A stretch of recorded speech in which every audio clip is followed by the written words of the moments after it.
The sky was clear and fresh mountain air blew among the tall trees. The silence of the forest was broken by the dull sound of a blade cutting into wood. The guy skillfully wielded the knife since it was the first tool that fell into his hands. The boy's father was a sculptor, and it was he who taught him everything, especially how to become a man. After another notch left on the tree with the knife, the boy exhaled tiredly. For his work, the guy used all his best qualities, namely, incredible intelligence along with talent. On that sunny day, the boy completed the work he had been working on for 10 long years, namely the sculpture of his father. When his father was dying, he told his only son to be careful. In this world, the boy was the only thing he treasured in his life. The thought of his son getting hurt upset the man greatly, so he told him to beware of bad people. The only one the boy could trust was the master from the Kang family. But the father did not know that the epidemic had engulfed the entire village, and the master had died, leaving only his son alive. But the young man decided not to tell his father about this, so as not to upset him once again. The dying father, in the last minutes of his life, did nothing but praise and be proud of his son, wishing him to remain kind and strong. In his last minutes, remembering the moments spent with his father, the young sculptor could not hold back and shed a tear on the solid sculpture. Wiping his eyes with his calloused fingers, the boy's mind flashed back to his father's smile, which had so comforted him. The young man made every effort to lift the sculpture, which was almost twice his size. Wiping away the sweat that was pouring down like hail, the boy remained happy, because that was how his father had always been. With a sigh of relief, the tired but satisfied young man admired his work. The father, carved from wood, not only looked like himself in life, but also glowed with the joy and happiness that filled him. Even though the work was finished, something inside the boy still didn't give him peace. The boy wondered if his father would be lonely alone in the middle of the forest. The young man went to his mother's grave, which fortunately for him was nearby. Even though the boy had talent and his hands were fast, he had to wait a long time for his next masterpiece. The young sculptor's mother passed away quite early, and the boy was only 5 years old at the time, which is why he practically did not remember her. The only thing he remembered very clearly was her incredible beauty. Having finally finished with both sculptures, the boy stretched sweetly. Suddenly, an unfamiliar voice called out to the boy, causing him to turn around. The voice belonged to an old man with a long gray beard, who admired the work of the young craftsman who would one day become his master. The old man made the boy suspicious, so he didn't know whether he should talk to him or not. The old man wondered whether the graves that had been made were really his doing. The young sculptor believed that if he told the truth, nothing would happen to him, so he replied that he had indeed made the grave. For some time, the old man and the child stood motionless and silent in the middle of the forest edge. The stranger seriously thought about the boy's words, which aroused either interest or suspicion in him. The man also decided to find out whether the boy had put his hand on the two statues standing nearby. Without a second thought, the young sculptor proudly declared that the sculptures were his work. The old man looked at the boy appraisingly, admiring the work he had done. After this, the stranger became so lost in thought that he began to involuntarily stroke his beard. Based on the old man's age, the young man assumed that he had decided to order a sculpture for his grave. But the old man suggested something completely different, namely to follow him. The young sculptor did not understand why the old man wanted him to follow him. Before telling the boy the reason, the man was so worried that he began to stroke his beard again, out of excitement. The old man proudly offered the boy to learn the best martial art in the world. The boy didn't just not believe the stranger's words, he considered them complete nonsense. The young man's words did not frighten him, but on the contrary, greatly amused the old man. The elderly man slowly raised his hand, pointing it towards the forest, where there was nothing. In the direction the gray-haired stranger pointed, a light rustling sound began to be heard, along with the fog that had formed. An incredibly strong white beam flashed from the old man's hand, cutting through the trees in its path. After the beam disappeared, the treetops began to sway actively from side to side. The next second, many trees neatly cut down by the beam fell to the ground with a crash. What he saw impressed the guy so much that he could not believe that someone like that old man could have such power. Definitely proud of his work, stroking his long beard, the man wondered if the young sculptor would like to learn the same skill. The sculptor noted to himself that the martial art being demonstrated required incredible strength, and he still had nowhere to go. The guy wanted to take everything from life and do something incredibly stupid, so he agreed. Since the boy might not have another chance like this, he took the old man's hand and they left together. The decision the boy made then became fateful, but also had a bloody tinge, which he did not even suspect. Enveloped in water, the same guy, now grown up, was preparing for something. Taking a deep breath, the boy gathered strength to deliver a powerful blow. The energy was so strong that the water around him began to bubble and spread in all directions. Just a little more and he was ready to deliver his crushing blow, which he had been training for so long. Creating a powerful vortex underwater, he finally made his final swing. After casting the spell, the boy raised his hand and fired from his palm. A shot of incredible scale stirred up the water and shot into the sky in a bright flash. At their first meeting, the old man seemed to the boy to be an exemplary, good-natured master. But he could not even imagine that his life would be trampled and practically destroyed. A martial artist took a little boy high up into the mountains, but for some reason they stopped in a dilapidated shack, blown by strong winds. The front door creaked loudly and terribly from even the slightest breath of wind. There was nothing around for tens of kilometers except dense forest, high mountains, and endless sky. The boy, to put it mildly, was not delighted with what he saw and partly regretted his choice. Wondering why such a strong master lived in such a place, the boy began to doubt that his power was real.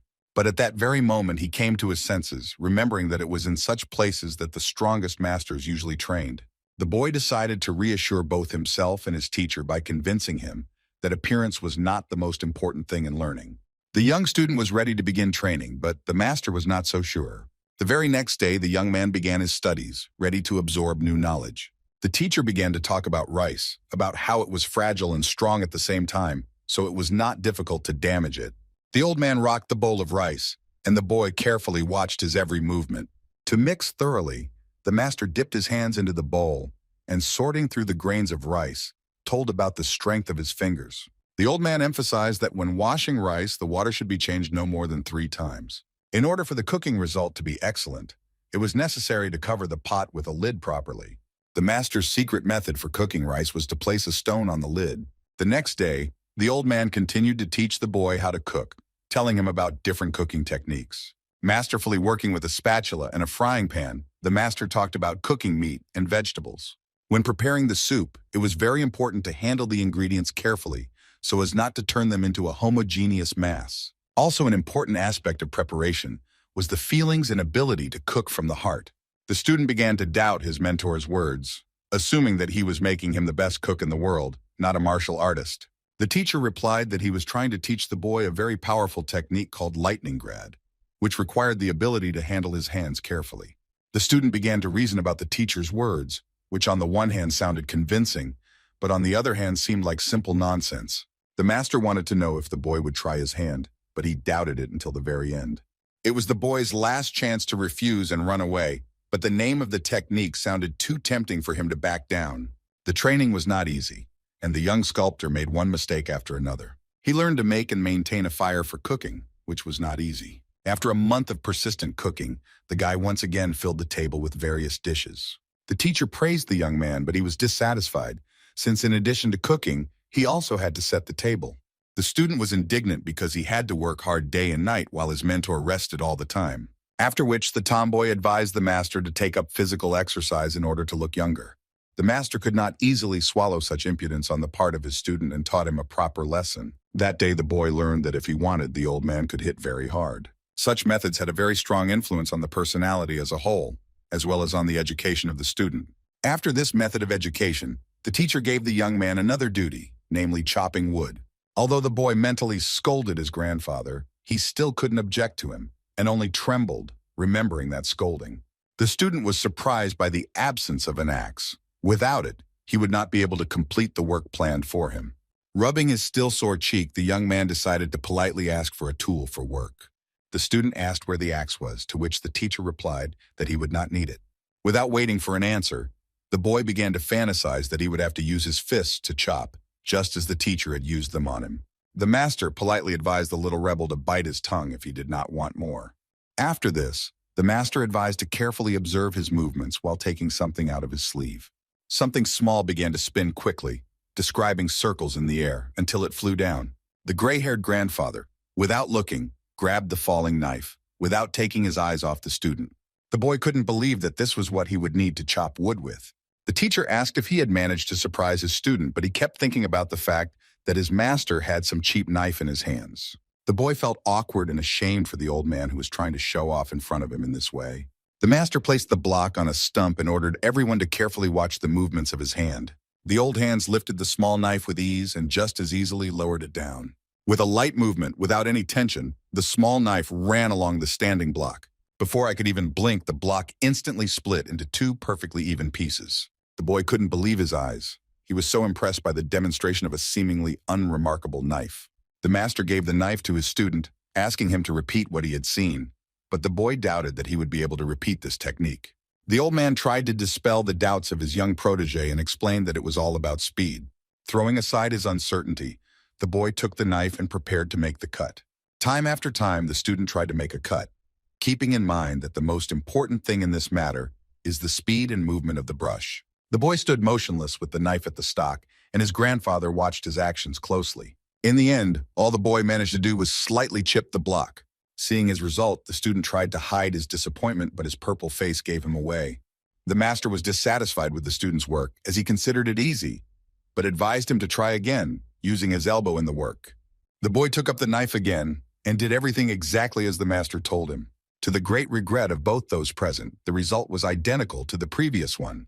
The block did not split, and therefore the old man advised to use the shoulder as well. Once again, following the teacher's instructions, the boy lowered the knife, trying to finally cut the ill-fated block. The wood suddenly rose into the air, as if it had grown tired of the boy's bullying and decided to run away from him. With a dull sound, the piece of wood fell to the ground a couple of meters away from the couple. Disappointed in his student, the master told him to do without brute force and next time to use only a brush. The boy was indignant that the teacher, who demanded the impossible from him, was surprised that the task had not been completed. But he did not argue because he remembered what kind of scolding could await him later. The youth reminded his teacher that he was still a boy and that he would need a better tool to cut the log. The old man seriously thought about the boy's request and began to remember if he had anything similar in his arsenal. Eventually, the grandfather took pity on the unfortunate student and went off to look for suitable instruments for him. Strange sounds began to come from the barn, which made the boy feel uneasy. Finally, the man found a large, well-made axe and couldn't take his eyes off it. The master nevertheless decided to give the young man the opportunity to chop wood as he wanted with an axe. The slightly frightened boy kept wondering what the old madman had prepared for him. Seeing a large shining axe in the old man's hands, the boy was somewhat perplexed. Staring at the teacher, the student tried to understand whether he was being mocked and what the performance with the knife was for. Like many questions, this one also remained unanswered, but now the young sculptor got what he needed. The old man let go of the axe, and it flew straight into the boy's tiny hands. As soon as the handle touched the guy's fingers, he felt something was wrong. The axe pulled the young man to the ground with incredible force, forcing him to bend over.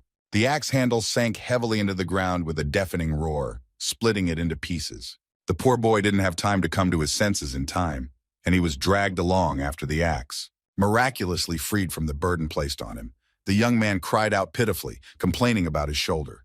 The master looked at his student with a cold, narrowed gaze and only chuckled with displeasure. The boy complained to the old man that he almost dislocated his shoulder, to which the man dismissively replied that the axe weighed only 40 kilograms. The boy could not understand why the teacher gave him an axe heavier than himself. Looking at the master, the boy wanted to know if he really thought that such a fragile body like his could withstand such a heavy axe. Instead of taking pity on the student, the master scolded him and declared that he could do anything. He just needed to put in more effort. The old man insisted that even someone like him could lift an axe if he stopped giving up so quickly. Noticing that the boy's clothes were dirty, the teacher decided to teach his student how to wash clothes as well. The man asked the boy to follow him, and he reluctantly followed. They came to a river where the water shimmered and sparkled in the sun, and the waterfall babbled pleasantly. Having indicated the place where the boy would do the washing, the master also asked him to cleanse his mind and body along with his things. The guy didn't mind staying here at all since the journey here took a good half hour. Suddenly, the student was taken aback when he saw a large pile of dirty and smelly clothes in front of him. He couldn't even imagine that he would have to wash these disgusting things with his own hands. The stench was so strong that the young man dared to assume that the clothes had been stored since last winter. The master looked at his student with narrowed eyes, not understanding the complaint voiced to him. The old man, filled with rage, asked his charge if this was a problem for him. Not wanting to cause a conflict, the student happily took on the task of washing the clothes, citing the fact that he was only surprised by the volume. The man rummaged in his pocket and asked the boy to take something from him. This thing turned out to be a metal paddle that was supposed to make washing easier. Having handed the young man a rowing stroke, the teacher demanded that he begin work immediately. As soon as the stroke touched the boy's hands, he felt a familiar feeling. Before he could react in time, he was again pulled to the ground by a huge weight. The young man couldn't believe that Master Sabo had played the same cruel joke on him again. The boy cowered, hugged himself, rubbed his hands, and demanded an explanation from his mentor as to why he had not warned him. The master's face, as always, showed a puzzled expression because he could not understand why the stroke was difficult for the guy. The teacher claimed that the axe was much lighter than the ore, but the boy disagreed because it could split the earth, which the axe was not supposed to do. The poor guy didn't know what to do anymore. The stroke could not only tear all his clothes, but also, due to its weight, was mortally dangerous for him. The old man ordered his disciple to stop pretending to be weak and to use a special method when washing. Having taken a special stance, the master was ready to share his latest wisdom. He told of a secret technique that allowed any force to become soft, which was useful during washing and could serve as training for his student. But it seemed that the guy either didn't listen to the teacher or didn't understand a single word he said. The man waved him away in irritation and demanded that he simply learn the technique. Until the very end, the young man could not understand what technique Teacher Sabo was talking about. The master did not want to explain or repeat anything and simply advised to remember his words. The insulted student demanded that the old man teach him this right before he left. Moving further and further away, the master reminded the young man that there was still a lot of work ahead of him, such as cooking dinner and chopping firewood. He was on a pile of dirty clothes and was overcome with despair because the teacher had not taught him anything. Suddenly, a strong gust of wind came from somewhere and swept past the boy. Having rounded Yoin, the wind rushed on, carrying away the leaves torn from the trees, rising higher and higher. The master's voice echoed in the air, warning the student of possible punishment if he failed to complete the task. The boy began to tremble from the phantom words of his mentor coming from space. The day was drawing to an end, as loudly announced by the birds flying high in the sky. The master, sprawled on a bench, greeted his student with the question of why he was handling the fungus so strangely. The rag-wrapped paddle dragged along the ground, raising clouds of dust behind it. Because of its weight, the comb left furrows in the ground, but the teacher noted that this could cause it to break. Straining with all his might and drenched in sweat, the young man mentally disagreed with his mentor. Holding a box of linen above himself, the boy shouted that his bones would rather break than this heavy stroke. Unable to bear such incredible weight, the guy eventually collapsed exhausted to the ground. The teacher, in his usual manner, told him to stop whining and pull himself together. The old man looked carefully at the paddle, as if he wanted to make sure everything was okay with it. The master became interested in what his wayward student had been doing all this time. With some malice, he said that it would soon be time for dinner, but the firewood was still standing unchopped. But suddenly, seeing something terrible, the teacher seemed paralyzed, deprived of the power of speech. The monstrous sight shocked the man so much that he dropped his rowing stroke. The old man turned to the boy, who had just begun to rise to his feet. Without waiting for the guy to get up on his own, the master grabbed him by the collar and lifted him up. The angry grandfather demanded an explanation of what these rags were and where his clothes had gone. Demanding an immediate answer, Master Sabu, as he was called, could hardly contain his anger. The young man broke out in a cold sweat at the mere thought of what the teacher might do to him. The boy finally decided to tell the teacher how everything really happened.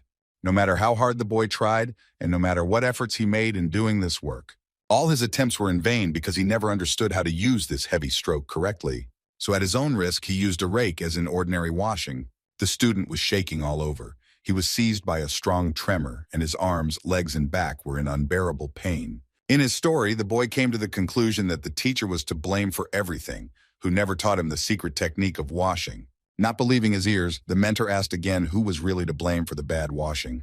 Completely forgetting about his teacher's fiery nature, the boy tried to shift attention not to the culprit, but to the mistake itself. In the end, the young man decided, so that none of them would be found guilty, to blame the comb itself for the failure.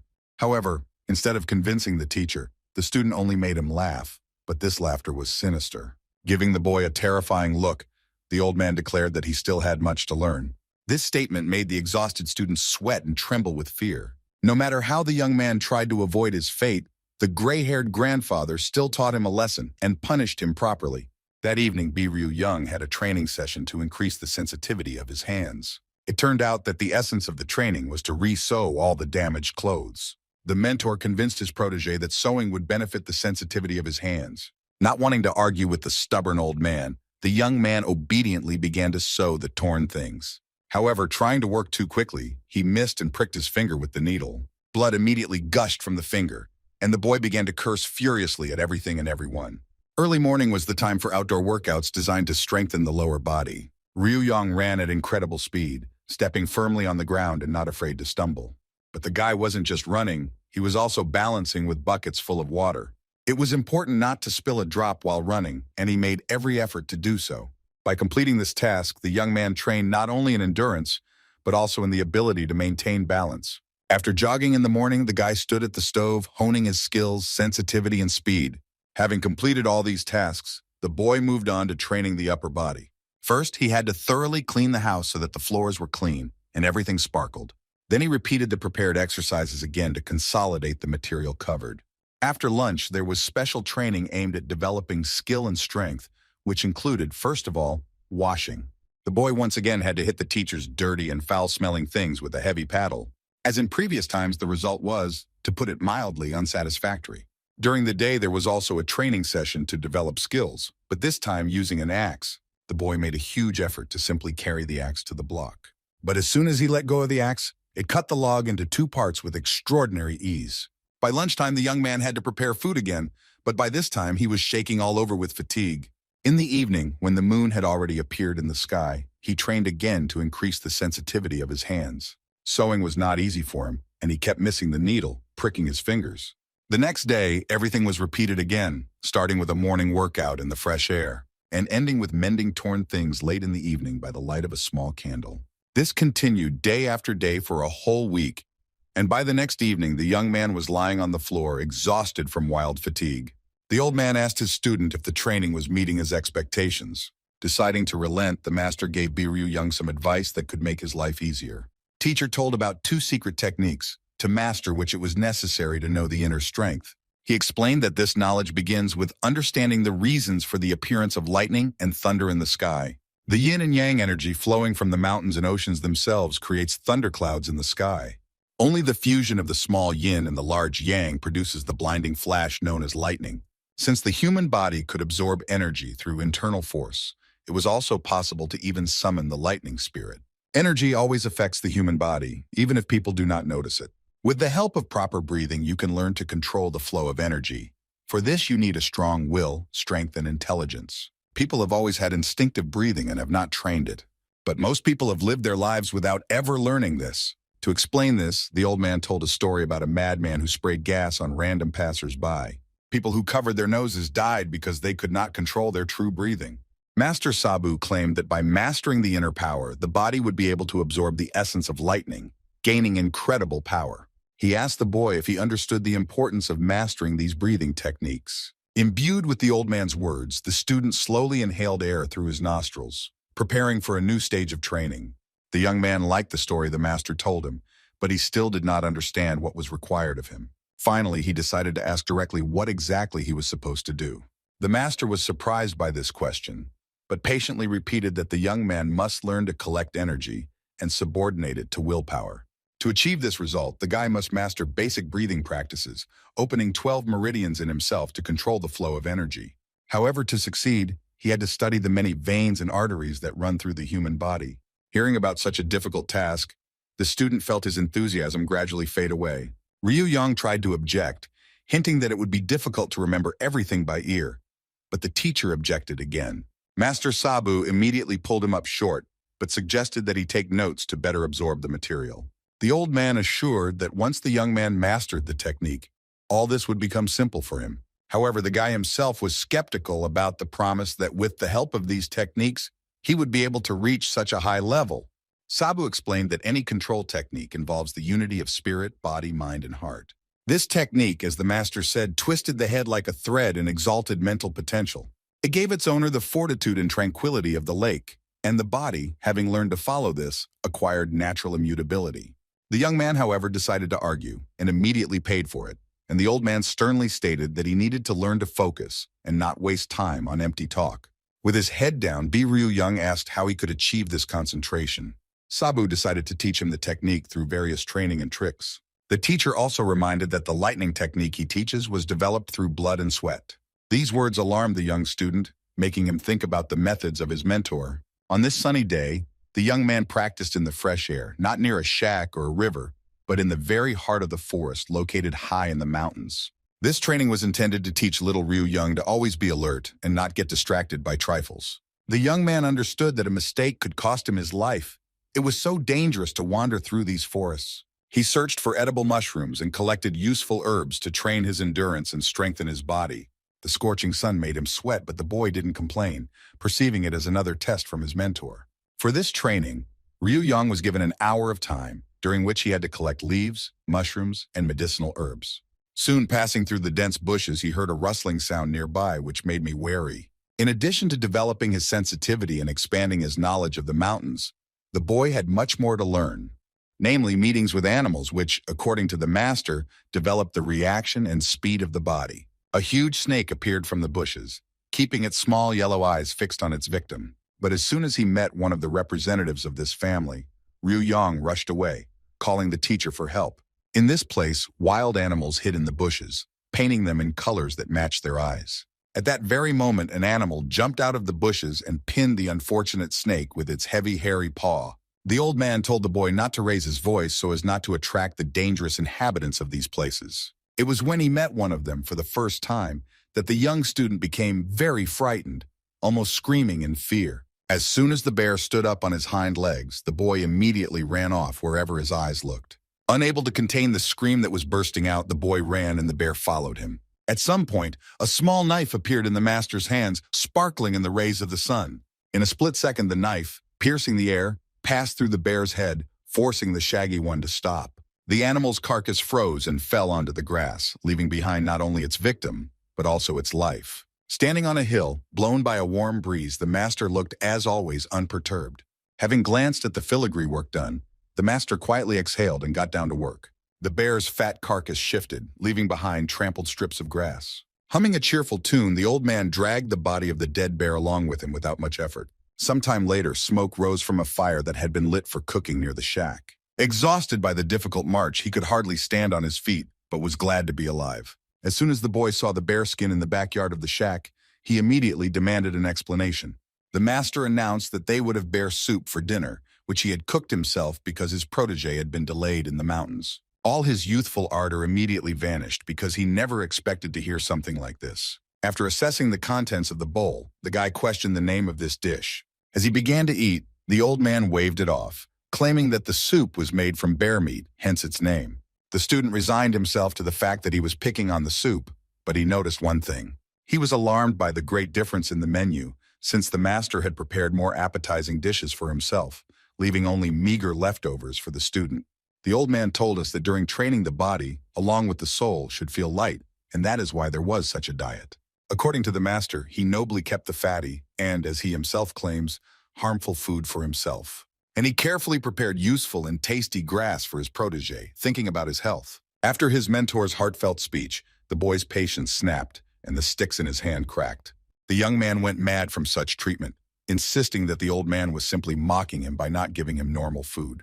But of course all this was only in his head, because the boy had been burned more than once and did not want to get hit on the head again. Having cooled down a bit, the boy thought that at this rate his life would end by the age of 10. Ryu Yang's thoughts were interrupted by the teacher, who was surprised that the student was still sitting over his food. The boy couldn't believe that some old man was able to gobble up all the food that was prepared and on the table.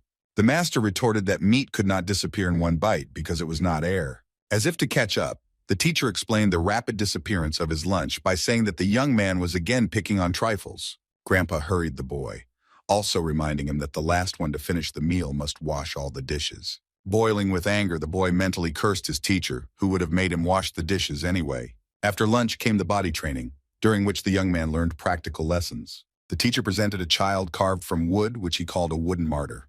The future martial arts master decided that his grandfather was laughing at him again, deciding to play a joke in this way. The teacher couldn't figure out why the boy didn't like the wooden punching doll so much. The young man complained about the doll's appearance, but what irritated him most was the rag on the belt. Sabu shed some light on the bandage, saying that the statue was meant to study acupuncture, so it was very realistic. The old man asked again if his charge was sure that he wanted to remove the rag from the mannequin's belt. Deciding that there had been enough shocks for today, the boy decided to leave everything as it was. When first learning acupuncture, it was necessary to start with 8 points and 12 meridians. The old man mentioned that the needle would be an important tool when marking the points on the mannequin, so it could not be broken or, worse, lost altogether. Today, the master wanted to try to teach his protege the 12 meridians. Excited that he would finally have real training, the boy agreed and considered himself a genius. Sabu was pleasantly surprised, but his cunning old face said that it would clearly not be easy. The mentor warned the young man that if he made a mistake, inevitable punishment awaited him. Taking the hand with the needle, the old man with great determination began to teach the boy. With extraordinary speed and dexterity, the master touched the points on the mannequin with a needle and talked about each of them. There was so much information that the guy doubted whether he would be able to remember even part of what he heard. Sabu concluded his speech with the idea that the 7 meridians, from one point to another, ultimately form a single circle. Yan didn't wait long and unleashed a storm of indignation on the old man regarding terms that were impossible to remember without repetition. The teacher, as always, was disappointed with his student, who, without even trying, immediately began to complain and get indignant. The master decided to test the boy's knowledge by providing a wooden doll to demonstrate it. Having handed the needle to his ward, the master reminded him that 1 strike would be assigned for each mistake. The boy was angry that he didn't remember anything, and was already preparing for another beating from the cunning old man. Although the guy didn't fully understand how everything was connected, he decided to repeat all the movements shown to him at all costs. Pulling himself together, full of confidence and determination, the young man headed towards the combat dummy. With quick movements, the boy began to touch the doll, copying the master's movements. The old man watched with interest as the boy circled around the mannequin, leaving invisible marks on it. Finally, the student summed it up by drawing a circle in the air with the needle and asked the master if he had done everything correctly. Always stern and unwavering, this time the old man was astonished because he had to make an effort not to show his surprise. He immediately looked away and, deep in thought, began to comb his gray beard. In the end, the master praised himself, considering himself a good teacher, but he was not entirely satisfied with the student's demonstration. The young man was outraged that it was difficult for the teacher to praise him because he noticed the surprise in his eyes. The old man, with his characteristic sarcasm, said that he was surprised by the performance and the number of mistakes made by the boy. Then the master forced the young man to show one of the meridians on himself, trying to catch him off guard. But the guy immediately showed the meridian on his body, drawing a curved line from his chest to his arm. The dissatisfied old man decided that the boy was expecting punishment since he was so presumptuously demonstrating his skills to him.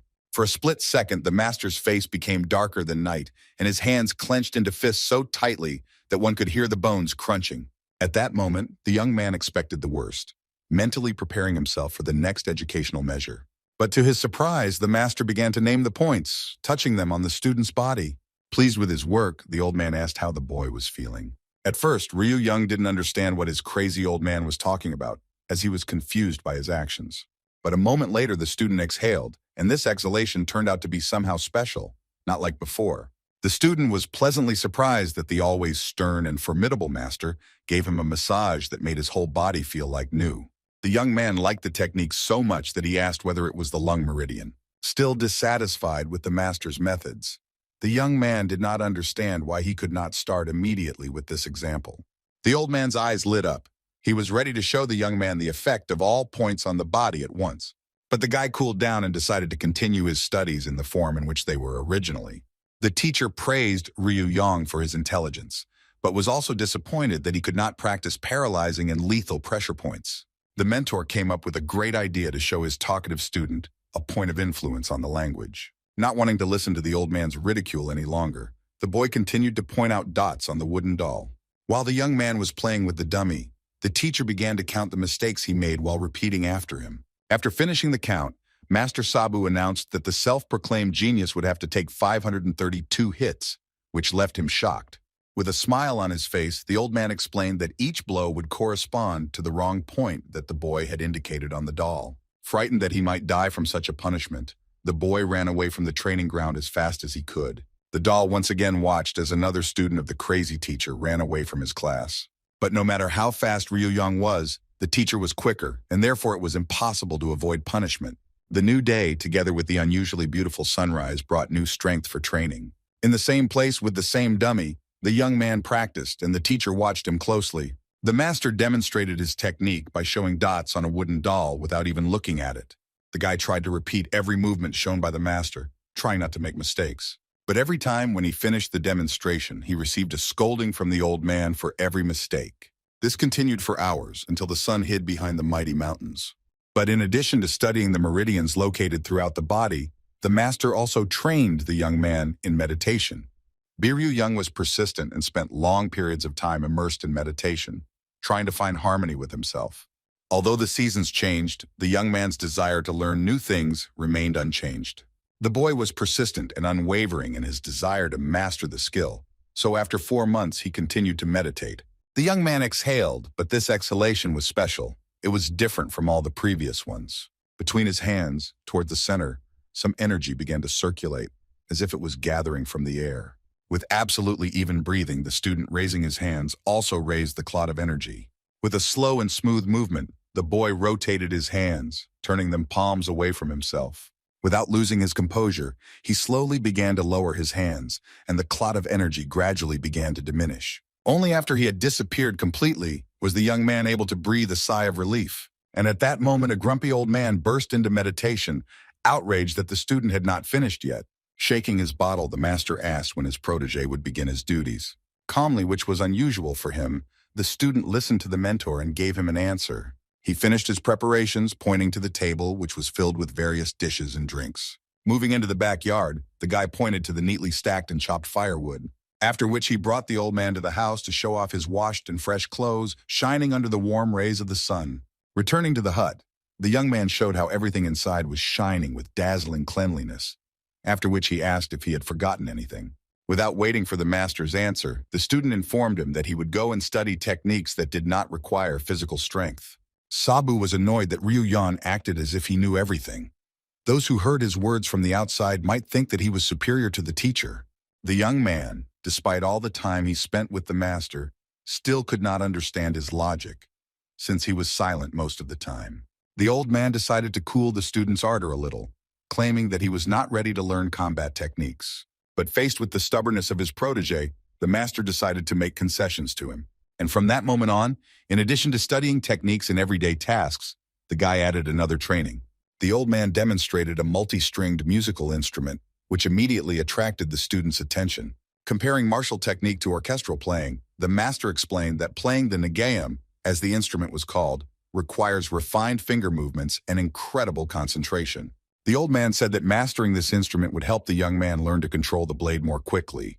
The young man could not believe that the instrument he had previously been forbidden to touch would now be available to him. As soon as the student realized that he would be able to learn to play the nagayam E, he immediately imagined how he would win the hearts of girls with his music. In his fantasies, he saw himself as the youngest and most handsome master to master this complex musical instrument. The young man was pleased that in addition to weapons, he could also master playing the nagayam. As often happened, Master Sabu decided to dash the young student's dreams and said that his plan did not include teaching music.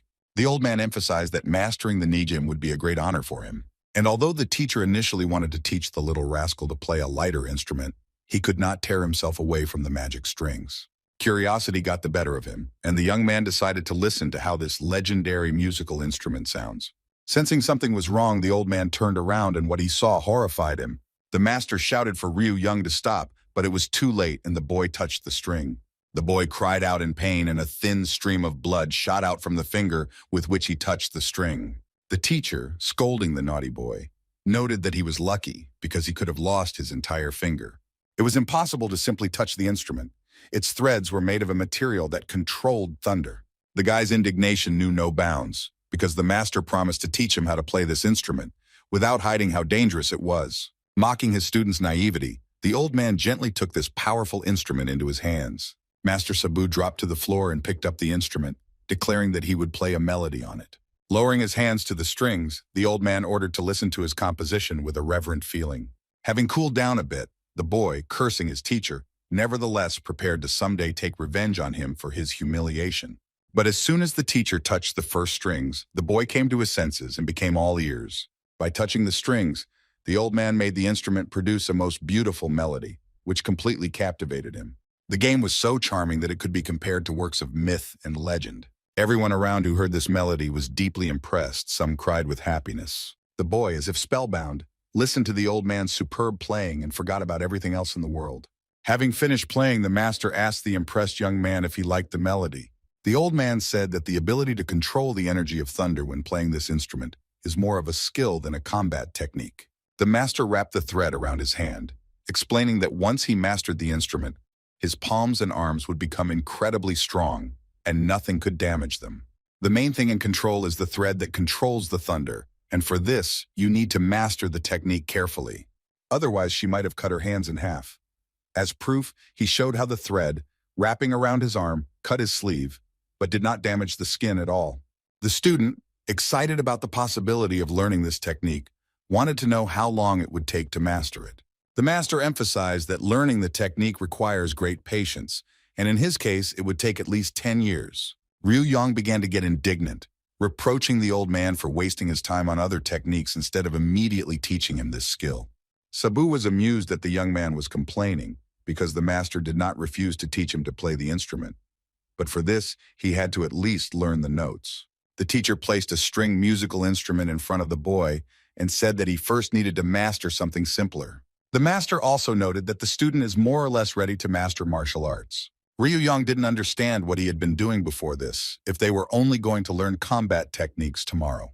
The old man explained that all this training was necessary to harden his body and prepare him for his basic studies. The young man did not understand what was being discussed, as it seemed to him that everything was obvious. But despite this, Sabu told Ryu Yang to come to the backyard as soon as he finished his chores. With complete disbelief and doubt, the boy asked again if this would definitely be a martial arts lesson. Radiating kindness and positivity, the master replied that he had no need to deceive the student and that knife throwing is the basis of this technique. Stopping the conversation, the master got down to business and ordered Ryu Yang to hit one of the cones on the tree. For the first lesson, the teacher chose a distance of only 15 meters.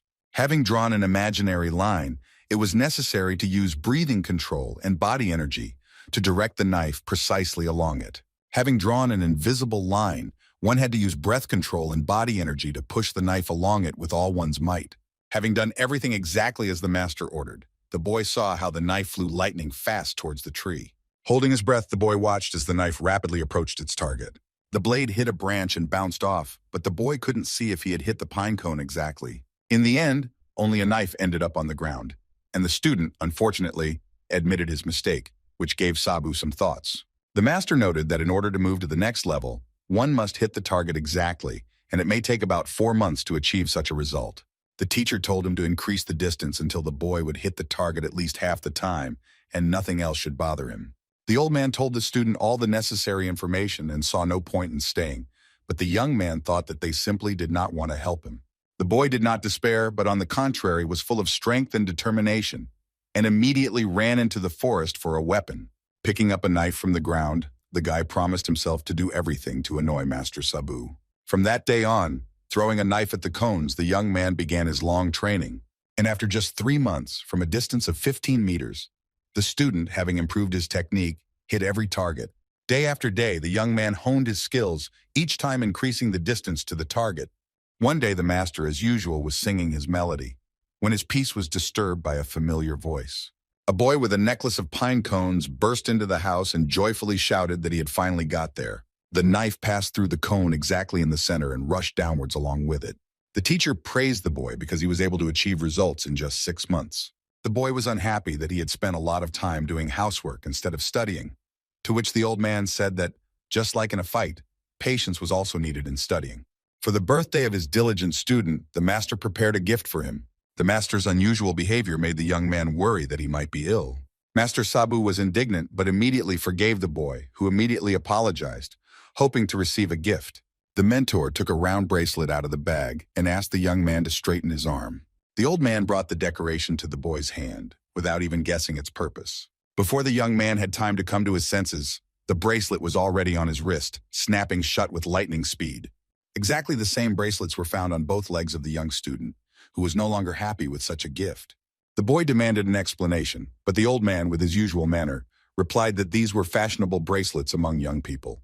The man insisted that the bracelets, although heavy, were not just a weight, but also a beautiful accessory. The guy, tired of this attitude, demanded that the master stop deceiving him every time. Master Sabu told his student to wear these bracelets all the time without taking them off, and also noted that they were lighter than a washing stick or an axe. The guy objected, pointing out that he was carrying a whopping 48 kilograms, which clearly didn't qualify as lightweight. The teacher warned the young man that even while visiting his parents at the cemetery, he should not take off his bracelets. Having dealt with the bracelets, the master moved on to the next lesson on knife throwing. To increase the difficulty level, Master Sabu decided to make the task more challenging by requiring the student to hit a moving target. The frightened boy suggested starting with the basic 15M or removing the heavy bracelets from the hands. The man arrogantly replied that a student who had mastered several complex techniques could handle this simple task. Tired of listening to the master's instructions, Ryu Yong threw the knife with all his might at the target hanging on a thread. The knife hit the bump but did not knock it off, and the teacher commented on the student's miss, noting that the accuracy left much to be desired. The cone continued to sway from side to side, and the student sighed wearily. Master Sabu suggested starting the training from the beginning, but immediately hesitated. Ryu Young happily stated that there was a problem with this teaching method. The old man, to his surprise, agreed and pushed the cone away so that it would return to its place. The problem for the master was that his presence at the training session created unnecessary vibrations of the target, which was unacceptable. After some thought, the master decided that it would be better if the student himself pushed the cone and, running away, tried to hit it from a certain distance. Master Sabu also noted that it was time for the student to learn the Phoenix techniques. This technique included special movement techniques that helped to move quickly and easily. The mentor talked about techniques that can strengthen the body and change its size. The technique allowed for faster movements, which was an invaluable skill in combat. The guy appreciated the potential of these techniques, but was not thrilled that he would have to learn them wearing heavy bracelets. The master began with the basics of the Phoenix technique, namely the technique that strengthens the back. Then he began to move around the boy so quickly that he could not follow his movements. During the training, the teacher kept correcting the boy, who was pushed to the limit.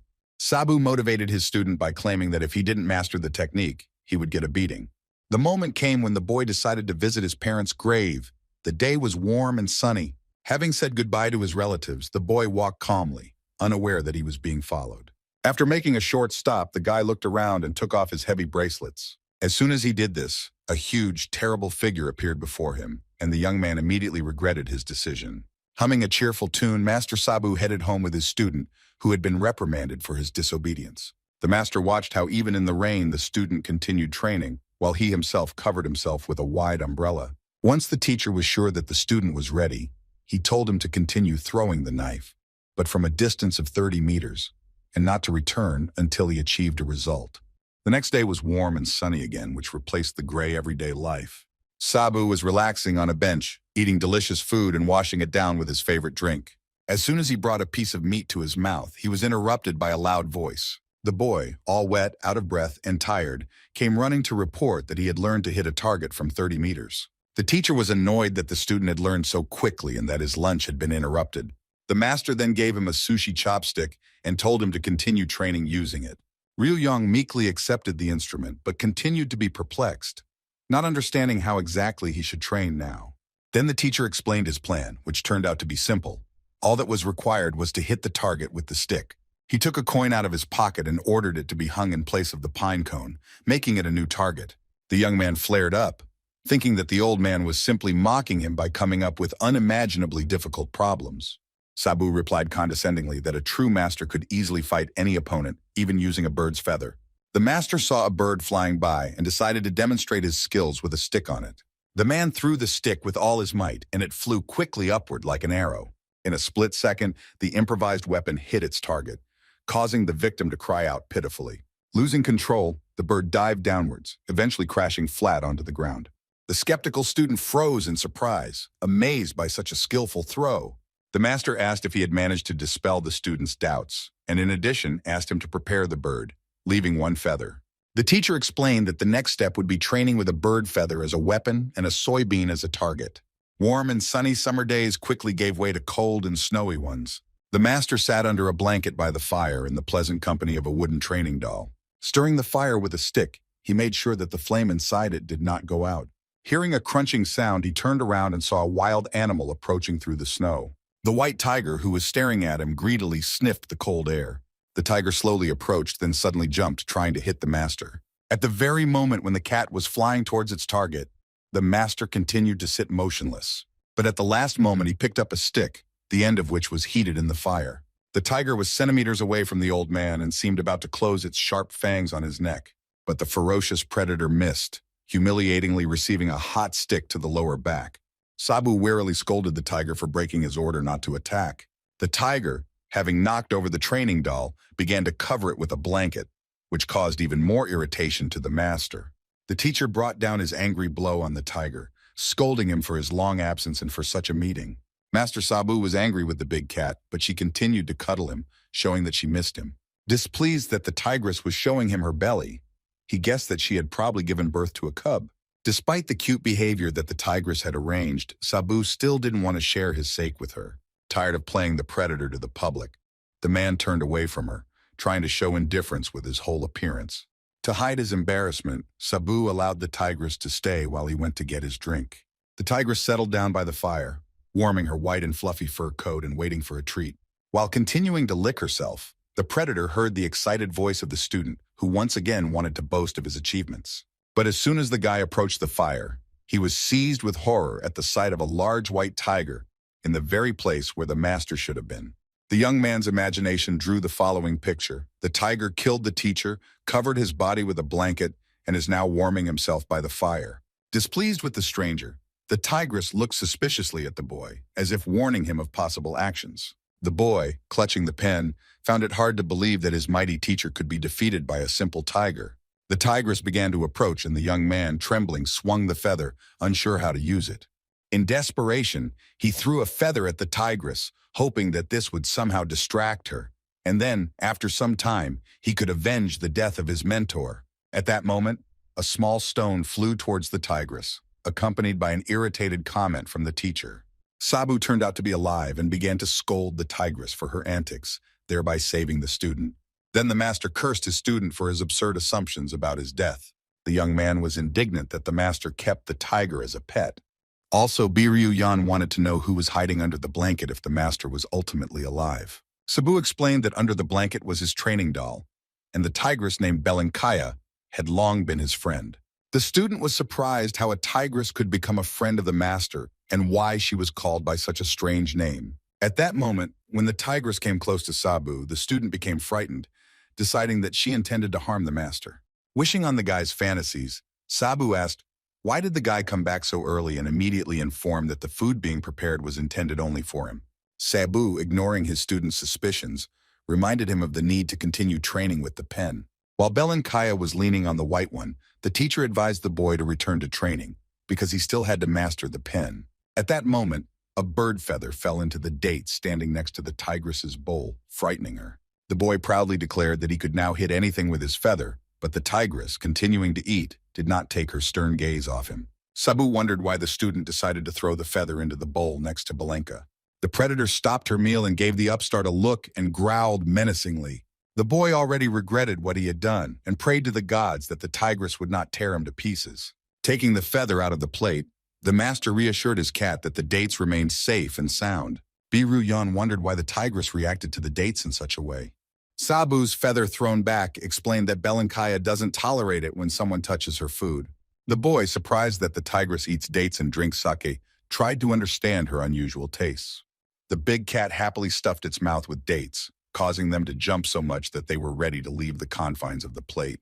It soon became clear that she was not eating the dates, but simply filling her mouth with them to use as weapons. Having received minor abrasions, the young man approached the fire, irritated by the tigress's technique. The boy began to demonstratively show that he was also frozen, saying that he wanted to warm himself by the fire just like them. The old man, pouring himself some sake, asked what his student was doing. But immediately interrupting Yoin, the master warned that handling Belenka without caution was dangerous and one could easily lose a hand. The boy was angry at the teacher because if he hadn't emphasized this, the cat wouldn't have noticed him. Having started eating, the master said that Belenkaya was 10 times older than the student, and she would be upset if someone like a puppy like him tried to pet her. The student could not believe his eyes.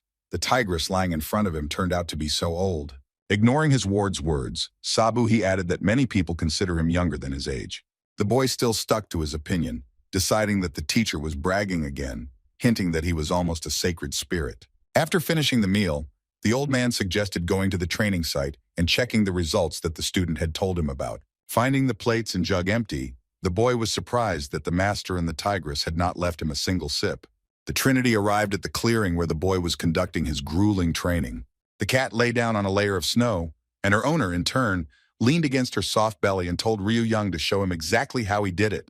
The young man snapped his fingers at the target, causing it to swing vigorously on the branch. Having finished his warm-up, the boy rushed to his position, using the Phoenix technique. As soon as he arrived at the scene, which happened almost instantly, the young man took out a pen. Extending his hand with the weapon forward, the boy closed his eyes and cast aside everything unnecessary, concentrating carefully. Watching from his place, Sabu noted how the boy had already mastered these techniques despite his young age. Having tuned himself internally, the guy opened his eyes and looked at the target, but he looked at it differently than before. The young man began to calculate the trajectory using the techniques that the master had told him about, as well as taking into account the speed, direction of the wind, and the movement of the target. And as soon as the guy calculated all this, he made such a strong swing that a shock wave of wind formed around him. The teacher jumped up from his comfortable seat, and his pet also raised his muzzle to watch this spectacle. With incredible force, the feather pierced the very center of the target, causing it to not only fall, but also break the very branch on which it was hanging. Having analyzed what he saw, the master began to think, because the young man, according to his calculations, should not have reached this level of skill so quickly. The boy happily reported that the secret of his success was his ability to concentrate on training. Not expecting to hear anything more coherent, the teacher asked his student to come over for a minute. This request alarmed Ryu Young, who already had a premonition that something was wrong, preparing for another manifestation of the master's jealousy towards his talent. Master Sabu gave Balenka the command to drag the student herself if he did not approach the mentor before he finished speaking. Not wanting to come face to face with the huge cat, the boy immediately found himself at the old man's feet. The man began to look closely at the boy, wondering how well he had mastered the techniques. Once again, without waiting for an answer, the master extended his hand and asked the young man to hit him on it as hard as possible, using one of the techniques. Ryu Young began to insist that he could not allow himself to do such a thing, to raise his hand against the master, but he also could not dispute his order. The teacher left the boy no choice, and he began to delve into himself, using the technique he had mastered. The old man, wanting to push the young man to strike, said that if the boy did not strike him, then the man would have to do it himself. The boy had to hit his mentor on the count of 3, and as soon as the count began, he threw his hand back. As soon as the master said 2, the young man raised his hand, preparing to deliver his strongest blow. And before the teacher could count to 3, Ryu Young's hand quickly fell onto his palm. Literally a second before the student's palm reached its target, Master Sabu saw the yellow eyes of his protege. With lightning speed, the old man grabbed the boy's hand tightly, locking him in a steel embrace. Lifting the boy's bangs and looking into his eyes, the master confirmed his suspicions, having caught something special in the guy. The master cast a menacing glance at his student and demanded that he tell him what he had been secretly taking. The boy broke free from his mentor's tenacious grip and denied the charge, pretending not to understand what was being discussed. But the old man claimed that he felt the boy's strength in his hand and that he could not have achieved such a level of skill so quickly. The master began to tell that as soon as he saw the level of mastery of the pen, he realized that it was much higher and that other techniques are achieved only after several years. The teacher also pointed out the boy's eyes, namely their unusual yellow color. When quickly mastering techniques, difficulties with internal strength arise during the learning process, which over time manifests itself in the color of the eyes. From this, Master Sabu concluded that the boy would not have been able to reach such a high level if not for something else. Shaking with fear, the boy insisted that he was innocent, but the truth was bursting to come out. In the end, the boy fell to his knees and laid it all out, that he was born a child prodigy, nothing more. The boy, with tears in his eyes, said that he had achieved success through hard training, and instead of accusations, he would like to hear praise at least once. Irritated, Sabu asked the student to stop his performance and follow him. The master warned the young man that if he got caught, he would get what he deserved, but the joyful liar denied everything, amazed at the old man's ingenuity. On that day, the events of which the master had no idea about, there was a severe frost. The student, shivering from the cold, wandered through the winter forest in search of grass, which he was clearly unhappy about, cursing his teacher. He was lucky enough to find a snow-covered pile of mushrooms on the trunk of one of the trees. As he got closer, Ryu Young realized that there were far fewer of them than he had thought from afar. But suddenly the boy caught a certain scent, which was so strong that it managed to reach him through the frost that hung in the air. Trying to determine the source of the smell, the young man sniffed the aroma and followed its trail. The smell grew stronger, and as soon as the student went behind the tree, something unusual appeared before his eyes, which surprised him. To his incredible good fortune, he looked around to make sure there was no one else around.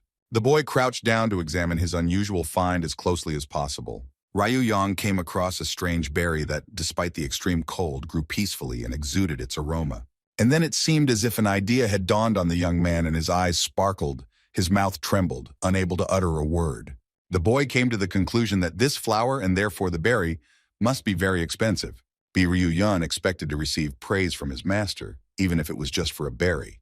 The young man carefully began to dig up the flower, throwing the hard, cold earth aside. And as soon as he reached the very root, the boy was even more surprised, not expecting to see something like this. Instead of the usual root, the berry had a little man at the bottom who explained that he, jinsang, could strengthen the guy's health for the rest of his life. Root said that because of his resemblance to a human form, he was called the ginseng doll, and that was the end of his story. The student, having pulled out the ginseng by the roots, sighed calmly, believing that the plant was trying to fool him. Looking at his find, Ryu Yang concluded that this was the plant that fooled people, but which also had legends about its healing properties. The boy began to think about whether he should sell such a valuable thing at the market, but he considered this idea to be very dangerous. While pondering whether the money he had earned was worth the risk, Ryu Yang realized that there was something more valuable, so he decided to eat his find to get stronger and become a great master as quickly as possible. Putting the ginseng next to him, the boy began to puzzle over how exactly he could eat it. That day, the master ate some part of the snake, and the student thought it was dangerous because it could contain poison. The teacher explained that this is a special part of the animal's body that stores key energy, and that it is quite difficult to find and unsafe to consume. The old man insisted that the student bring such finds to him, because if he accepted them without following the rules, he could easily die. Master Sabu was reluctant to tell the rules, because the young man might not remember them the first time, and the teacher did not like to repeat them. The first rule was that when taking medicinal plants, one had to follow a diet until the body had mastered their power. The second rule was that sweet medicines could be taken without fear, but plants with yin-yang properties could cause side effects. Medicinal plants had to be taken after meals so as not to lose their medicinal properties, and before using ginseng, it was necessary to adhere to a strict diet. Having made sure that all the instructions and conditions were followed, the young man began to eat the ginseng. His body began to fill with a certain power that entered the body along with the plant. In an attempt to cope with the power he had received, the young man focused on his inner world. Ryu Yang's projection in the inner world was slightly different from his outer appearance. In this world, he met the spirit of ginseng, who was indignant that he had been so brazenly eaten. Not believing that the young man could defeat him, the ginseng snapped his fingers, intending to grind the boy into dust. But in reality, the guy turned out to be not so weak. He managed to fight back and hit the ginseng in response. Ryu Yang captured the plant spirit and caught him off guard, and the ginseng underestimated the boy's potential and strength. Finally, the boy declared that ginseng was the best of all the plants he had ever eaten. The humanoid form of the root was sweating with excitement and could not make a single movement. With a snap of his fingers, Ryu Yang said goodbye to the hot-tempered and impudent root. At that very moment, the ginseng began to dissolve little by little with a wild cry, breaking up into tiny particles. Returning back to reality, Ryu Yang opened his eyes and felt that he was able to completely absorb and master the power of the ginseng. Feeling himself, the boy noticed a lightness in his body, an incredible power that now flowed through his veins. Looking around, the student realized that he had spent much less time in the inner world than he had expected.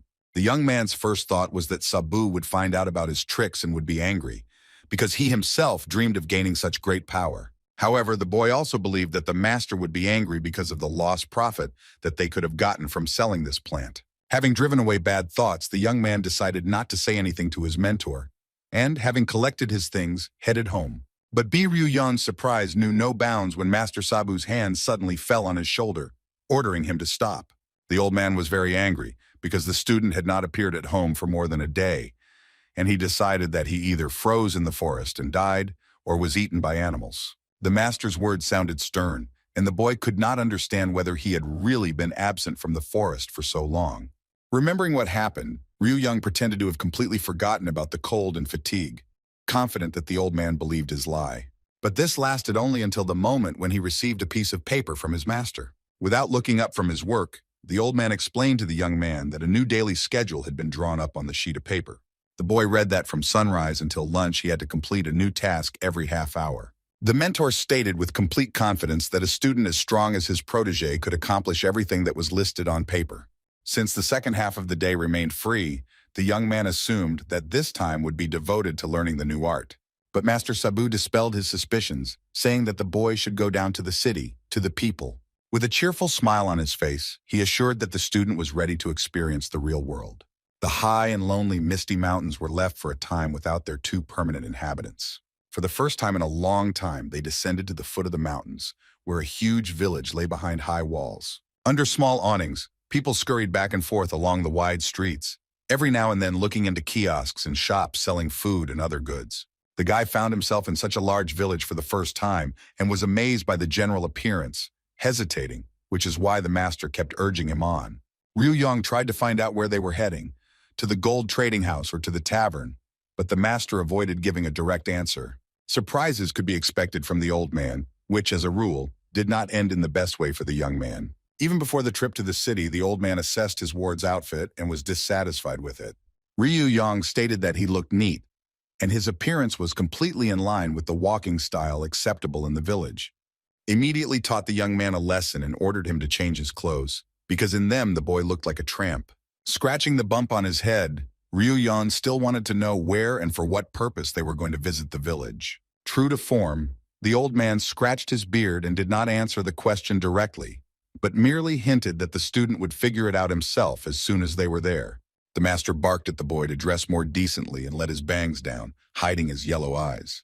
Arriving at the appointed place, one of the young man's versions began to gain confirmation. In front of them was a large, two-story, luxurious building with a staircase at the central entrance, which the student mistook for a pub. While inside, the merchant politely explained to the old man that, no matter how much he wanted to, he could not fulfill his requests. The worker refused to let the boy on stage, but Sabu wanted to know the reason for the refusal, whether it was due to the age, appearance, or gender of the young candidate. The master reproached the merchant that, despite the boy's age, he played the instrument beautifully.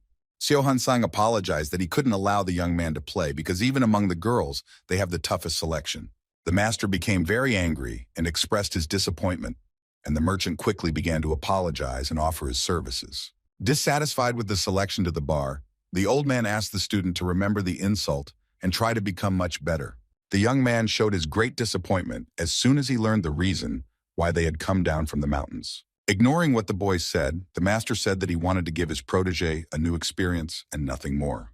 Ryu Young began to argue with his mentor, proving to him that playing in a bar was not a lesson at all, but human trafficking.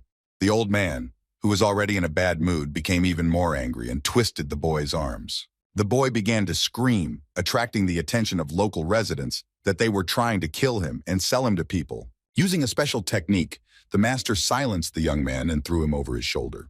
Quickly, with lightning-fast movement, the man ran away from the market, leaving behind only dust and bewilderment on the faces of passers-by. Hidden from prying eyes, the master asked his protege what, in his opinion, a tavern was. Frightened, left alone with the teacher, Ryu Yong answered that they sell alcohol there, and with his answer confirmed the old man's guess. Since the student had a false idea about the bar, the master told him that it was a place where different people congregated, and it was there that one could get a wide variety of information.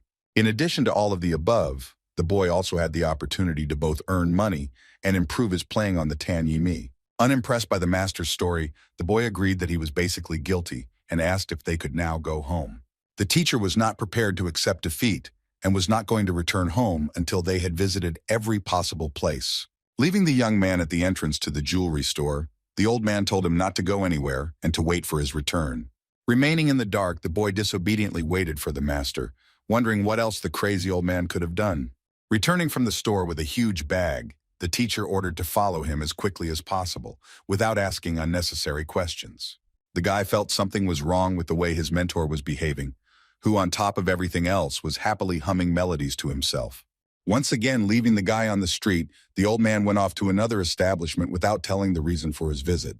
The more time the old man spent on his machinations, the more it irritated his student, who remained in the dark. The boy asked where Master Sabu had gotten another bag from, but the old man flatly refused to say, hurrying the young man to their next destination. The teacher's satisfied face irritated the boy more and more, and along with the irritation, his dissatisfaction with himself grew. The next place was the forge, the place where iron took on a new look.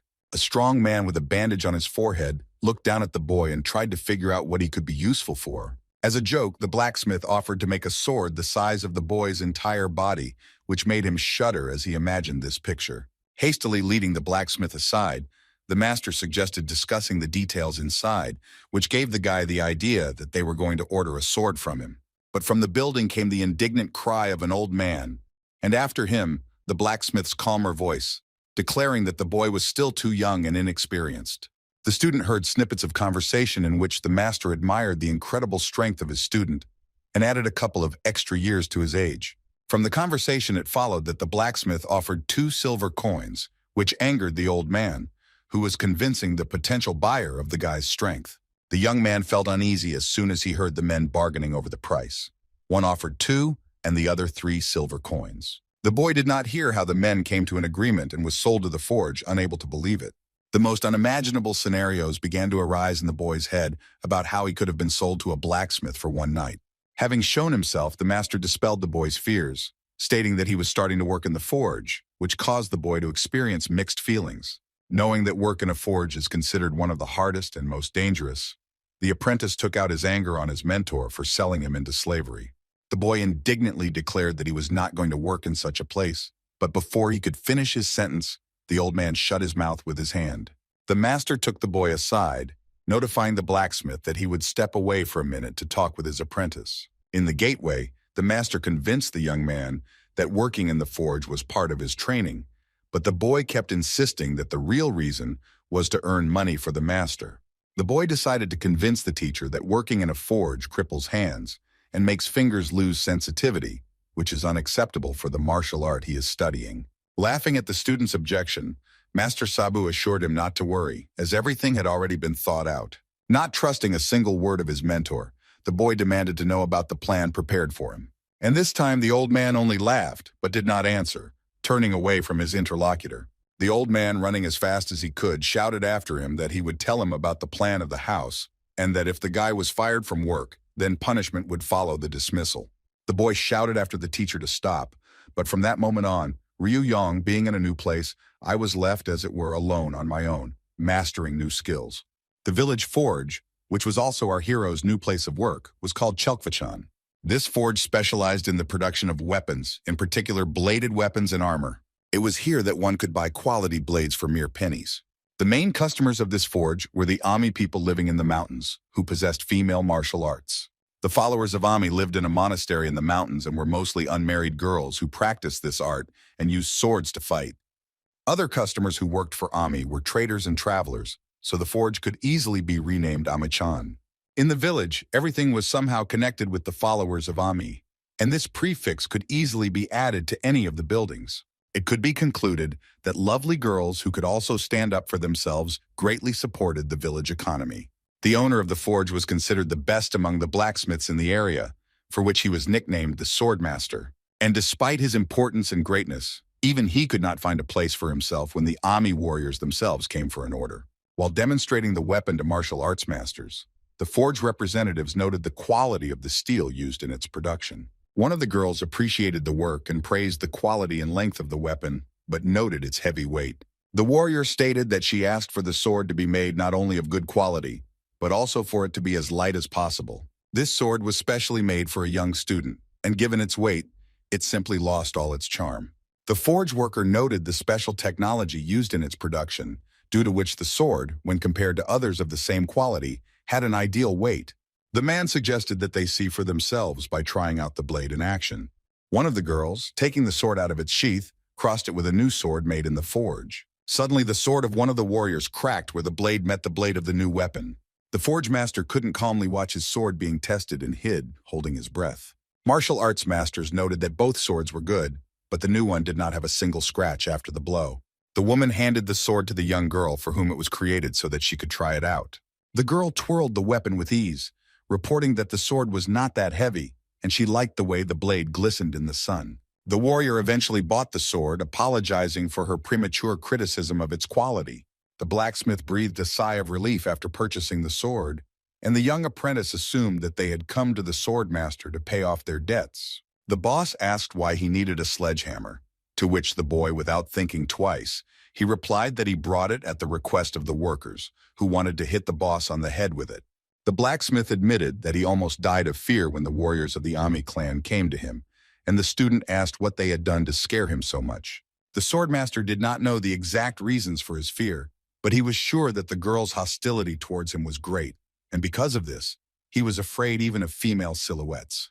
One day, while trying to sell a sword to the women of Ami, the blacksmith was so clumsy that he scared away the customers. The girls thought that the blacksmith was trying to deceive them and almost killed him, but despite this, they continued to order swords from him. Ryu Young stated that he understood how the girls felt when they saw his face, and the boss demanded to know what exactly was wrong with it. To understand what was wrong with the mentor's face, the boy had to remember his first day at the forge. The blacksmith said that the boy's teacher asked him to give him an iron hammer, but the worker doubted whether the child would be able to lift it. All the employees were whispering that it was difficult for even an adult man to lift this hammer, let alone a child.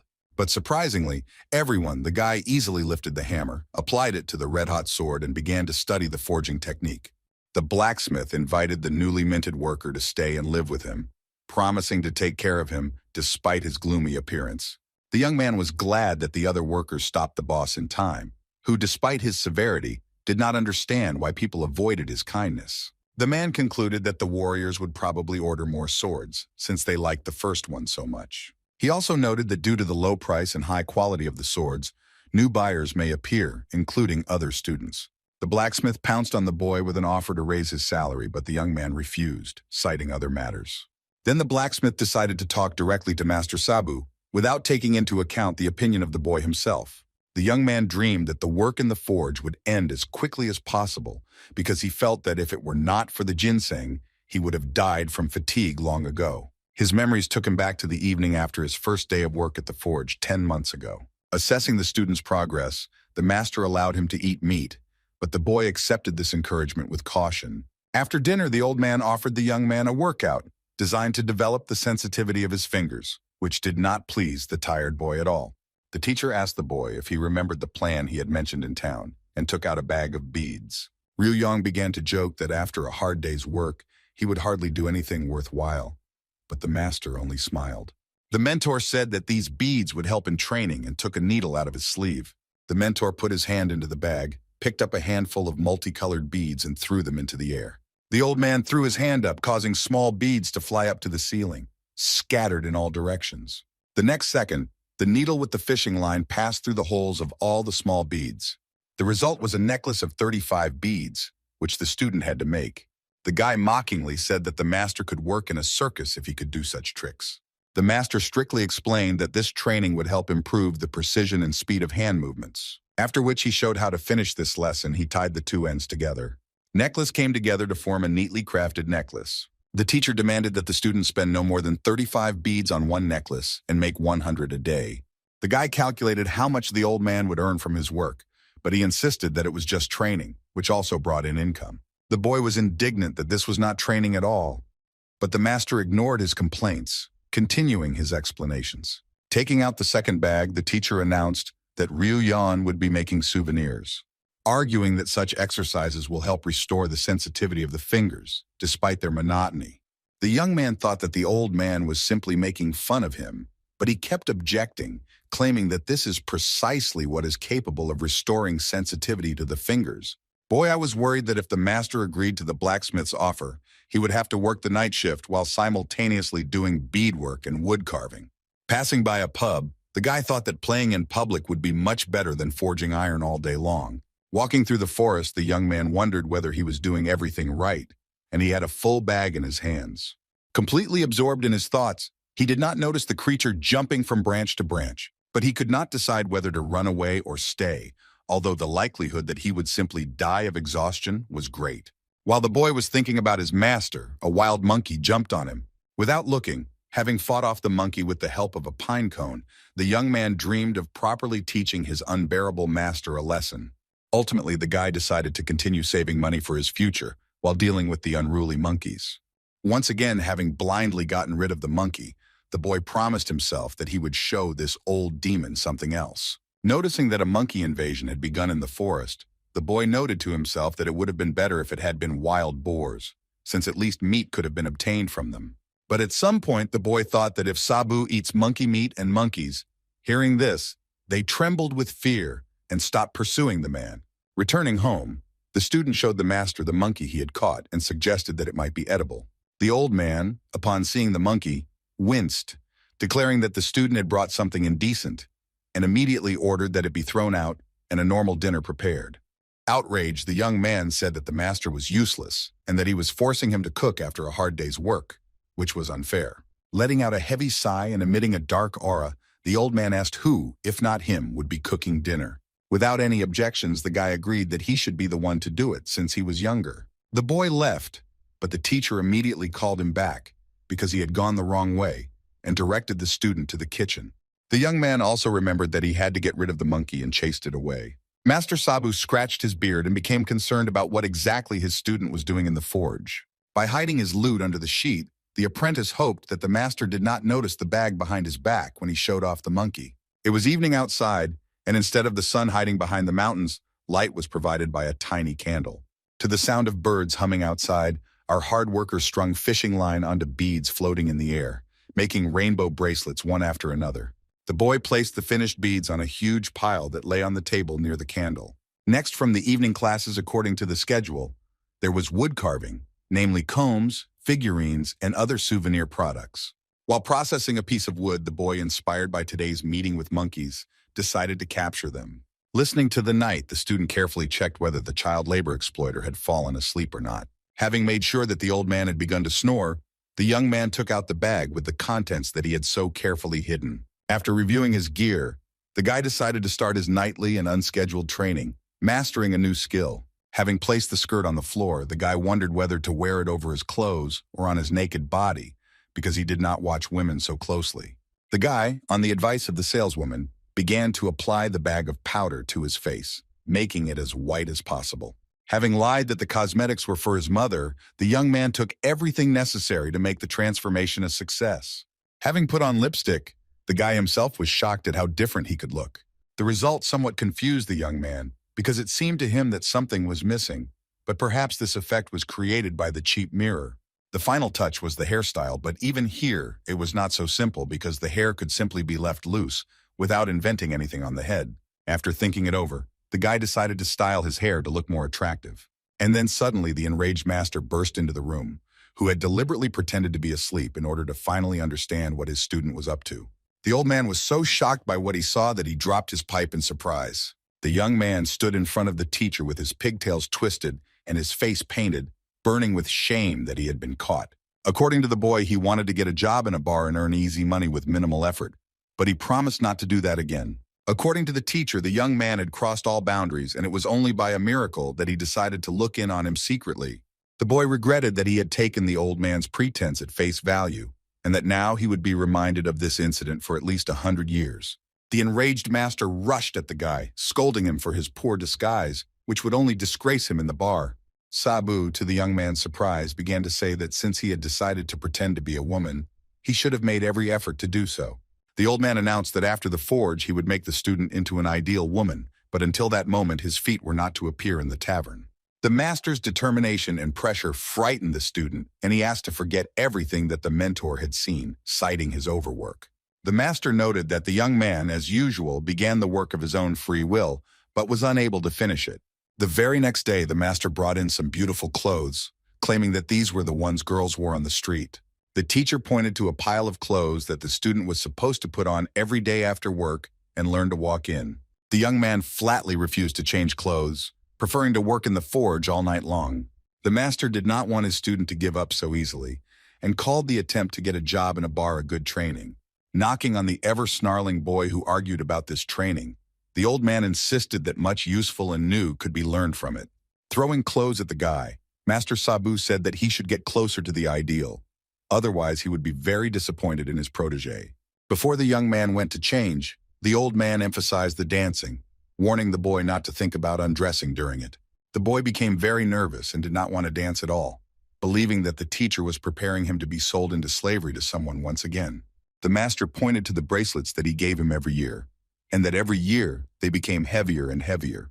The old man suggested using the phoenix technique during the dance so that the boy would look beautiful with these bracelets. The mentor also threw bells at the boy and told him to hang them on his bracelets. Confused about what they were for, the student began to get nervous, and the teacher finally explained that the bells should not make any sound during the dance. The boy accused the old man of constant bullying, but he only cheerfully denied it, saying that he would only understand the thoughts of the great Sabu with time. Since the student was to become a girl, he had to bear a corresponding name, which the old man quickly came up with for him, which sounded like Yongbi. After explaining that the Yang particle signifies beauty, Master Sabu sent Ryu Yang to change his clothes, giving him 15 minutes to do so. Sprawled on the floor, the teacher was already tired of waiting for Yunbi to appear and demanded that she come out immediately. From around the corner appeared a dress worn by a young man who, judging by his voice, was somewhat embarrassed. A look of surprise mixed with displeasure appeared on Master Sabu's face as soon as he saw Ryu Yang in women's clothing again. The boy looked much better than when the teacher found him that night, but his clothes were tucked in awkwardly.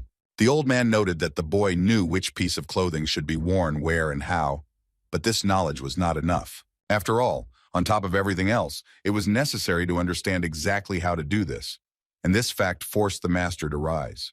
Poking his pipe at the young man, the master pointed out his stiff movements, claiming that he was not familiar with the concept of elegance. The master mentioned silent bells, but Ryu Yan objected that although it would look feminine, it would also be suspicious. Suddenly, Master Sabu paused in his teaching on femininity, frowning. Scratching his mustache, the teacher thought seriously about the young man's words, suggesting that his judgment might be wrong.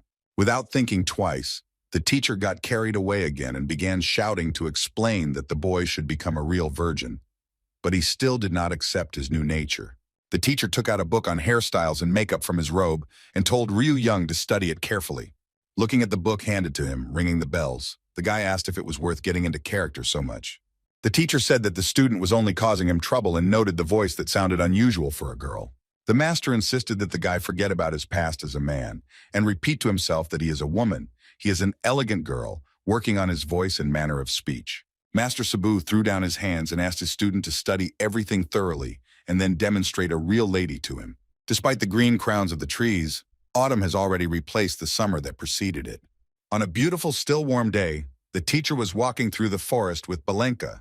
The master raised his leg and stamped it with such force that he frightened the white tigress. The earth shook from the strong blow and fruits began to fall from the trees everywhere. Belenkaya did not miss the opportunity to frolic, trying to catch every falling fruit on the fly. Watching his pet frolicking with the berries, the old man noted that it was indeed time to harvest. Belenkaya ate the fallen fruits with relish until Sabu called her to harvest from the other side. The lights of the bar burned brightly like fireflies, luring almost every passerby who wanted to relax after a hard day. Inside the tavern there was the usual hum, typical for this time of day, created by the already slightly relaxed visitors. A graceful hand lifted the pitcher and poured the stress-relieving drink into her glass. It belonged to a young, handsome guy who invited his interlocutor to join him. This man turned out to be the master's student, who considered such behavior indecent. Having bowed to his teacher, the boy in the hat came to the conclusion that he had managed to become friends with him during the long journey, but this did not change anything. The small-looking mentor was disappointed because he did not want to drink alone. Having apologized, the student was ready to sit at the table with his master and take the cup, but only if it was an order, not a request. The man wanted to have a drink in good company on such a beautiful autumn evening, but resigned himself to the fact that he would be drinking alone. The conversation between the student and the teacher was interrupted by a heated argument that unfolded at the entrance to the tavern. The merchant was unwavering and would not agree to let the child, whom the old man he already knew, onto the stage. Listening to how that domineering grandfather tried to sell a very little girl for the entertainment of visitors, the young teacher was beside himself with anger. The man could not remain on the sidelines and rose from the table, but his student hastened to dissuade him, pointing to the large number of witnesses. The argument continued until the apprentice offered to follow the old man, if such was the will of his master. The depressed mentor declared that this would not help matters, since his temperament was fiery and his character stubborn. The student did not expect that his teacher decided to leave hastily, but he explained this by the fact that the remnants of alcohol began to leave him. Master Sabu put so much pressure on Sohan Sang that the tavern owner had no other choice. The man decided to do as the visitor wanted and went off to prepare the stage for the performance, while the old man noticed someone.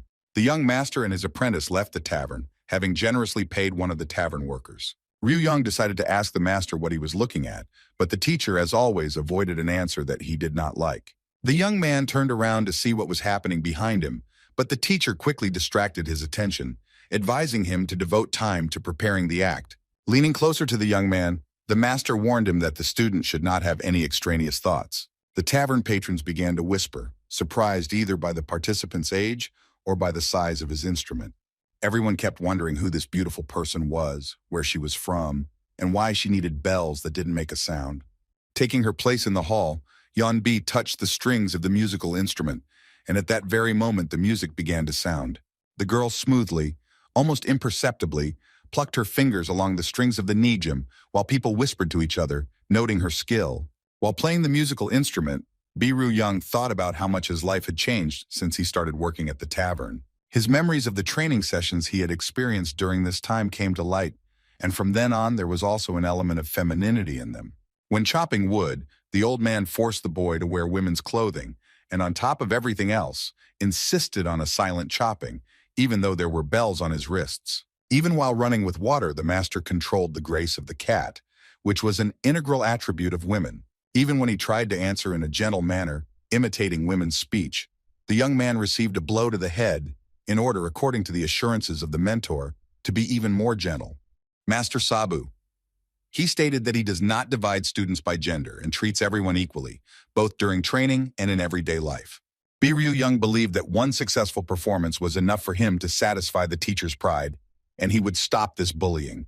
The melody continued to fill the tavern, immersing it in a gentle and beautiful atmosphere, making it forget about its problems for a while. Even though everything was going as it should, Ryu Young could still fail during the performance if he did everything according to orders.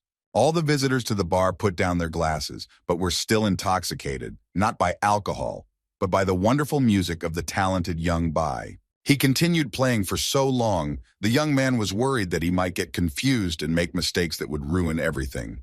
The owner of the establishment, who initially did not allow the couple in, also froze for a while along with the listeners. Seo-han-sang was immersed in a warm and cozy atmosphere created by the captivating melody. As much as the guy didn't want the audience to come to their senses, they were all captivated by Young Bi and her fabulous performance. The music was not limited to the walls of the tavern, but went much further, spilling out into the evening streets of the village. Having already prepared a contract, the owner of the establishment offered the young girl, as he considered, a worthy 5 silver coins a day for the game. Sabu, as always, was trying to profit from everything and wanted to raise the stakes by reminding the merchant of the audience's reaction to the performance. Ryu Young felt like a charlatan, since he didn't really try hard enough, but the audience was still completely delighted. The old man, realizing that the merchant was not going to make any concessions, decided to approach him from a different angle, sharing a secret with him. The master told about the girl's name, which meant the flight of a swallow, that is, extraordinary beauty, but this secret could not surprise Sohan-san. Then the great Sabu began to explain that if talent consisted only in playing an instrument, he would name it after any of the birds. And the name, referring to a beautifully flying swallow, was connected with the fact that the girl could also dance. According to the master, the girl danced so mesmerizingly that everyone who witnessed it danced. They even forgot about her playing the instrument they had just heard. The owner was indignant. Why in that case was there singing and not dancing? To which the old man objected that he did not intend to show off all the girl's talents for nothing. The master was willing to demonstrate the dance, but in that case the terms of the contract would have to be increased threefold, which made Seo-han-sang nervous. In conclusion, the old man told the tavern owner that this was the best option for him. Slamming his fist on the table, the grandfather assured the merchant that the fee would only double, and if the dance did not live up to expectations, the old man would return the money. Having finally convinced the owner of the tavern, the old man suggested going over the agreement again. The first condition was 10 silver coins per day, as well as performing only on even days of the month, excluding the full moon and new moon in order to conserve strength. The next item was tips, namely those that the guests would give on top, remained with Master Sabu and his young Bi. And the last point stated that the girl would dance only when she wanted to. Although he agreed to all the conditions, the merchant was dissatisfied because it was precisely because of the incredible dance that he decided to conclude the contract. The teacher was dissatisfied with the poor intelligence of his future partner, because people would willingly come every time in the hope of catching the amazing dance of the young lady. Seo Sang immediately changed his anger to mercy, nodding at this brilliant idea and praising the mountain of gold, as the people nicknamed the old man. Late at night, the master and his apprentice left the village and finally returned home. Running from stone to stone, the master assured that this was the only way home, because the student in his current form had to avoid any harassment. Ryu Young shouted that he was not a girl, and that walking down such a road in a skirt was extremely difficult, to which the master said that he did not know what it was like, because he did not wear a skirt. Seeing a stone wall in the way, the boy screamed that he would not be able to pass through it. But Sabu refused to listen, stating that even after giving birth, women easily pass through her. Every now and then, lifting the hem of his skirt, the young man hid everything, wondering who these women were. The woman was his tigress Belankaya, and he advised the guy to stop looking for different excuses, reminding him that he would have to walk this road 7 times every 2 weeks. Putting in maximum effort, the young man climbed up the mountain, thinking that he had followed the lead of his teacher. Having caught up with his master, Ryu Young still intended to ask his mentor about something that interested him. After clearing his throat properly, the boy called out to Sabu to get his attention. The dissatisfied master turned around, wondering what the would-be student wanted from him this time. Ryu Young asked why the old man excluded the full moon and the new moon, immediately assuming that those days would be dedicated to martial arts. Sabu told that the wooden toy workshop wanted to meet him, because recently the young man had started creating strange items. The mentor demanded that the student try to sell his toys himself, but the young man was not satisfied with this turn of events, because he did not want to work, but to study martial arts. After taking a sip from a bottle of sake, Master Sabu stared at the boy, making him feel apprehensive about his words. And here old man became put everything in its place, starting with the question of whose house was behind him, and the boy logically answered that it was Sabu's.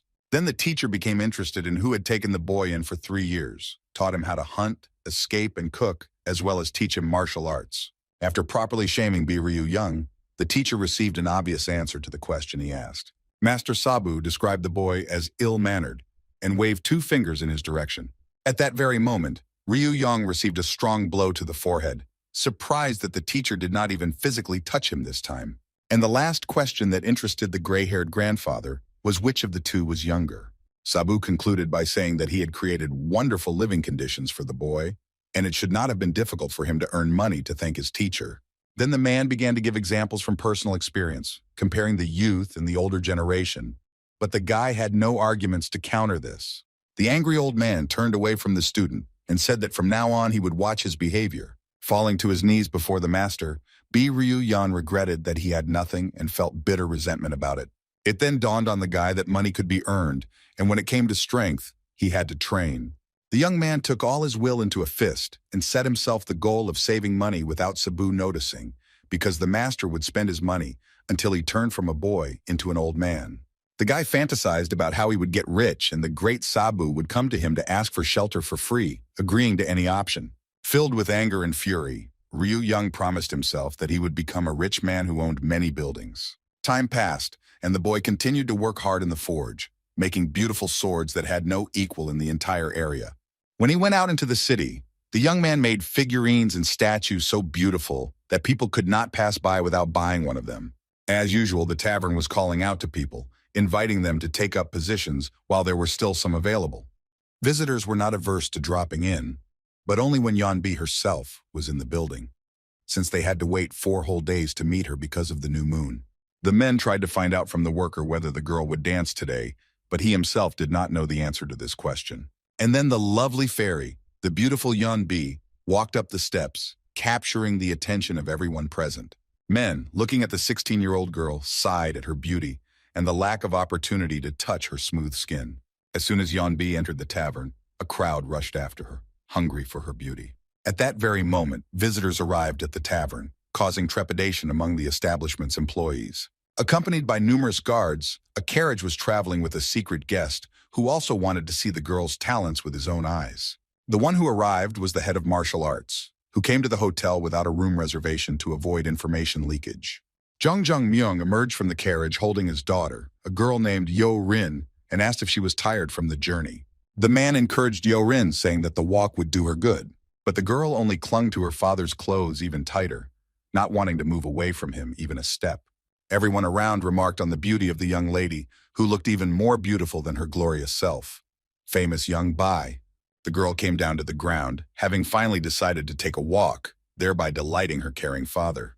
With careful movements, the girl lifted the veil on her hat, thereby revealing her beautiful face to everyone. Yoin was incredibly beautiful. Her expression was pure and innocent, and her big blue eyes seemed like one could drown in them.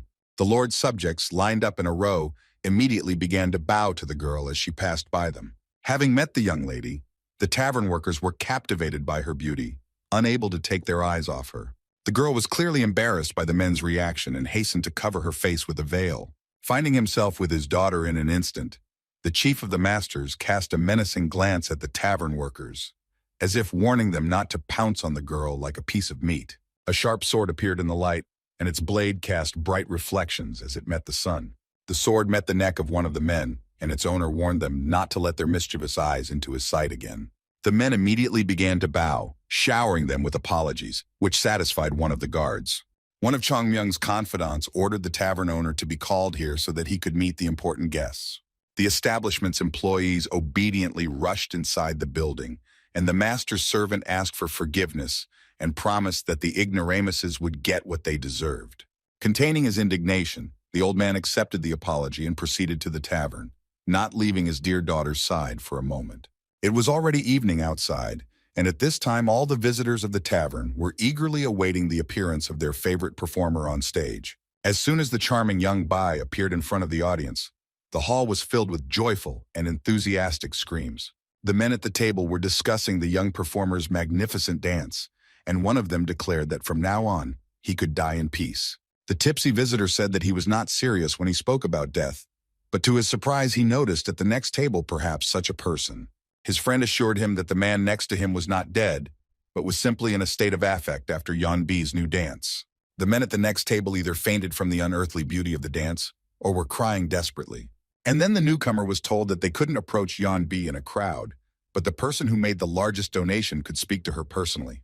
The visitor was delighted that the young girl did not care about money and that it was only her grandfather who forced her to go to work. The interlocutor asked why his friend, being such a devoted fan of the girl, did not participate, but then he saw how he made his bet. After making the highest bet, the man would collect the remaining money and personally take it to Yeon Bi, having the opportunity to be in her company so close. While accepting the gift, the young girl addressed the gentleman by name, which almost made him faint. As he headed to his dressing room, Bi Ryu-young counted how many coins he had earned, but for Sabu, he decided to name half the amount. The performer was met by Seohan Sang, who offered her an additional performance at the request of the distinguished guests, promising double the fee for the performance. The guy began to think about the offer, wanting to get 3 times more, to which the owner of the establishment agreed with ease. But before letting the girl out on stage, the merchant made her promise that she must perform well, because people from high society were sitting in front of her. Having promised to put all his efforts into his performance, the thought flashed through the young man's mind that people from high society must be very rich. In the ballroom, at a table right next to the stage, sat 3 gentlemen, with their security guards present. The men watched as the little girl placed the huge instrument on her feet and began to play it. As soon as she touched the strings, the lovely music instantly captured the minds and hearts of those present. Listening to the girl's wonderful singing, the men at the table were imbued with the atmosphere created by the melody and caught every word she said. Even Jung Myung's personal bodyguard, Mr. Namgung, while at work, could not help but be moved by the melody and sensual singing of young Bi. Listening to the song, its owner felt peaceful, as if he was in a garden full of blooming cherry trees. With her last movement, the girl touched the string, ending her excellent performance.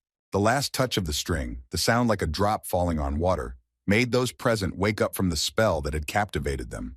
While on stage, Bi Ryu-young began to worry about whether the rich guests liked his performance. Finally, the gentleman broke the silence, saying with admiration that the music was magnificent. The man praised the performer, claiming that he had not heard anything so wonderful in decades. The old man asked the name of such a talented girl, and she introduced herself, clarifying that she was just learning to play and had room to grow. Having praised the voice of the gifted performer, the gentleman suggested that after some time, her songs would be even more beautiful. At this point, advisor Ahem intervened in the conversation, believing that Yeon Bi's beauty was intoxicating, but not as much as Yoin's. The man continued, not particularly watching his language, and thought about what kind of woman she would grow up to be. But the words he said could not go unnoticed by the owner. There was a lot of tension at the table, and the advisor, realizing that he had made a mistake, tried to justify himself. Chung Myung ordered his advisor to keep quiet, noting the amazing performance, and turned back to Young B. The head of the martial artist decided to ask what his brother Il Cheon, who had been drinking heavily all evening, thought about this. Intoxicated by alcohol, said he had no idea as he had no arm and was not prone to such sensitivity. The brother's answer greatly angered the gentleman, who seemed to be deliberately trying to ruin a wonderful evening. The man ordered Namgung Jin to take his brother to his room so that he could rest and gain strength. But as soon as the guard approached Il Chun, the man stood up from the table, ordering him not to touch him. At that time, behind the high cliffs far from the village, a detachment of people was making their way through the forest. In order not to create unnecessary noise, they decided to leave their horses and continue their journey on foot. The young man asked the guide why he was rushing him so much and wanted to know what order the pigeon had conveyed. Throwing aside the branches that were trying to hit him in the face, the guide replied that the order was from the master. The men were confronted with a panoramic view of the village that the prince had been ordered to wipe off the face of the earth, killing every single one of them. Only after the guy personally confirms the death of all the inhabitants will he be able to return home. Meanwhile, in the tavern, the squabble continued between the master's brother and his guard. The rest of the guards in the ballroom were ready to use weapons if the rowdy Il Cheon did not calm down. Watching from the sidelines, Ryu Young wondered whether he should intervene or leave the matter to the security. The man was outraged that he was called a drunkard and regretted that his brother had not cut out his tongue instead of his hand. With every word his brother said, Jung Myung became more and more angry, ready to deal with him personally. Seeing that his brother was losing his temper, Il Chun immediately softened, assuring him that everything he said was a joke and promised to remain silent in the future. Turning to the gentleman's personal bodyguard, the drunkard asked whether he had offended him by any chance. While appearing thoughtful, the young man nevertheless weighed every word and tried to sort out the family conflict. Il Cheon asked Namgung Jin what he thought of his brother Ahem's talent. The master's advisor became indignant and wanted to deal with Il Cheon's claims. The one-armed man continued to add fuel to the fire, intending to unsettle the advisor by pointing out their different social status. The troublemaker, pleased with himself, retired to his chambers and asked Namgun to take care of his brother. The guard rejected the praise that had been spoken to him, belittling his own dignity, and on the contrary, praising his master. On his way out, Il Cheon noticed a pitcher of drink and decided that he should join him. Wishing the guard success, the master's brother left the hall with a jug in his only hand. The prince's companions thrust their weapons into the ground, noting that His Majesty must do everything himself. The young man asked if this meant that he was supposed to go into the village alone and commit a massacre there. He treated what was said with distrust and wanted to find out what his servants would be doing during this time. They replied that they would try not to let a single living soul leave the village. The prince, to put it mildly, did not like the idea, and he asked what would happen to him if he refused to carry out the order. Drawing his sword, the servant declared that he would not be able to leave the village until the order was carried out. As one, the warriors prepared to attack, insisting that the prince had no choice but to submit. Along with his servants, the boy, being on guard, also grabbed the hilt of the sword. He guessed everything. He continued to remain calm and cool. Real mission of his servants really was. Those accompanying the young prince drew their swords from their sheaths, which should not have protected him, but killed him by any means necessary. His Majesty followed the example of the guards and also drew his sword. The boy asked who was the master of the village and how many people he had to get rid of. The settlement was owned by a certain Namjok Bu, and its population numbered only some 37 people. The young prince thought carefully about the information the soldier had told him. The guy said that before carrying out the order, he had to deal with those who were against it, but this required the help of the guards. His Majesty's subjects obeyed and were ready to carry out any order. Had never taken anyone's life before. In order to avoid psychological trauma on the battlefield, the guy decided to try killing before the main execution of the order began. Taking a fighting stance, the prince asked how many he could kill as an experiment. And in the tavern, the rich gentleman continued to relax, enjoying the company of the young lady. Ahem showered Yeonbi with compliments, noting her composure during the game, for which she thanked him. Advisor Chung Myung noted that the talented girl had another extraordinary gift, but she dismissed it as rumors. Ahem became interested, and Chung Myung kindly shared that Young B's movements were so expressive that she was compared to a dancing angel. The girl waved it off, worried that she would ruin the evening with her dance, but the guest did not calm down, wanting to see her performance. Intrigued by such rumors, the nobles dreamed of seeing this dance with their own eyes. Giving in to the request, the girl said that if her dance lifted their spirits, they could thank her. The man, without taking his eyes off the girl, could not wait for young Bead to begin her performance. Pleased with how much important people were eager to see her perform, the girl finally got down to business. The tired musicians, who were about to leave the establishment, stopped when the performer called them to her. Approaching the musicians, the girl asked them to play one composition for her because a good dance requires good music. The old man, imagining how each member of the ensemble would receive a gold coin, agreed to play the requested music. The dancer apologized to the guests, saying that she needed to step away to change her outfit. Remembering the composition to which the girl would dance, the gentleman was in anticipation. The men noted that the beginning of the dance was very different from traditional performances. In her new outfit, the girl picked up a long scarf that had fallen to the floor, with small bells at the ends. She threw the end of the scarf over the balcony and it wriggled like a dragon as it floated across the ballroom. The end of the scarf hit the stage where the musicians were playing, and the bells began to ring in time to the music. The spectators, watching the dance, were shocked, unable to look away. Zhang Myung, like the others, seemed to have turned to stone, holding a glass of drink in the air. Wrapped around a silk scarf, the girl gracefully descended from the balcony to the floor towards her spectators. The fabric, like petals in the wind, swirled around Yeon Bi, whose lovely gaze was directed at the nobles. The girl moved silently across the stage as if she wasn't there, only the bells occasionally knocked on the floor. The scarf, moving in zigzags, rose and fell, climbing onto the balcony railing and descending towards the hypnotized spectators. The musicians worked hard, plucking the strings of their instruments with their calloused fingers. And the dancer continued to spin, controlling the canvas as if it were an extension of her arms. The energy in the hall was so strong that one could involuntarily notice a phoenix in space. Comparable to the flight of a phoenix, the prince's attack also pierced through space, rushing towards the enemy. The blades of both swords collided with each other, and in addition to sparks flying in all directions, it seemed as if electrical discharges were occurring. The prince's strength and skill were so great that the enemy's sword began to crack. The next moment, the weapon cracked in half, and the prince's blade continued on its way, rushing towards the enemy. By some unimaginable miracle, the soldier managed to dodge the fatal blow. A grimace of horror froze on the man's face, so frightened was he by the ferocity of his master. Another blow from the prince shattered the warrior's sword, turning it into a small knife. The soldier understood that in this battle, no matter how hard he tried, he would not emerge victorious. As if to confirm this thought, the prince plunged his sword into his enemy, sprinkling him with blood. Two more were already rushing to help, but sensing their approach, the prince immediately turned around. With a deft movement, he pulled the sword out of the first soldier's body and dodged the blow of the second. The guy swung his sword, and it, like a snake, wrapped itself around the enemy's weapon. The prince then jumped into the air but continued to keep his swords crossed. His Highness's weapon seemed to possess magical power, preventing the enemy from moving his blade to the side. Suddenly the guy raised his hand and out of nowhere something small appeared, spinning quickly in the air. The next second, using this rotating weapon, the prince jumped onto the opponent's sword. The soldiers were stunned by the speed and brutality of their master's actions. The deadly boomerang with sharp edges left a bloody trail on the once green grass. Having described an arc, the deadly weapon returned the axis back into the hands of its owner. The prince held his weapon in the air without touching it with his fingers. Lowering his hand, he opened the sleeve of his outfit and hid the sharp boomerang there. One of the soldiers suggested that the prince's training was over. Otherwise, he might waste his strength. The soldiers bowed their heads before their master, ready to sacrifice themselves for him. The guy, remaining cold and unperturbed, was flattered by the loyalty of his subordinates. His Highness turned around to assess the results of his training.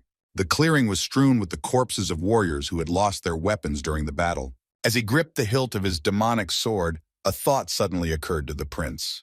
Returning to the dead, he lifted the veil that hid the face of one of the warriors and noticed that he was blind in one eye. While examining the dead man, he asked his subordinates who this brave warrior was. One of the soldiers, bending over his master, called out the name of the deceased. The prince repeated the name, but the servants assured him that there was no need to remember it or the names of the others. While pondering the words of his subordinates, he did not take his eyes off the clearing strewn with bodies. When he had had enough, he turned around and cast a cold glance at his servants before leaving. Meanwhile, in the bar, the phoenix that had been hovering in space finally materialized in the form of the beautiful and inimitable Yeon Bi. The girl performing the dance at some point stood on her toes and the bells began to ring barely audibly. The next second, she pushed off the floor with the lightness of a feather and took off like a bird. The movements of the young dancer were as smooth and soft as a stream of water flowing through the rocks. The men at the table admired Yeonbi's dance, comparing it to a beautiful painting.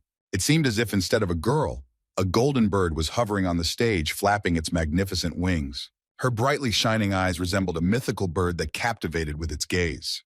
The light scarf hitting the floor looked like a bird's tail from which a feather had fallen into the water. The audience simultaneously saw both the bird and the girl spreading her powerful wings. It seemed that it was thanks to these wings that she could move so gracefully, both on stage and in the air.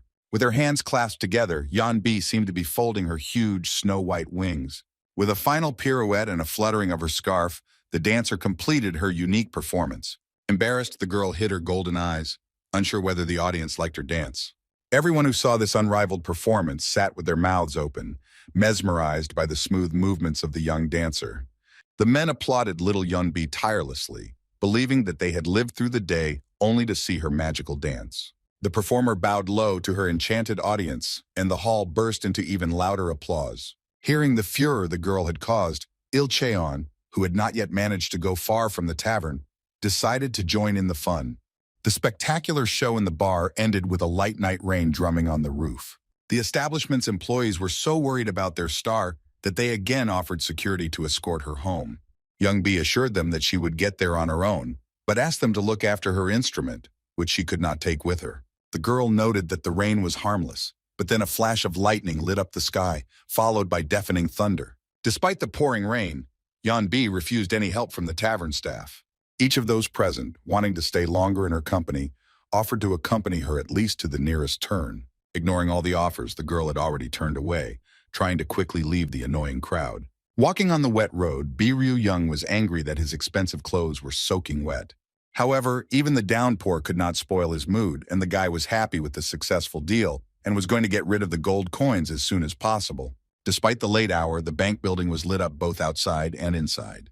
The boy entered the bank with only one thought: to get rid of the coins as quickly as possible, so that Master Sabu would not find out about them. The bank clerk was surprised but pleased by the customer's visit at such a late hour. The young man wanted to top up his account with silver coins and exchange the contents of the box for cash. The bank employee was surprised to see an item made of pure gold. This gift was given to Ryu-young instead of coins by M, who was very impressed by Yeonbi's dance. The advisor asked the dancer if she would agree to perform again if the gentleman asked her, but noted that they no longer had such decorations. The girl was surprised by the request, but promised that she would try to fulfill it. At the bank, Ryu-young told the clerk that he had earned the gift through hard work.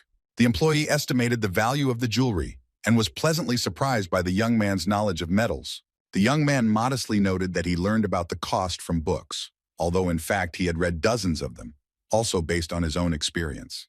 The bank employee remembered a young man with outstanding investment sense as he looked at Ryu-young. The man offered to arrange a meeting with this person, but the guy politely refused.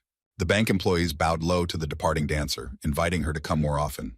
Drenched in the rain, Ryu-young was looking forward to the day when people would start addressing him as a man. The guy closed his umbrella to make it easier to run since it didn't save him anyway. Ryu-young witnessed lightning cutting through the sky, a harbinger of terrible events to come. In one of the hotel rooms, hidden by the darkness of the night, a man's body lay on the floor. Only the lightning that illuminated everything around allowed us to see his lifeless, wounded body. A grimace of horror froze on the face of Advisor Am, who saw Yeonbi's dance just before his death, as if he sensed it. A man emerged from the hotel in the pouring rain, smelling of death. A flash of lightning illuminated the killer, who turned out to be Il Cheon. His hand was intact but covered in a metallic layer. The killings did not end that night, but only increased thanks to the prince carrying out the orders given to him. One after another, dead bodies littered the floor of the building, just as they had recently littered the clearing near the village. The boy breathed heavily, trying to calm down as his clothes absorbed the crimson stains. As he left the crime scene, the prince left behind bloody footprints. Despite the carnage in the village, he remained cool. His servants were also in it, closely watching and controlling his every action. Pulling his hand out from the wide sleeve of his robe, His Majesty released his deadly boomerang. The child immediately fell to the ground, splashing his clothes with blood from the open wound. The boomerang returned, neatly hiding in the sleeve, without leaving a single trace on the clothes. Next to the girl's body there was a puppy, who looked at his owner with alarm, not understanding what had happened. The sight of the animal caused the prince to suddenly feel regret for his actions. Something trembled deep in the guy's soul, and his once steel hand began to tremble. A clap of thunder sounded directly over the hotel, as if to remind them that there had not been enough evil that night. Yorin, pressed against the wall, looked at her offender with big blue eyes full of fear. Her uncle entered her room with a gloomy expression on his face, stained with blood. The only witness to Il Cheon's terrible crimes was a small bird in a cage. As he approached the hotel, the head of the martial artist heard his daughter's cry calling him. In a panic, the man rushed down the corridor, trying to get to his girl as quickly as possible. After a terrible downpour with peals of thunder, a quiet and clear day arrived. The owner of the forge asked why his apprentice was holding a club at the table and behaving so strangely. The blacksmith was also outraged that the young man was again drinking water from the jug instead of the glass that stood nearby. Those around him didn't understand, but these little things helped Ryu Young maintain his manhood.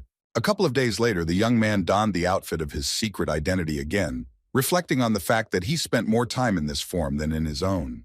The gentleman for whom he had recently performed appeared on his path, declaring that he was forbidden to be there. Ryu Young wanted to leave quickly, but the man stopped him, saying that their meeting was for the best.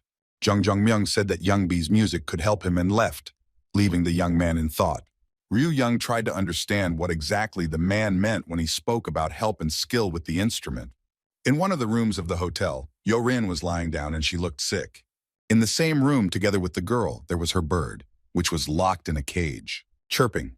The sound of birds coming from the cage made the girl come to her senses. Tired, covered in bruises and battered, she opened her eyes with difficulty as the bird continued to sing. Frightened, Yorin did not immediately understand what the sound was, but once she figured it out, she looked back towards the cage. Seeing the bird, the girl was instantly overcome with painful memories of that terrible night.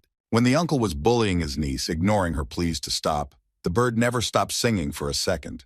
Il Cheon continued his evil deeds, ignoring the girl's fear, while the bird thrashed furiously in its cage. At some point, the pet fell silent, as if listening to his words that no one would help her. When the man crossed the line, the bird, as if sensing its owner's fear, screamed piercingly. Fortunately, at that moment, the girl's father entered the room and managed to stop the indecency that his brother had committed. Battered and terrified, Yorin couldn't believe it was finally over.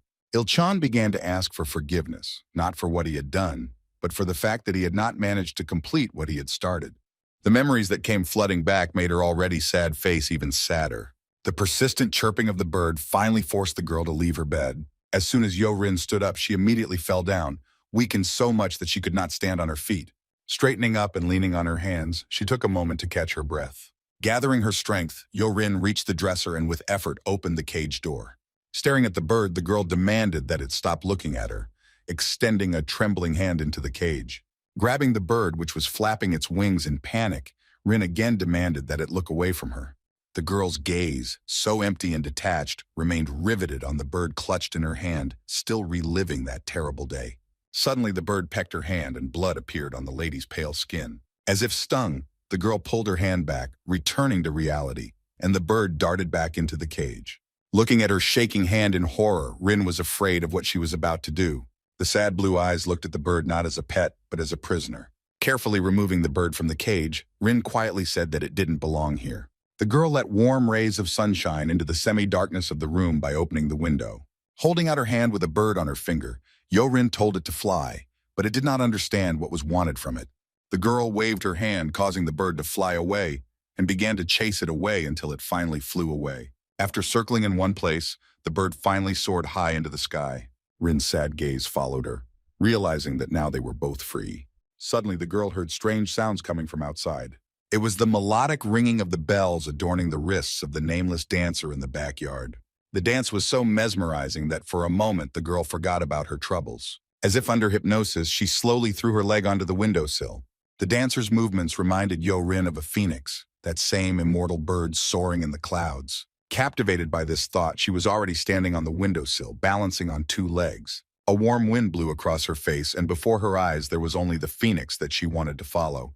For the first time since that terrible day, her despair and fear were replaced by peace and tranquility. Slowly, the girl raised her leg, lifted it off the windowsill, and took a step forward. The wind immediately got tangled in her hair and her robe fluttered in the air, like a sail. Feeling something was wrong, Ryu Young stopped training and raised his head. Straight into his arms, as if from nowhere, a girl in her pajamas fell from a great height. Instantly pushing off the ground, the young man jumped towards her and caught her in the air. Carefully holding the girl in a tight embrace, Ryu Young smoothly lowered himself to the ground. He was astonished by her fall, assuming that she might have jumped out of the window. Noticing that the girl had injured her leg, Ryu Young, still pretending to be Young B, asked Wang Il, a security guard who was nearby, about help.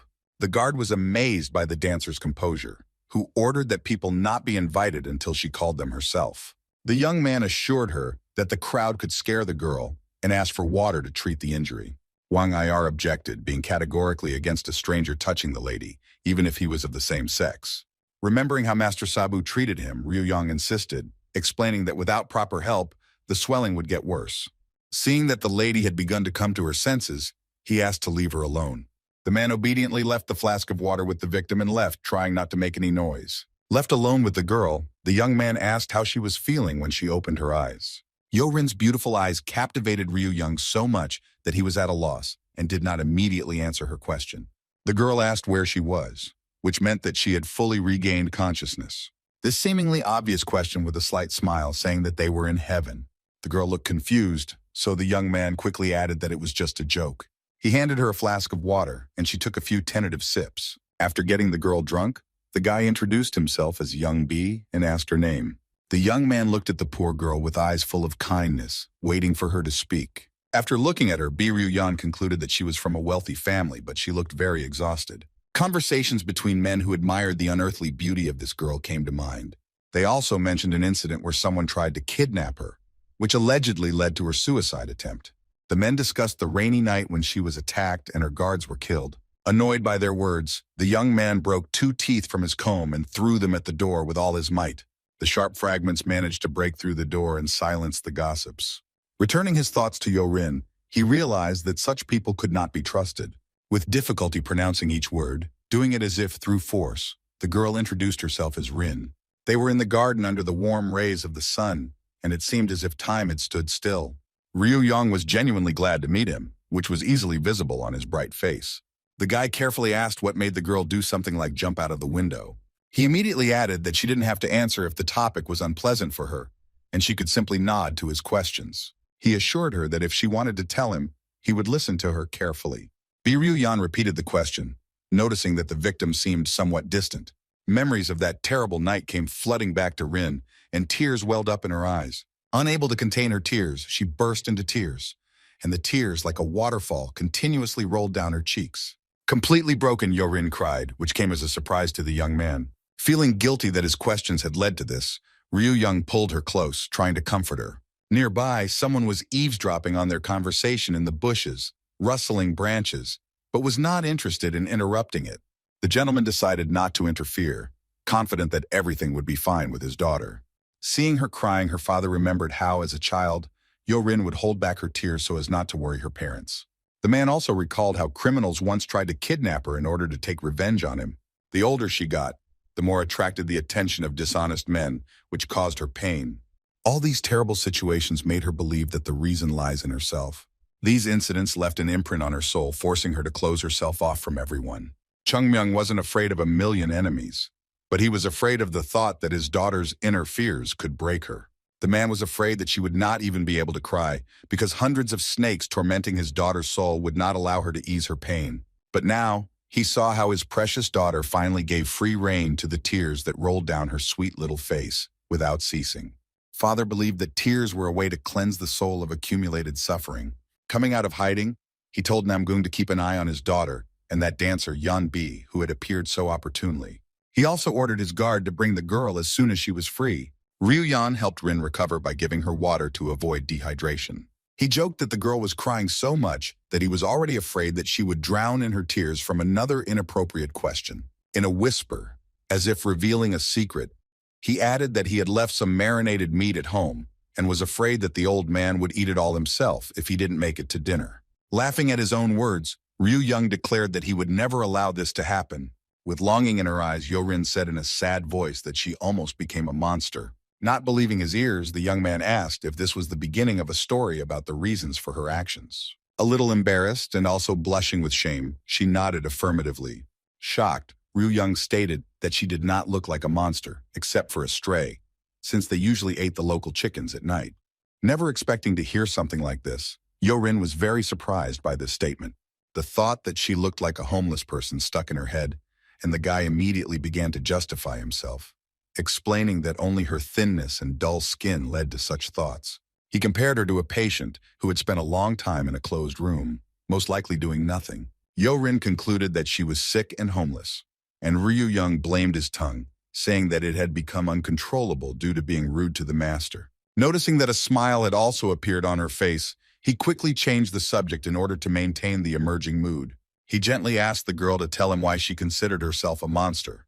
Yoin replied that her soul was shrouded in such dark thoughts and she was afraid that she would become like that, turning into a bad person. Not trusting anyone else, the boy somehow considered the girl's words to be true and asked to find out if he had something similar inside him.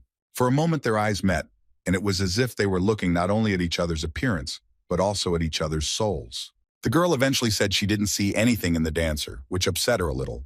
The young man sincerely envied the young lady's gift, but she declared that everything was not as easy as it seemed, and that all people were monsters. But Ryu Yan immediately decided that the negative attitude was people who were monsters themselves, and asked if he could be a monster, according to Rin.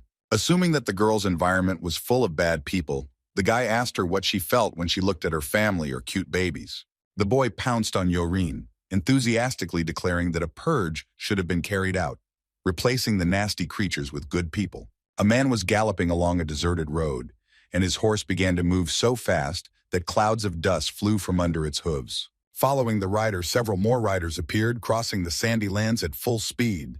The man who led the detachment through this area clutched the reins with a metal hand. With his usual fury and impatience, Il-cheon rushed as fast as he could to his destination. A variety of tools and equipment were laid out on the table in the workshop. The master's hands disconnected compartment after compartment, and the craftsman himself praised the appearance of the thing. He noted that this steel prosthesis was known among soldiers as the West Wind's Rampage, but its owner gave the device the name Blumanjisu, meaning something that should not be forgotten. Having checked all the details, the master assembled a formidable metal hand. The peculiarity of the prosthesis was that it could not be used by those who had a right hand, and that the hand had to be identical to the prosthesis. The master emphasized that Il-cheon's requirements coincided, and the metal hand was created specifically for him. The man demanded that they stop praising him, saying that the remaining arm was still a little longer. The escaped killer told the person opposite him that he had to adjust his arm to fit a prosthesis. The man in the wheelchair was surprised that the owner of the metal arm cut off part of himself for this. With some pride, Il-cheon said that people tried not to look at his ugliness, and no one even guessed that his right arm was shorter than his left. Stunned by such a confession, the master asked to look at the guest's hand, and he indifferently allowed him to. Il-cheon advised the man to first make his own legs and only then make prosthetics for others, but he objected that the poison, once it entered the body, would destroy everything entirely. The killer asked if everyone except the master was mute, to which the man replied that the people chosen for this job were mute from birth so that they could not tell about the client's secrets. Looking at the hand, the master was horrified. Because the man's bone had come out, he couldn't understand how his client had endured such pain. With a wild look, Il-cheon confirmed that he felt extreme pain, but stated that it was worth it. The criminal returned in his memories to that very night, which became fatal for some. The door to Ahem's room opened, and he, grabbing his sword, menacingly asked who it was. When he discovered that the uninvited guest was his master's brother, he breathed a sigh of relief, but noted that he was very scared. Ahem declared that he was not going to listen to the nonsense of a drunk man, and immediately asked why he had come at such a late hour. The man revealed that he had important information regarding the western sky. The advisor could not believe his ears and asked again if he had heard correctly. To confirm his fears, he asked whether this was the western heaven that served the bloodthirsty heavenly spirit. Brother Chung Myung confirmed that it was he who was spoken of as the one-armed man with two arms. Ahem reacted to Il-cheon's words with apprehension, reaching for his weapon, because he had never been told about the western sky and its features. The advisor slowly pulled out his sword and said that he had only received the information about the western sky from the master an hour ago, and it was strange that his brother had found out everything so quickly. Stopping hiding his true appearance, western sky revealed his metal arm. Ahem was shocked that the sky turned out to be Il-cheon and that somehow he had regained his right arm. The blood spirit's minion stated that he had been wearing this prosthesis for a long time, and after these words he attacked the advisor. The metal arm extended and pierced the heart with furious force, leaving a hole in the body. Rumors claimed that Western Heaven was over 100 years old, and Il-cheon considered himself to be its second generation. Trying to pull the terrible hand out of himself, the man asked why he was hated so much. The scoundrel replied that he simply despised firstborns because they received more privileges. Thinking that he had missed the heart, Western Heaven quickly corrected this mistake by crushing it inside. Remembering that night, Il-chun couldn't forget the adrenaline he felt then, but he regretted missing out on the 14th heart. Even with the power of the new arm that people called the Western Sky Madness, he was unable to defeat his brother, still feeling weak. The gentleman, who arrived on time, managed to repel the attack of the distraught relative, thereby saving his daughter. Mad with rage, the father took out his sword and was ready to tear his brother to pieces, but he was too late. The criminal, using demonic spells, managed to escape in time, but he promised to wait for the next meeting. Having completed the arm measurements, the craftsman promised his client to remake the prosthesis so that it would be much easier to control. Il-cheon was overjoyed to hear this news. Just then, the master's servant who had previously made a cast of his face arrived. The master told Western Heaven that the box contained material for making a mask. The client asked if no one would really recognize him if he put on this mask, and the craftsman replied that it could be worn forever. The mask was meant to change Il-cheon's appearance so that no one could recognize him. The girl wanted to remove all the shady people with dirty thoughts from her life, and the guy had several ideas on how to do this. You could use brute force, hire people to clean up, or attack the enemy morally.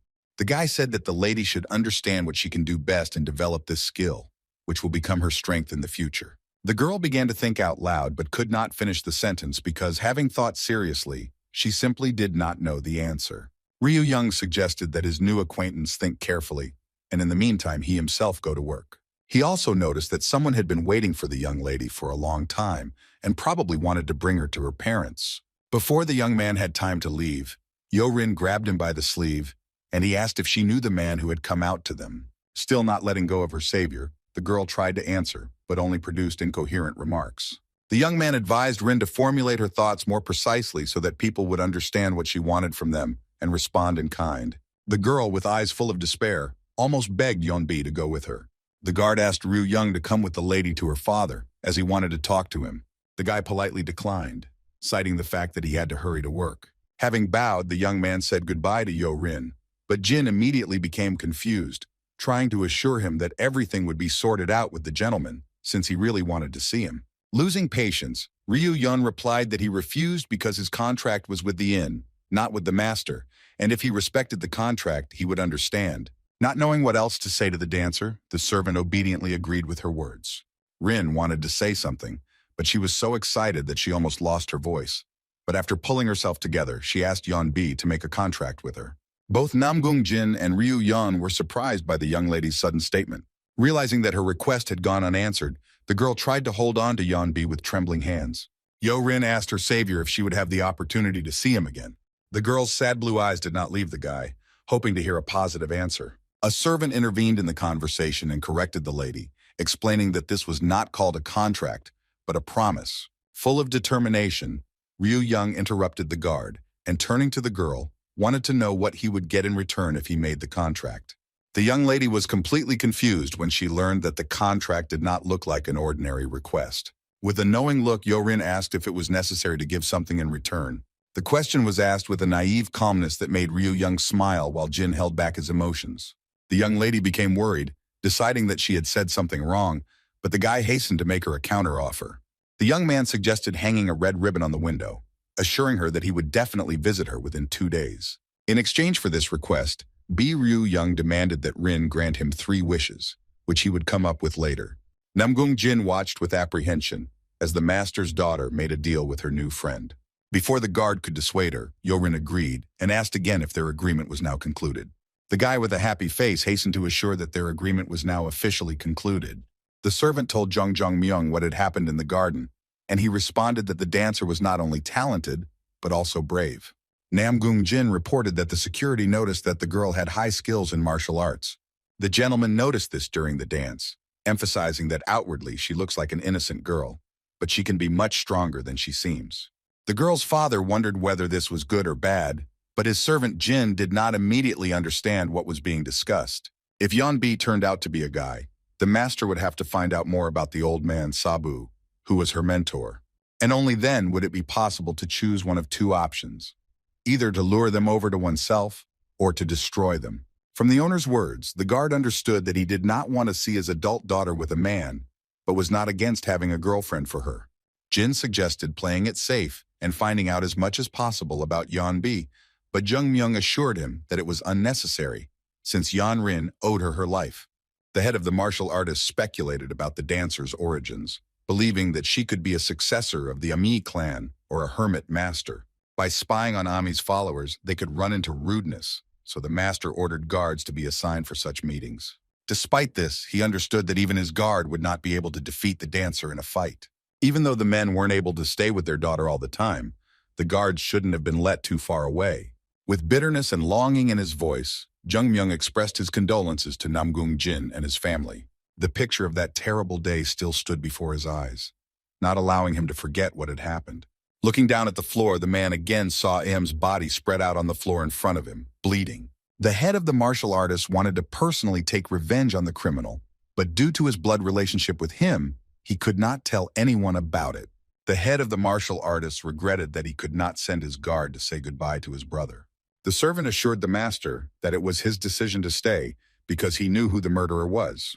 The possibility that he would return for the master was extremely high, and the moment that happened, Namgung Jin would be ready. The man hugging the body of his dead brother vowed not to return home until he avenged him. Without letting go of his brother's cold body, Jin tearfully asked him to wait for this moment. Meanwhile, in the area where the Namgun family lived, a funeral ceremony was taking place in one of the houses. The candles spread their aroma throughout the room, and the monks silently bowed before the deceased. Bending over the deceased, the relatives could not contain their emotions and shed tears of bitterness and loss. Not far from the building in the garden, a boy was mindlessly wielding a stick, digging in the ground. An older guy approached him and asked why he was crying, whether it was because of his uncle. He said that his father was searching for the killer, so he shouldn't give up, and to be useful, he needed to study well. The boy promised to go to school, but an irritated girl's voice said that it would be more useful if he joined the community of martial artists. The girl, her eyes full of tears, declared that she would be more useful than her whiny brother. The eldest of the children assured that both children were good helpers, but now they should see their uncle off. He asked to see the deceased off with all honors, reminding them that his father could not be with them on this difficult day. The children listened to the request, but could not control their feelings and burst into tears again. One clear day, Ryu Young was walking around the city, finally free from work. Passing by the hotel, which was located next to the bar, the young man noticed a red ribbon on the window. After some time, he, already in women's clothing, sat next to Yo Rin, telling her about the popular culture in the village. Despite the rain outside, the guy noticed that another ribbon had appeared on the window. Ryu Young brought the girl a carved wooden catfish with wings and offered to place it in the cage instead of the released bird. After a hard day at work, the guy, barely able to move his legs, complained of back pain. Looking up, he noticed another red ribbon on the same window, which immediately lifted his spirits. The young man realized with a smile that they were eagerly awaiting his arrival and saw that same red ribbon again. On a quiet, clear night, one of the hotel rooms suddenly became restless. Rin tossed and turned in her sleep, clutching at the blanket every now and then, and beads of sweat appeared on her face. At some point, she screamed and woke up from the nightmare with tears in her eyes. Breathing heavily, the girl tried to calm down, taking deep breaths in and out. Her worried gaze fell again on the cage standing opposite the bed on the dresser. But now, instead of the bird that was constantly chirping unbearably, there was a strange figurine that was a gift from Yeonbi. The young lady was bothered by the fact that there was a fish in the cage that should have been in the water. She asked her friend if a fish could live in a cage, to which the dancer pointed to her wings. Yeonbi assured that it was a special fish that was easy to keep in a cage because, unlike a bird, it does not make noise and does not require feeding. These words made the girl laugh so hard that she burst into tears, unable to calm the joy that had washed over her. The next morning, Rin woke up not from a nightmare, but from an idea that she wanted to bring to life. She looked again at the winged fish that now stood in the place of the bird and smiled brightly at it. Now the figurine was at the bottom of the cage, like a real fish in water, and not in the air, imitating a bird. Bright red ribbons still adorned the hotel window, attracting attention. Mr. Chong Myung, looking at them with irritation, completely forgot that his subordinates were nearby. Namgung Jin noticed the owner's dissatisfaction and suggested changing the method of communication or asking young Bead to come on certain days. The man objected that everything suited him. He just didn't like the color red, which made his eyes hurt. Continuing to grumble about the red ribbons, Jung Myung ordered to leave immediately, citing an urgent list of things to do. However, he suddenly came up with the idea of asking Rin to hang up blue ribbons if she needed to see him. The surprised servants asked whether the master would feel awkward if such ribbons suddenly did not exist. Like a tiger, the man growled, assuring that his daughter was quite capable of hanging the ribbons, and if anything happened, he could always buy them. The guard noted that the gentleman was often around Yoin, so she would most likely not hang up the blue ribbons. The man ignored his subordinate's remark and ordered him to hurry up so as not to be late. The gentleman asked what Namgung Jin meant, and the man said that his daughter gave flowers to everyone except him. The head of the martial artists was not thrilled at the thought of sharing the fate of his servant, and refused the offer of flowers. After listing all the procedures that had been done, Ryu Young concluded that his makeup was ready. Full of enthusiasm and joy, the guy, collecting his things, declared that he was ready to go to work. However, Master Sabu entered the room and his students' high spirits aroused suspicion. The teacher, not believing his eyes, asked Ryu Young if he was really having fun or if he was just imagining it. Ryu Young reproachfully stated that the teacher was behaving tactlessly by bursting into the girl's room without knocking. Outraged by such an accusation, the master reminded that it was he who helped his student become a real girl. The gray-haired grandfather, trembling with anger, thought for a moment about the boy's words. The master noted that Ryu Young's cunning should have been punished, but his ability to find arguments made him similar to the girls. Sabu couldn't understand why the young man who had once cried when he refused to work in the bar was now beaming with happiness as he headed there. The master assumed that Ryu Young was hiding something, but the boy asked if the teacher would prefer to see him in tears. The guy insisted that if his destiny was to work constantly, then he wanted to at least get joy when his body was not so tired. The irritated old man, unable to figure out the trickster, sent him off to work so that he wouldn't be an eyesore. Rushing to the village, the young man grumbled that he was forced to carry a heavy musical instrument in order to earn money for an ungrateful old man. His monologue was interrupted by an unexpected slap on the back of the head from the master, who seemed not to have touched him. The boy was surprised by the cruelty of his mentor, who managed to hear him despite the fact that he was 100 steps away from home. Somewhere in the forest at the foot of Mount Hyun, a detachment of warriors discovered a destroyed village. The soldiers were amazed at the skill with which the attack was carried out, and therefore dealt with all the inhabitants so easily. To find evidence, they scattered around the surrounding area, examining the charred remains of the village. One of the soldiers, looking at the ruins, asked his colleagues what kind of monstrous weapon could have been used to create such a thing.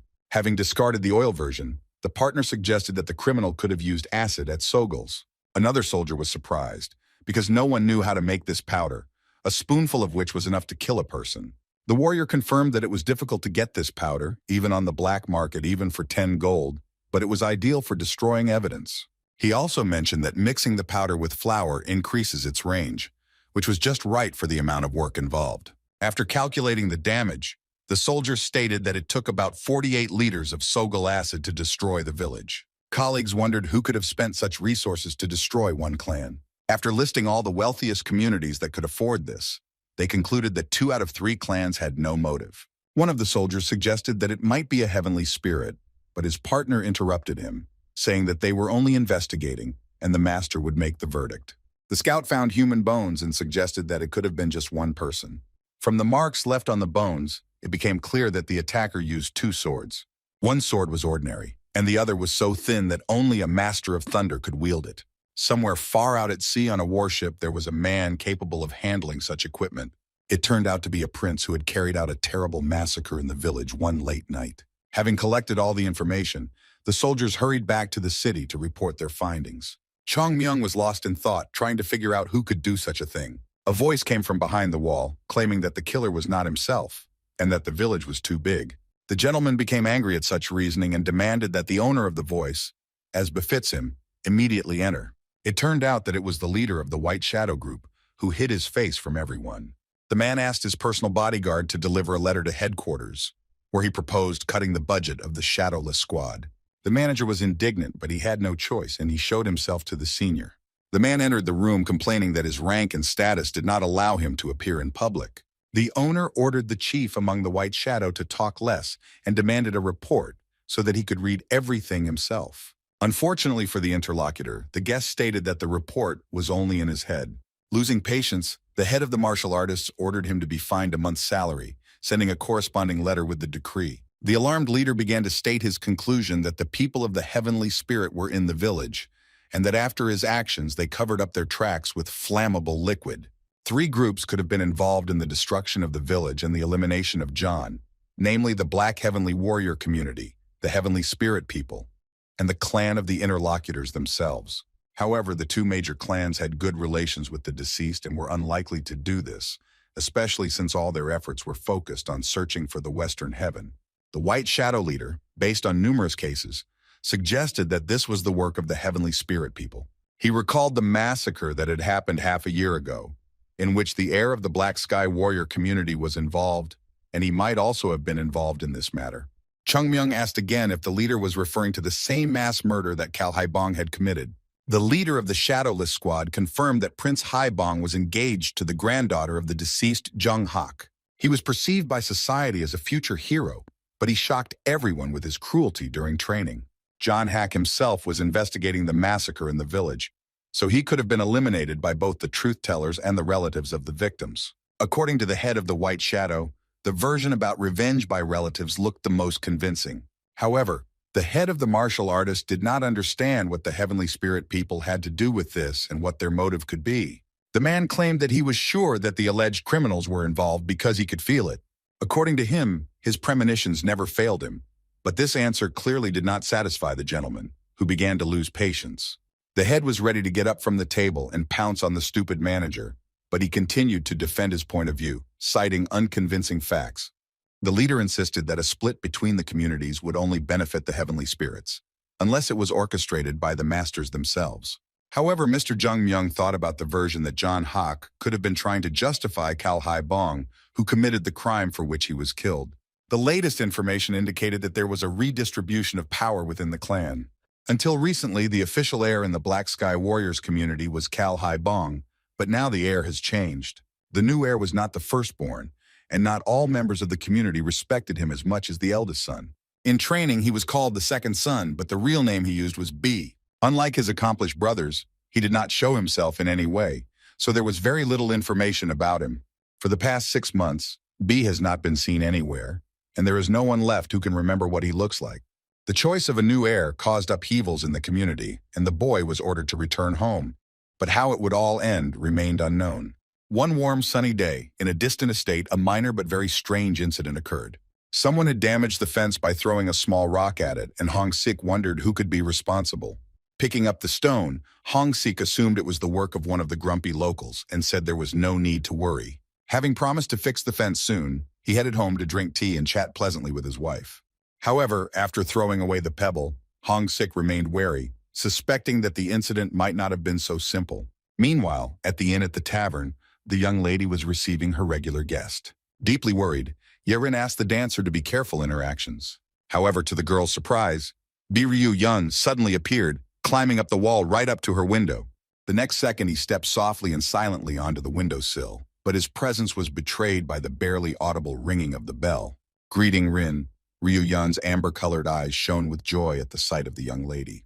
The girl was so surprised that she involuntarily covered her mouth with the ribbon that was in her hands, to come as quickly as possible, and at that moment, Yirin noticed how his friend's eyes were like two diamonds. When the girl asked about his unusual eyes, the young man evasively replied that it was a side effect, recalling how Master Sabu met him because of this feature. With annoyance, Ryu Young said that he would like to one day restore his previous eye color, and the lady felt that her question might have offended him. She immediately began to apologize, deciding that the young man might think that she was staring at him. Ryu Yun, hearing her apology, hastened to assure the girl that he would not dare to even think about such a thing. Recalling a bitter experience, Yo Rin shared how it can sometimes be unpleasant when people simultaneously compliment and stare. The young man hastened to dispel the girl's doubts, convincing her that even if she walked 1,000 times where he lived, she would still not become like the people she spoke of. Ryu Yan thanked the lady for the compliment, but she insisted that she had spoken the pure truth. Having let the flattery in his address pass, the guy said that he saw everything differently. Namely, that the lady had become even more beautiful. Ask her to show her face. The young man spoke of the young lady's beauty, but she did not listen, thinking that she had always felt disgusted when anyone other than her parents touched her. But Xiong Bi was different. Pointing to her weak eyes, hair, and bluish tint to her skin, Ryu Yan concluded that Yo Rin had not yet fully recovered, as she had never left her room. The guy asked if the lady was bored, locked within 4 walls, but she didn't even think about it. Assuming that the master's daughter was afraid to leave the room because of the many people on the street, the young man made the girl feel embarrassed. Remembering that the poor girl was often harassed by men, Ryu-yan decided that it was still hard for her to look at them. Then the young man suggested a great idea for them to go to a place where there would be no one. He said that it was only a 15-minute carriage ride away and that he lived alone in that place on Mount Ami. The girl did not expect that her good friend could live high in the mountains in such a deserted place. Ryu-young added that he would have free time tomorrow as he had worked for several days in advance. Everyone in the forge was wildly frightened by Ryu-young's behavior, who continued to behave defiantly, defending his male ego. The swordmaster assumed that the boy had entered puberty, when male hormones run wild. The blacksmith, caring about the psychological state of his worker, gave him a 10-day day off, to which Ryu-young stated that he would be glad to have his financial situation taken care of. The blacksmith was beside himself with rage, but still agreed to a paid vacation, asking that he kill the greedy demon within himself during this time. Despite the lack of attractions, the guy assured the girl that they would have a great time. The lady was already fantasizing about how they would run around the area and breathe in the fresh mountain air. But her fantasies were suddenly interrupted by her father, who cared about her very much and could not let her into such a dangerous place. Remembering the man for whom he performed, the young man was surprised that the gentleman at such an honorable age was Yorin's father. The young man trusted in the gentleman's kindness, but also noted that he would certainly worry about his daughter. Then the guy suggested that her father would worry about her even more if she continued to sit in the room all the time rather than take a walk in the fresh air. Adding the phrase that parents are always happy when their children are happy, Ryu-young suggested that the young lady choose what to do herself. The girl was still worried about meeting people, but her friend dismissed her doubts, assuring her that no one ever goes where she lives. Upon hearing about Yeonbi's house, the lady immediately imagined her family living with her and felt a wave of curiosity sweep over her. The guy said the word family with sadness, remembering how lazy Sabu always lay at home. Quickly saying that his parents had died early, Ryu-young decided to ease the awkwardness and added that he would try to make sure that Yo-rin did not meet the master. The girl's vivid imagination immediately drew pictures of little Yeonbi crying at her parents' grave. She felt even sadder when Rin imagined her friend suffering from constant work, while the stranger did nothing but watch it. Suddenly, the young girl grabbed the guy by the hands and with extraordinary zeal declared that she really wanted to visit the mountain, pleased with the decision Yo-rin had made before leaving. The young man advised her to save her strength for tomorrow's walk. Preparing for tomorrow's departure, the wife wondered why her husband still hadn't slept. Without taking his eyes off his wife, he said that he wanted to admire her, since he would not be able to see her for several days. The pretty girl looked at her husband with understanding and asked him again what he meant. Taking hold of her beloved's robe with her hand, the girl, still in amazement, turned to him. Having pushed him onto his back, the wife wanted to know if her husband was going to seduce her in some way. The good-natured Hong-sik, with a smile on his face, declared that he was the one who was seduced, but he didn't care who was right, as long as his wife was happy. The girl complained that she was the only one included in the investigation group, while her husband was left without work. Hong-sik stated that his wife's father had done the right thing, and immediately received a sea of indignation directed at him because he should have been on her side. Giving his wife a loving look, the man agreed with everything she had just said. Clinging to his chest, the girl carefully asked if he regretted staying in the city and marrying her. The man placed his palm on his beloved's tender cheek and tried to calm her anxiety. Hugging her tightly, Hong-sik said that their marriage was the best thing that ever happened to him. The warm words sounded so sincere that they embarrassed his wife and brought tears of joy to her eyes. Brushing them away, the girl pushed her husband away, wanting to understand whether Hong-sik was trying to seduce her with these words, to which he, as in everything, agreed with her.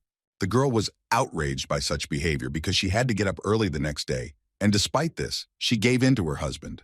The light burned for a long time that night, while the lovers enjoyed each other's company. The next day, early in the morning, in a hurry, the husband saw off his beloved, and she told him to take care of himself and not get sick. Having promised his wife that he would be careful, the man, glowing with happiness, watched her go with a warm gaze. So that the farewell would not be so difficult for both of them, the girl hurried to saddle the horse. As she left, she waved to her husband and servants who were seeing her off, and they in turn waved back. Addressing the servants, Hong-sik ordered them not to disturb him with cleaning, food, or other chores. The man asked them not to come to him until he himself called one of them, after which he retired to his chambers. Left alone with himself and armed with a brush, he wanted to write something down on paper. The brush remained hanging in the air, and Hong-sik began to have doubts that prevented him from starting. Unable to resist the doubt, he put it aside, leaving the canvas as clean and untouched as it had been originally. So in the end, without writing anything, the man continued to sit on the floor for a very long time. The day has come when the young lady will finally leave her cage and be able to enjoy the sun, just like the bird that was in the cage does. Looking at the outfit Rin had prepared for the outing, Ryu-yeon tried to find the most suitable word to describe it. The girl looked amazing in a long, soft pink dress and didn't understand what her problem was. Reflecting on this topic, the young lady decided that she was missing some accessory, for example, a sun umbrella. Her doubts were immediately dispelled, as Ryu-yeon objected that the most needed thing was not the umbrella, but what she was holding in her hands. Inside the package were clothes that were comfortable for walking, suitable for the place they were going to, but according to the boy, not suitable for an angel like Yorin. By this time, the sun had already risen high above the mountains, giving life force with its warmth. As Ryu-yeon nimbly jumped from stone to stone, he noticed that the master's daughter's breathing had quickened again. The girl's face was as purple as a tomato, her clothes were soaked in sweat, and only the stick in her hands kept her from falling. The guy, as best he could, encouraged the young lady, for whom this walk turned out to be a real test. With each new step, in addition to fatigue, the young lady began to feel how the stick that served as her support was shaking. The poor girl looked at her friend but did not believe that she would help her stop this torment. But already at the very top, Ryu-yeon continued to shout that she was doing great. Tears were streaming down Yorin's face, her breath was caught, and it seemed like she no longer had the strength to move on. There was nothing left at all. The young man praised his girlfriend as best he could, also mentioning that she only had one step left to reach the top. Using all the strength she had left, Rin managed to pull herself up with the stick. Having climbed the mountain, the lady, exhausted, fell into the arms of Ryu-yeon, who was incredibly pleased that she had overcome such a difficult path without anyone's help. Watching from cover, the guard did not understand why he had to go overboard so much. Checking the time, he decided to call the pigeons to indicate their location to the others. He took out a small flute, the guy blew into it, and a whistle was heard, which was supposed to attract feathered helpers. Since the whistle of the flute was not audible to humans, the guard did not know for sure whether he had conveyed the signal to the pigeons or not, deciding to blow into it again. Unlike the others, Ryu-yeon could clearly hear the whistling sound of the flute, which was jarring to his ears. But the worried Ye-rin said that it was just the sound of the wind. Before going for a walk, the young man had a conversation with the gentleman's security, who did not want to let his daughter go unattended. Namgung-jin informed the boy that there were originally planned to be 10 observers, but out of politeness, their number was cut to 4. After meeting the guards who accompanied them, Ryu-yeon compared them to hired killers, stating that not only Rin, but other people as well would shy away from them. In order not to traumatize the girl, the guy thought it wise to have the guards walk behind them when they were riding in the carriage. But when they found themselves in the mountains, only one of them would be nearby. Also, Yorin would be wearing men's clothing, and therefore there was nothing to worry about. But the guard disagreed, believing that the lady's beauty could not be hidden by any clothing. The girl was ready for a walk, but she couldn't go out because of the guards crowding around her. The man decided that he would follow them, and the others would follow at various distances, and they would maintain contact using pigeons. The young man considered the gentleman's face. Namgun was too angry, and his expression might seem too scary for the lady. Then Ryu-yeon chose Wang-il, who was next to them when Rin decided to jump out. The senior security guard was offended that his candidacy was rejected, believing that the guy chosen would not be able to last and work with them. The man was afraid that an inexperienced guard could ruin everything and placed his hopes on Yeon-bi, who would be able to protect them if necessary. Suddenly, the bird sitting on Namgung-jin's shoulder began to flap its wings, preparing to fly. Following the flying pigeon, the squad quickly moved through the forest, not yielding to the bird in speed. While giving his girlfriend a massage, Ryu-yeon communicated with her in a language that sounded more like a baby's. Having made sure that the massage helped to relax, the young man suggested that he massage his legs as well. Watching the couple, the guard did not understand a single word they said, but he hoped that they understood each other. The boy and the girl stood up, and the observer wondered with interest where they were going this time. Ryu-yeon inquired about the girl's well-being, and she felt great after the healing massage. Pleased, the guy warned that the road would now be smooth and moving would become much easier.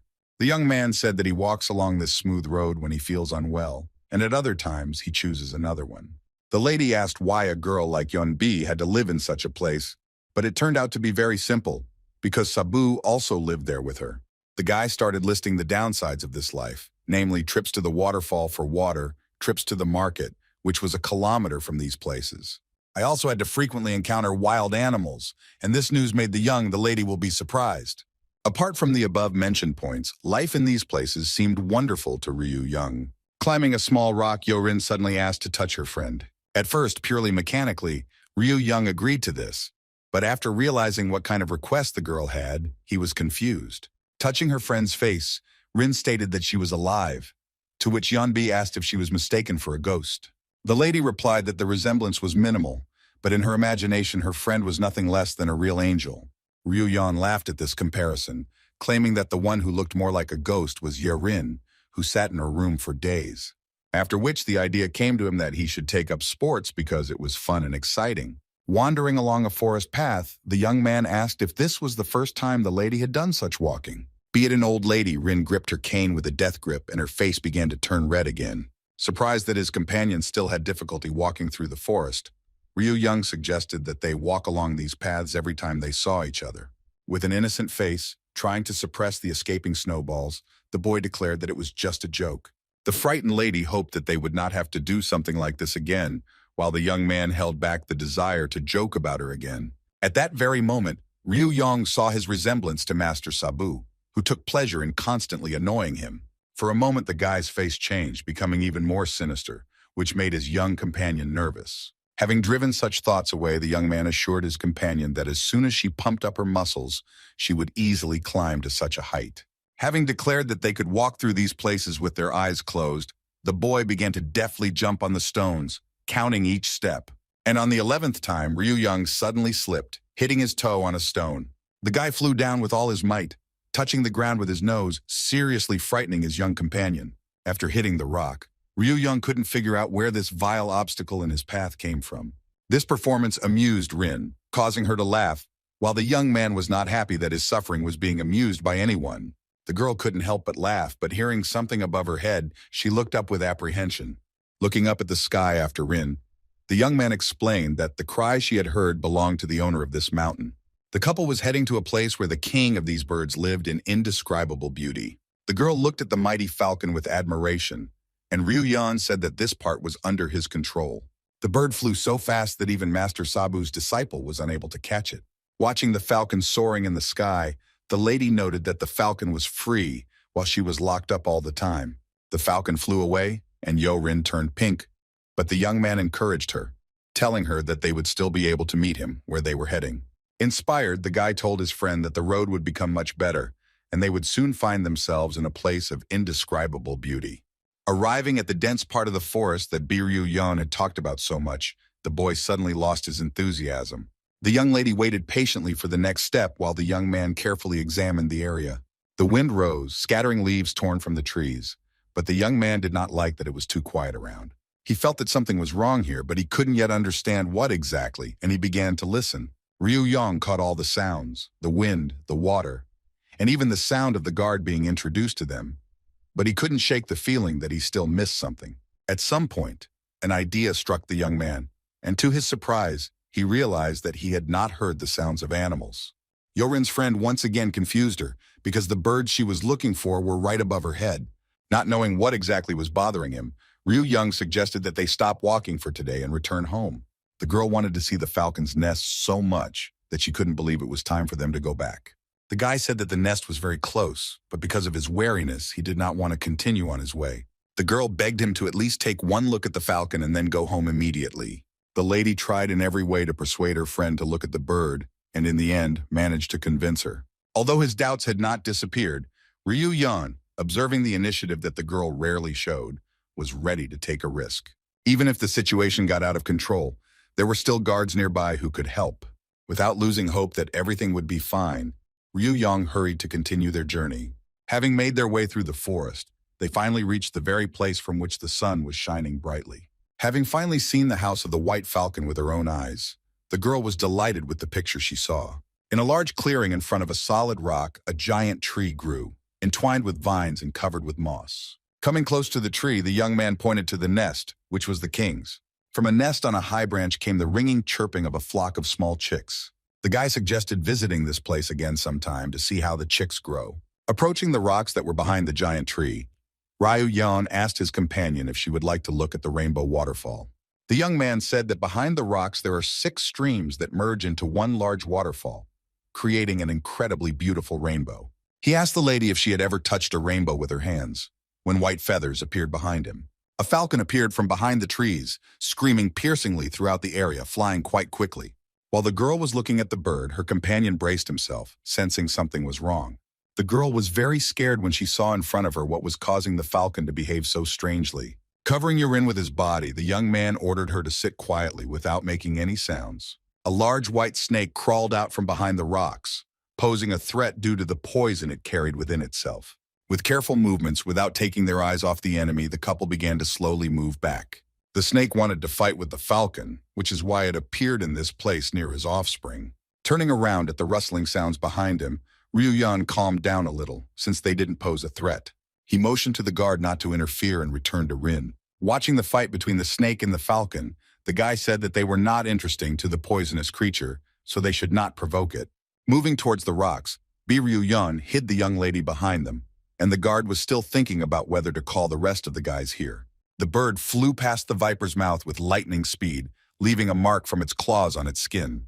Worried, Yerin felt like the falcon was losing the fight, but Yoin explained that that was not the case at all. The falcon tried to protect the cubs from the white snake, which had obviously come for them to interrupt their lineage and ensure its own safety. The white snake, unable to fight the enemy in the sky, wanted to get rid of all the birds that were bothering it. The female was desperately protecting her cubs, while the male falcon was somewhere absent. All 3 were worried, watching the intense fight between the animals, which was not for life, but for death. As if sensing that his family needed help, the father falcon came to the rescue. Delighted by the arrival of the second falcon, all 3 sighed with relief in the hope that the birds had a chance to win.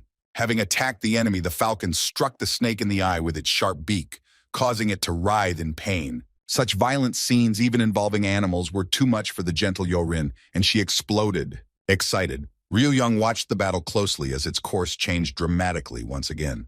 The snake was still writhing, squirting blood from its wounded eye, and next to it lay the wounded body of a white falcon. The guy became angry as he watched the female, who had seriously injured the snake, fail to escape from it and return to her nest. The snake's strength seemed to be inexhaustible, and she continued the fight, remaining one-on-one with the male. Letting go of the young lady's hand, Yoin asked her permission to leave for a while. Watching the bird desperately fight for its life, the boy felt a certain emptiness inside himself. As he replayed the battle in his head, he realized that people were dying around him again. The hole was wide enough, but the shovel continued to throw hard, dry earth to the surface. His hands had become rough and calloused from long work, but the boy continued to lower and raise the tool over and over again. Every living being who died eventually became part of this earth. The earth didn't care who it accepted into its embrace. It didn't care about the gender or age of the dead. It didn't matter whether they were men or women, adults or children. The land accepted everyone without reserve. Young's father was no exception, and all his merits and positive qualities did not play any role. All these moments when death came into the life of a young boy came flooding back to Young. All the dead he knew and those who were strangers to him, they all eventually became part of the earth.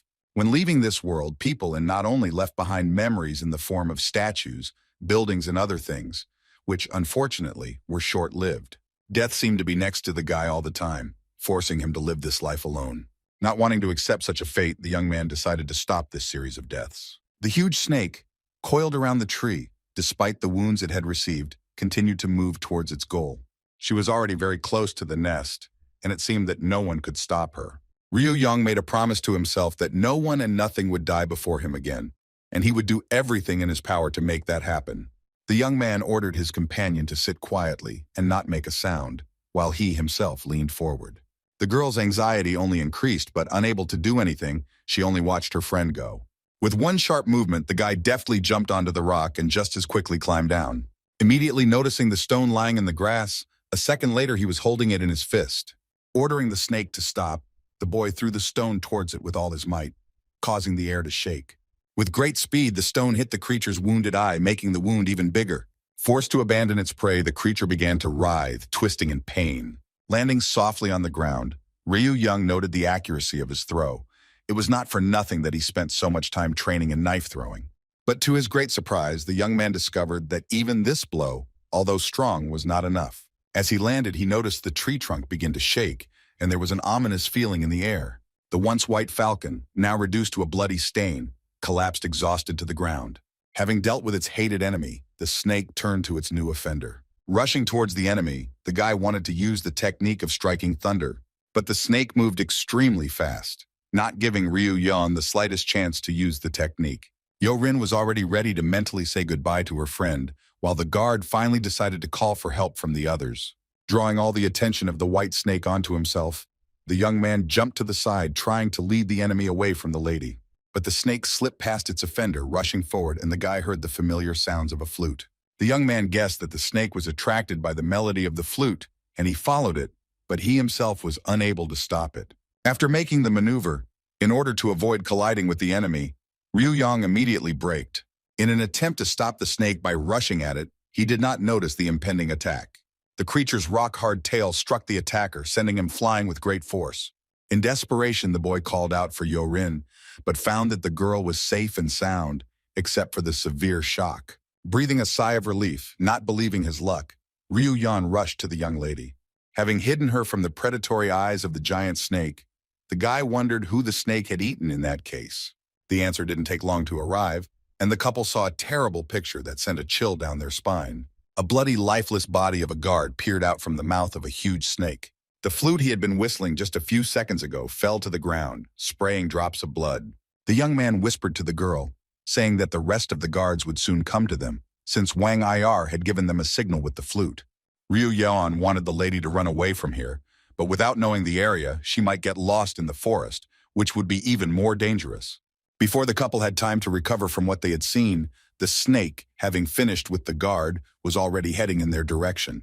If the guy moved, Yorin could die, and with no other choice, he had to use one of the techniques. Having fired an energy beam at the enemy, the defender was unable to dodge his blow. Watching the battle, the lady with tearful eyes held her breath as her friend took a hard beating. Ryu Yang, spinning in circles in the air at great speed, flew straight into the tree with the falcon's nest. But the guy didn't crash into him, as it might have seemed at first glance, but bracing himself with his feet, immediately pushed off. In flight, the attacker threw a knife at his opponent, which was supposed to stop him once and for all. The weapon was already very close, and the time allotted to the white murderer for her crime was inexorably running out. At least that's how it seemed until the snake's swift tail caught the knife, and the weapon flew off her skin like a toothpick. After landing, Ryu Yang turned back to avoid the weapons flying at him. But the knife blade still entered his body, possibly rupturing his organs and causing him to spit out a clot of blood. Yorin, watching this terrible scene, cried quietly, confident that Ryu Yan would hardly survive after this. The boy struggled to stay on his feet, digging his fingers into the ground so hard that he broke his nails. The insidious snake approached again, but the young man was no longer able to repeat the same technique. The boy did not want to die such a death, having spent the last years of his life serving the old man.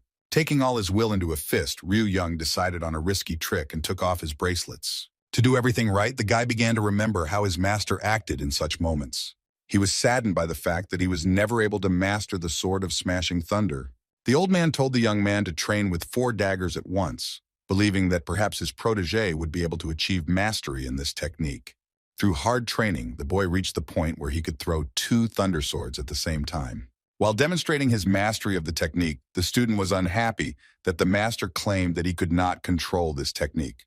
The young man's words amused the master, because the weapon he held was not the thunder sword.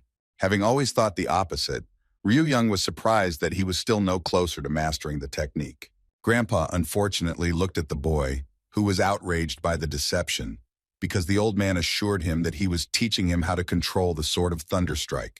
Calling the student to him, they both crouched down, and the master swung with force, and the young man, expecting a slap on the back of the head, received something else. Taking a small thin knife with a fishing line attached to it from his pocket, the teacher showed it to the boy. Releasing the knife, which seemed to fly through the air on its own, the master asked the student to watch what he was doing. As the knife hovered in space, the old man began to spin, constantly reminding that every movement was important. As soon as he stopped, the dagger began to move through the air at such an incredible speed that it was almost impossible to keep track of it. The knife smoothly descended above the ground, continuing to fly, cutting out certain hieroglyphs on the grass. With the next movement, the knife flew from side to side, skirting the master and leaving a message on the ground. Having finished the demonstration, the old man was incredibly pleased with himself and his extraordinary skill. The boy was shocked by this technique with his mouth open, wanting to master it as quickly as possible. Pointing to the clearing strewn with dust and grass floating in the air, the master called it the real thunder sword. The teacher said that it was possible to master such a technique only by learning to handle 10 daggers at once. For fools like his student, the master, in fact, by writing this word on the clearing, decided to give a universal method that would help him if he got into trouble. Sabu's wisdom was that when meeting a person stronger than yourself, you should not interfere with him. When meeting such a person, when he was already involved in a showdown, the old man advised him to get out as fast as he could.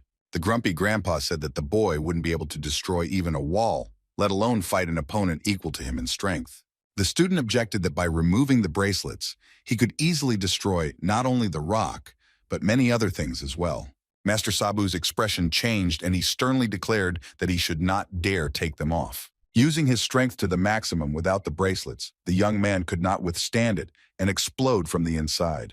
Despite her teacher's words, Ryu-yan decided to put all her strength into the final blow. Following the bracelets that were on his hands, shackles flew to the ground, slowing his step. The one-eyed monster rushed forward at full speed, wanting to quickly deal with the offender. Ryu-yan, concentrating on his inner self, began to gather the energy of power. For a more accurate and effective strike, the guy increased the brightness and sharpness of his gaze. Ready to fight until he could no longer stand, Ryu-yan charged, bringing down a sword blow on his opponent that slashed thunder. Imagining that it was not a deadly snake, but his master Sabu, the boy released his blades. Their sharp blades surrounded him from all sides, not giving him the opportunity to escape from retribution. He fired a double bolt of lightning and a thunderclap, causing the line of daggers to spark. The blow hit the target right on target, and the huge reptile felt lightning running through its body. A terrible throbbing pain echoed in the places where the bracelets had been, depriving Ryu-yan of his last strength. Howling in terrible pain, the reptile writhed, waving its tail in all directions. Finally, the guy released one more discharge, spending the rest of the strength that kept him on his feet. The technique Ryu-yan used for the finishing blow was called Crazy Thunder, exploding the sky. After a successful attack, the young man backed away from the unpredictable snake. Choking on its own blood, the creature spun around madly, waving its tail, almost hitting the guy. Ryu-yan fell to his knees, losing his strength, but before he completely lost consciousness, there was one more thing he had to do. He pulled the line to get his daggers back, hoping that this time the white snake would definitely die. As soon as the weapon left the creature's body, it continued to spurt blood from its mouth. Having made sure that the enemy was finished, as if with a snap of a finger, the guy's body stopped supporting him and switched off. Falling to the ground exhausted, Ryu-yan thought that in a few more seconds he might not be able to withstand it, giving up prematurely. As soon as the lizard's body froze, the lady rushed to her savior, asking if everything was okay with her. Rushing to her friend, Yoin excitedly chattered, trying to find out at least something from the wounded Yeonbi, thereby offering her help. The girl tearfully asked for forgiveness for disobeying and not returning home because if she had done so, everyone would have remained alive and well. With an effort, Ryu-yan placed his wounded, trembling hands on the young lady's shoulders. The guy started talking about how Rin was very kind, and instead of anger and rage, she expressed sympathy and compassion, and most importantly, she just wanted to save the white falcon. The weeping lady continued to blame herself, claiming that if it were not for her, the people who protected her would still be alive. Much to the girl's surprise, Ryu-yan began to inquire about how the little falcons were doing. The guy thoughtfully said that he should visit them and check if everything was okay with them. Seeing the young man's terribly wounded fingers, the lady became worried and asked if it hurt him. Since Yoin was in good health and nothing bad happened to the white falcons, she decided to go alone. The boy wanted to go with her, claiming that the injuries were not as serious as they seemed, but in reality, Ryu-yan was suffering from severe pain. The young man expressed a desire to personally check how things were going, and he didn't really want to stay near the dead reptile. Suddenly, the creature's raised belly began to tremble slightly, as if someone had kicked it. Suddenly, the giant snake grew over the couple again, and the young man instantly pushed the young lady away. The girl looked at her friend with a look full of fear and disappointment, because she had deliberately sacrificed herself in vain. Right before her eyes, that terrible scene that Rin would like to forget was repeated again. At that moment, Ryu-yan was not worried about himself, and the only thing that mattered to him was the safety of the Lord's daughter. The next moment, the snake's blade-like fangs sank into the poor young man's wounded body. The guy threw the dagger at the snake, trying to hurt it as much as possible so that it would have no strength or desire to crawl towards Yoin. The dagger, as before, again hit the target exactly, completely depriving the reptile of sight. The raging, crawling creature once again gushed forth a stream of blood that seemed to never dry up. The defender got his weapon back but fell flat on the ground and bounced back several times when hit, receiving new injuries. Rising, the lady turned her gaze to the girl who had saved her life more than once. Looking at her, Yorin understood that a miracle would not happen, and that all this happened only because of her fault. Bleeding profusely, Ryu-Yang lay on the ground, unable to move a finger, let alone get up and continue the fight. Even when he was dying, all the boy could think about was the safety of Miss Yorin.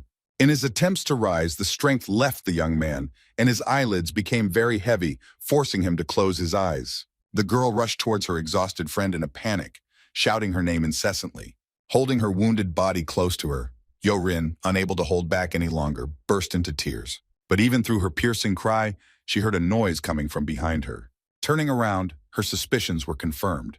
Something had happened that she had not wanted or simply could not accept. A deadly threat in the form of a blind giant snake loomed over them, and nearby lay a seriously wounded young bee. Without thinking twice, the creature pounced on its victim, for whom it had paid a hefty price. Unable to allow her friend to be eaten by this monster, the lady pushed her away, thereby repaying the debt. Ryu-Yan fell heavily to the ground, but not a single muscle on his body moved, which was an extremely bad sign.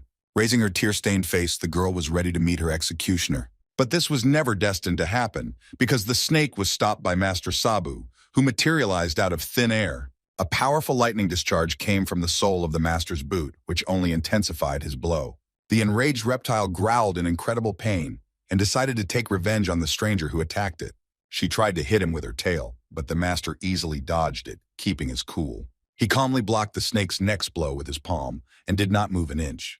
With a wave of his hand, the great master dealt a crushing blow to the face of the vile creature with the astral projection of his palm.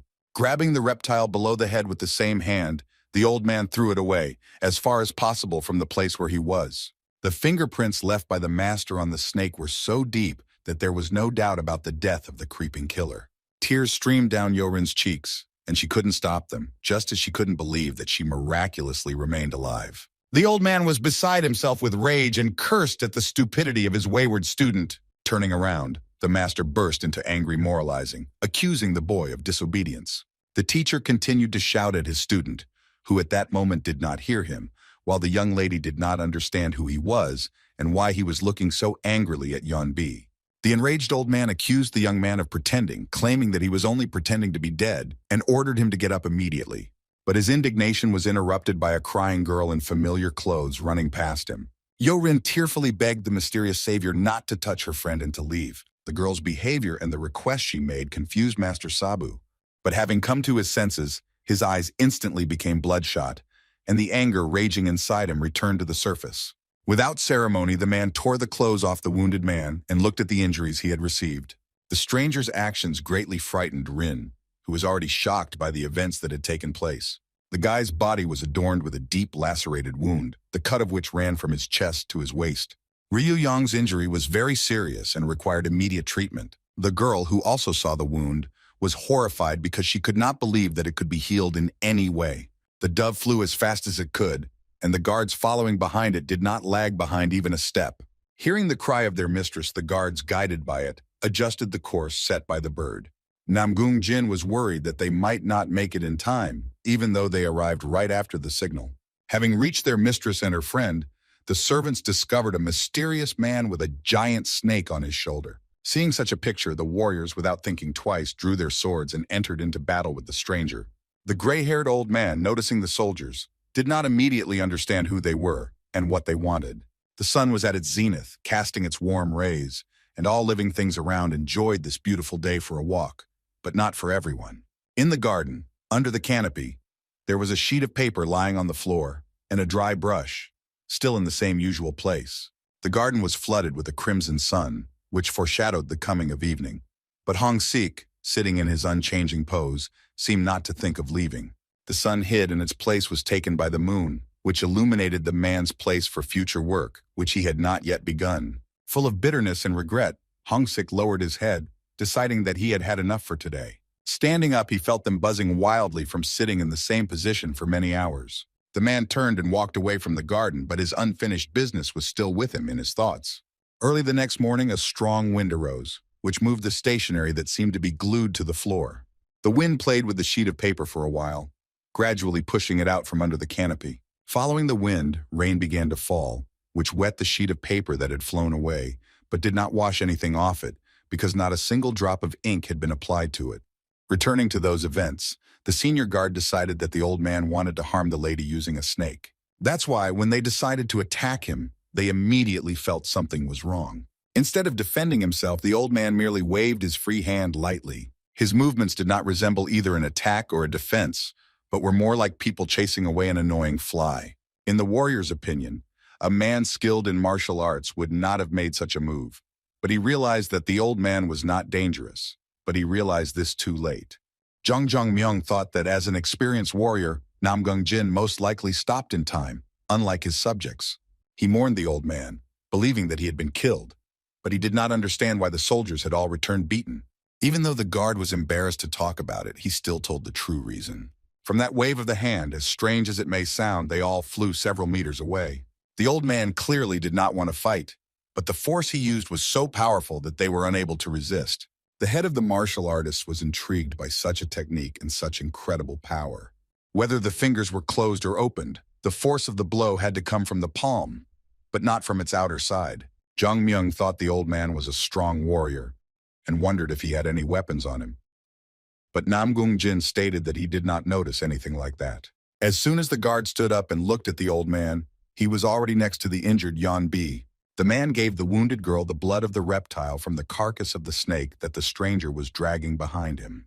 Realizing that the old man had given Yeon Bi blood to drink in order to neutralize the poison, the senior guard asked for forgiveness. Jin tried to explain that they could cure the girl, but the old man gave him an indifferent look. Without saying a word, the man picked up the wounded girl and disappeared behind the fence with the snake's carcass. The young lady, very worried about her friend, also wanted to go with them. In an instant, the old man disappeared as if he had never been there, leaving Yorin with her guards. The young lady wanted to rush after him, but the servant stopped her in time because she was in a difficult emotional state. The soldiers, not to mention the girl, could not catch up with the stranger who saved the life of the master's daughter. Yorin couldn't come to terms with the fact that she had lost the person who had brought color back into her life and filled it with meaning. Unable to do anything and completely exhausted, the girl fell to her knees and burst into tears. The head of the martial artists supported the decision taken by the guards not to continue the chase, because they could have suffered even more. Comparing what he heard, the man assumed that the old man was that same Sabu for Yeon Bi, and instead of gratitude for saving the girl, his people tried to attack him. Jung Myung felt indebted to both of them for saving his daughter, while Mr. Namgung blamed himself for what happened. The head of the martial artists thought the opposite, that it was the guards who were able to prevent the worst, but the old man was clearly very angry. The gentleman assumed that they lived somewhere nearby and ordered the guards to find him, acting cautiously. Considering his physical strength, fighting skills, and movement technique, the master recognized the old man as a strong warrior. Remembering how Yeon Bi moved during the dance despite the bracelets on her arms and legs, one could confidently say that this old man was indeed her Sabu. The man did not fully understand why the old man needed to send the girl to work in the bar. Having certainly earned good money, Chung Myung thought, they still continued to live in the mountains, closed off from people. The only logical explanation for working in the institution was the information and experience gained that could be necessary for the students' further education. The leader suggested that the girl might be a servant due to her low social status. But upon hearing such a statement, Namgung Jin did not agree with him, although he did not say it out loud. The man demanded not to approach the old man, but only to find out approximately where they lived. Mr. Meng regretted that it was impossible to find the body of the dead security guard. The man wanted to express his condolences to Wang Il's family, but as Namgung Jin told him, all of his relatives had died from the epidemic. The girl's father was shocked by the grief she was experiencing, because he could not imagine that such a small body could store so many tears. The young lady, continuing to blame herself, did not stop crying, locking herself in her room. She held in her arms the little falcon they had taken with them when they returned home. After the battle between the falcons and the snake, the nest fell to the ground, completely destroyed, and only one bird survived. Yorin convinced herself that she had to save her since she couldn't save the rest of her relatives.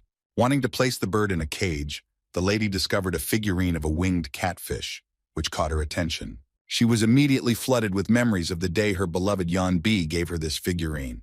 But after the warm memories came the terrible images of that day when her friend was bleeding, barely breathing. Tears streamed down her cheeks, and blaming only herself for everything, she could no longer stop. All night long the girl, unable to overcome the grief of loss, burst into tears. Not understanding where he was, Ryu-Yan heard the voice of his master scolding him for the stupid thing he had done. The old man's lamentations reached the boy, and he, although he was unhappy to listen to them, could not help but agree with them, regretting what had happened. The young man, hearing the teacher demanding that he return to life, understood from the trembling voice that the old man was crying. The master's voice that reached him ordered him not to die without his permission, which outraged Ryu-Yang, who was one step away from death. The young man, remembering Lady Yorin, did not want to lose her, and did not even think to ask Saba for a favor. Having learned that the old man had prepared a lot of work for him and would pull him out of that world at any cost, the guy changed his mind about returning. The teacher threatened that if the student did not wake up immediately, he would make him work for 30,000 years for every 7 minutes he spent unconscious. Deeply frightened, Ryu-Yang's spirit returned to his body and he finally opened his eyes. The student looked at the master with a tired and exhausted look, which caused the latter to stop making threats for a moment. Not believing his eyes, the old man felt relief as soon as the boy came to his senses. Returning home quickly, Master Sabu threw away the snake carcass and began to treat the boy. To begin with, the teacher carefully laid him on the floor, constantly demanding that the little brat come to his senses. Bending over the young man, the old man waited for him to come to his senses, but nothing happened, and the boy remained motionless. The master picked up the boy again and ran into the house with him, constantly repeating that Ryu-Yang should not dare to die. Having prepared the ointment, the man spread it evenly over the boy's entire wound, expecting an immediate effect. Hoping that Ryu-Yang felt better, but deciding that he was still pretending, the teacher patted him on the back. However, even after the blow from the great Sabu, which could have brought even the dead to his senses, the guy continued to lie motionless. The enraged grandfather began to shout at the wounded man, claiming that he had not given permission for death and that he had a lot of unfinished business ahead of him. While the young man was fighting for his life, the master was warming up the potion for him on the street. To heat it up faster, the old man began to actively wave the fan. Bursting into the room, the man demanded that the boy get up immediately, because there was no one else to give the old man food and drink. But just like before, the pale guy lay in bed, not even thinking of moving a muscle on his face. Returning with the finished potion, the old man was extremely serious because he could not stand losing in any situation. Master Sab fed his seriously ill student with a spoon, confident that it would help him. But as soon as he removed the spoon from his head, all the contents spilled and began to flow down Ryu-Young's neck. Then the old man decided to use one of the techniques, and his palm glowed bright pink. The next morning, the old man once again tried to bring the boy to his senses, but if he did not survive, the man promised that he would go to hell for him if necessary. And even there in hell, the teacher would have found a job for him, which he would have done for 300,000 years. The master didn't like to repeat himself, but he said that if the young man didn't wake up right away, he would have to work off the time he spent unconscious for a very long time. Seeing the boy's face slightly cringe as if reacting to the teacher's words, he froze. The young man finally came to his senses and looked at the master with a tired, exhausted look. Still worried, Saba asked the boy how he was feeling. Well, because Ryu-Yan had lost a lot of strength, he couldn't answer right away. He only said the name of the mentor. The student's speech was drawn out and intermittent, and he spoke about how his and his teacher's destinies intersected even in hell. For such words, the teacher hit the young man on the forehead and threatened to add punishment if he continued to talk such nonsense. The seriously ill man asked if he was alive, and the old man answered with displeasure that of course he was alive, since he had not allowed him to die. The man ordered the boy to get up, but he objected that he could not because of the critical condition he was currently in. The master asked if the student missed his fist, which looked so menacing that it managed to convince him. After crossing over, Ryu-Yang felt his strength begin to return to him, believing it to be the result of what the master had done to him. Overcoming the terrible pain that reverberated throughout his body, the young man had enough strength to rise. The master handed him a bowl of thick black liquid and ordered him to drink its contents. The substance shimmering along the walls made one doubt that the drink was not poison. The patient's distrust angered the old man even more, who ordered him to drink the medicine. But this was the first time the boy had heard something like this from the teacher. Sabu thought his subordinate was missing his fist, but the young man retreated, obediently accepting the bowl. Looking at the medicine, which was usually bitter and tasteless, this one smelled terribly, and one might think that it was fatal. He didn't let his imagination run wild any further, imagining what reaction the potions would cause in him, and the boy quickly drank it all in one go. Suddenly, Biryu Young's teeth hit something in his mouth with a grinding sound, causing a shudder to run through his body. Having taken out this thing, the student looked at it closely, and it reminded him of the scales of a poisonous white snake. As soon as the conversation turned to poisonous snakes, the master's face immediately darkened, and Ryu Young already knew what would follow next. The old man still hit the guy on the head, explaining that there was no antidote for the white snake's venom, and that he was very lucky that its carcass was nearby. The teacher told him that from now on, he should follow a strict diet, which would consist of various internal and external parts of the snake. The poor guy was hit with a storm of indignation and anger, which the master felt when he began to scold him for everything that had happened recently due to his fault. Continuing to wail nonstop, scolding the student, he managed to insert a word into the endless stream coming from the master's lips. With some embarrassment, Ryu Young asked what happened to the girl who was next to him. The master did not understand what his student was talking about, and then he began to explain in more detail what Yoin looked like. The mentor thoughtfully suggested that perhaps she had been carried off by some vagabonds with whom he had the opportunity to meet. The young man corrected the teacher and said that those people were not vagabonds at all, but the girl's guards, also asking if she had been wounded. The master asked with some coquetry whether the guy's hormones were acting up, guessing why he had been walking around so happy lately. The student became so agitated, denying any affection for the girl, that he began to cough violently, but the old man still told that she was fine, and those people called her mistress. Deciding that he would not ask any more questions, Sabu asked about Rin, whether the carcass of the white snake was in the right place. Once again, belittling the intelligence of his subordinate, the old man declared that he had brought her here in order to cut her up and sell her at the market. The young man asked in a detached tone whether the master had managed to rip open the snake's belly, to which the man answered briefly that the carcass belonged to the one who killed it. The student protested, saying that this was not what he meant at all, and told of a man who was inside the reptile. Being completely calm, Master Saba thoughtfully scratched his beard and asked if they were all familiar boys. The boy remembered the death of only one guard, which surprised him greatly when the old man mentioned them in the plural. Late in the evening, in a hotel near a bar, everyone was already resting, except for the residents of one school. The little falcon who was taken from the forest felt much better and drank water in his cage without much difficulty. The young lady, leaning over the wooden statue, was so exhausted that she wanted to end it all. All the darkest moments of her life, for obvious reasons, flashed through her mind one after another. Yoin did not want to repeat the horrors she had experienced in the last years of her life.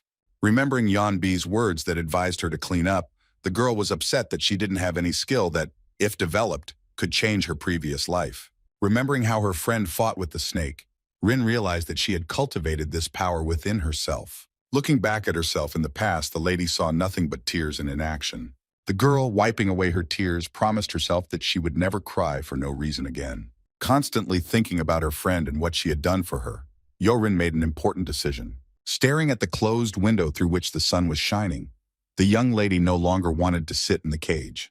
The next day, the head of martial arts was stunned to hear such a statement from his daughter.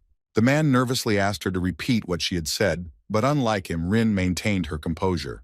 The young lady demanded to be sent to a place where she could be trained in martial arts. Jung Myung did not want to part with his daughter and declared that he would solve all her problems himself. The man thought that someone had offended her little girl and tried to find out who that person was. The father was ready to tear the offender apart, and to do this he only needed to know his name. With annoyance in her voice, the young lady replied that the person who had offended her was herself. The head lost all his determination and, not believing his ears, asked his daughter again. She immediately explained to her father that all this time she had not been able to stand up for herself. While she just stood there and didn't even think about doing anything, other people were dying instead of her. At such moments, the girl always did nothing but tremble with fear and shed tears. Yoin couldn't bear to look at such a helpless version of herself any longer, and the thought made her drag her nails across the floor. Seeing the blood on his daughter's fingers, Chong Myung tore off a piece of cloth from his robe and rushed towards her. In a panic, he began to bandage his bloody fingers, asking his guard to bring a doctor here. After wrapping the girl's hands, the man said that he understood how upset she was, just as he accepted her desire to become stronger. The father tried to convince his daughter that there was no need to go anywhere, and that he would personally pass on all the knowledge about martial arts to her. But if the daughter did not want to study with her father, the gentleman suggested inviting good teachers, so the trip was unnecessary. After listening to all the possible options that Chong Myung so persistently suggested, the daughter still replied that she did not want to and refused. The daughter's words struck the gentleman like a bolt of thunder, piercing his soul with pain. After such a heavy blow, the head of the masters needed to go out into the fresh air. Namgung Jin noted to himself that his master had been silent for about an hour, which made him worry about his master's state of mind. Suddenly the man broke the silence, asking his guard if he knew the meaning of the phrase, "I don't want to." Besides this, Yoin also called him father for the first time instead of her usual daddy. Having a lot of experience, the servant shared it with his master, explaining that children call their dad father when they want to get something that not only a father can give. Mr. Men was eager to know what it was, and Jin told him that it was about respect. Children always want their parents to perceive them as adults, for whom they have always remained children. Parents should have believed in them and blessed them for an independent adult life. The young lady demanded to send her to a place where she could become stronger, regardless of whether she would be constantly coddled or not. She would remain a defenseless child. Jung Myung couldn't come to terms with sending his daughter on the warpath, but the guard tried to convey that the father had to help the child change. Namely, to become a phoenix that flew so high that no adversity could touch it, but not to remain a simple bird that could fly. Namgung Jin continued, talking about how Rin had matured and how many children could not only learn from their parents, but also sometimes teach them something. Although the gentleman was aware of this part of growing up, he could not come to terms with it when it came to his daughter. The head of the martial artists asked if the guard's children called him father or daddy. Mr. Namgung's twins began to call him father and, considering themselves adults, demanded swords from him as a gift. But the servant never gave the children the weapons, saying that he would only do so when he was unable to lift them both at the same time. One of the soldiers came to the people talking in the garden with information regarding Yeon B. According to the note sent by the dove, the girl lived not far from the place where everything happened. The detachment of warriors who sent the letter were not entirely sure that the house they discovered belonged to the old man. The trail left by the white snake led them to this very place, but they could not be sure of it because it was forbidden to come closer. The soldiers decided to send a letter informing them of their discovery and wait until the next order. Suddenly, behind the warriors, there was a dull sound like a shovel falling to the ground. The men drew their swords, but did not use them when they met the old man. With another shovel at the ready and a displeased expression on his face, the master met his pursuers. Sabu forced the guards to dig a hole, and they didn't even argue with him, obediently getting down to business. The old man gave them the task of burying one of those killed in an accident. The letter stated that the guards were burying the corpses that were in the snake's belly, and that when the work was finished, they would bring Wang Yi's body. Because of this, the men made a statement that the old man was well-mannered and was not without compassion for strangers. The teacher saw the look on his student's face and decided to find out what was bothering him this time. The young man wanted to bury the bodies that had been eaten by the reptiles, but Sabu forbade him to get up until he was completely recovered. The guy sincerely admired his mentor, because the decisions he had made recently were not typical of him. The old man told how he kept the idlers who were walking around the area busy, citing the fact that he himself was a helpless old man and did everything he could. He stated that the guy was nothing but trouble, and that while he quickly went to the village, he should not move or leave his bed. The teacher had to ask for leave from work for the young man, all except the bar, because the boy would no longer work there. This stunning news instantly revived the patient, causing him to regain his strength. The master explained to the student that he could not work in the tavern forever, and his masculine features began to become more pronounced. It was already late evening outside, and the old man was still not there. But for Ryu Yong, this was only to his advantage, and for some time he could calmly rest from his annoying presence. Trying to relax and sleep, the guy wanted to enjoy the time when he was finally not working. But he was unable to do this, as his keen hearing detected that someone was heading towards the house, and not alone. A familiar voice came from the street, apologizing for such a late visit, wishing to see Yongbi and Master Sabu. Ryu Yan was seriously scared when he heard Rin, her father, and her guards come to him. As if he wasn't sick at all, the young man abruptly threw off the blanket, since he couldn't meet them in such a state. The guards, having memorized the location in detail, brought their master to the old man's house. Jung Myung with his daughter and Namgung Jin with his subjects suddenly appeared before Ryu Yang. After the words of the head of the martial masters, the young lady herself spoke to the seriously ill man. A heavy cough came from the house, and the girl became embarrassed, realizing that her friend had not yet recovered. But before the guy could move away from his bed, a piercing pain ran through his entire body. The young lady asked if Yeonbi was okay and immediately heard her voice demanding that she stop. Yorin was worried about her friend's sudden request, imagining the worst-case scenarios in her head. In order to somehow soften the situation, Ryu-young asked not to open the door, overcoming the internal pain. The young man explained that due to the wounds he had received, he was partially naked and did not want to appear before them in that state. Chong-myung wondered how a wounded girl could be left all alone in such a remote place. The gentleman offered to introduce the patient to security, but the guy did not refuse, since he did not know when exactly the teacher would return. The girl's father said that he wanted to pass on something, but since they had come at the wrong time, they could do it another time. Ryu-young did not want the guests to come again, and asked if they could tell him what they came about, and he in turn would pass on their words to his master. In addition to gifts and medicinal plants, a good doctor also arrived who was supposed to examine the girl, but without the permission of her teacher, this was impossible. To ensure that their visit would not be a waste of time, the man offered to at least bring gifts. Not wanting to share his gratitude with the greedy teacher, the boy decided to keep the gifts for himself. Also trying to maintain his true gender, the patient said that Sabu did not allow strangers to examine him. Considering it impolite to refuse all the gifts, Ryu-young asked to leave them at the tavern, and that he would pass on their words to Sabu. Chong-myung agreed to the patient's proposal, noting how her voice immediately brightened as soon as she heard about the gifts. The girl's father, aware that the girl was badly injured, asked if she needed medication to help her recover faster. From the girl's voice, the man realized that she had refused more serious help too early. But the young man quickly added that everything was not so bad, and in a month she would be able to visit them herself. Mr. Men said that they planned to leave the village in half a month, and that this would most likely be their last meeting. Although Ryu-yan had expected that they would leave someday, he hadn't expected it to be so soon. The girl's father asked her friend to let her in so that they could say goodbye properly, but the patient did not like this proposal. Pulling himself together, the young man quickly tried to figure out what to answer so as not to arouse suspicion. Not daring to let the girl inside, he asked if she could come closer to the window. Beaming with happiness, Yorin agreed without hesitation, heading straight towards the house. The daughter's father ordered his girlfriends to move away so that they could talk calmly, and the guard agreed, but some of the guards decided not to let them go far. Sitting down on the floor, the young lady happily informed Yeonbi that she was already there. Ryu-yeon told her that he saw her very clearly, and the girl on the other side was surprised. Having told the truth that he only saw a shadow, the guy asked her to wait a little. Moving closer, Ryu-yeon replied that he was now also next to the lady. The girl confirmed this after seeing the silhouette of the young man and clearly hearing his voice. The guy apologized for not being able to let Rin in, but she interrupted him because she wanted to apologize for causing such a misfortune. The guy asked to take his words back because everything that happened was because of the decision he made. The agreement he made with the lady and everything that happened after, all the joys and experiences, were first of all on his initiative.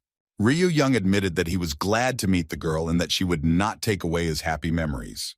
Rin was upset when she heard such words from her friend and reciprocated her feelings. Unable to hold back her tears, she replied that she was also very happy to meet them. The gentleman felt awkward about the girl's conversation, but he endured it and wanted to be a good father to his daughter. Rin admitted that young Bead became a very important person in her life after her parents. Flattered by such words, the meaning of which he had never heard from his master, the guy was all aglow with happiness. The girl stated that her friend was her favorite person among those currently living. The head of the martial artists wondered if the girls really said such things to each other and looked at his guard. Namgung Jin's attention was drawn to the hanging clothes, among which was a small-sized uniform. Jung Myung asked if the old man was really that short, but the guard denied it, saying that he was a tall man. After hearing Rin's father argue with his guard about some clothes, the boy couldn't understand what exactly they were talking about. Eventually, the men came to the conclusion that a boy might be living there. The boy guessed that the teacher had washed his clothes. The master, as luck would have it, having washed his clothes, seriously set up the guy who was on the verge of being exposed. Taking the initiative, Ryu-yeon asked the gentleman if he had any questions he wanted to ask her. Without hiding the fact that their conversation was too loud, Chong-myung directly asked the patient whether there was a boy living in their house. The girl was surprised by this question, but immediately confirmed it, adding that this boy was Sabu's student. And then Rin remembered her friend's words that only the master lived at her house without mentioning any boy. That same evening, on a completely different part of the continent, a ship was sailing steadily. The ship's crew, having moored to the harbor, dropped the anchor into the water and lowered the gangway. The sailors went ashore to load provisions and adjust the ship's mechanisms. Hong Sik, who was watching the sea, was on the ship in the company of one man. Hearing muffled footsteps, he glanced in his direction out of the corner of his eye, noticing that he was getting ready to go somewhere. The man with the red eyes was clearly pleased that he had finally arrived. His first step was so powerful that it scattered the sand under his feet in all directions. Lowering his second leg with the same force, the man created a small crater under his feet. When he came down from the ship to the ground, he was disappointed because he thought that something incredible would happen to him upon his return. But he immediately dismissed his inventions because the road, wherever it was, remained the same monotonous and endless. After some time, having finished all the business on land, the ship took off and set off again. Hong Sik's legs wobbled, but it was not the seasickness that was to blame, but his own state of health. To keep his balance, he braced his hands against the bulwarks and was suddenly addressed. An old man appeared on the deck and advised the guy to go inside and sleep rather than stand in such a place. The old man noted that it was dangerous to look at the sea on such a dark night, because while looking at it, one could lose one's balance and fall in. Admiring the reflection in the water, Hong Sik pointed out the unpredictability that the sea possessed. He asked the man what he had forgotten there, and he replied that he didn't need to worry about him, reaching into the inside pocket of his outfit. Taking out a small white stone, he said that as soon as he loses his vigilance, he looks at it, and clarity of thought immediately returns. The guy reached into the pocket of his robe and declared that he also had a similar talisman. Hong Sik explained that he found this stone in his fence and at first wanted to throw it away, but then changed his mind. The interlocutor treated the guy's story with understanding, noting the fact that he himself has not been able to get rid of his stone for 40 years. The old man advised not to stay too long, and he himself went to bed, thinking that as soon as he got to land, he would immediately visit a restaurant. Looking at the stone he found, Hong Sik wondered what purpose his talisman had.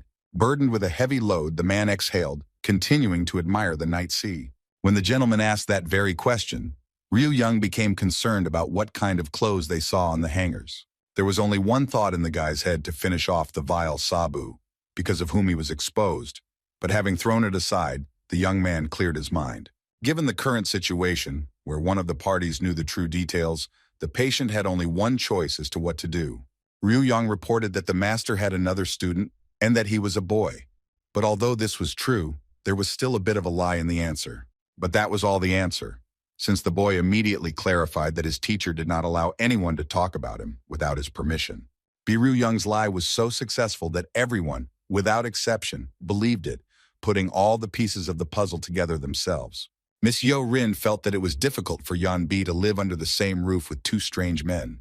The silence behind the wall made the guy nervous, and he asked if he could be of any help. Then Chung Myung apologized for interrupting his conversation with his daughter, but was not surprised by such a reaction. After which, left alone, the young lady asked her friend another question. The girl asked that most likely Young Bi would not be able to go with her even if she asked.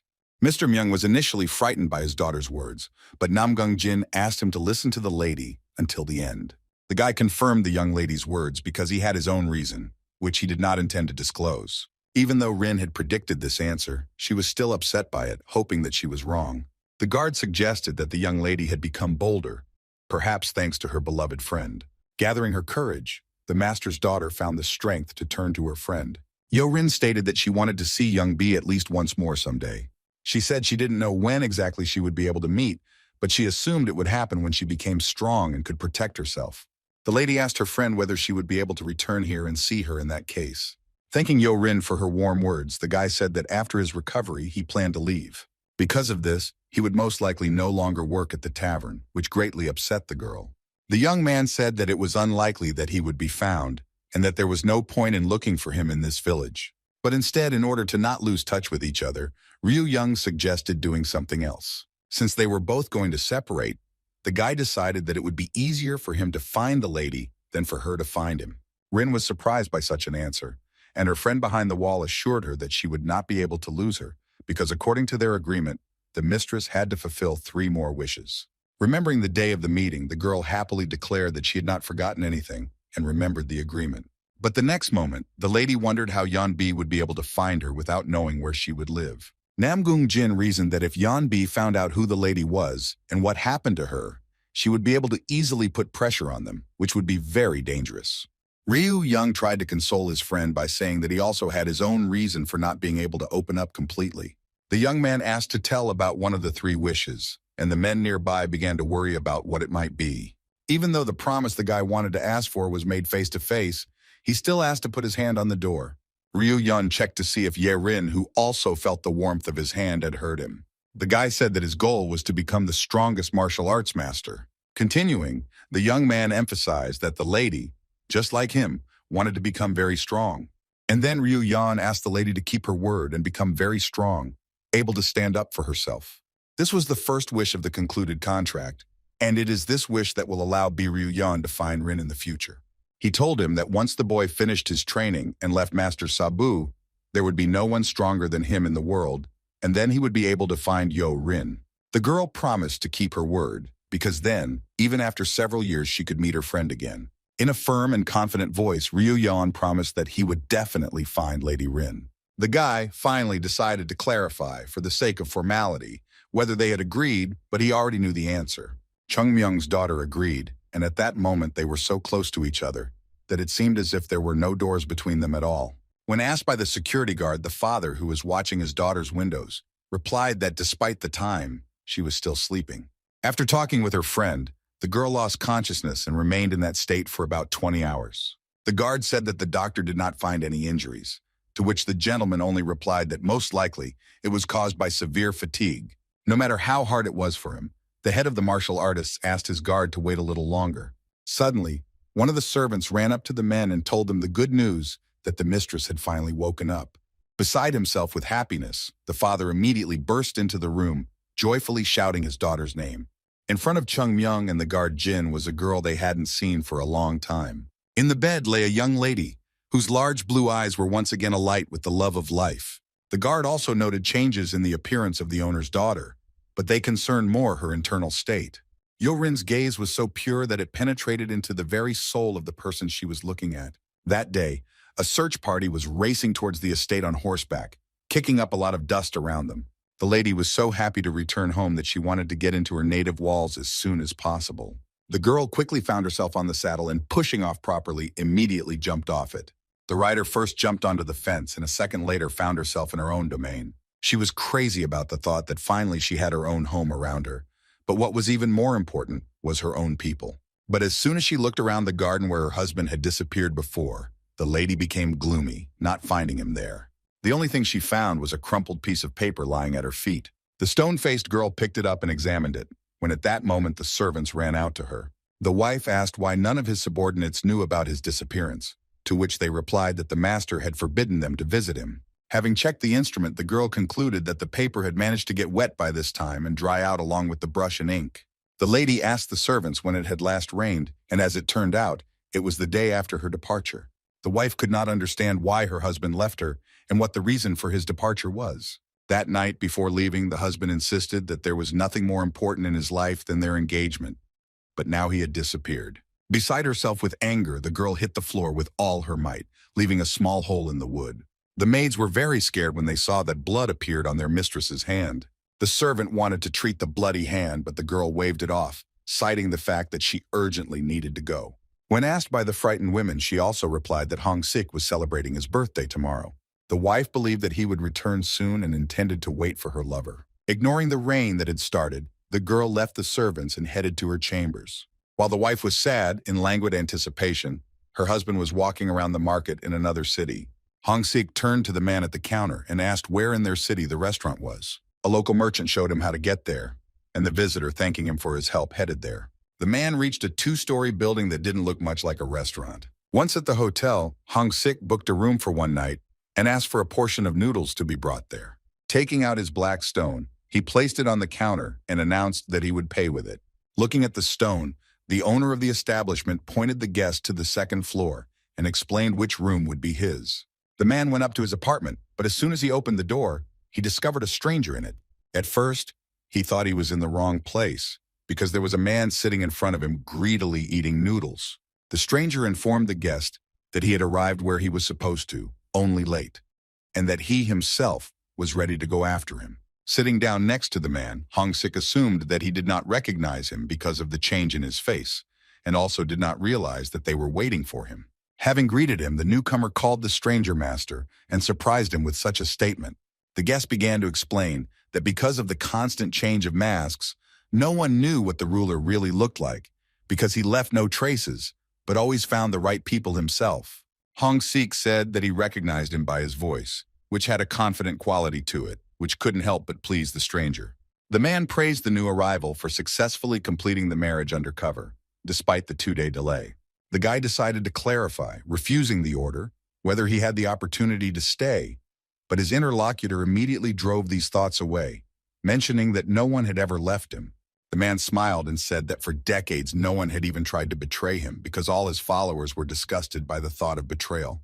The Lord declared that they all appeared thanks to him, asking the 47th to correct him if he was wrong. He couldn't help but notice that his spy still had feelings for his wife, but all the information he had obtained was no longer needed. The Overlord had a new mission for 47 along with a new look, and Hong Sik's body would soon appear near the lake. The man ordered the spy to obey the order, and his body began to shake as if from a fever. Hong Sik kept repeating the word order as if he was reaching into the inside pocket of his robe against his will. The images of his beautiful and dearly beloved wife could not free his mind. With a terrible cry, the 47th took a dagger out of his robe and swung it with all his might. The master, who had been watching every movement of his subordinate, became disappointed in him. The man pierced his hand with a dagger, and his blood began to slowly drip from the table onto the floor. In a cold sweat, streaming tears, Hong Sik begged the master to cancel the order, since he could not carry it out. Among the mighty mountains, in his hut, Master Sabu was amazed at how his student persistently dressed up as a girl without any objections. The old man also did not expect that the young man would recover not in a month, but in 2 weeks, and that the first thing he would do was transform into Yeon. Ryu Young explained to the teacher that he would never wear those clothes again, and that this time he did it to show the bar owner that he was very ill. The master asked the young man to convince Sohan-san that he was seriously ill, because only then would he give up his entire salary. When Ryu Yan went to the city, he had many things to do that concerned his work and his accumulated savings. Despite his painful condition, he was given strength by the thought of Rin, who might still be in the city. As soon as he approached the hotel, he could not believe his eyes and decided that he was in a dream. The window of the room in which the young lady lived was completely hung with red ribbons. Ryu Yan was surprised that his body had become so weak, since the usual climb from the mountains had made it difficult for him to breathe. Suddenly, a familiar voice was heard from behind, calling the guy by the name he was known by in the bar.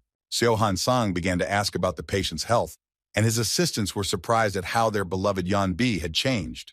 Emphasizing his sick appearance, the tavern owner wanted to help the guy, but he kindly refused, saying that he needed to run. Ryu Young notified his former employer that he was late for a meeting with a person who had been waiting for him for a long time. The merchant was ordered to take the girl directly to the inn, but there was no need for this, and his servants, meanwhile, were still dreaming of Yan Bi's company. The young man did not hear how Sohan-san talked about him, believing that he had mixed up something, but Ryu Young himself saw everything with his own eyes. But Mrs. Yo-rin was not in the room, and instead of her, there were only 2 chests. One was large, and the other was much smaller. The saddened guy approached the abandoned gifts and saw something peeking out from under the box. It turned out to be a piece of paper, which Ryu Young took by the edge and pulled out from under a small drawer. After unfolding it, the young man discovered that it was a note left by his dear Rin. In the note, the girl wrote that the contents of the box would be a kind of talisman for the guy. Putting the letter aside, the guy opened the box with genuine interest and looked inside. Inside, it was a small knife that cast a glare, next to which lay a hairpin decorated with flower buds. Having taken his gift, the young man now considered it the most valuable thing he had. There was real mourning in the bar. All the visitors were worried about the departure of their favorite performer. Listening to the girl's last performance, the audience wondered what exactly young B was sick with, also not forgetting to praise her beauty. Having finished his song, the young man demonstratively took a couple of heavy sighs, so that no one would have any doubts that his alter ego was seriously ill. The people in the hall could not bear such grief, and tried to the last to offer the poor girl help, if only her illness would recede. As they were seeing Yan Bi off, the crowd gave her a bunch of gifts, most of which were money, and kept telling her that she needed to get better. As he played out his role to the end, Ryu Young thanked everyone who came to say goodbye to him, stating that it was only thanks to them that he could exist. Finally, he shouted that he would try to recover as soon as possible in order to justify the hopes of his fans. A carriage passed by the dancer, who was tearfully saying goodbye to her audience. Inside it was a passenger whose left hand was bandaged from fingers to wrist. The man could hear the voices of fans from the street, saying that the memory of young B would forever warm their hearts. The stranger's words brought back painful memories for Hong Sik. While staying at a hotel with his owner, the man wanted to retire, wanting to live a simple life. The ruler was surprised that his subject not only disobeyed the order, but also wanted to run away from him. 47th worked perfectly undercover, collecting information needed for the master and never disappointed him. The ruler tried to explain to his subject that he could not dismiss him, since he possessed information about the forces of the white world of martial artists. The gentleman confirmed that there was no discontent in their profession, and he wanted to know what had prompted his servant to such thoughts. Confirming the master's words, Hong Sik was his shadow without any complaints, but only until recently. Unable to leave his current wife, the guy wanted to live the rest of his life with her. The Lord heard that the girl was blinding his eyes, but he did not expect that his spy would succumb to her charms. The owner, unfortunately, noted on the 47th that the girl actually loved someone else, not him. All the information about Hong Sik, his age, childhood stories, and martial arts skills were just fiction, which meant she loved fiction. The subordinate didn't care, and if he had the opportunity to live with this girl until the end of his days, then he was ready to be that person for her. The man didn't know whether to consider him a spy or a madman, but even if he stayed with her, it was unlikely that the lady would forgive him if she learned the truth. The Lord continued to talk about his servant's love interest, receiving some pleasure from it. Unexpectedly for himself, Hong Sik learned from his master that he was sterile. The master reminded that when the 47th became his shadow, the blood cocktail he drank was not for a pompous picture, but had a purpose. To avoid possible betrayal in the future due to the birth of a child, the man took care of this from the very beginning. Hong Sik banged his head on the table in utter despair, surprising his master, who didn't think it would be such a blow for him. The spy asked if there was any way to be cured, but the ruler felt that even if there was such a way, he still could not be released into the world. The only way to free oneself from the ruler was to take his place. He generously gave his subordinate the opportunity to fight him in a fair fight. In order for everything to go as expected, the 47th had to undergo training before the battle. The man suggested this option only because he was tired of leading lately.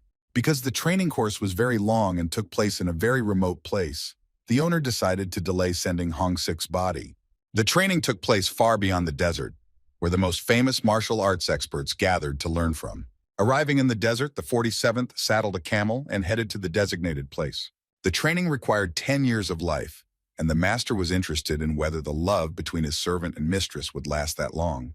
But to ensure that the 47th did not lose interest and motivation for training, the ruler decided to make a bet with him. If the servant manages to defeat him, then Hong Sik can become the ruler, and as he wanted, rise up in the world. As time passed, young Miss Yoin, as promised, practiced martial arts to keep the promise she made to her friend. Young Prince Kal Hai Bong, despite the weather conditions, carried out the orders given to him, taking people's lives.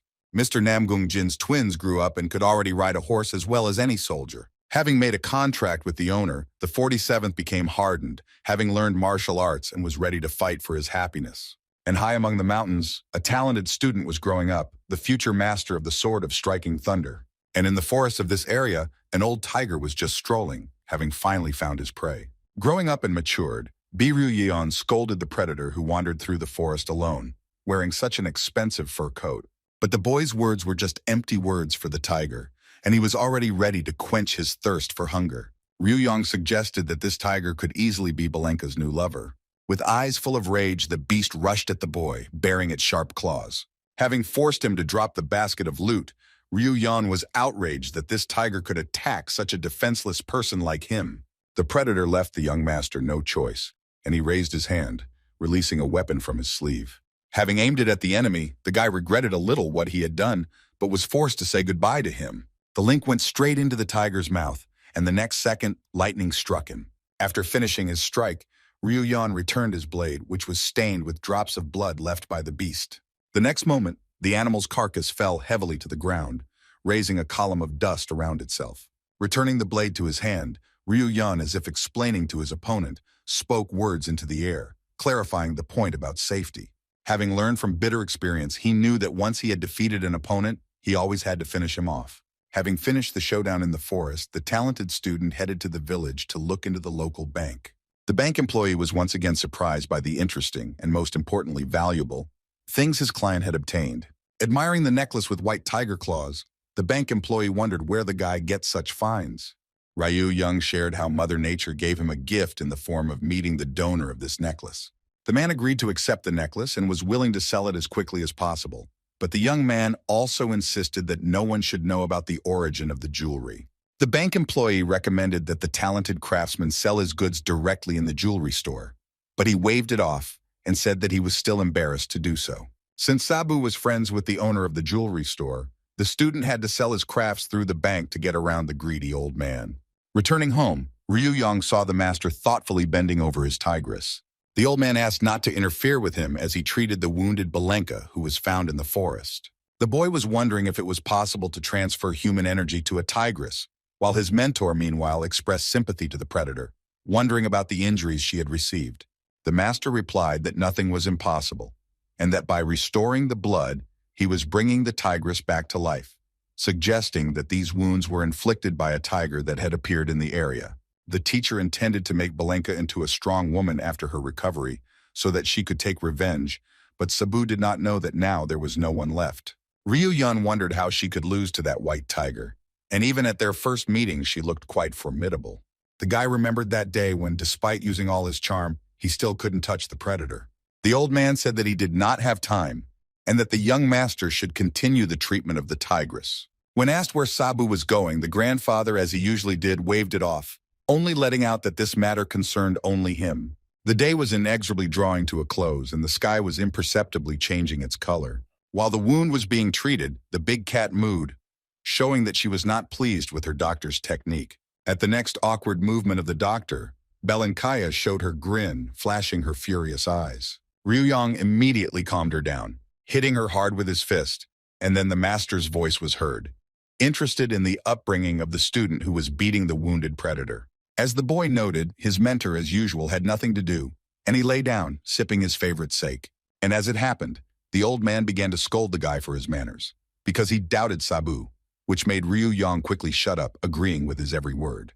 Having asked the teacher to remain silent, the capable student took out a needle and thread and began to stitch up the victim's wounds. At this moment, the old man closely watched the work of his protege, putting the sake aside. The young master, using the bird's foot technique, quickly moved across the skin around the wound. The mentor's interest grew so much that he even got carried away, which did not happen often. Having finished his work and having assessed it as excellent, the guy tore off the unnecessary piece of thread. The master approached his student and praised him, highly appreciating the work done. The gray-haired old man asked when his student had switched from knives to thunder-generating swords, and he replied that it had taken him 3 years, but he still couldn't understand where the teacher was going with this. Ryu Yang, to his regret, had the imprudence to say that he had never received praise from the master, which gave him the idea of carrying out educational work. Having started to apologize hastily, the student said that he had wanted to show the master his technique of wielding 6 blades anyway. He was very surprised that the guy had mastered such a technique in such a short period of time. To the great surprise of the guy himself, the master admired his skill and congratulated him on his achievement. But Sabu wouldn't be Sabu if, following the compliments, he didn't express his suspicion that without additional substances, he wouldn't have been able to achieve such results. The gifted student denied everything, insisting that he achieved the result only through persistent training and innate genius. For a moment, there was a pause between them, which frightened the guy, because he did not know whether the old man would fall for his lie again or not. But instead of a lecture on education, the old man said that he didn't care exactly how his student achieved such results, and was even ready to celebrate them. Having finished with the congratulations, the mentor decided that it was time to move to a higher level. The couple came to the waterfall, where training will take place for both advanced and advanced levels, aimed at overcoming technical flaws. Getting straight to the point, Master Sabu suggested that his gifted protege begin his study with the water sword. Hearing these words from the master, the guy became a little nervous and decided to clarify whether it was a joke. With a benevolent expression on his face, the old man began to rise and declared that such things were not to be trifled with. And the next moment he kicked Ryu Yang in the stomach, ordering him to begin training immediately.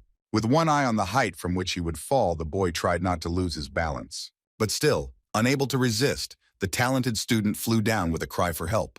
The landing was extremely painful, and the young master entered the water, raising a large wave. Ryu Yang emerged and realized that the only thing keeping him afloat was his desire to survive, as the bracelets were literally drowning him. Although the student fought desperately, his strength was not enough to stay afloat. Cursing his master with all his might, the boy decided that it would be more effective to turn a huge stone to him if the old man planned to drown him. Still indignant, Ryu-Yong began to remove the bracelets, freeing himself from the deadly burden. As soon as the weights were dropped, he found himself at the very bottom, hurrying to the surface. A moment later, the young master emerged, greedily gasping for air, which he had almost run out of under the water. Insanely tired, he somehow managed to swim to the rocks and could now calmly catch his breath. Returning alive from the water was only half the problem, because if Ryu-Yong showed up at home without the bracelets, the master would not feel sorry for him. He immediately remembered the first time he took them off and got a good thrashing from the old man. No matter how much the young master resisted, he had to return the bracelets and return directly to the training itself.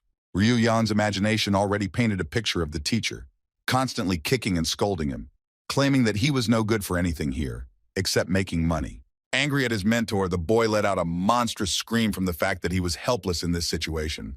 Gathering his strength into a fist, he dove into the water like a pike in an attempt to retrieve his bracelets, which had grown to the bottom. 3 months had passed since Ryu-Yong had started his training, and another meeting had begun at the martial arts base. The head of the martial artists, sipping a cup of tea, wanted to know how things were going with the training. Lord Men's subject reported that he had selected 40 of the best warriors, dividing them into 4 groups.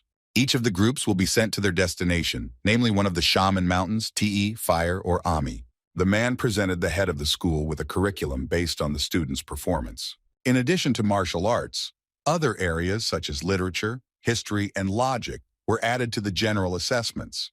But besides the grades, which were not so important, something else alarmed the master.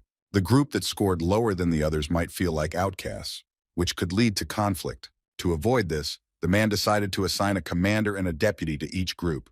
But this idea had to be abandoned in the end, because the students' potential was revealed with each lesson. There were also 4 students in the groups who had started their studies not so long ago.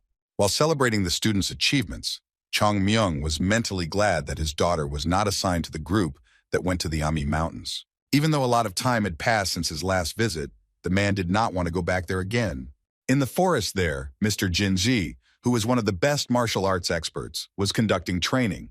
Despite his advanced age of 80, the master stated that he felt great and was only getting younger with each passing year. The old man decided to make a stop near the waterfall and ask for forgiveness from his companions, who were forced to work in such heat. One of the men, although quite tired, believed that of all of them, the teacher had the hardest time on the road. The couple began to quarrel with each other due to the fatigue that had overcome them, while the master remained in good spirits. Having thanked them for their help, the old man let his friends go, clarifying that they did not have to accompany him to show him the way. Considering how grateful he was to his assistance, one of the companions wanted to ask the old man for a favor. Taking a blade from each of their robes, the guys demanded the old man's things and all the savings he had with him. The good-natured old man appreciated the efforts of the robbers and obediently reached into his pocket. Taking out a loudly ringing bag, the master clarified that the money was not his, and he had no right to give it away. But unable to resist the demands of the bandits, the old man nevertheless threw a bag of money at their feet. With the remaining 2 metal balls in the same circle, the master turned to the guys, explaining that defeating him would not be so easy. The self-confident criminal laughed in the old man's face and decided to kill him for his insolence. The old man threw the metal balls in a sharp movement towards his robbers. At that very moment, the water rose up, as if from an explosion, almost covering the armed guys. One of the robbers met with the balls, while the master, busy with his accomplice, turned his attention to what was happening behind them. With the huge explosion that caused the water to rise so high, the stones lying on the bottom of the lake also flew. One of the flying stones hit the guy on the head, who had already gotten a beating from the master. Holding the enemy's dagger with a ring, the master thought that some kind of wizard had come to his aid. But at that very moment, a knife dropped by the unconscious bandit was flying towards him. The old man deftly dodged the blade, and it flew a couple of centimeters from his head. Well, first of all, in one case the man made a mistake, and in another he didn't notice a small stone under his feet.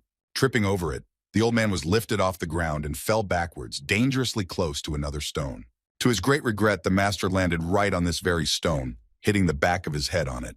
Everything would have been fine, but right after that, also stunned by a stone from the bottom, a second bandit flew at the old man. Having flown into the old man, the blade that the boy was holding tightly in his hand entered the master's body. A little earlier, near the same waterfall, Ryu-Yong was also conducting his training. During the entire underwater training period, The guy was able to stay in the water with the bracelets for about half an hour. These were all the student's achievements so far, since he was poor at using the technique underwater. No matter how hard Ryu Yong tried, he still couldn't completely smash the targets that had his teacher's face on them. The boy wondered why he couldn't concentrate the power in the water so that the blade would work as it should. When the young man asked his mentor what exactly he was doing wrong, he received lengthy answers and no specifics. But when his persistence became too much, the old man began to mock him, insisting that if the student stayed in the water for a long time, he would soon turn into a fish. But even being far from the unbearable grandfather, the targets that embodied his image also made fun of the student. At some point, Ryu Young realized that he couldn't just give up after having experienced so much humiliation. The prospect of spending the next 10 years underwater practicing the same technique was not what the young master had expected. Having brought his feelings into order, the guy began to concentrate his energy, not forgetting to monitor his breathing and the clarity of his vision. Having established contact with the soul and body, the student felt the power that passed through him. He decided to combine all of its power with the anger seething inside him towards his master. Having made a swing, wrapping his hand in the fishing line, the guy put all his strength into the blow, and he had no opportunity to try again. Without leaving his teacher in his thoughts, Ryu Yong dropped his hand and released the blade, which headed towards the targets with incredible strength and power. An incredible flash of light broke through the surface of the water, came out and raised a huge wave behind it. Having managed not to drown in the resulting whirlpool, the guy miraculously got out of the water alive. Satisfied with the training, the student could not decide what exactly helped him in mastering the technique, the desire to eliminate evil or innate talent. As soon as the young master was distracted from his thoughts, a strange picture appeared before him. On the other bank, directly opposite him, on the road lay 3 bodies in some kind of bag, most likely with things. Having changed his clothes, Ryu Young was already at the scene of the incident, trying to understand what had happened there. Near the rocks lay an old man with a bloody head, on top of whom lay a man, and near them lay a bag, while a little further away there was another specimen. In his head, Ryu Young had already made an analysis and presented his version of events. According to his calculations, 2 younger guys tried to kill the old man, but ended up becoming victims themselves. The first candidate broke his ribs, hemorrhaged, and died from another brain injury after hitting something small and sharp. Having found a cheap knife next to the old man, the student determined that they were robbers, since this kind of weapon was sold in the local forge to such characters. If the first was definitely an amateur, then the second could have been his accomplice, who died under similar circumstances. Based on the appearance and the overall situation, Ryu Young determined that the fatter guy had stabbed the old man with the knife. It made sense that both guys were in the yard, but where the stones came from remained unclear to the detective. The scars on the old man's hands indicated that the marbles were his, and therefore he had mastered martial arts, which made his death even more mysterious. After all, being a good master, based on the damage inflicted on the enemy, the question arose how he allowed himself to be wounded with a knife. One of the versions was the old man's guilt before these guys, but it was immediately discarded as soon as it arose. After examining the master's legs, the guy decided that he had stumbled and fallen while trying to escape, as a result of which he had received a traumatic brain injury. Piece by piece, Ryu Yong reconstructed the chain of events in which his grandfather hit his head on a rock, and his attackers lost consciousness, but unfortunately with a knife in their hand. Thinking about the reason why the old man tried to escape, the guy decided not to waste time on it. The student was so pleased with his investigation that he involuntarily began to praise himself. Having understood the situation, the young master satisfied his curiosity, but there was still one unresolved problem. Since he had discovered the bodies, he had to clean them up, and so the guy rolled up his sleeves. It took a long time to clean up, and the high sun had already set behind the trees. Using a shovel to nail down the huge ball made from earth, Ryu Yong finally finished messing around with the grave. Wiping the sweat from his face, the boy said that he buried his grandfather in the best place on the mountain and buried the 2 bandits wherever he could. As payment for his hard work, the student thought it right to take the unattended items. Rushing to the old man's things, the boy was eager to find out what he could please him with. Opening the bag, Ryu Young discovered a heavy jingling sack that clearly contained no stones. After spreading its contents into the palm of the young master's hand, bronze, gold, and silver coins began to rain down. After counting all the coins, the amount was more than the guy earned in a whole year of work in the forge. Ryu Young couldn't believe the luck that had fallen on his head, having suddenly hit such a jackpot. In order not to spoil fate once again by showing everyone his wealth, he put the coins back into the bag. Although the guy was overjoyed, he decided to check if there were any other surprises, so as not to fall for the old man's tricks. Having laid out the contents of a small box in front of him, the student discovered metal balls and a ring with an incomprehensible package. Unfolding the package, the guy took out a mask that was usually used by spies to disguise their identity. At the bottom of the box, the young master found a letter, and it seemed to him that it could clarify the identity of the deceased. The man was nicknamed the Lord of Iron, and judging by his nickname, he was a master of martial arts. The letter also spoke about training a group of students on Mount Ami, which would last 3 months. The boy thought seriously about what was said in the letter, taking into account many factors, which mainly included gold coins. Ryu Yong's thoughts led him to an unexpected decision, which he considered nothing less than a gift from fate. He could not leave poor students without a master, and there was already an invitation to study, and the initial fee was 20 gold, which could be increased if necessary. Unable to abandon those in need of help, the guy first wanted to bring his treasure that had fallen from the sky. In any case, Ryu Yong intended to work off the money he had earned in an easy way by helping the master's students in need.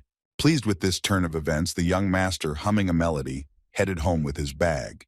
In the same forest the next day, a group of 10 teenagers were heading towards their teacher. The boy, one of the Namgung twins, assured the others that they didn't have long to go. Sang Yi asked his friend Hyun Woong if he had decided on the subjects he would study next semester. The student said that the subjects he chose included martial arts, geography, dual swordsmanship, and a foreign language. His friend also chose a foreign language, but was afraid that he would not be able to learn it properly. And among other subjects, he wanted to master the thundersword technique. The friends began to share their successes in their studies, a little envious of each other in those sciences in which they themselves could not succeed. Hyun Woong also revealed that he failed one of the subjects, even though he stayed up all night studying for it. Competing with each other to get the first place among the students, the girls walked behind the boys, discussing completely different topics. San Yi, Namgung's twin, was asking her friend Jin Ryung about the Ami clan, who by coincidence had never been to this mountain. While the girls continued to chat with each other, the boys continued to argue about their academic performance. Following behind were 2 more girls who decided to get to know each other, since they would have to study in the same group.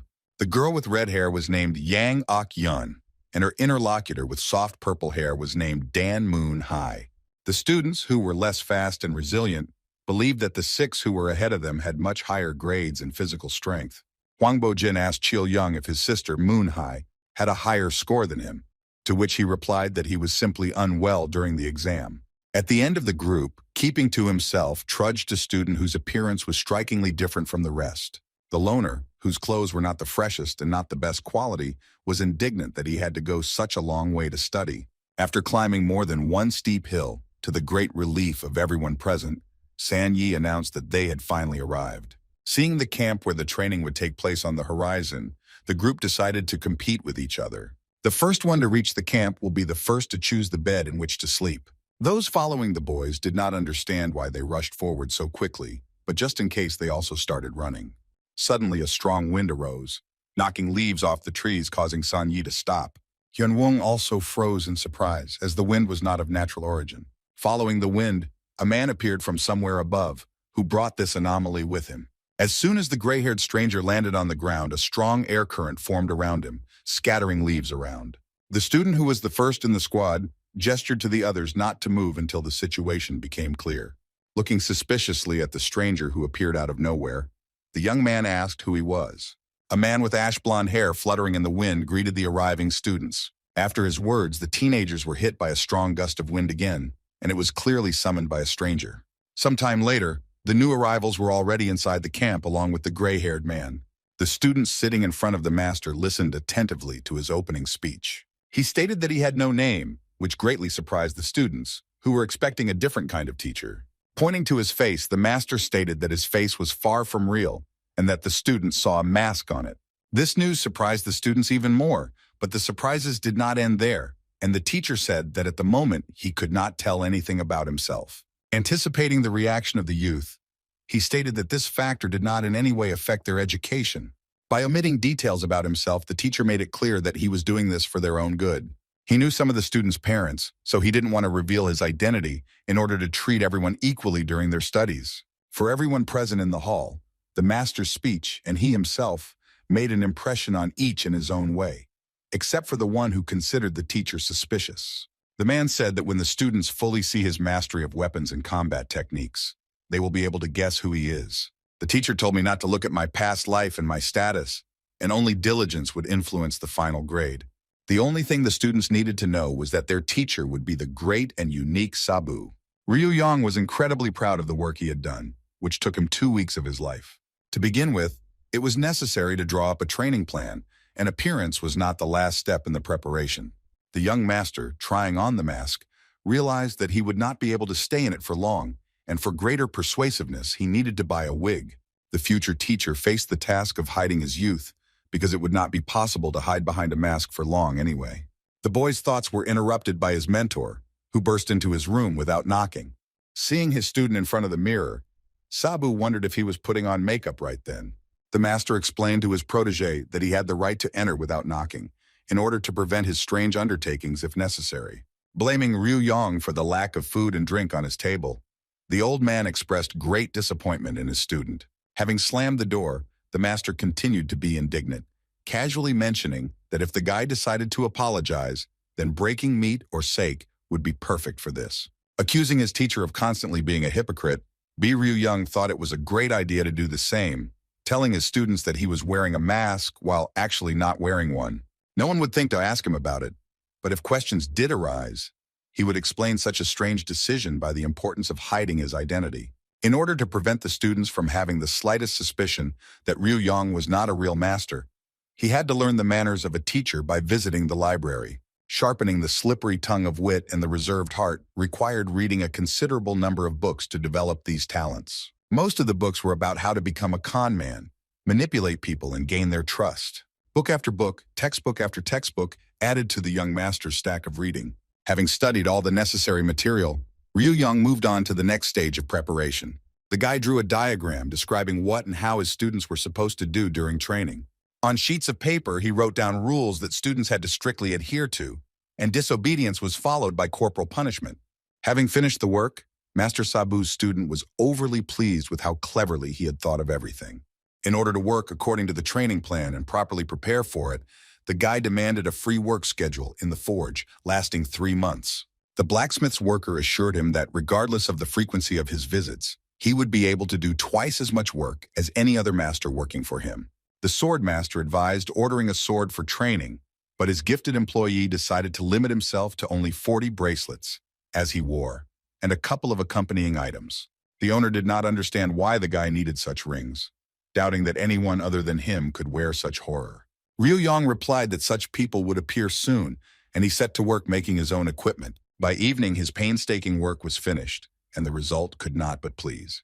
Iron rakes for washing, axes with weighted blades, and a bunch of bracelets for each student. Although Ryu Yang was a little tired from making the necessary parts, his mood was still good, and he was looking forward to meeting his future students.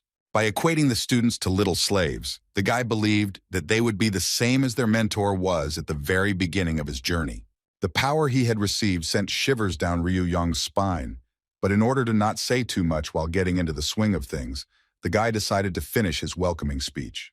The young master shared his wisdom with his students, saying that although their meeting would remain fleeting, once people were connected, it would be impossible to separate them. Since the teenagers will forever remain his students, and he will be Sabu to them, the teacher prepared gifts for the students that will forever remain in their memory. Pointing to a large box, the teacher clarified that the gift was some kind of precious jewelry. For each student, in the amount of 4 units, the master personally made these decorations, which will help them in the learning process. The teacher also noted that the decorations, so as not to single anyone out, looked the same for everyone, both boys and girls. The students all thanked the generous teacher in one voice, not knowing what he had actually prepared for them. In order not to waste time, the teacher ordered them to put on the gifts he had prepared, arm themselves, and go into the yard. Naive children were eager to see the jewelry that helped them improve their martial arts. Hiding by the door, the young master, like his students, could not wait for them to open the box. As expected, the students all began to get indignant and complain, while Ryu Yang, who was hiding nearby, watched what was happening with a satisfied smile. He believed that in addition to theoretical skills, it was also necessary to improve his physical performance. Looking at his students, Master Sabu was upset that none of them liked his gift, made with soul. Some with and some without bracelets were unable to keep them on, and students said that because of their weight, they simply could not move. The teacher was surprised by the students' statements, considering that each of the bracelets weighed a measly 30 kilograms. The teenagers were shocked by this information because each of them had to carry 120 kilograms. The students asked to leave the bracelets for a while because with them they would not be able to control the sword, and some wanted to wear them at least on their feet so as not to lose the speed of movement. Turning to one of the Namgung twins, the teacher asked him to demonstrate any of his techniques. The guy introduced himself as Namgung-san, the group leader on whom the fate of his friends depended for the next 3 months. The young man was glad of every instruction from the master, but he was not impressed by the story and asked to get down to business quickly. Having taken a comfortable position for attack, San began to explain what his clan's martial art consisted of. The guy instantly jumped up from his seat, continuing to talk about sword fighting techniques. This technique was based on the power and attack speed of the warrior who wielded it. In order for the technique to be performed correctly, it was necessary to develop not just any speed. By spinning his sword in the air and moving from place to place, Namgung-san demonstrated the sword of thunder and lightning. But being very close to the master, lowering his sword, he missed to his great surprise. The headman's miss was just as unexpected for the entire group, which was confident in the successful execution of this technique. The student watched with excitement as the master's hand quickly and deftly wrapped around his sword. The girls were amazed by the skill of the teacher, whose hand they compared to a real blade. At some point, Namgung-san dropped the hilt of his sword, but he himself did not understand how it happened. The guy's weapon, lost in battle, was spinning in circles in the air, causing it to spin rapidly. But the encirclement of the sword was interrupted by the strong, firm hand of the teacher, who grabbed it by the hilt. Easily circling the stolen sword, the teacher began to doubt the speed and strength of his student. Remaining unperturbed, Master Sabu asked the boy what was in his hand. Stunned by this trick, the young man obediently replied that there were bracelets on the teacher's wrists. The mentor confirmed that these were indeed bracelets, and each of them weighed 84 kilograms. While some were amazed by the enormous weight that the master carried, others doubted, considering the teacher a liar. Sabu said he had been wearing such bracelets on his arms and legs since he was 10 years old. Spinning the sword, the teacher used it like a boomerang that passed through the pole of a standing tree. Returning the weapon back to his hand, he asked his students if they really thought that the master did not know such simple techniques as speed and strength. The students were amazed at how the teacher wielded a sword unfamiliar to them, cutting the tree trunk in such a way that it still stood in place. The boys admired such a high level of mastery of the blade, wondering if their teacher was the same. The teacher explained to San that his knowledge of martial arts was limited to theory. Disappointed in himself, the boy asked the master for forgiveness, promising to obey all his instructions in the future and to develop his skills more diligently. Everyone in the group was unhappy with the headman's decision, which would force them to wear these terribly heavy bracelets. The master was glad that the student understood him, even if not immediately, after which he returned the weapon to him. Throwing the sword at the boy's feet, the teacher apologized for him going so deep into the ground, once again astonishing the students. As if in passing, Sabu stated that due to wearing the bracelets for a long time, he had already stopped feeling the power to its full extent, calling out the next candidate, Hyun Woong, who had previously stated that it would not be easy for girls to learn with bracelets, responded to the master. The student was confident that the bracelets would help him develop his skills and that he could already feel his strength growing. Doubting the sincerity of the words, the teacher decided to fight with the student, who continued to insist on the strength growing within him. The remaining students, as in the case of the class monitor, were angry at the appearance of another weak-willed traitor in their group. The teacher asked whether the girls themselves agreed with Hyun Woong's opinion, and whether the guy still wanted to fight. The girls immediately stated that they agreed to wear the bracelets and did not give their classmate the right to decide for them. The students also asked to take into account what the deputy head of class, Jin Ryong, could say for them. Master Sabu was happy to listen to everyone and hear any suggestions regarding his teaching method. But the girls, having agreed, swallowed their tongues because every word they said could turn against them. On a clear day, the students traded the walls of the camp for beautiful views of nature. While standing by the river, all Dan Moon he did was complain about the discrepancy between what she wanted and what she actually did regarding her studies. The girl thrashed her clothes with a heavy paddle in anger, while Ok Yeon tried unsuccessfully to calm her down. The words of her friend angered the student even more. She was infuriated by the mere thought that for 10 days they had been doing some kind of laundry instead of real classes. Instead of studying martial arts, the angry classmate had to work for an elderly master, making woodcrafts and bead weaving. Hearing that the girl was going to turn in Saba, Huangbo became very worried when he arrived home. He told the students to speak as quietly as possible because the camp was very close to the waterfall. Realizing that the teacher could appear at any moment, the girls immediately fell silent, not wanting to meet him again. Looking around, Okuyan found no one nearby but asked him to be careful in his statements. She recalled an incident that happened to one of the students in the group a few days ago. The group that day, wildly tired and angry, showed up after washing almost at noon, barely dragging their feet. Hearing the swearing reaching them, they sensed that something was wrong within the walls of the camp. The classmates who were watching the altercation were beside themselves with horror, which was clearly visible on their faces. The boys asked the headman to talk to No Hawk, but he was unable to bring the boy to his senses. Namgung San tried to defuse the situation, but the angry student did not want to listen to him. Demanding that they leave him alone, the young man threw down the axe, outraged by the bullying from his mentor. Turning directly to the master, No Hawk asked how long he would continue with all this nonsense. Furiously, beating his chest, the loner did not understand why, having come to this mountain, he was forced to do anything but study. The master calmly replied that this was all a warm-up for future training. But the student was not satisfied with this answer, saying that even a mongrel would laugh at his words.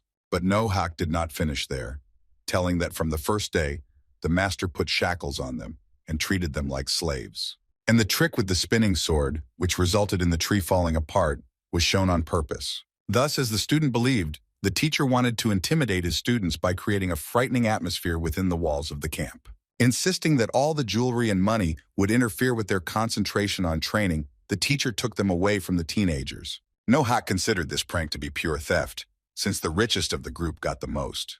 And even after all this, the teacher continued his bullying, forcing the students to cook. As soon as they spoiled any dish, the teacher would start yelling at them, threatening to compensate them for the waste.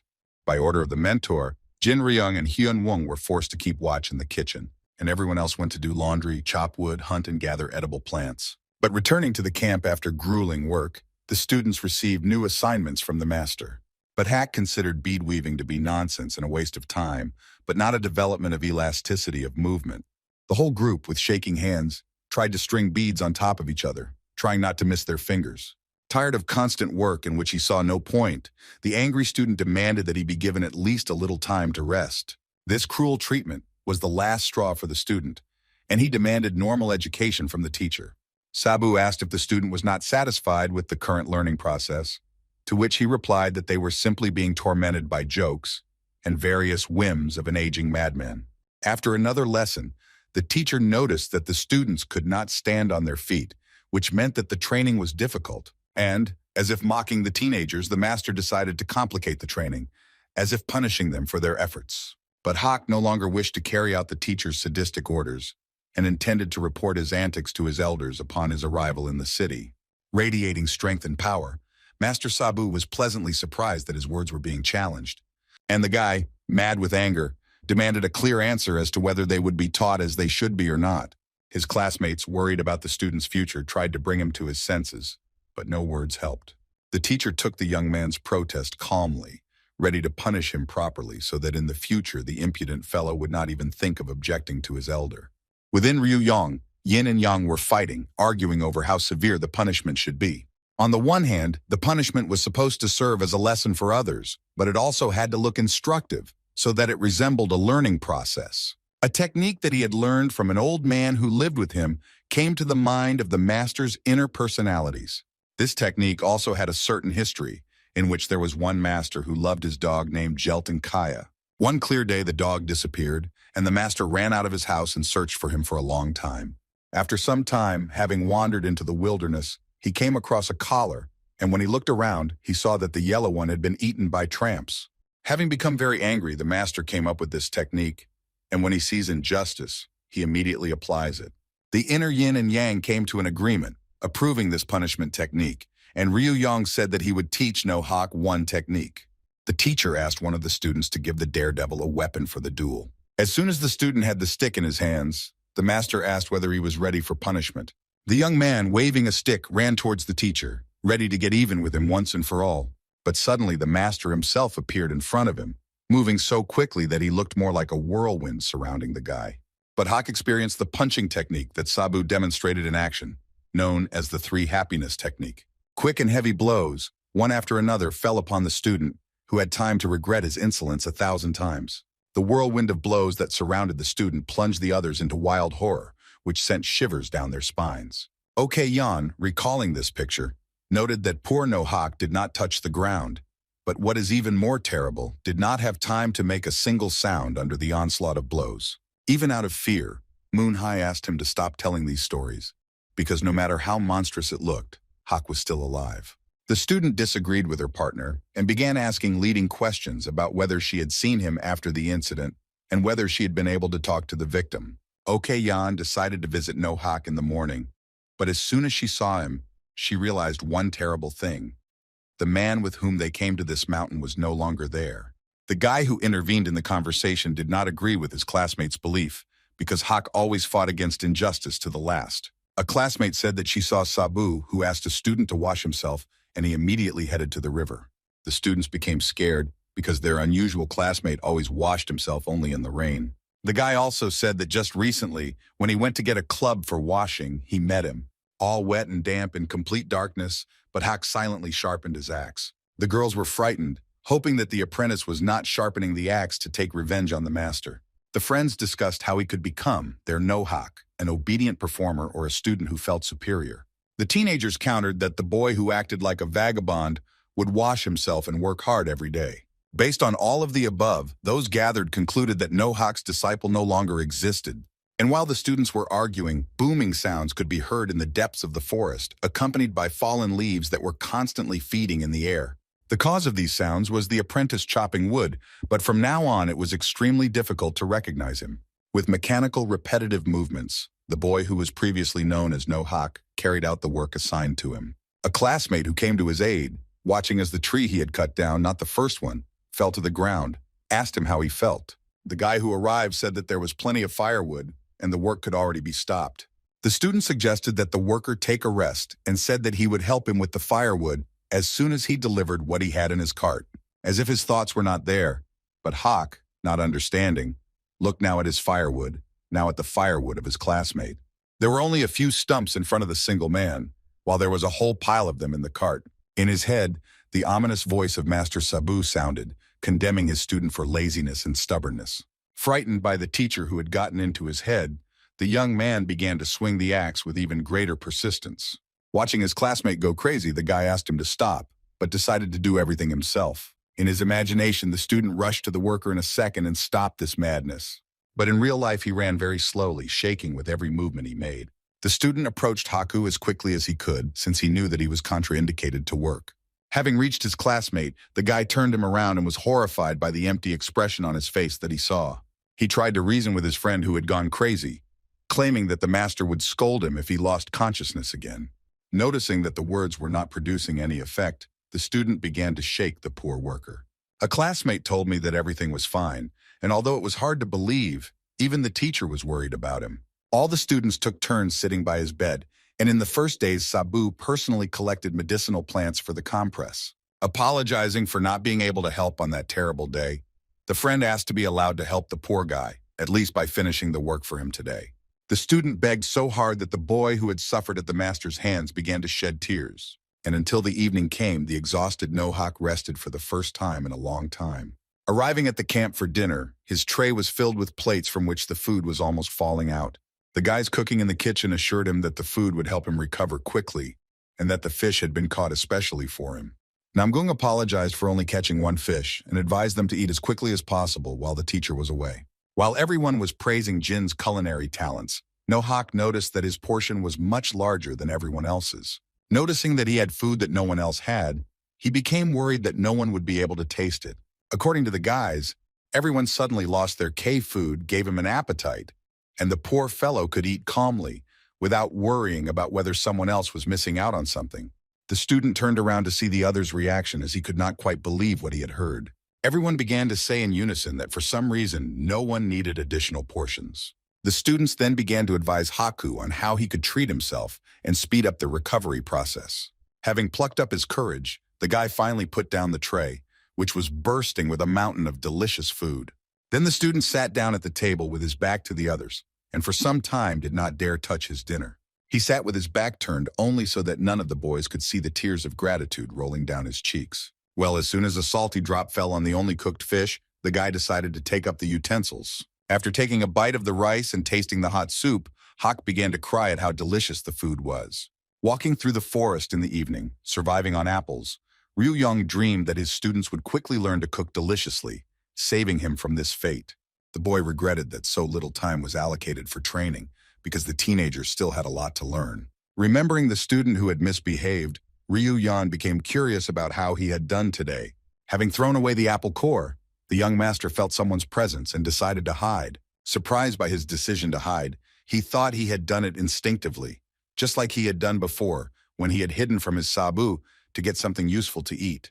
The strangers that Ryu Yang sensed were his students who were glad of his absence. Namgung-san felt a little uneasy, guessing that it had something to do with the lonely stars in the sky.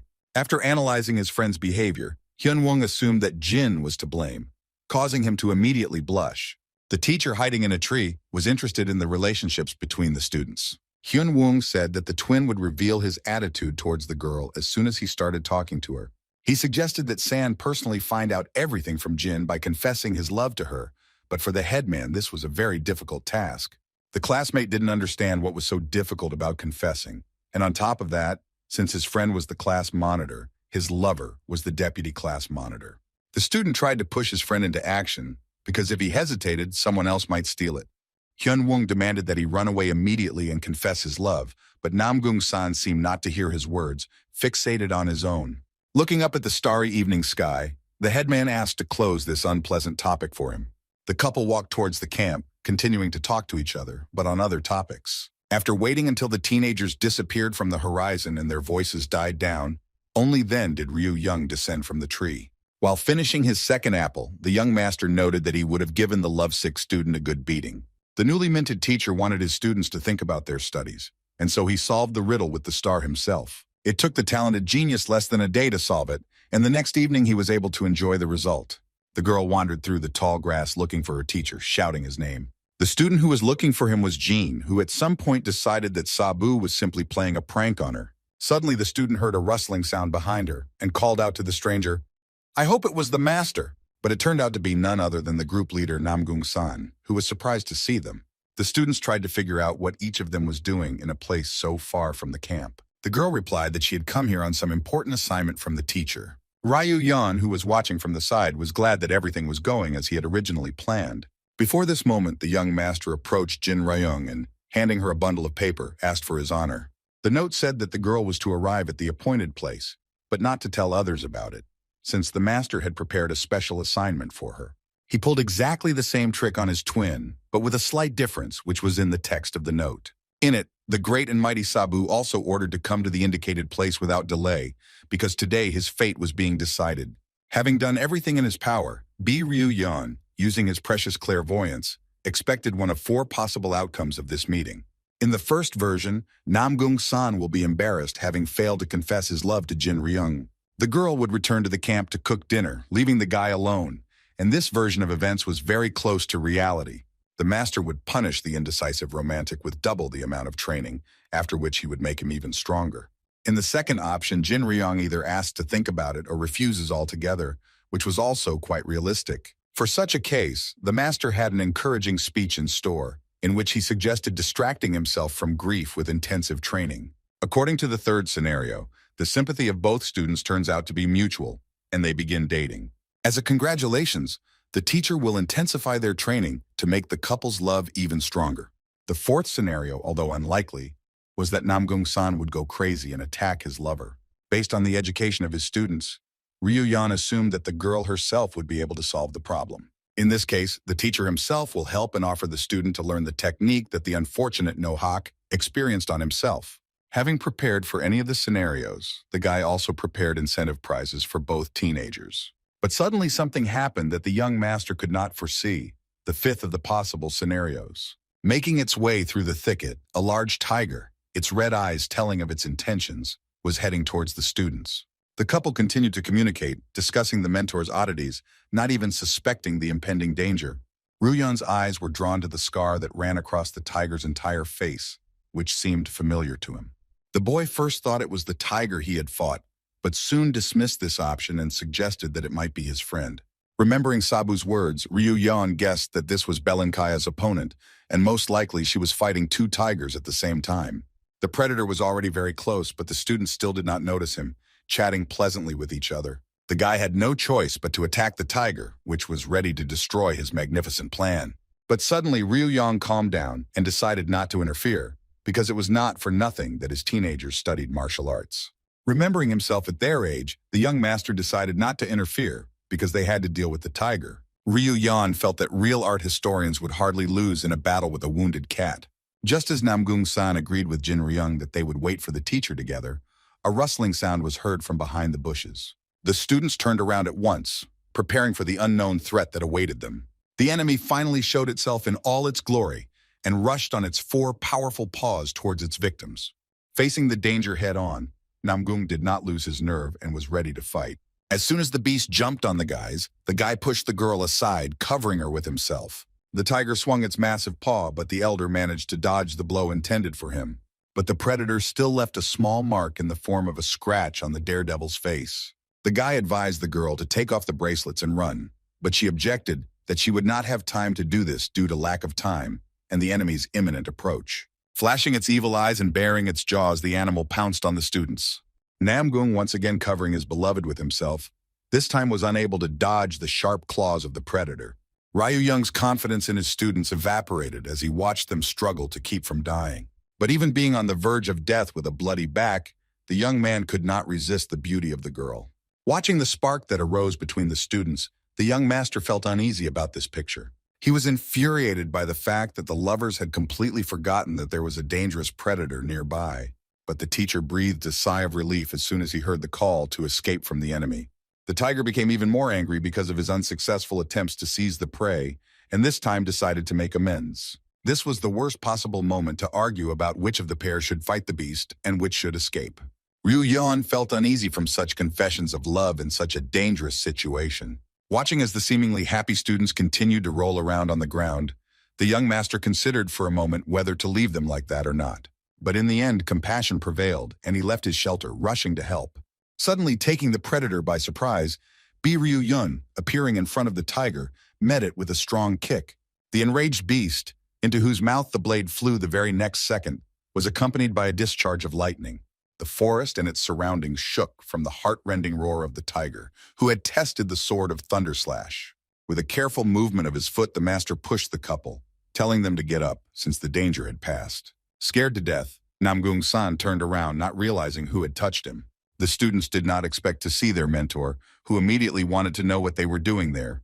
Impressed, Ryan explained how Namgung wanted to risk his life to save Jin, but she wanted to stop him, with San stating that it was his duty. The teacher agreed that such a worthless fighter should at least prove himself once, but instead he found nothing better to do than to tumble around in an embrace. But the master was even more angered by the behavior of the couple, who behaved as if they had caught the tiger themselves. The teacher began to explain that Jin called Sana her savior because she did not want to accept the fact that she was saved by the great Sabu.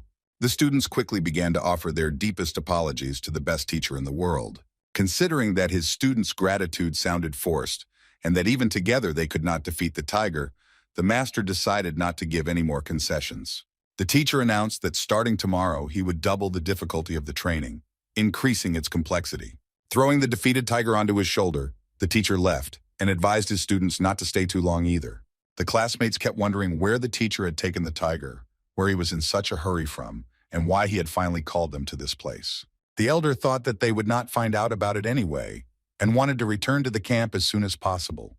Seeing the blood on the guy's hand, Jin Ryung became very worried, also remembering the wound on his back. He, not attaching much importance to the injury he received, considered it a light scratch.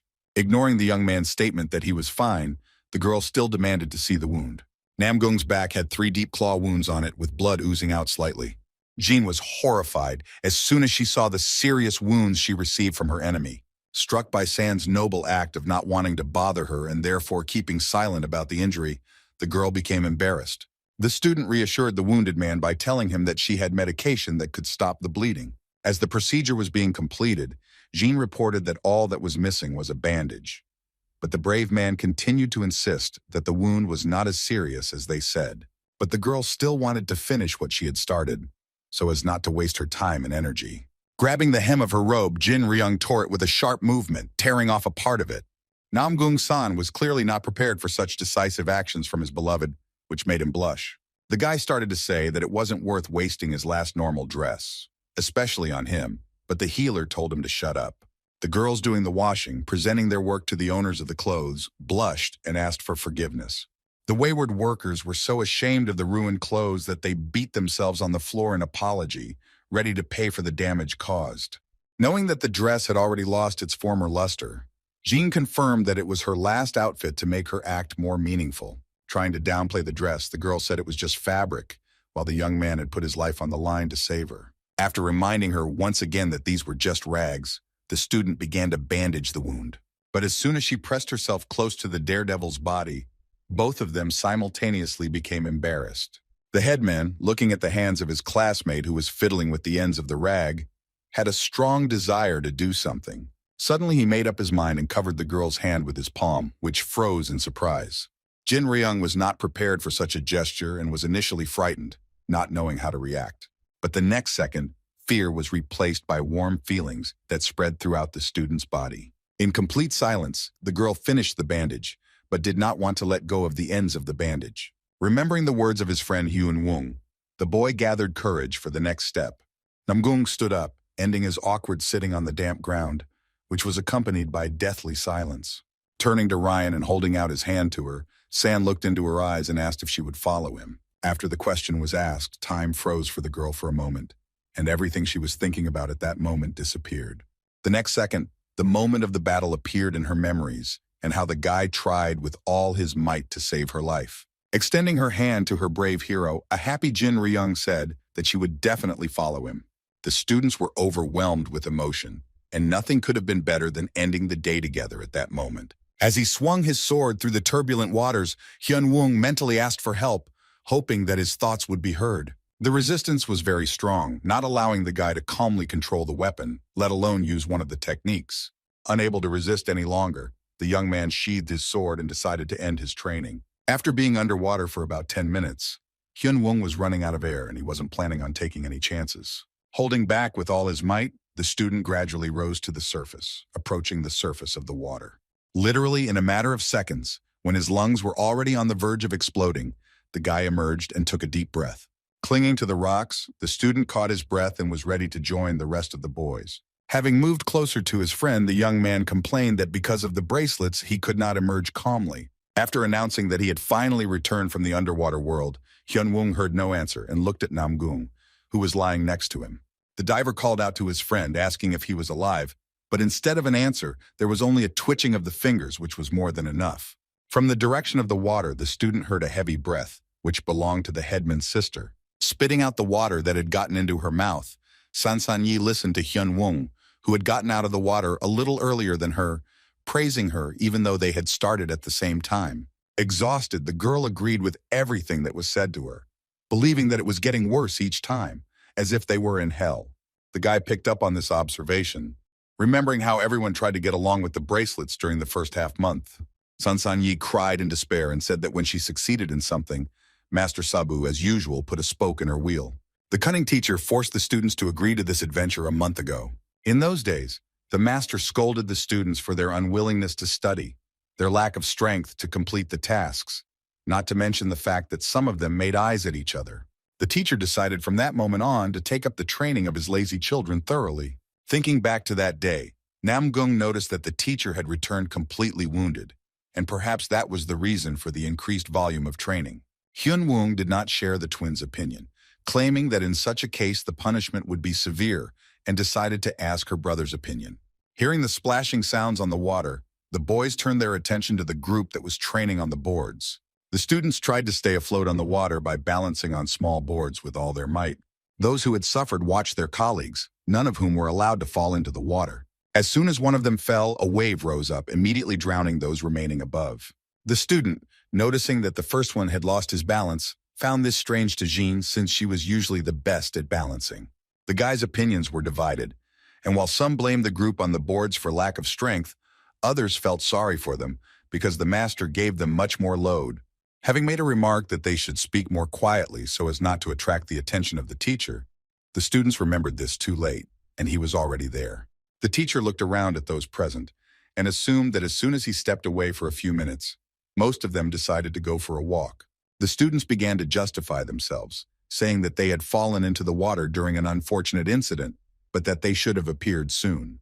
The team, practicing balance on the surface of the water, was slowly sinking to the bottom due to the heavy bracelets. The students didn't understand what they were doing, as this wasn't the first time they had been floundering in these waters. Some of them scolded themselves for their weakness, and some even asked their mother for help.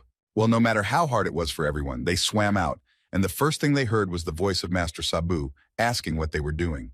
The teacher was not clear why the students could not complete his unremarkable assignments, which differed slightly from each other. By scolding the teenagers for not being able to learn the basics of such an easy technique, the instructor received a lot of discontent, although no one said it out loud. The master is disappointed in the students that they cannot perform such an easy task, considering that in the future, they will have to learn to walk on water. Every single one of the students did not take the master's words seriously, considering them a joke. They sounded so unreal. Hyun-woong timidly wondered if such a thing was possible, wanting to push Saba to demonstrate the water walking technique. The teacher was amazed that none of his students, even as teenagers, had seen anything like this. At that moment, Ryu-young remembered himself at that age when, for the first time, he was able to stand firmly on the surface of the water and felt like a winner. However, the mentor, as always, was not impressed by his students' achievements, and on top of everything else, his pet was ruining the training doll. The boy noted that such actions should have been punished, but instead the cat remained untouched, and he himself continued to be punished for the slightest misdeeds. The old man, in his usual style, belittled the student's achievements and ordered him to stop showing off and concentrate on the more important task of learning to walk on water. The boy began to argue with the teacher, claiming that he was being deceived again, talking about impossible techniques that he supposedly had to master. Master Sabu, observing Ryu-young's speech, concluded that he had been training his student poorly lately and had not kept up with his progress. Then he decided to talk to him personally, face to face, to find out where the truth was and where the untruth was in their communication. The young master wondered if Sabu had been lying to him when he claimed that he possessed a technique that was inaccessible to most masters. The mentor himself said that he did not have an ideal command of this skill, believing that the children had conspired against him. But since there was no choice and it was impossible to reveal his true identity, Ryu-young continued to play his role until the end. Having taken the boards from one of the students, the teacher was ready to demonstrate the technique. The master ordered to watch carefully, since he did not like to repeat himself, and would not do so even if someone accidentally got distracted and did not receive help in the future. To begin with a casual movement of his hand, the mentor, without looking, threw the boards into the water. As soon as the boards lay on the water opposite each other, the man jumped from the cliff straight onto them. The next step was to stand on a support, but it was not easy to do, and you had to land first on your toes, not on your entire foot. And then he lowered his heels onto the boards so that he could stand firmly with both feet. And in order to make sure that everyone understood everything, Sabu asked the students again. The technique shown by the teacher was only the first, most basic level. But that was not all. And the demonstration of technology, which had already shocked the students, who were tired of the water tests, continued. The great Sabu began to push off the boards with his feet with extraordinary ease, causing them to glide across the water, imitating a smooth walk. The students could not believe their eyes, as the instructor could actually walk on water, demonstrating the next level of the technique, which was called walking on the surface of the water. Continuing to glide through the water, the teacher declared that only those who reached the second stage could rightfully be considered his students.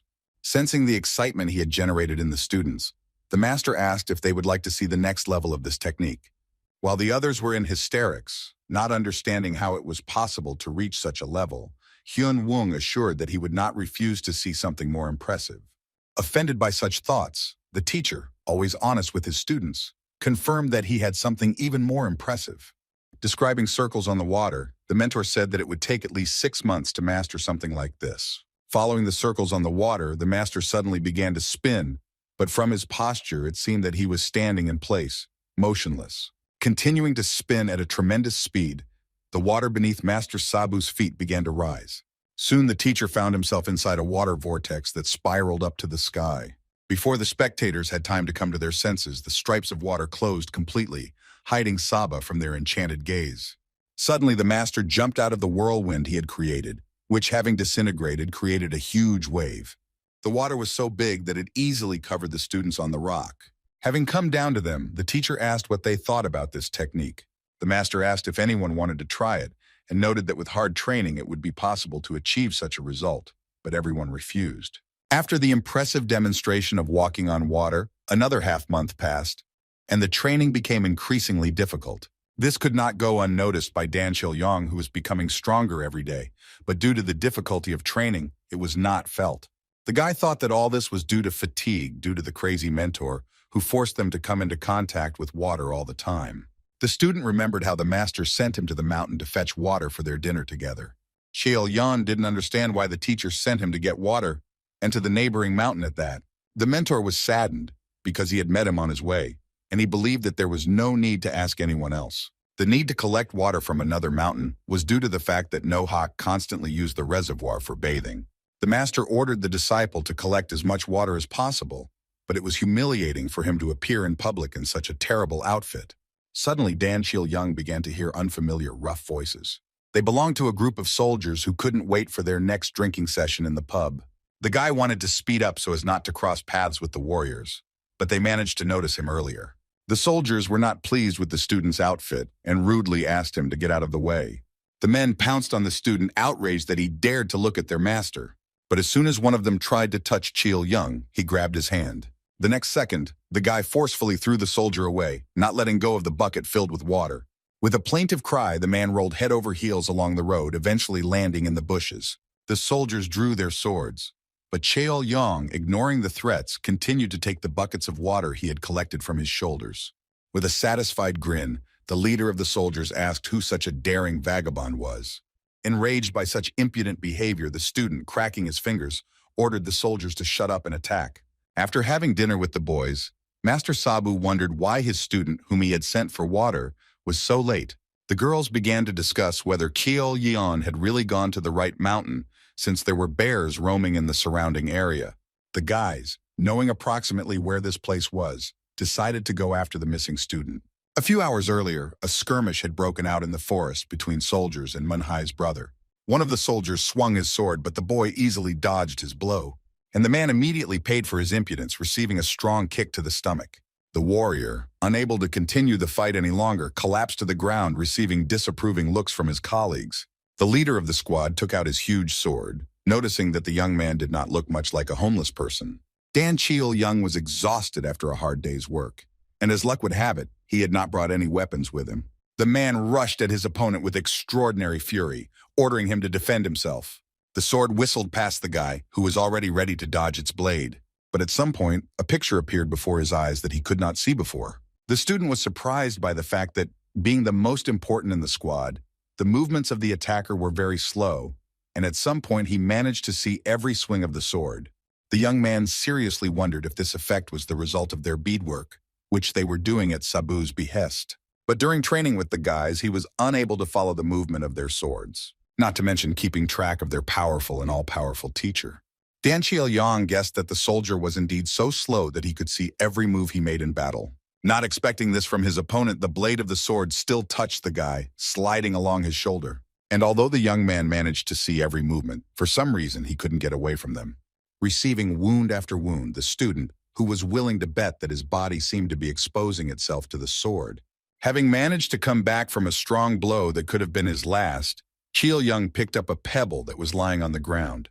Putting the rest of his strength into the throw, he hurled it at the vile soldier who dared to compete with him.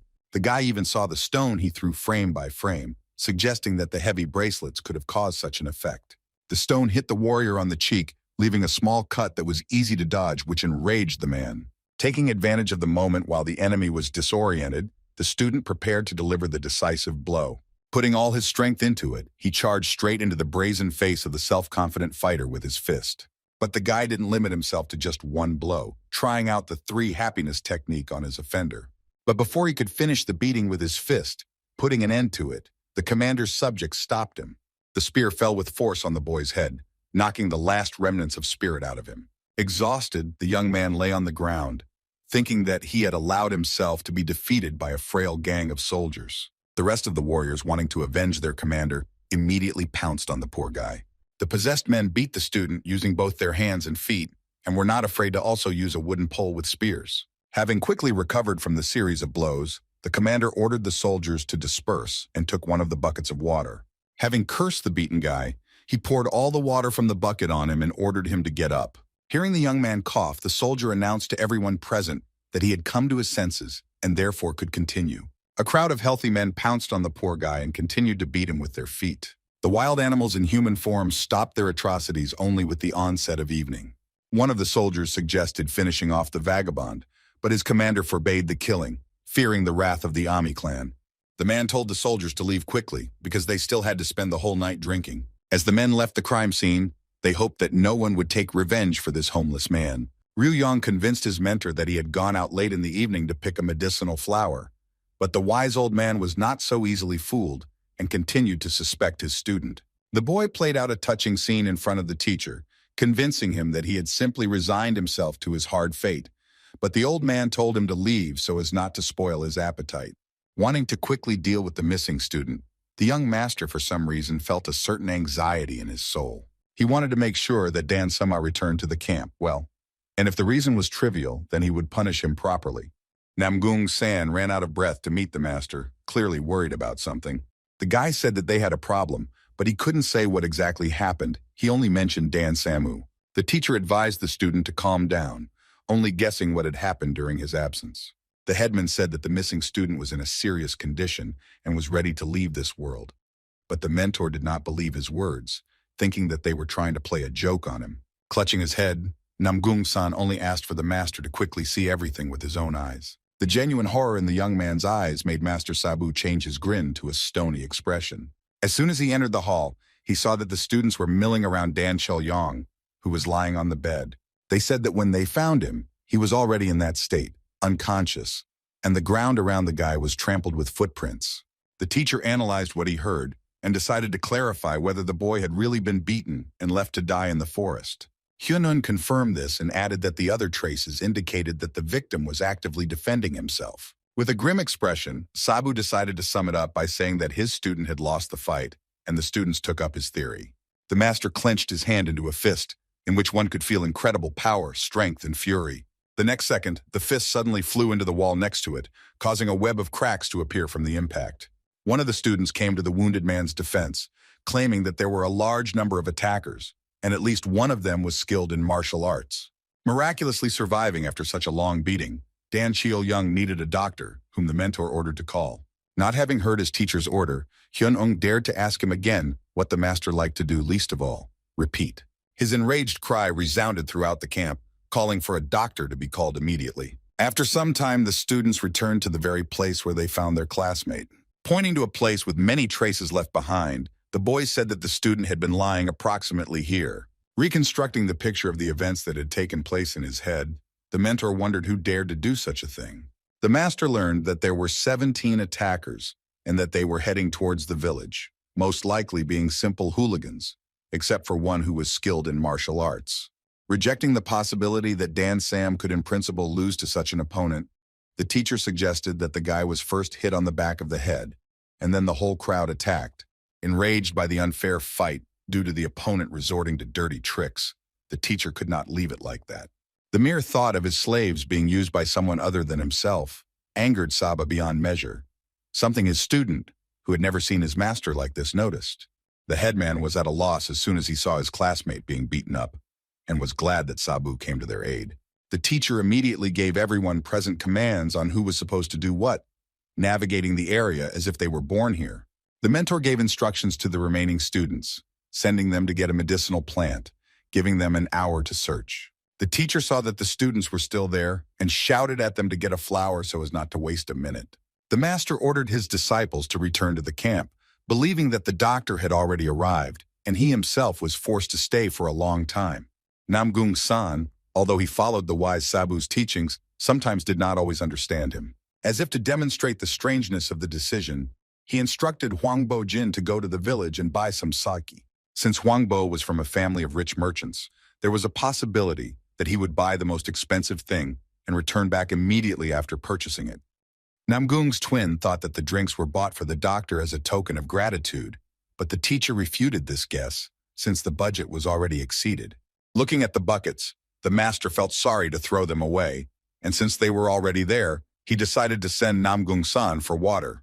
Leaving the young man alone with the buckets, the mentor went off to take care of the business that had accumulated over the evening. Jin Ryung calmed down an angry Dan Moon-hai who stood over her seriously injured brother. Having completed the examination and performed some procedures, the doctor was ready to return home. The teacher asked how his student was feeling and how serious it was. Dan Chil-yong suffered multiple fractures and bruises, but fortunately his organs were intact. However, it would take at least a month for him to fully recover. The doctor handed the bundle with payment to the master, in which he described his services in detail. The cost of treatment was quite high due to the serious condition of the victim. Sabu asked for a discount in exchange for advertising for the doctor, but he refused because everyone already knew about him. The master tried to pay for the treatment in installments or after its completion, but the doctor demanded the entire amount at once. If the doctor accepted payment in installments or after the treatment, such services could bring him more trouble than profit in the future. Clenching the paper in anger, the master decided that he would make the villains pay for what they had done by paying for the treatment of Dan Sam, as Cheol Yong's close friends called him. Returning with water, the headman met with his classmates, who admired the mentor and were at the same time frightened by him. The next day, the whole group, together with the teacher, came to the merchant's house. Master Sabu, serious as ever, asked his students if they were absolutely certain that Kang Chang-han was the culprit. Namgung-san said that the wounded man was delirious all night, repeating the same set of words. Hyun-woong added to the headman's story, specifying that he repeated these words 117 times that night. Having put together all the information they received, the students identified Dan Chil-yan's offender. When pronouncing his name, the patient's teeth gnashed so loudly that it could be heard throughout the entire area. Kang Chang-han's house was supposed to be in the village and was supposed to provide postal services. This family was very well known in the service industry and was among the top 3 in the province. The teacher was optimistic and believed that finding the villain would be easy as pie. The teacher asked his students if they were ready to avenge Dan Sam, to which they all shouted in unison that they were ready. The master chose Dan Moon-hai to go ahead and beat everyone she met along the way. The girl asked if she could inflict serious injuries on her offenders by hitting their manhood, to which the teacher gave the go-ahead. Having heard the menacing statement of their classmate, the guys began to admire and support her in every possible way in this matter. Pleased with this attitude, the mentor commanded his students to go into battle. The young martial artists were ready to demonstrate everything that the great Sabu had taught them. After wandering around the village for a while, the detachment finally reached the merchant's house. Hyun-woong decided to correct the teacher who read the sign on the building from left to right instead of right to left. The mentor growled discontentedly that there was no difference in reading the name, and the main thing was that they were finally at their destination. Addressing the guards of the merchant's house, Master Sabu ordered them to call their master. The teacher repeated his request, but in a more rude form, being quite rude to the soldiers who decided to teach the impudent guest a lesson. The mentor didn't even bat an eye at the angry fighters rushing towards him, and simply used his fist. The men, like fluff, scattered from just one touch of the master and dropped their swords. Noting that the reception promised to be warm, the teacher allowed everyone except himself to take off their bracelets. This was a pleasant surprise for the students, but they did not immediately begin to part with their jewelry, having become accustomed to it over such a long period of time. One by one, with a loud click, the bracelets fell to the floor, and the teacher opened the door for the students. His strike, as befits a great master, was filled with great and powerful force. The impact was not only destructive, but also very loud, which attracted the attention of all workers. There was practically nothing left under the entrance doors. Only splinters hung in the air for some time and then turned into dust. The next moment, the surrounding area was filled with the ringing of a bell, calling absolutely everyone to the main entrance. Each of the house's employees was armed with some kind of weapon, either a sword, a spear, or an ordinary stick. A crowd of several dozen men rushed towards the uninvited guest who dared to break into Kang Chang-khan's house. The security chief also showed up with the guards, asking who in their right mind would dare to show up here in such a way. Huang Bo-jin told the teacher that the lotus was the emblem of the leaders, and the master immediately ordered him to immediately call the leader if he himself was not one. The elder was so angered by the gang leader's impudent behavior that he could barely contain his emotions. Not prepared to tolerate such humiliation, the man ordered the scoundrels to be thrown out of the territory. As befits a great master, Ryu Yong looked at his opponent's face with a smile and calmness. The teacher repeated the words of the guard, which were addressed to his students, who were supposed to throw out the soldiers who were attacking them. One of the 4 groups that the young master was assigned to study gathered the strongest young masters. Initially, from the very day they met, they showed themselves to be completely different people. In front of their teacher, they stopped being sweet and obedient, and to some extent even became trusting. Few of them were also noble, trained in manners and rules of etiquette. There were also some who were mercantile and had specific inclinations, but none of them went beyond the limits. Of the entire detachment, only 2 distinguished themselves. They were not particularly intelligent, and some even had a hot temper. Every single one of them had changed, and along with their increased strength, they had gained the skills necessary to be a true martial artist. The twins were throwing guards left and right, but they were doing it with minimal effort. San Yi felt that the sword was much lighter than usual, as if she was filled with incredible strength. Namgung-san was so captivated by what was happening that he was beginning to get a taste for it. Having come to his senses, the guy felt ashamed that he had begun to enjoy beating a person. As soon as the student lost his vigilance, one of the guards immediately decided to take advantage of it. A classmate who was nearby at that moment saved his friend, having properly dealt with the attacker. The guy shouted after the scoundrel not to mess with any of the group members again. The boys swung their clubs without feeling their weight in their hands, and their movements became smoother and much faster. It was so easy for the students to punish the guards that they made a bet among themselves that whoever beat the fewest opponents would clean the camp. Seeing how hard everyone was trying, Namgung-san decided not to give in to them and prepared to put all his strength into the next attack. Looking around, the elder, who was preparing for battle, was perplexed as to why no one had attacked him. Running past the guy, Okyun called him to follow her, explaining that there were no more enemies left on this level.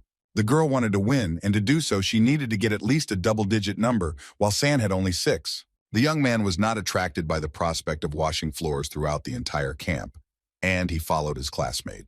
In the busier area of the merchant's house, Dan Moonhai left no trace of anyone who crossed her path. At the same time as the club, she used both her arms and legs, which, being free of bracelets, easily scattered enemies. Although the men were armed with spears and swords, they lacked confidence in their own strength. Sister Dan-sama wondered why her brother was beaten by the crowd, but the guards couldn't pull such a trick on her. The workers of the house rushed from all new directions away from the crazy woman who was rushing for some reason unknown to them. The guards, whose orders were to defend the main entrance, did not have time to touch the ground from the blows they received. The teacher, despite the commotion that had arisen around him, walked up the stairs with a calm step. The great master drove away the enemies who appeared on his path like flies, without slowing his pace for a second. One of the lucky ones who managed to escape the massacre alive came to the gentleman with a report about the events taking place behind the doors of the house. The owner was stunned to hear that his army had been scattered by a gang of 10 men with wooden swords, led by a crazy old man. The merchant's house workers, like laundry after washing, hung on the walls, fences, and stair railings. Most of the guards that were scattered throughout the courtyard lay unconscious, completely exhausted. Having left his chambers, the gentleman came out to the group and demanded an explanation of who they were and what they wanted. Having condemned the owner for his rude reception, the master asked him a counter-question, suggesting that he introduce himself first. The advisors flared up, but the head of the house stopped them with a gesture, agreeing to play by the rules dictated by the strangers. The owner introduced himself as Chan Woo-young and said that he was the main man in this house, after which he wanted to know the names of the uninvited guests who had so unceremoniously burst into his domain. Without revealing their names, the master only replied that they came from the mountains and wanted to talk to Kang Chang-han, but in response, they received only aggression. The owner of the house wanted to know what they wanted from him and Kang Chang-han to cause such a fight here. The master told how the scoundrel Chang-han, together with his guys, upon returning from the mountain, mercilessly beat his student. The teacher described in vivid detail how the scoundrel, being weaker than his student, attacked him with his whole gang, turning the young man into a cutlet. Continuing, the mentor said that the student was in such a serious condition that he remained unconscious, and his further fate was unknown. Sabu stated that the recovery would take 6 months and that there could be serious consequences. Therefore, Kang Chang-han had to be punished and pay for the treatment. The owner of the house couldn't believe his ears, claiming that their house respected the Ami clan. Chang Woo-yang assured that his son had just given a donation to their clan yesterday. The head of the house was confident in Chang Han's innocence, and since he returned home beaten, he wanted to find out what really happened.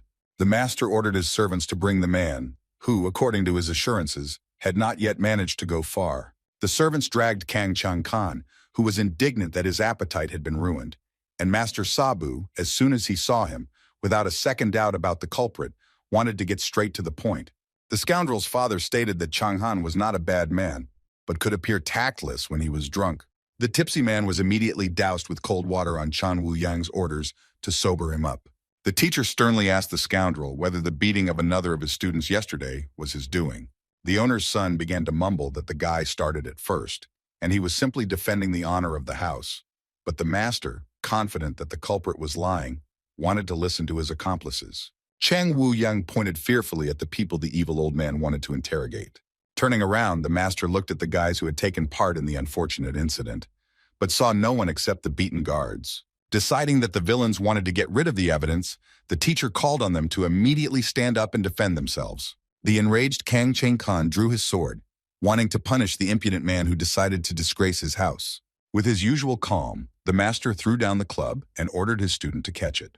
Sabu lost his iron patience and, calling the pathetic drunkard a coward, snapped off his bracelets. By attacking the teacher, Kang Chang Han wanted to force the upstart to take back his words. The students watched as the master punished the deceitful Kang Chang Han and even sympathized with his fate and stupidity, because of which he decided that he could teach Saba a lesson. The girls wondered what would happen to the son of the merchant house, and Dan Moon Hai hoped for the worst outcome. But Hak bet that the villain would be reduced to a bloody mess, and his classmates supported him. An angry Dan Moon Hai bet all their tomorrow's food that the offender would not live until tomorrow. Jin Ryung and Ok Yeon agreed that the bet would not take place since everyone was betting on the same thing. But unlike the others, Hyun Wong decided that the teacher would not allow the villain to die, no matter how cruel he seemed. The guys tried to dissuade the guy, reminding him of the usual hellish training, which he would hardly be able to survive without food. Confident of his victory, the young man pointed to the fight, which looked more like a beating, as poor No Hak began to have a panic attack. Master Sabu punished Kang Chang Han with the 3 happiness beating technique that was so familiar to the student. The boy couldn't calmly watch what was happening, but Hyun assured him that the teacher had been much more kind to him. Having completed the entire stage of the second happiness and the punishment as a whole, the mentor calmly walked away, shaking off his hands. An excited Mr. Wu Yang asked Master Sabu if his son was still alive. The man replied that only partially, but if he was left like that, then death would become inevitable. Moon Hai, after arguing, was sure that the teacher would take real revenge by using the 3rd stage as well. But for Hyun Woong, everything was obvious from the very beginning. The guy hastened to add that the man would be in serious condition for at least 6 months, and even if he pulled through, his life would definitely not be the same.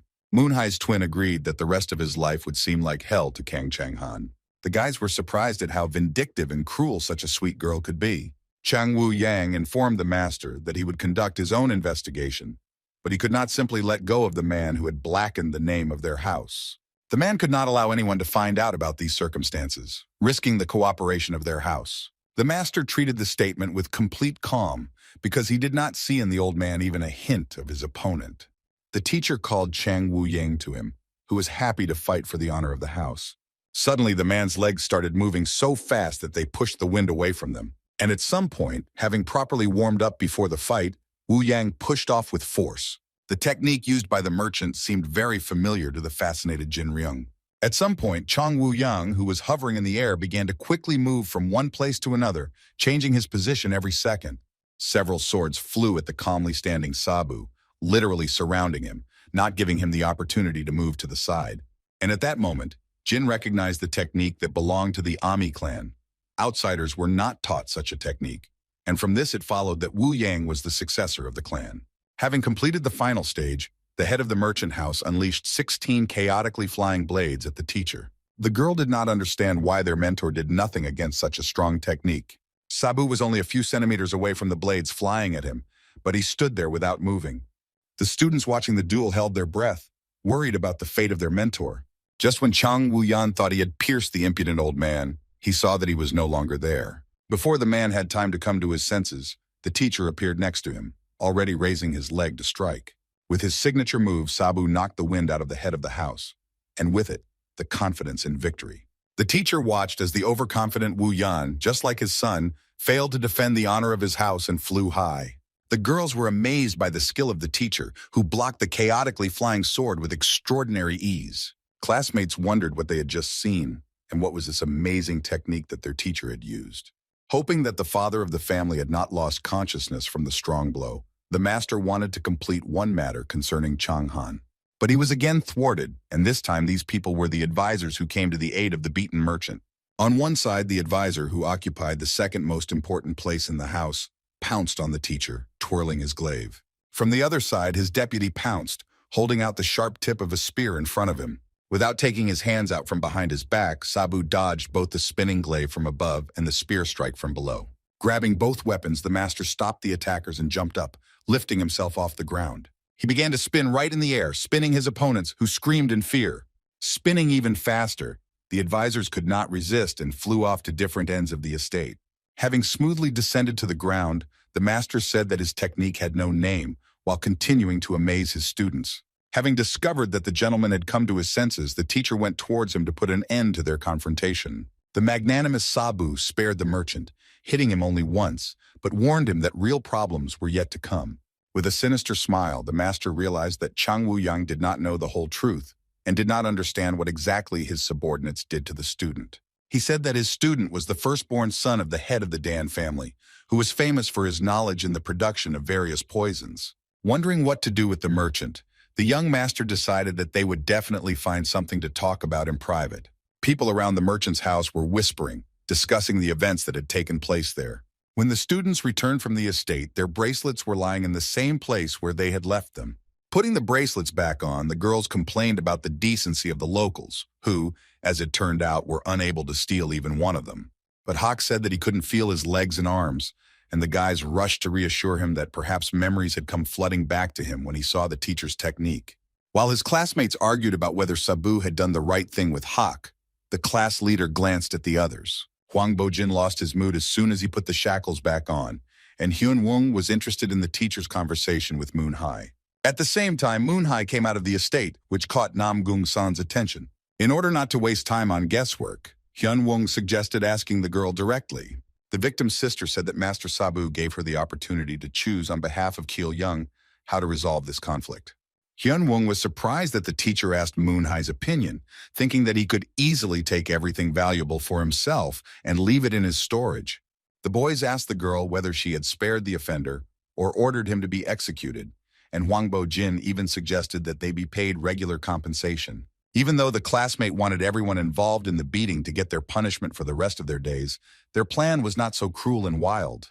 First, her family had to be given information on each attacker so that they could deal with each one individually. Hoping that this would be enough, Wu Yang was ready to say goodbye to the guests, but the teacher asked him not to rush. Having introduced the sister of the beaten boy, the master suggested that the merchant personally discuss all the details with her directly. He threatened that if the gentleman refused, then next time the girl would come with a whole pack of relatives.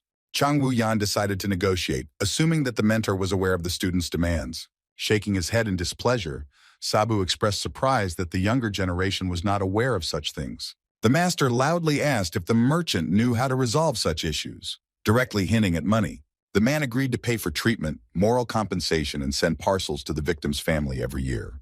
The teacher didn't like that Wu Yan only talked about the family, completely forgetting about the victim. The teacher kindly reminded them that both he and the beaten boy's friends had suffered serious injuries that would probably stay with them for the rest of their lives. The old man clarified that before this incident, the students wore fancy clothes and were always well-fed, and his hair was dark.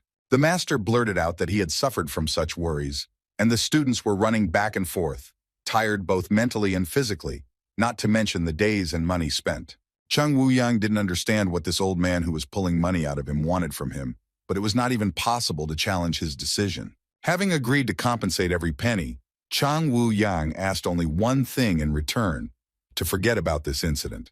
Without hesitation, the teacher agreed to the deal, but only if he received the promised funds. Having concluded the agreement, the master and his students saw no point in remaining in Chung Woo-young's estate, and they could calmly return to the camp. The mentor left the building with a huge bag, the contents of which shone, breaking through the thick fabric. Before returning to camp, Sabu suggested that the students look at one place. He told us about a store that was nearby and told us to go there immediately. The master said that they didn't have to worry about money because all the outfits would be paid for from Chang Wu Yang's pocket. The master allotted no more than 2 hours for updating the wardrobe, and anyone who is late will be punished with a special training session. The boys immediately ran to get new clothes, but Master Moon High asked them to come to him for a few words. The teacher told the girl all the details of the contract they had concluded with the merchant, including the fact that the incident that had happened should be forgotten. After listening to the mentor, the twin thought about his words and what had happened in general. While Moon High thought that the master had finished his speech and decided that it was now time to go to the store, Ryu Young was afraid that the girl might find out about his machinations.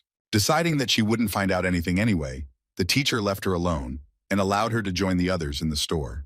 The young master still didn't understand what his student was really planning, but he also didn't bother his head with unnecessary thoughts. Having an extra 2 hours at his disposal, the teacher decided to use this time usefully and take care of the accumulated work. Despite the huge bag on his back, what worried him most was the checkbook in his pocket. Unable to contain his emotions, Ryu Young laughed out loud, attracting the attention of passers-by. After the students had had time to buy, the instructor, standing near the forest, assessed the outfits they had bought. The girls, Moon High and Okyeon, bought outfits that contrasted with their blonde hair. The Namgung twins chose more traditional blue outfits as if to complement each other. Looking at the other students, Sabu wondered what they had been doing all this time. For Hyun Woong, the clothes were too expensive, and for No Hak, there was no suitable outfit that would suit his taste.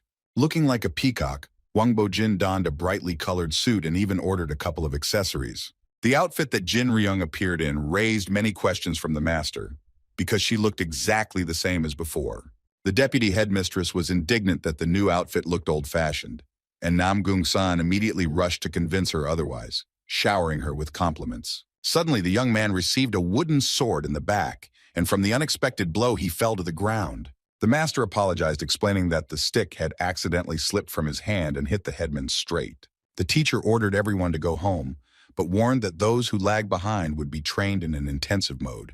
All of his classmates, except for Jin, abandoned poor San, who only Jin tried to bring back to his senses. The sun was inexorably setting, and the camp, which had been plunged into silence for a long time, was once again filled with ringing voices. A group of students and their teacher were suddenly called by an unfamiliar voice. Turning around, the master saw 2 well-dressed men who, judging by their appearance, held positions in government agencies. The out-of-breath men introduced themselves as inspectors and reported that they had been able to find the camp. They arrived on the instructions of the owner, since they had not received news from the master for a long time. The inspectors were initially frightened when they saw the empty camp, and one of them became suspicious of the teacher, since he did not fit the image of a master of the iron sword. According to the man, the master used to be kinder, looked much older, and was shorter. The students were shocked that their great Sabu, according to the examiner's description, was a completely different person. While the guests were arguing among themselves about whether the man standing in front of them was Mr. Jin, Yin and Yang Ryu Yeon had already begun to prepare to find a way out of this situation. Going through the books for swindlers he had read in his head, the young master tried to find the right answer. Deciding to act preemptively, the teacher said that he had been waiting for their arrival and was ready to tell them what had happened to Mr. Jin. The employees were confused by the unexpected speech of the unfamiliar master and had no idea what he was getting at. Sabu revealed that the master of the iron sword had already left this world, indicating where Lord Jin was now. The inspectors were divided in their opinions, suggesting that he either flew away or died. Pointing to the master's burial place, Ryu Yong, in order to lull the men's vigilance, accused them of working slowly, since they had only just arrived. The employees were shocked by such terrible news and asked who then stood before them. Ryu Young pointed to himself and asked again if everyone had heard the question correctly. The young master looked at his students, who, no less than the arriving guests, wanted to know his true identity. With a good-natured smile, the teacher suggested continuing the conversation, which in his opinion would be very interesting in a more comfortable setting. While in the cafeteria, the students discussed the pressing question of who really was the man who had been teaching them all this time. They asked themselves various questions, wondering what they had been doing all this time instead of studying properly, and how to find this man who had let his hands fall. Headman Namgung advised them not to panic and to calm down, also noting that despite the mistake that had occurred, they were still able to learn a lot. His comrade Hyun Woong, although he didn't want to admit it, agreed with his words. He also advised the young man to come to his senses, because due to his excitement he could not stop touching his broom. The twin sister advised her brother to change his last name to Durak, but Jin Ryung stood up for the boy, because deep down she believed in the kindness of Sabu. Okay, Yan interrupted her classmates' thoughts by asking them to tell her more about the person who was supposed to teach them. Hyun told about Mr. Jin, who used iron balls and thin round blades in battle and was one of the top 10 masters of the White Sword clan. Believing in her mentor to the very end, the girl assumed that he could have been either Master Jin's student or his brother or just a friend. Hwang Bo-jin noted the different styles of martial arts of the masters, and also emphasized that Mr. Jin earned a place on the list of the strongest due to having the right connections. Feeling the power of Master Sabu, Nohak agreed that if Master Jin had not fought anyone in public combat, he would have ranked last on the list. Reflecting, Moonhye considered the deceased teacher to be a rather weak master and suggested not to remember him anymore. But Sansan-yi came up with a crazy theory that Sabu had challenged the unfortunate old man to a duel to the death. The girl was sure that the master had challenged the elderly Mr. Jin to a duel, and by killing him, had won the title of one of the strongest.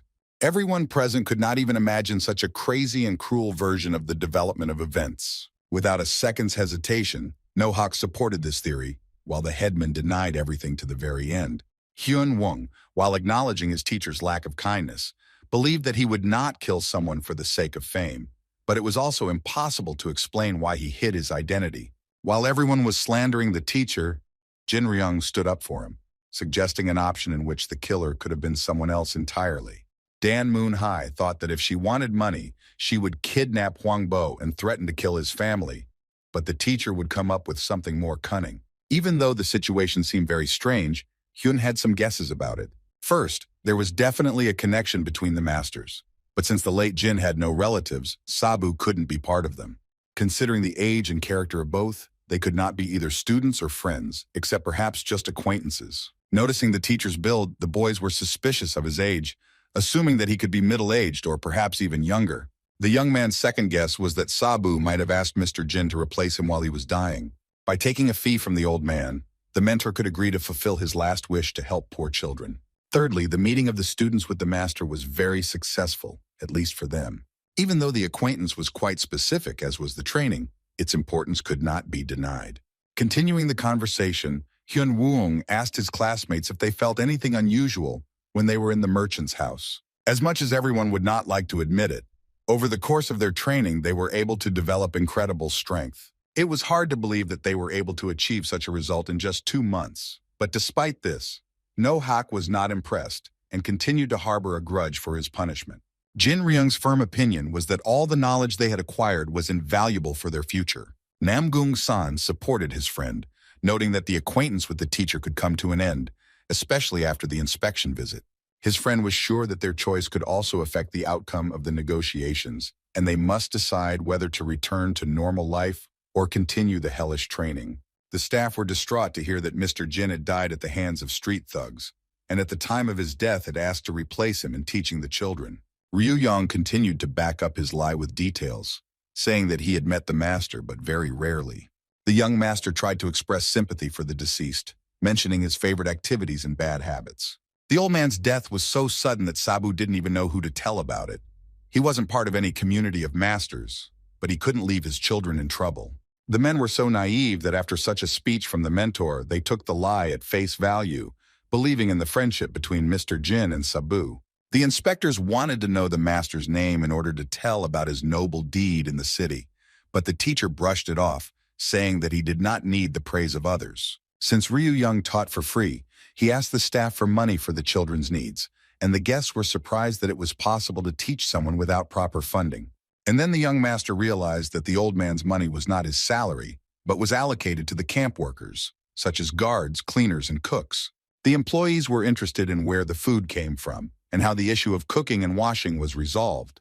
But the master avoided answering, saying that he did everything in his power. The men thanked the good-natured teacher for the work he had done and asked him to sum it up before passing the students on to another master. The mentor roared with anger when he heard that his students' training was to be suspended. The master slapped his palm hard on the table, and the blow caused a large crack. Surrounded by a strong aura, Sabu asked the guests if they thought he was not worthy of teaching. The angry mentor ordered the examiners to go back and pass on his words, starting to knock them out right on the surface of the table. 4 days later, the master's message reached the right people, but in a rather strange form. In it, he stated his position that until he achieved the necessary result, they would not send the students back. The advisor who received the message was delighted by the text written on the board by the master's fingers. The inspectors, out of breath, continued to explain that the board was part of a thick table, which the master had cut off with his finger. Having finished working on the message, the teacher threw it to the guests, asking for something in return. Shocked by such a trick, the men did not understand what the crazy old man was talking about.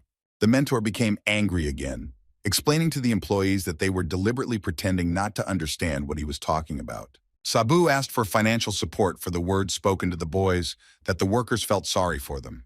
The teacher asked to tell where and how it was possible to obtain funding, also asking for the entire amount declared during the training. The advisor believed that the inspectors joined the conversation so quickly because they wanted to report the incident as soon as possible. Having placed the message on the table, the man was calm about his students, because the master, whoever he was, tried to show concern for them. When his subjects had nothing more to say, he ordered them to be released to recover from their difficult journey. But the news didn't end there, and the eccentric teacher asked if there was something else he could pass on. The teacher reflected on the words of one of the guests that the children were weaker than other groups and lagged behind in their studies. The kids in Sabu's group had low grades, and the older kids hoped that Mr. Jin could improve their grades. The mentor was furious that he had been given such weak students, who until that moment no one had shown any interest in. In a fit of anger, he hit the table, which immediately folded in half, frightening the inspectors to the point of horror. Ryu Young, wagging his finger, declared that he would extend the training course for another month. The employees were so surprised that their jaws dropped at such an unexpected statement. The stunned advisor reacted to this news in exactly the same way, losing the power of speech. The students themselves were no exception, hearing the same thing, but from the lips of their mentor. The master did not like the boys' reaction, and in order to somehow cheer them up, he tried to convey that such a decision would give them the opportunity to learn something new. The female half of the students were the least interested in learning new skills if it required an extra month of their lives. The students, who thought that the hardest part was behind them and that their torment would soon come to an end, in fact had only completed half the journey. Trying to hide his displeasure, Namgung-san tried to explain as gently as possible what caused this reaction. The master stated that no one had the right to stop the training, especially because of Dan San's illness. His sister, like the others, did not quite understand how he was involved in this. The teacher explained that once Dan Chil-young recovered, everyone would go home, and only he would not learn anything. The mentor tried to awaken a sense of compassion in the teenagers, but they all refused to prolong their torment, even for the sake of their friend. The headman and his deputy questioned Sabu whether his decision had been agreed upon with the head of the community. The Grand Master explained that his decision did not require anyone's approval, but Hyun Woong was sure that the master was waiting for an answer, since he had only just announced it. The teacher immediately refuted this theory, saying that all this time he was busy with equipment necessary for further training. The students asked if their master knew what they had asked of Mr. Jin when they handed over this position to him. The master said that the letter asked to make worthy warriors out of them, and he considered the issue of extension closed, since he had already received money from the head. From that day on, the master prepared no less exciting tests for the students and decided to make them more difficult for some of the group. Shaking with the horror that gripped him, Namgung-san wanted to know the names of these guys if they were already known. The first to receive more challenging training were the two main slackers of the group, No-hak and Dan San. The special students were also joined by Namgung-san and Jin Ryong, for whom this news came as a bolt from the blue. The teacher made this decision based on the large amount of free time the couple had. To test their knowledge and fighting skills, the mentor invited the students to fight him face to face. Having appeared before the head of the martial masters, the advisor told him about what had happened and was surprised that the gentleman was familiar with the person who was training the group. The man said that the master, who lived on Mount Ami, had a bad character, but added that he was good-natured with strangers. A money-minded person who used unconventional teaching methods, he was known for his lack of a beard, but this could easily be remedied with a simple trim. Chung Myung assured the advisor that there was no need to worry about the children and that this master possessed incredible power. The man also mentioned that among the master's students, there were girls and boys who would most likely have already gone their own way. The advisor decided that this was why the old man did not want to let the children go, But if after training he still did not want to let them go, the head of the masters would have to meet with him. Mr. Men thought that in this case he would get a good adrenaline rush, which would not be superfluous for him. The men, having finished their animated conversation, bowed to each other in farewell. The head of the martial artists watched the advisor leave, waiting until the door closed behind him. He stood motionless for a while, listening as the guest moved further and further away from his office. After making sure that there was no one around, Mr. Meng finally called his subject. His personal bodyguard, as well as the head of all security, Namgung Jin, entered the office. The owner asked his opinion about what he had heard, to which the servant completely agreed with the owner. The guard remembered the girl who was about to leave Sabu, who, in all likelihood, still lived on the mountain. Namgung revealed that the master was teaching his children, through whom he could quietly find out about Yeonbi. But Young Myung, on the contrary, didn't want to hear anything about the girl. But since no one tried to find them, it meant that they didn't know who Rin really was. The father wanted a completely different life for his daughter, so he did not want him and the girl to ever meet in the future. The gentleman wanted to erase everything that reminded him of that incident, not only in terms of the surroundings, but also from the memory itself. Jin bowed to the owner, ready under no circumstances to allow Yeonbi to get to the lady. Her room was spacious and bright, significantly different from the one in the hotel in the village. Thin, sensitive fingers played with a hair clip with a flower bud decoration on the end. By putting the thing back into the box, the girl temporarily closed not only it, but also her memories. Despite Young Myung's statement, Namgung Jin, although he understood it perfectly, since he himself was a father, thought somewhat differently, but kept his opinion to himself. The head of the martial artists took out a small statue from his robe, intending to hand it to the guard. Jong Myung decided to resort to an unconventional solution by turning to the shadow for help. Namgung Jin, accompanied by 2 assistants, arrived at the tavern. The guard sat down at the table, and their boss, having ordered dumplings from the administrator, said that he would go upstairs. The man behind the counter carefully watched the black statuette left by Mr. Namgung. As soon as the guests started to climb the stairs, the administrator announced his arrival by ringing the bells. Without any instructions, the man entered the room he needed, knowing that he was already expected there. Hong Sik sat in front of him, barely touching his dumpling, slightly surprised by the guest's sudden appearance. He greeted the newcomer in a calm voice and noted that a lot of time had passed since their last meeting. While grabbing another dumpling, Hong Sik clarified his task, which was to protect Miss Yo Rin from a girl named Yeonbi. The head of security also added that the lady should not have found out about anything, otherwise she would never be able to forgive her father.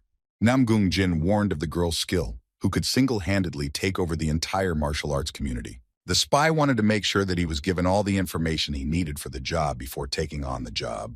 The man suggested that the reason the customer was afraid of this girl was because of the promised 3 wishes, which could put the lady's life at risk. The option of refusing to fulfill the wishes was not considered, since the lady, having willingly fulfilled the first of them, was glowing with happiness. Having promised to become the strongest, the girl has been training in martial arts for 7 years already. Namgung recalled a conversation with his daughter when her father wanted to know if she was really ready to fulfill any, even the most terrible wish of her friend.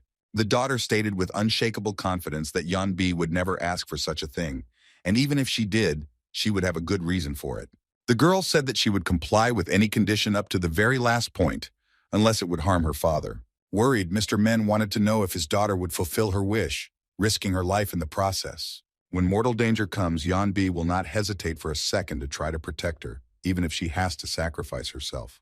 Therefore, a girl in such a situation will do everything in her power for the sake of her dear friend. While sipping sake, Hong Sik wondered if Yeonbi was a person or the name of a religious group. Namgung said that she was an ordinary child, but her teacher sent her to work in a bar from an early age. Even though the lady had become strong in spirit, able to see a person's soul and thoughts, the risk remained, because it was unknown who her friend could become over the years. The guard expressed concern that the lady might disappear from their sight at an unexpected moment. And at such a moment, a man may appear who is just waiting to kidnap the girl. The Shadow Lord was silent for a while, thinking about Namgung Jin's words. The man assumed that they were talking about the western sky, which after that day seemed to have fallen into the ground. The spy was shocked by the news, but doubted that the man would return, since his identity had already been revealed. However, the guard was sure that the villain would return again and finish what he started, harming the girl. The man, heading towards the window, declared that it was not only the western sky that was hiding from everyone in the shadows. Back in the city, they had no plans to leave the master's daughter in the sword school for long. At first he wanted his daughter to study, but if she wanted to, she had to go home straight away. Exactly 1 year after the lady's departure, something happened that changed her father's decision. The rain that was falling outside brought back old memories for Namgung, as it had also been raining from the sky that day. An ordinary man came to Yorin's house, being in no way remarkable. Through this stranger, someone delivered a parcel for the young lady, which was tied with a red thread. The strange thing was that there were no holidays or significant events on this day, but as soon as the girl's father opened the gift, everything became clear. The package contained a red dress that fit Yorin's figure perfectly. But as Mr. Namgung recalled, this was not an ordinary everyday dress, but a wedding dress. The Shadow Lord didn't believe it right away, but the guard had no reason to lie, adding to his story that the gift had arrived on the anniversary of that unfortunate incident. With this very gift, the villain who killed Jin's brother revealed himself, and it was because of this villain that Yorin once wanted to commit suicide. Hong Sik assumed that the criminal wanted to hint at his return, but the guard interrupted him because it didn't end there. From the very day the gift was brought the first time, this began to happen again and again. Year after year, on the same day of the calendar, from neighboring villages and unknown places. Some people, each time different, brought mocking gifts to the master's house. Each subsequent parcel, like the first, contained a red wedding dress, but each year it became one size larger. The story that Namgung Jin told made Hong Sik horrified by the twisted mind of the poor girl's stalker. Chung Myung wanted to know who sent these dresses, asking each courier about it, but they all answered that the parcel was delivered by a person without any special features. The spy guessed that this was the way the criminal delivered his gifts, and asked if the lady knew about these cases. Namgung replied that the lady did not know and would never know about the packages. For her safety, her father kept her in the sword school for 5 years, after which he sent her to study in a new place. Hong Sik thought it would be wiser to keep the lady in the school, but as Mr. Namgung reported, they managed to get in there too. The package was intercepted in time, and Yeo Rin was taken home with security. Before she was sent to a new school, her father wanted to spend some time with her. The interlocutor decided that the girl should be in a place where it would be easier to protect her. With annoyance in his voice, Namgung Jin said that the same package was sent to the new location, which they were also able to easily intercept. Everyone was afraid that in the current situation, Yan Bi might also appear, from whom it was unknown what to expect, and it was impossible to deal with her with the help of security. It was for this reason that, in order to protect the lady, a shadow was needed that could keep an eye on everything. The guard admitted that he, like his master, wanted the girl to push the memories of what had happened into the back of her mind. The father, watching his daughter carefully handle the hairpin, said that those around her might think, looking at her, that she had a lover, although she had no time for men. In response to her father's statement, Yeo Rin responded that the hairpin was a kind of talisman that would help her find the most important person in her life. The girl, as before, was firm in her convictions, and the confidence that she and her friend would meet again never faded. At this time, Ryu Yong, hiding under the guise of the great Sabu, conducted new training for his students. Namgung San, balancing on a rope with a stick, shouted that he was going to fall and break himself, but the teacher continued to ignore his cries. At some point, the rope began to shake violently, and the young man's legs suddenly slipped off the rope. With a monstrous scream and tears in his eyes, the group leader, along with the stick, flew down. Watching this scene, Master Sabu was disappointed in his student, but still pulled the rope. In order to properly punish Namgung for his mistake, the mentor used his inner strength. A bolt of lightning ran along the rope, reaching the student dangling at its end. The guy, who had been falling into the abyss just a second ago, flew into the air several meters, still screaming hysterically. The young man began his fall again at great speed, approaching the ground. But the good-natured mentor did not let his student fall, and Namgung San landed right into Sabu's arms. The next moment, the master threw the guy away from himself as if he were an unnecessary trinket. The young man fell hard to the ground, and his classmates immediately ran up to him, inquiring about his health. Dissatisfied with how the training was going, the teacher demanded that the rope be returned to him and that the noise stop. The boys watched the teacher with bated breath, not wanting to end up in the place of the next test subject. Haunted by terrible nightmares, Nohak was sure that the mentor wanted to cripple the students he didn't like, including him. One of the guys pointed at Chul Yan and said that he was ready to step onto the rope next. The boy screamed that they shouldn't have treated him and that the students would have been better off leaving him to die rather than participating in such tests. Dan-sama didn't understand what they were doing in this place because today was the last day of training, and the other groups, unlike them, were already preparing to go home. On the Shaman Mountain, on the last day of training, the teacher asked the students to voice any complaints they had before they left. The good-natured master said that it was an honor for him to teach such talented children. One of the students objected that no one in the group had any questions and that they regretted not being able to continue their studies under the teacher. Everyone bowed their heads in unison and thanked the mentor for a wonderful few months. On Fire Mountain, there was also a farewell to the students, and the master gave a speech about how all of them would feel pain and loneliness in life, and at such moments it was worth remembering their loved ones. And that, remembering the days spent at the camp, the students will be able to give themselves the strength to rise up and continue moving forward. The mentor's words, according to the students themselves, deeply impressed them and will remain in their hearts for a long time. Showering them with compliments, the boys said they would never forget the teacher who reciprocated their feelings. Another group studying at Mount T also finished their classes by leaving anonymous notes of good wishes for each other. The notes were needed so that the students could look at themselves through the eyes of those around them and develop in themselves the traits and qualities inherent in every warrior. The old woman admired her students, wished them all the best, and the students, being grateful for the training, did not want to part with the master. One of the students approached her adopted sister, who looked at her note for a long time. The girl in the red dress asked if she had seen anything inappropriate in the letter. The student who questioned the contents of the note had a black patch over her eye and was distinguished by her impudence both in words and in her behavior. The student replied that there was nothing wrong with the note.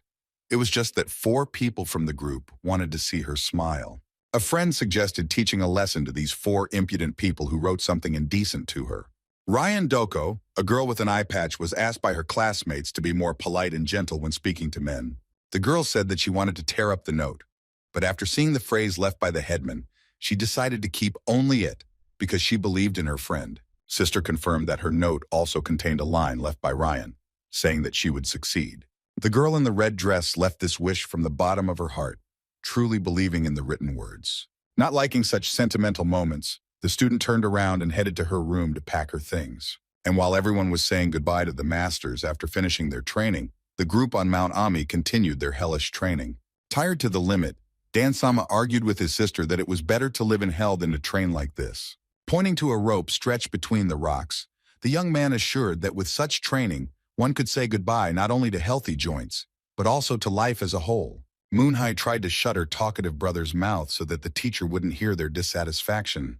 But the great Sabu heard every single word, and trying to prove that the training was not so dangerous, he gave the example of Namgung-san, who remained unharmed after it. At that very moment, the students were trying to bring the unconscious headman back to consciousness. The brother and sister were frightened when they saw this terrible picture, not wanting the same fate to befall them. The teacher said that Namgung-san was just pretending and was ready to prove it. The teacher ordered Jin Ryung to step on the rope since she was the deputy headman. The girl was not happy with the teacher's decision because she did not want to join her classmate. And then, as if risen from the dead, the guy rose to his feet to protect his beloved.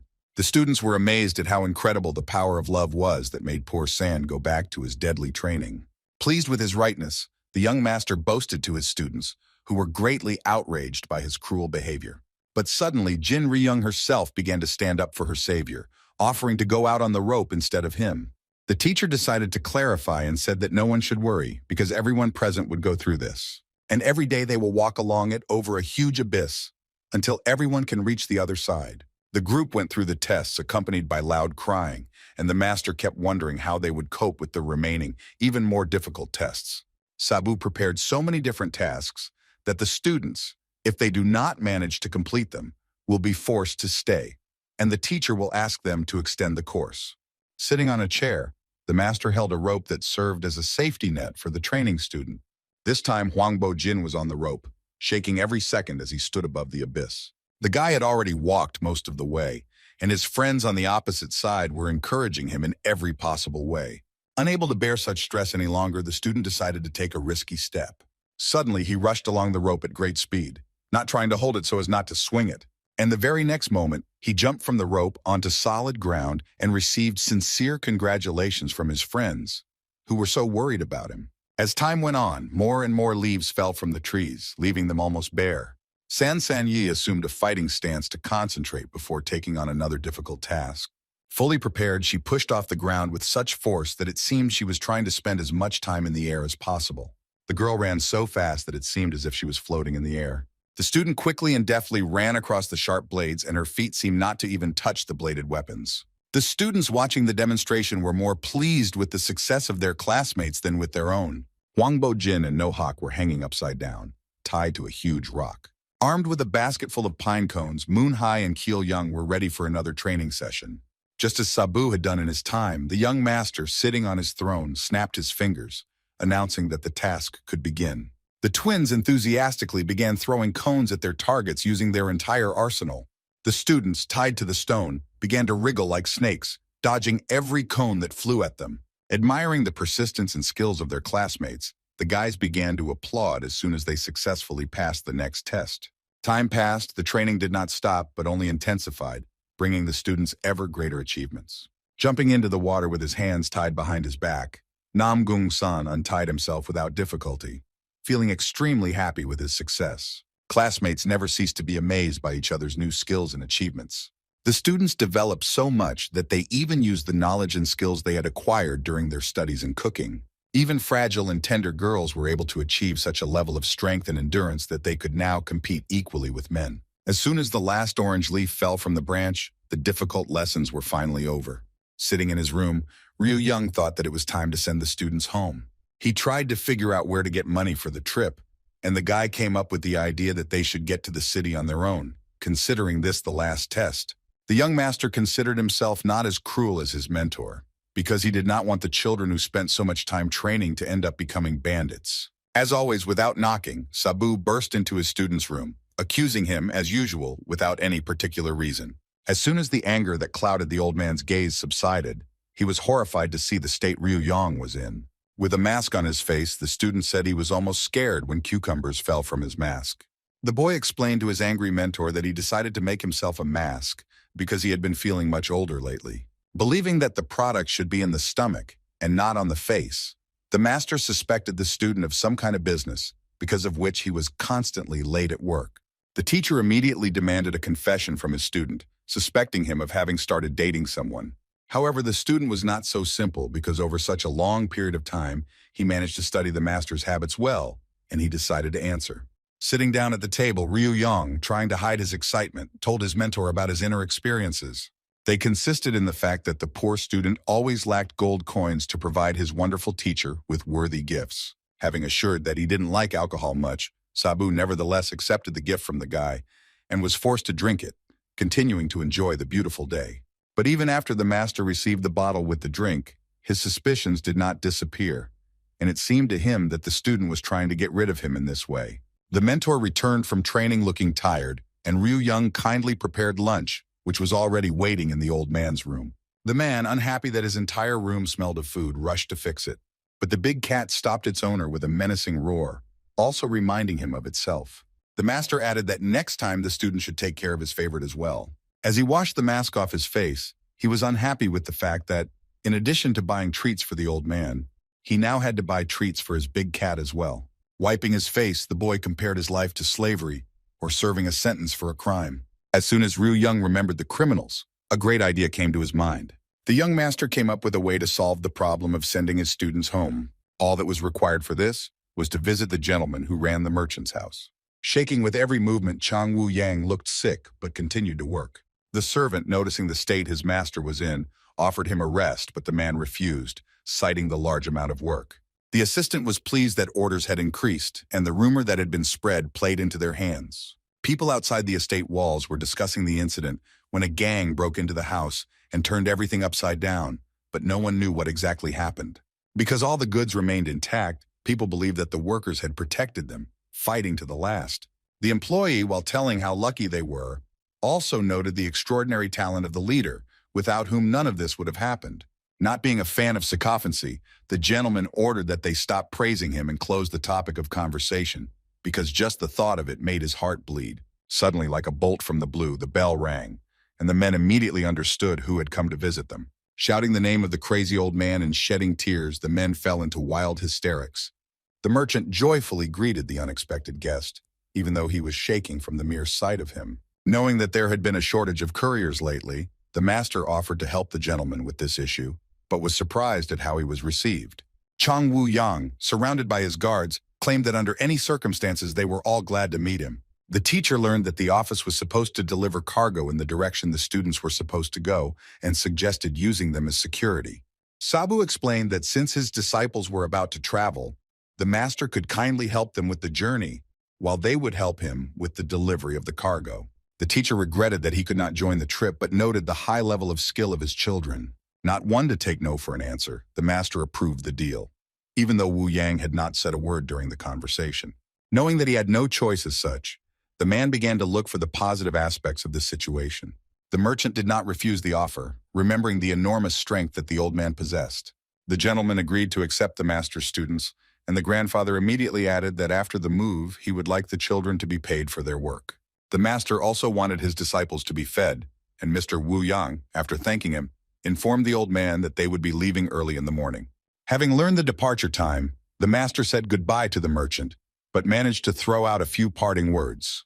Students will only accompany the couriers one way, and then have to return without them. The mentor assured the gentleman that there would be no problems if the money was stuffed into pockets. Forgetting to warn about the many accumulated matters, Sabu, with the quick steps of a swindler, left the merchant's house. The workers and the owner did not have time to understand how the master had disappeared, leaving behind only a column of dust. Namgung-san was sitting on a rock admiring the night sky when suddenly he was called out. Jin Ryung, who was also awake and approaching him, noted the beauty of the night sky. The girl felt uneasy and went outside to catch her breath, but she did not expect to see the headman. Embarrassed, the guy said that he was suffering from insomnia because of his departure tomorrow. The deputy headman noted that because of the hard training, everyone seemed to be waiting for this moment. But when it came, their souls became sad and melancholy. Turning to the young man, she made his heart beat so hard that it was ready to jump out of his chest. The girl asked about the injury the young man received during the fight with the tiger. Full of emotion, Namgung tried to convince his interlocutor that there was no trace left of the old wound. Jean's gentle touch as she placed her hand on his back made the hair on his body stand on end. But feeling the scar from the claws through her clothes, the girl wanted to know why the headman had lied to her. Ryan understood that San didn't want to bother her, but the wound she saw during training would stay with him forever. The guy tried to console the girl, saying that the remaining trace of the wound served as a reminder of the happiest moment in his life. Namgung-san was embarrassed by his words, not expecting that he would say such a thing in a fit of emotion. Suddenly, the girl lowered her head onto his shoulder, and this made the boys become even closer to each other. The moon was shining very brightly that night, and together with the stars, it created a romantic atmosphere. The silence was broken by Jin Ryung, who turned to the guy and suggested that such an incident could happen again. If something like this were to happen again, would he protect her the same way he did that time in the clearing? Namgung-san replied that he would definitely protect her and would do so in any situation until his strength left him. The girl raised her head, looked at the guy and asked if this was really so. Jean's cheeks flushed, and she wondered if he would protect her forever. Without hesitating for a second, the young man confirmed what he had said and reached out to his beloved. He put his arm around her shoulders, and with Luna watching closely, said that he would protect her forever. The headman added that only death would be able to separate them, and then pressed the girl to himself by the waist. Approaching each other with trepidation, the teenagers were happy that this moment they had been waiting for had finally arrived. San and Ryung merged into one in a tender and sensual kiss, surrounded by hundreds of bright stars. The students sat there holding hands for several hours, enjoying every minute they spent together. Early in the morning, the group was already on their feet, and the master noticed how the students were almost falling asleep on the go, but decided that they had not slept enough because of saying goodbye to their beloved teacher. Sabu wanted to confirm his theory and ask students about the reasons for lack of sleep. In their sleep, the boys told how long they waited for the headman to get together with the deputy headman. The other guys also noted that if they had a girlfriend, they would feel completely different. The self-confident Dan Sama, if he were in Namgung's place, according to him, would have gone much further.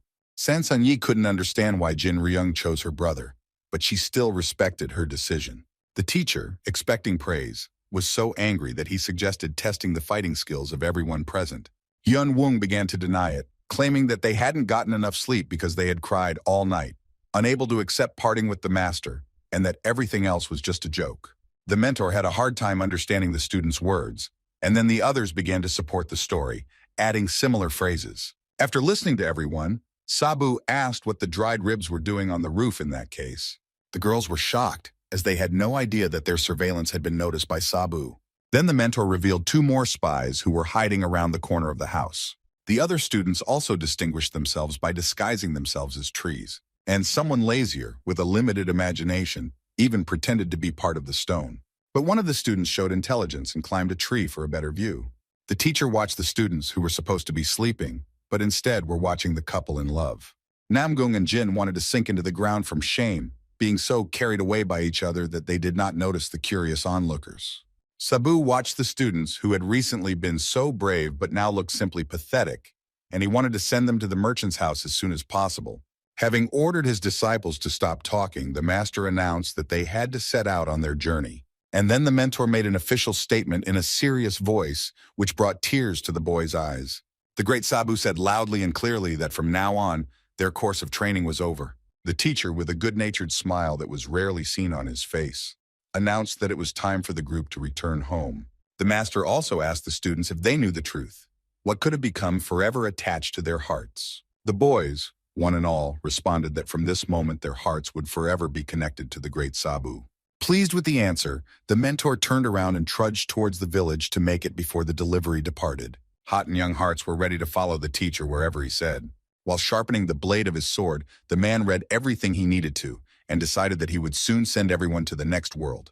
Looking at him, he continued to say that such scoundrels could not be left alive. Two bandaged workers came to a man with a scar to get revenge for them, because after what happened, they could not sleep normally. The customers spoke about their friend, who had been lying unconscious in a hospital bed for more than 2 months. The bandit pounding his chest with his fist was one of the bosses of the Tiger Bone gang, brutal robbers who were out to avenge their cousin.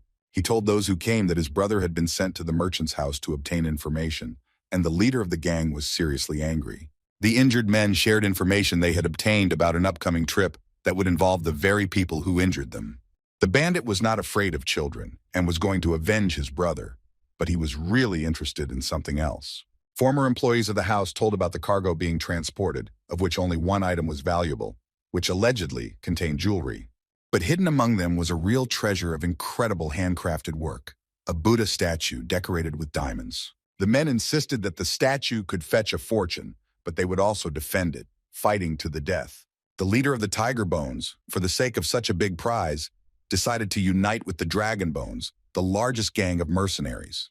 When united, the criminals would have 300 people who could defeat some pathetic children, no matter what martial arts they possessed. The cool morning breeze fluttered the flags with the emblem of the merchant house. In front of the main entrance there were carriages, carts with goods, and many guards. The eyes of the servants and workers were riveted to the event that was unfolding outside the walls of the estate. The advisors hurried the owner to send it, but he did not want to deal with Sabu and suggested that the assistants personally tell the master this. The men, looking at the strange action, could not understand what this crazy old man had done again. The teacher asked the students, who were lined up in a pyramid, what was limitless in this world, and received from them a loud and clear answer, namely, the care of their teacher. By asking them what was deeper than the sea, the mentor learned about the children's feelings, that it was love for their teacher. Having praised the group for being able to remember the written truths, the master, unfortunately, was forced to say goodbye to his students. Supposedly not wanting to part with the teacher, the group actually wanted to get rid of him as soon as possible. But even in the last minutes, the old man continued to mock them. Also not wanting to part with his charges, the teacher wanted to add one last thing. Sabu showed the design on his bracelet and asked the students, if they met someone with a similar bracelet, to treat him with respect. Having heard a satisfied answer, which was naturally positive, the master waved his hand and announced the time for farewell. As their teacher left, the teenagers joyfully shouted and asked the teacher to take care of himself. Literally a few minutes later, a large detachment left the territory of the merchant's house, setting off on a long and difficult journey. Ryu Yang, surrounded by the dust left by hooves and wheels, watched the group leave the village. The guy, with a sad expression, looked up at the clear sky.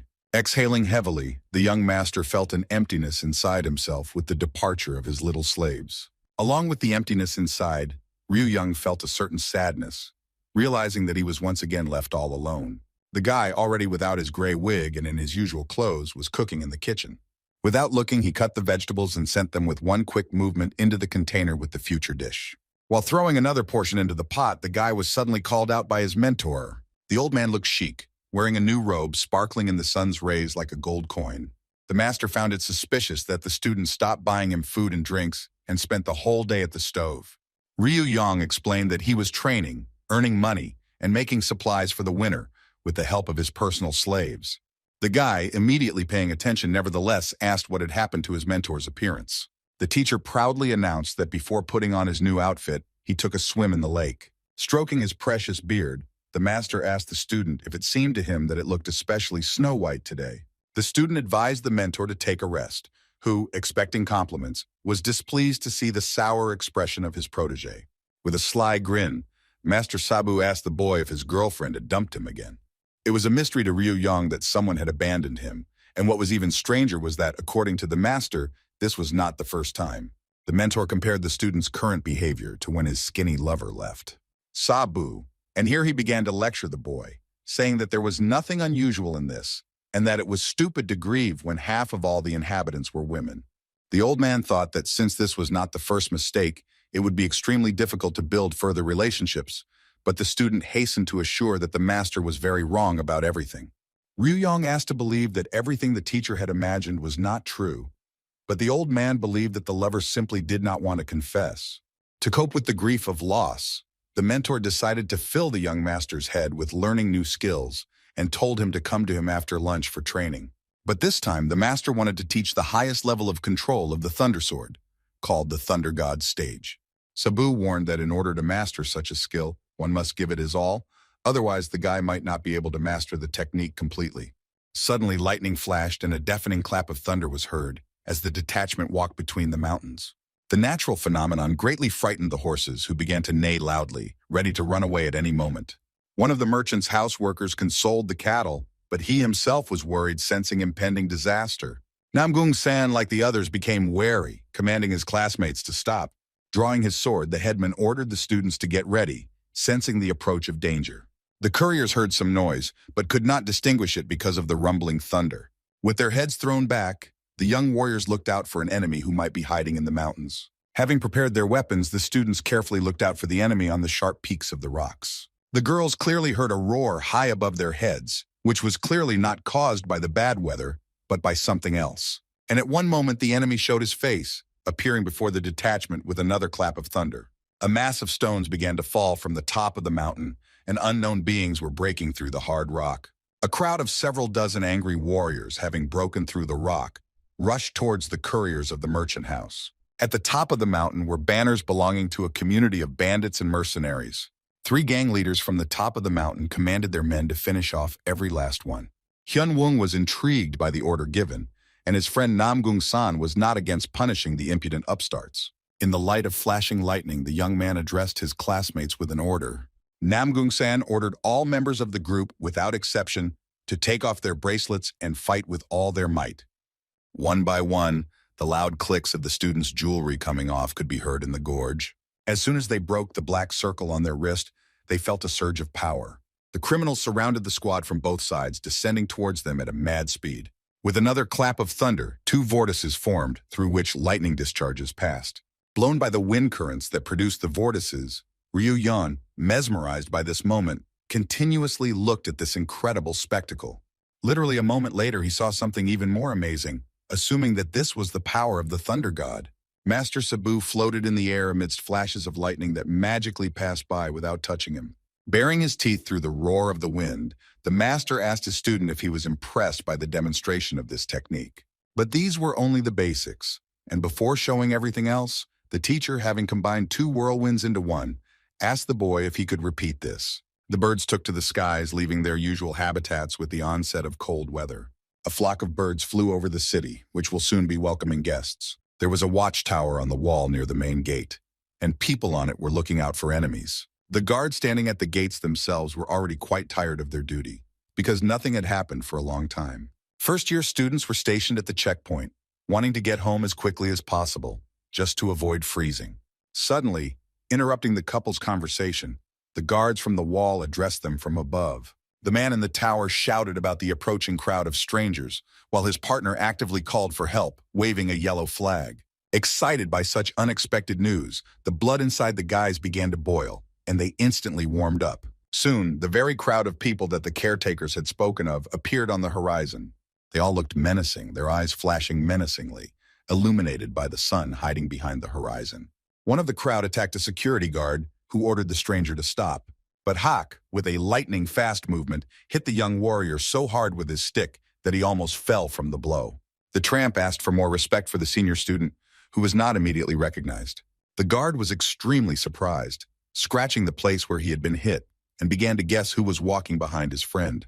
Headman Namgun reported that the group had arrived back home in full force. One of the guards rushed to report the arrival of the students, and the people near the wall began to whisper, remembering the rumors that were circulating about the students. Waving his stick, Nohak scared away all the gossips, forcing them to shut up. Otherwise, he was ready to hit them on the head. Looking at the arriving students, the guard asked what had happened to them. Noticing the blood stains on his clothes, the young man hoped that when their training was extended, the boys were not forced to fight. With some pride, the tramp said that the blood on his clothes belonged to the bandits who had attacked them. After all, they were walking with the delivery agency. Speaking about the battle, the boys compared it to a war, and the headman noted that there were only about 10 couriers, while the number of opponents exceeded 300. The security guard was surprised that the robbers attacked without even resorting to negotiations. Sansan Yi had never even heard of them, but Ok Yan enlightened her that the bandits first try to find out the skill level of the martial artists, and then negotiate. Huang Bo confirmed his classmate's words, because this was the reason why there were rumors that the robbers first negotiate with the masters and then let everyone go without a fight. The boys assumed that the bandits knew what was in the carts and tried to overcome the group of students with their numbers. Jin Ryung told how Dan Sama and Moon Hai saved them at critical moments, neutralizing their opponents with poisonous blades. The freshmen wondered who this Dan Sama was, to which Nohak replied that it was Chol Young's nickname, and only those close to him could call him that. After running out of blades, the brother and sister continued to throw stones at their enemies without missing a single shot. Namgung San took the credit for dispatching the tiger's bones with just one swing of his sword, while Hyun Wung was in a duel with the bandit's partner who was in charge of the dragon bones. Having run almost over heads, San San took on the deputy leader. But in order to finish off the scumbags as soon as possible, Jin Ryung came to her aid. As soon as the criminals lost their leaders, the students threw all their efforts into eliminating them. There were 5 to 10 bandits per young master, but even such a number of opponents was not a problem for them. With a grimace, Nohak told the young man that there was plenty of blood, but they simply could not act differently. The young security guard wondered if it was these robbers from the cruel clans that were rumored in the area who had been beaten up by the senior students. Wang Bo-jin said that it was impossible to know about these groups without visiting specialized institutions. The young man could not believe that the combined groups were unable to deal with such a group of students and wanted to know what they did during their studies. This question opened up fresh memories in the students' minds that they would have preferred not to remember. The whole group instantly darkened, and before that their lively eyes went out, as if something had died inside. The guys said that they had experienced firsthand what real torture was, and that they were no longer afraid of going to hell, since they had spent several months there. But Hak pounced on the curious boy, assuring him that he could never have imagined in his wildest dreams what had happened to them. The tramp ordered not to raise this topic again, but finally decided to say something. In this world, there was a monster that looked exactly like a human, and it was impossible to tell the difference. It was he who created a huge water vortex in the cold winter river, which literally went beyond the banks. Having reached an incredible height, the whirlwind suddenly burst, and the water poured back into the lake. A second before it disappeared, Biryu Young popped out of it like a cork at the last second, and the water snapped. The guy landed softly on the nearest rock, and behind him the water falling from the whirlwind formed a real wall of rain. Breathing heavily, the student tried to catch his breath, thinking to himself that he had no chance of mastering the last step. Very tired, he lay down on the cold stone, remembering the demonstration of the Thunder God's technique that Sabu had shown. The master levitated, and the lightning bolts were like his obedient little animals, running around him at the command of the master. The young master was surprised that the technique shown was only the basis and could not understand how the old man could do it. Praising himself and his innate talent, the master shared the secret of the technique, trying to explain it as clearly as possible. In order to move to the first stage of the God of Thunder, one must pit 2 wind gods against each other. Remembering the teacher's words, the boy was dissatisfied with such meager instructions, wanting to at least learn a couple of details. The mentor conveyed information as if it was already known, and very rarely went into detail. All the boy had to do to advance in mastering this technique was to simultaneously create 2 wind gods. The problem was that he hadn't yet fully mastered the technique, let alone made a copy of it. Sprawled on the cold stones, the boy wondered how quickly he could move to a new level of strength. Ryu Yong could not shake the thought that had been in his mind since childhood about how much more torment awaited him ahead. In order to fully become a master of the sword of slaying, it was necessary to intensify training, but first it was worth setting aside time to rest on the eve of the new year. The master met his student at the fire, complaining that due to his long absence he had to cook dinner himself. After training, Ryu Yong worked in the forge and stayed late, and as a token of gratitude, the owner gave his mentor expensive sake. Claiming that the drink was quite disgusting, the old man nevertheless accepted the gift, since it would have been impolite to refuse it. The gift turned out to be very expensive, and the master decided that the blacksmith had fallen for the merchant's tricks. Ryu Yong didn't understand how the old man knew about prices, since he never went anywhere except with Belenka, to which he replied that everything was obvious from the packaging. While the master was busy with the drink, inhaling its aroma, the guy decided to ask him one question that interested him. He started from afar, saying that the mentor had not gone anywhere for a year, and if that happened, he only went out into the surrounding area. The student pointed out that the master was always at home, and he became interested in whether he ever went anywhere. Having poured himself a cup of the aromatic drink, the old man silently watched the flames in the fire. The mentor replied in a thoughtful voice that he had left his hut, but only for a short distance. And immediately he was bombarded with questions from the curious guy about how often Sabu went away for the night and whether it happened at the same time. Demanding utmost honesty from his teacher, Ryu Yong assured him that he would not tell his secret to anyone, and that perhaps the old man had a family whom he visited periodically. For these words, the guy immediately received a blow to the head from the master with his signature blow from a distance. Sabu assumed that the guy had long missed being punched, and considering what the guy said to be nonsense, said that he had no family. Ryu Yong was indignant that the teacher treated him like that when he decided to get to know him better, to which the old man answered him with a smile that for 10 long years, he still had not learned his name. The young master thought for a moment because he had never really asked himself such a question. Ryu Yong came to the conclusion that if he suddenly found out the name of his mentor, he would immediately kill him so that this information would not fall into anyone's hands. For yet another stupid thing said, the master again punished the student who had let his tongue loose. Scratching his aching head, Ryu Yong explained that he had not interfered in the master's personal life, like a well-behaved student, but in return, he had only received another punishment.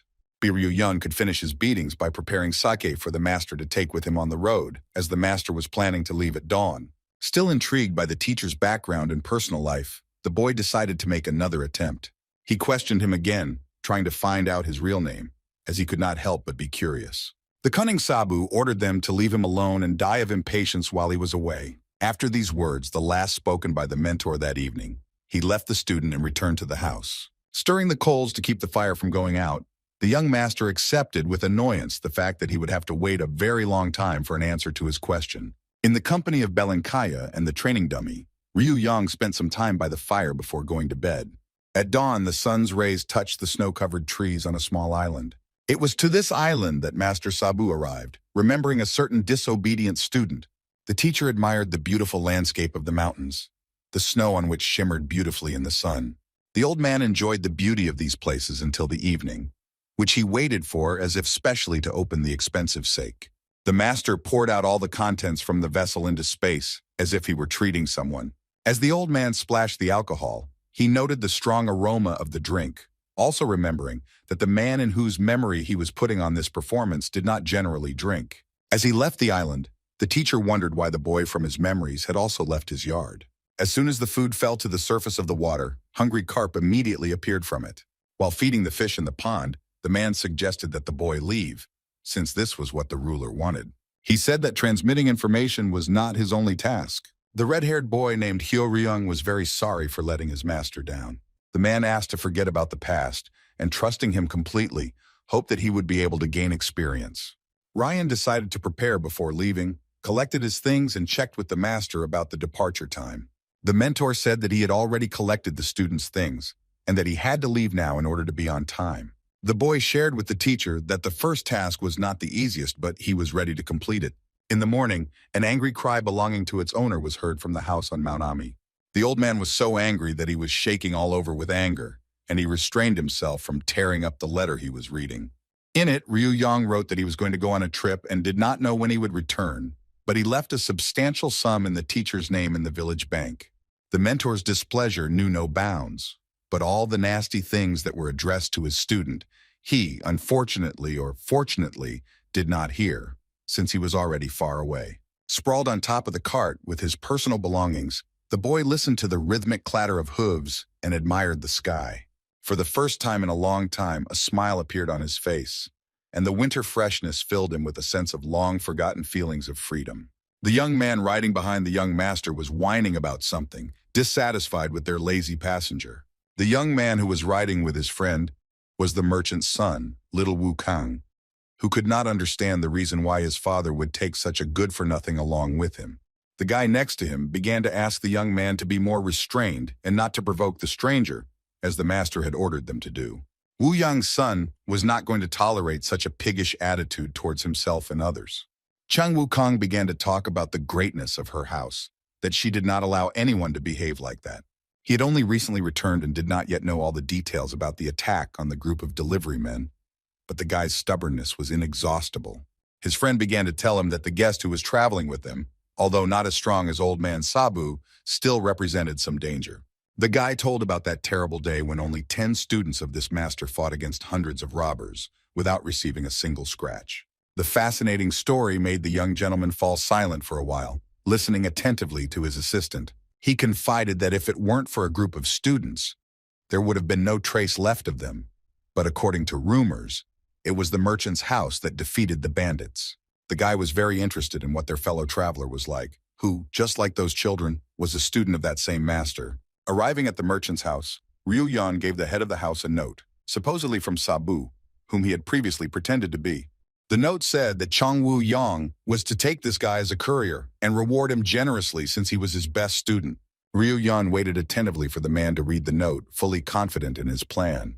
Somewhat stunned, but still not having figured out the situation, the gentleman was glad to greet the great master. He happily accepted the guy into his employ, since the planned trip involved even more valuables, and good security would not be amiss.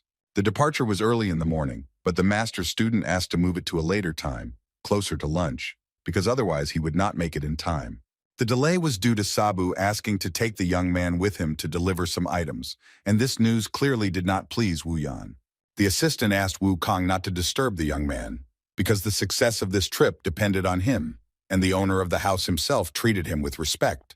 The guy was just about to object when he saw his father, who was rushing towards that very annoying fellow traveler. The gentleman asked if his guard was comfortable and not cold, and also invited him to sit on his horse. The young master was seething with anger as he watched his father try to please his new employee. The guy replied that everything was fine with him, but he just wanted to enjoy his freedom, not forgetting to ask about his things. Chung Wu-yang quickly assured the boy that all his things were safe and sound and that he would personally guard them. Ryu Yong, taking advantage of his position, once again reminded them of the importance of his things and ordered them not to take their eyes off them. But in fact, most of the things the boy was carrying with him did not belong to him, but to his teacher. Before his departure, the student was fortunate enough to learn from the master about the Gate of Thunder smashing. This was the name of a martial art that was passed down from one master to one student. The mentor's successor receives 10 thunder blades, which he must learn to control simultaneously. Each sword with an iron chain was kept in a box made of durable material, which made it indestructible, in order to preserve the sharpness of the blades. And while Ryu Yang was resting, lying on top of the cart, his teacher was having a hard time after reading the note he left behind. As soon as the anger and rage that had enveloped his mind subsided, he remembered the thunderbox. Running into the room, he feverishly began to look for her, quickly scanning the shelves. Not believing his eyes, the master began to touch the shelf on which his musical instrument had previously been located. All his precious things were gone, and he rushed in panic to his student's room. Standing at his door, the old man was covered in cold sweat and his hands were shaking. Having stopped delaying the inevitable, the master suppressed his anxiety and threw the door wide open. The terrible thing that Sabu had expected had happened. There was not a single one of the student's things in the room. What happened was a great shock to the mentor, who could not recover from such a vile act. The old man felt so bad that he needed to drink some water to come to his senses. But as soon as he entered the kitchen, a new shock awaited him, left behind by the scoundrel. On the table, surrounded by a variety of delicious and aromatic dishes, lay another note. The note told Sabu to boil the soup before drinking it, just in case. Having crumpled the note, the master shouted at his field apprentice with choice curses. Having jumped out of the house, the old man intended to find the impudent fellow and teach him a proper lesson. But suddenly he stopped, as his attention was drawn to unexpected guests who had come to his domain. Two men with large bags on their backs appeared in front of the old man, and noticing him, they immediately responded. The strangers introduced themselves as couriers who were supposed to deliver drinks to the specified address. While they were telling him that they had taken several gifts with them, the master glared at them menacingly.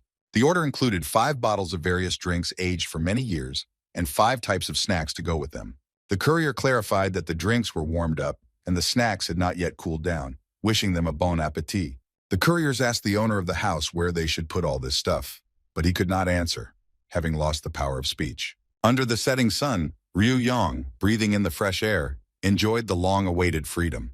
While the delivery men discussed lodging and local cuisine, the guy, enjoying his freedom, still felt that something was missing. He realized that he missed not his teacher, with whom he had spent a lot of time, but his students, with whom he had become so close in just a couple of months. Ryu Yong wondered if he should take a couple of local slaves so that he wouldn't be bored without work. As soon as the horses were tired, Mr. Chang approached his guard and offered to have dinner. While the other workers were rearranging the goods and assigning responsibilities, Ryu Yong got off the cart and headed off to get some refreshment.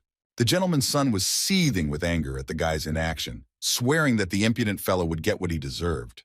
The merchant, as if hearing his son's words, turned around and gestured for him to be quiet, otherwise he would lose his head. The head of the merchant house told him not to pay attention to his son, and albeit reluctantly, the newly minted guard agreed. Seeing a place to stay overnight, Ryu Young asked if it was too crowded. The hospitable owner of this establishment immediately came out to greet the guests, greeting the important person. The gentleman prepared a warehouse for Wu Yan and a lodging place for his entire crew, and also reserved a table in the dining room. The innkeeper asked not to disturb too much one special guest who had arrived to visit them, and the merchant was surprised that at the mention of the gentleman he began to shake all over. The employee told the arriving guests that he knew many famous people, but he saw the gentleman who was now dining in his dining room for the first time and knew nothing about him. He had fiery red hair and a beard that could only fit one person's description. He looked exactly like one of the 5 strongest masters who bore the nickname of the Lord of the Volcanic Sword. The delivery men sitting next to him were very scared, as they thought that the Sword Lord was clearly not in a good mood today. The man sitting opposite the legendary hero tried to eat as quietly as possible so as not to anger him. Everyone at the table was dreaming of getting their food as quickly as possible, swallowing it in one bite, and getting out while they were still in one piece.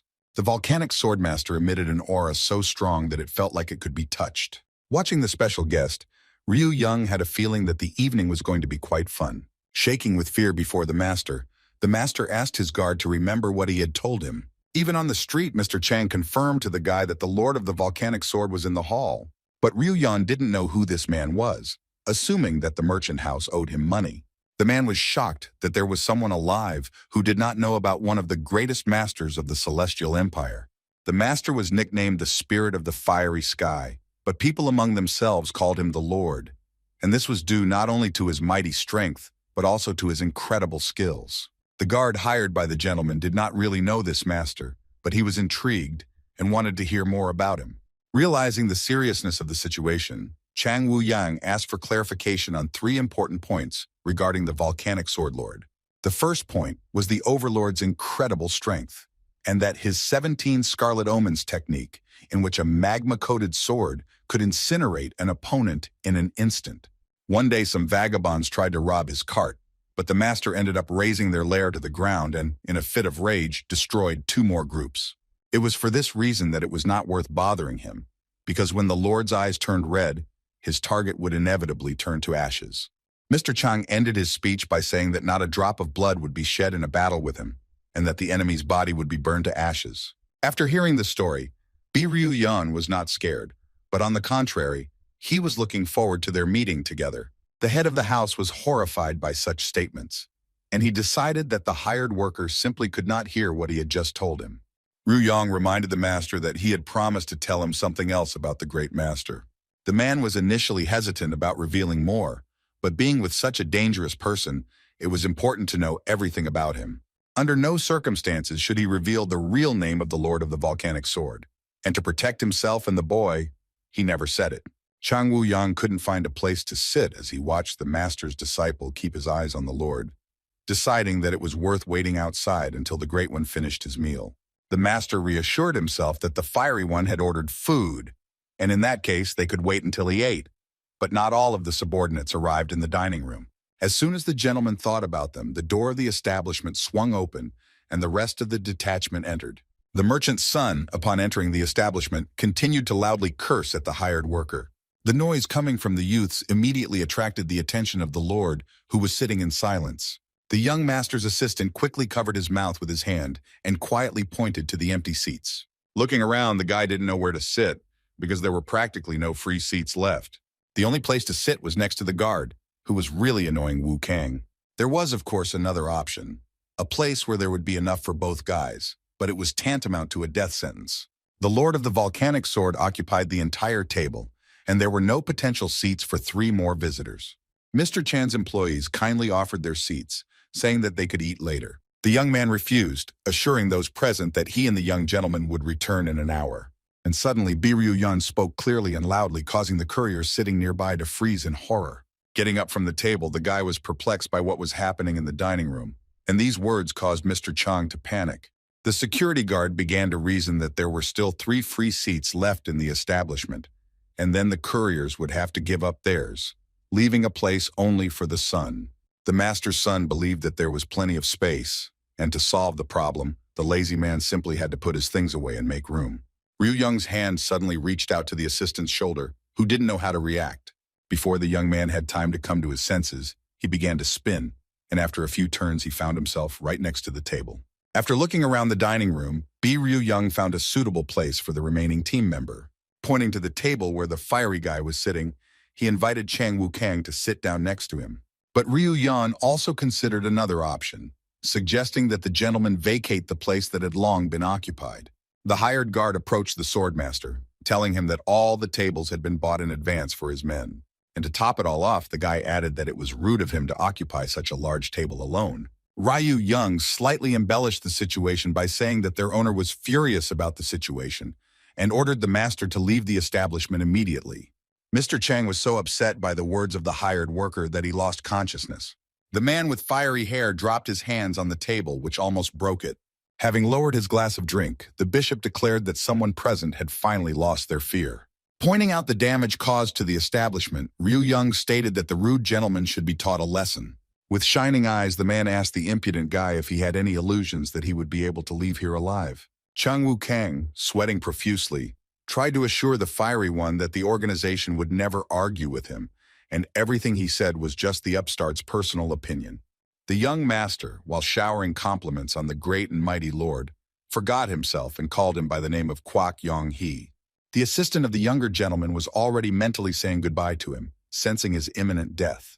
But this was not destined to happen, as Ryu Young grabbed the young man by the collar in the blink of an eye.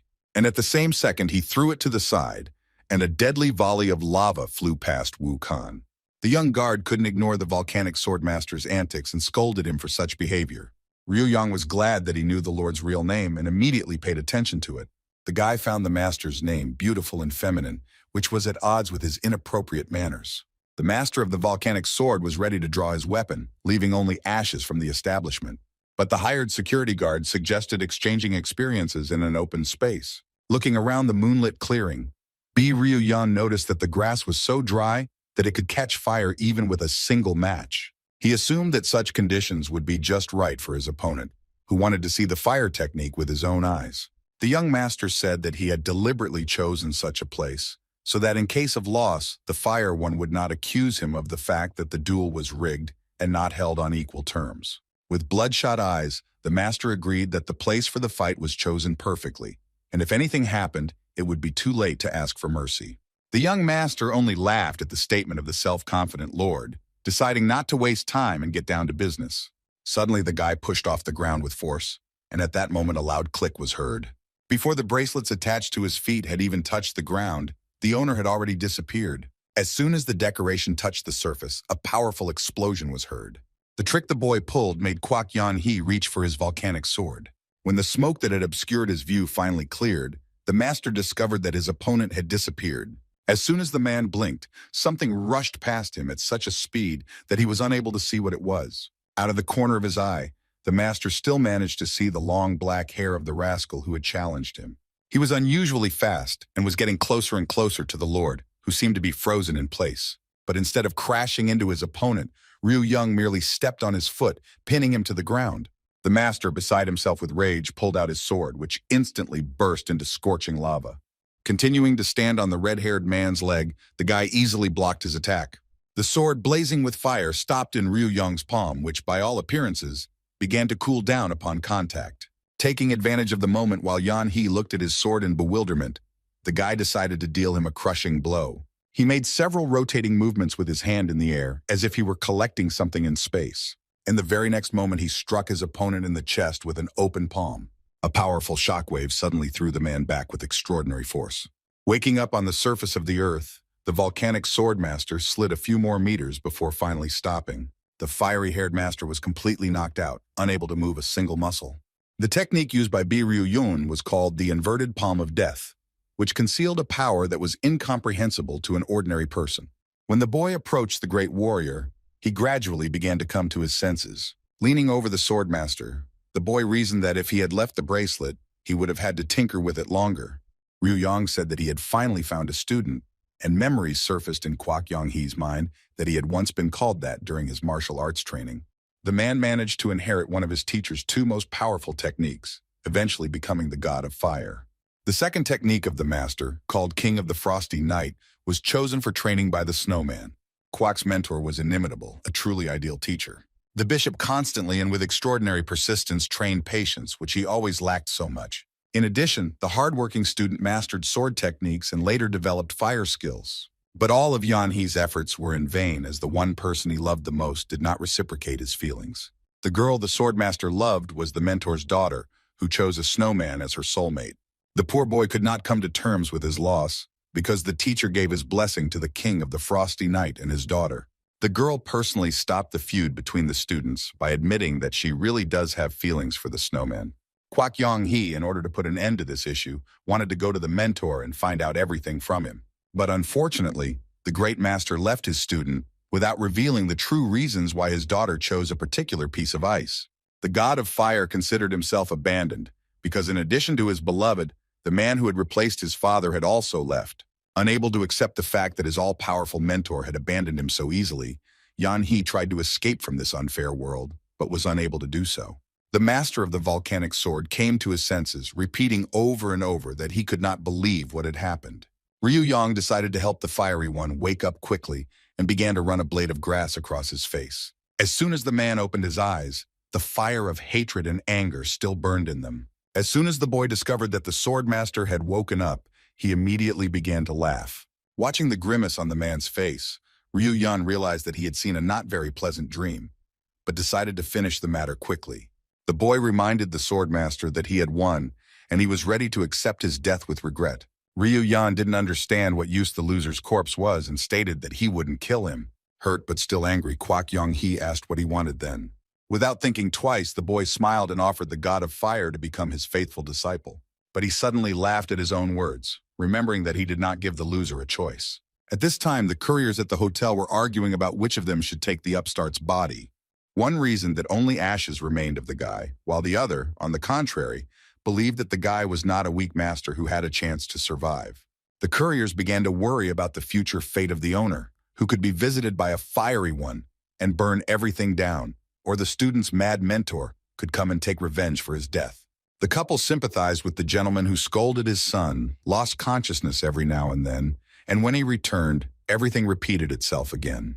Suddenly, the very same student who had challenged the master of the volcanic sword to battle approached the couriers, safe and sound.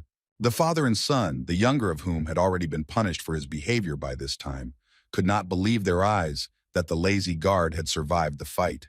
Confused about why the elder and younger masters had such a reaction to his appearance, Ryu Young said that he had brought a gift for them. Still digesting the fact that the old man's disciple had survived a fight with one of the strongest, Chang Wu Yang listened to everything. With a satisfied grin, the guy said that he had brought another courier for the gentleman. Jiang Wu Kang immediately pounced with accusations, declaring that no one except his father had the right to bring anyone he wanted into the company.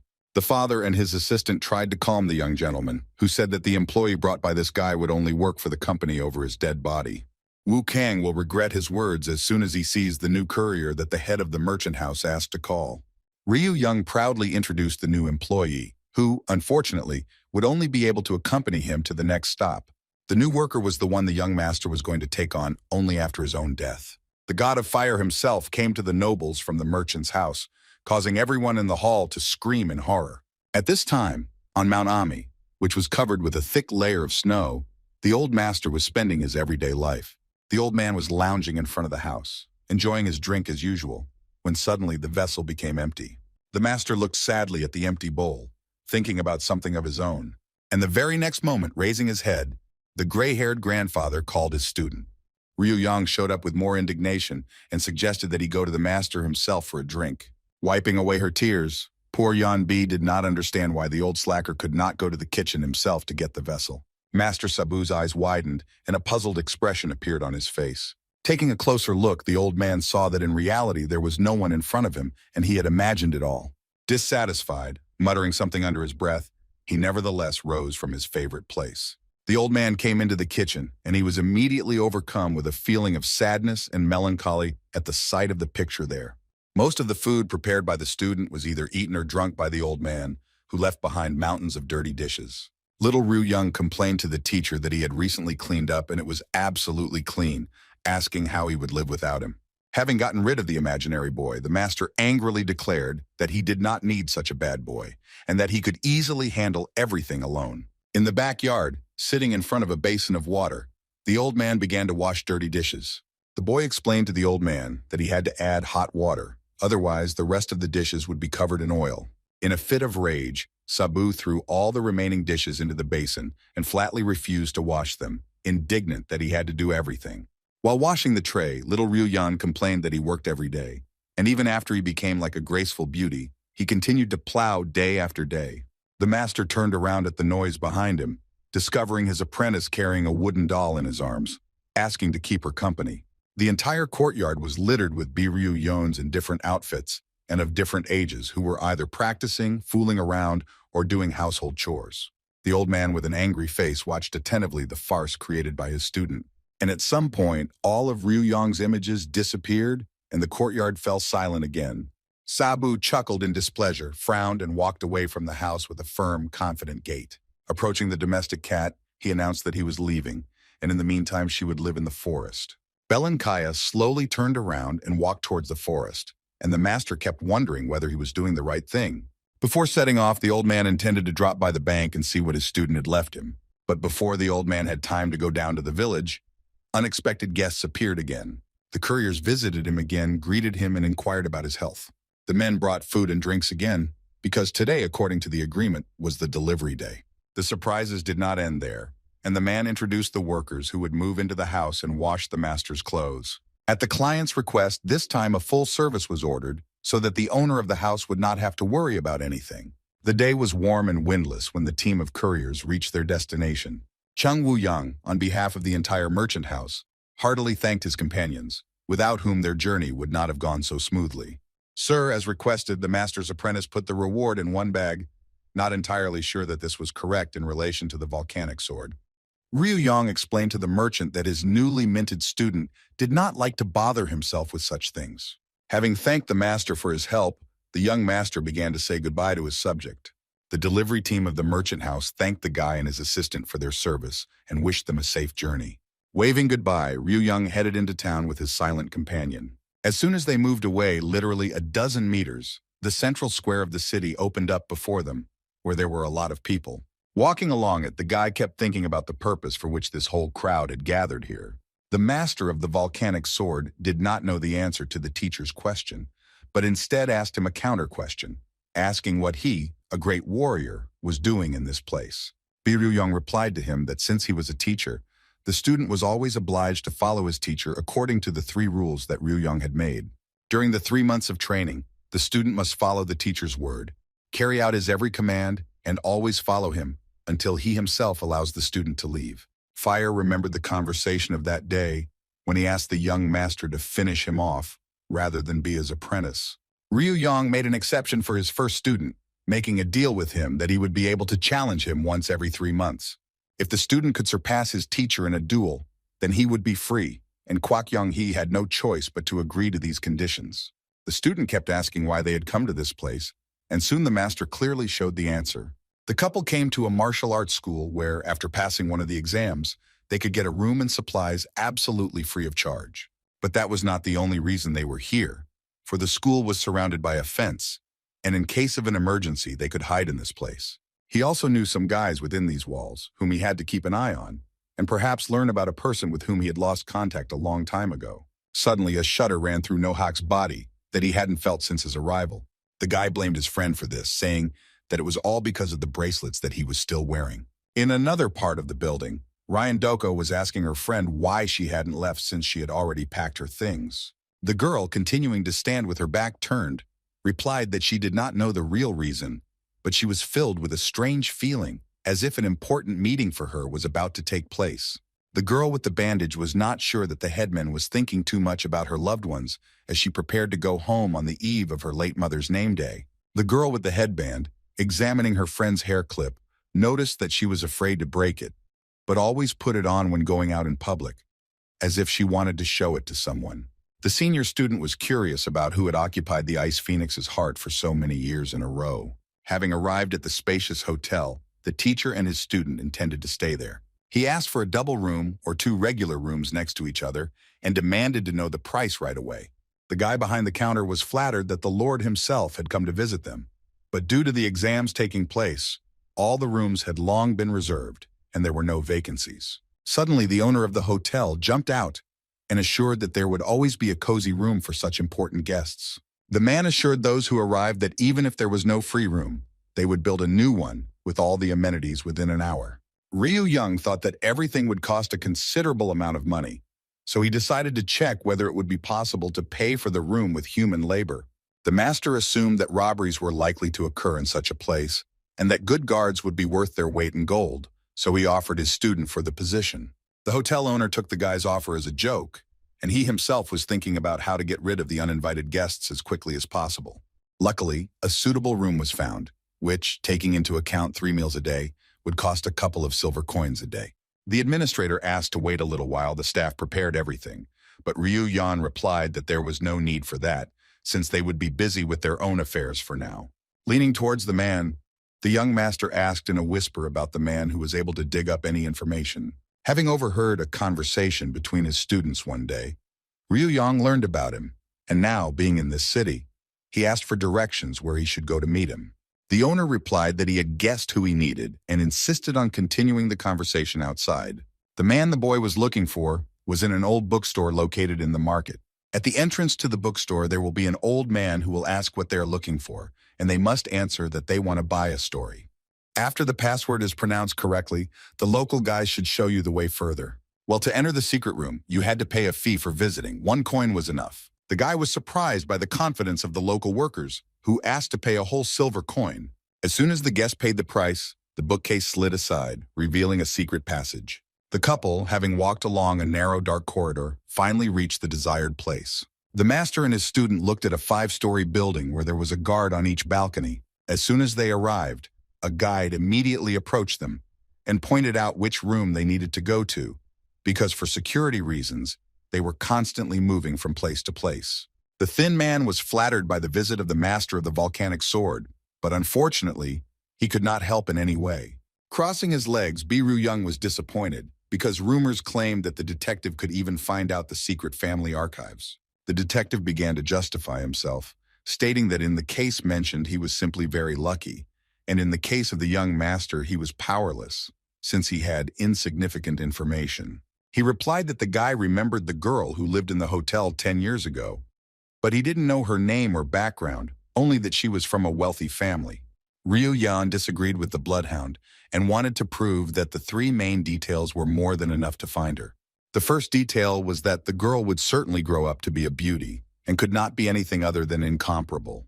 The second important detail was that she had to have a decent level of martial arts. And the third last detail is her character. She was shy and very kind. With a sour expression, the detective confirmed that this information was sufficient, although in fact he had no idea why this strange couple had come to him with such nonsense. Considering that the task looked absurd and it was difficult to imagine whether it could be completed, the man asked for 3 gold coins as an advance. Hearing such an astronomical price, Yoin jumped up from his seat, shouting at the detective. Trembling with fear, the thin man asked for 2 gold coins, but he could not agree to less, considering the complexity and possible difficulties that would arise in the process. For the guy, this price was still high, and he offered his student as security.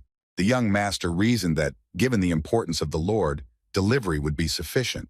The student, with a wild expression on his face, insistently asked the detective to agree to half the price.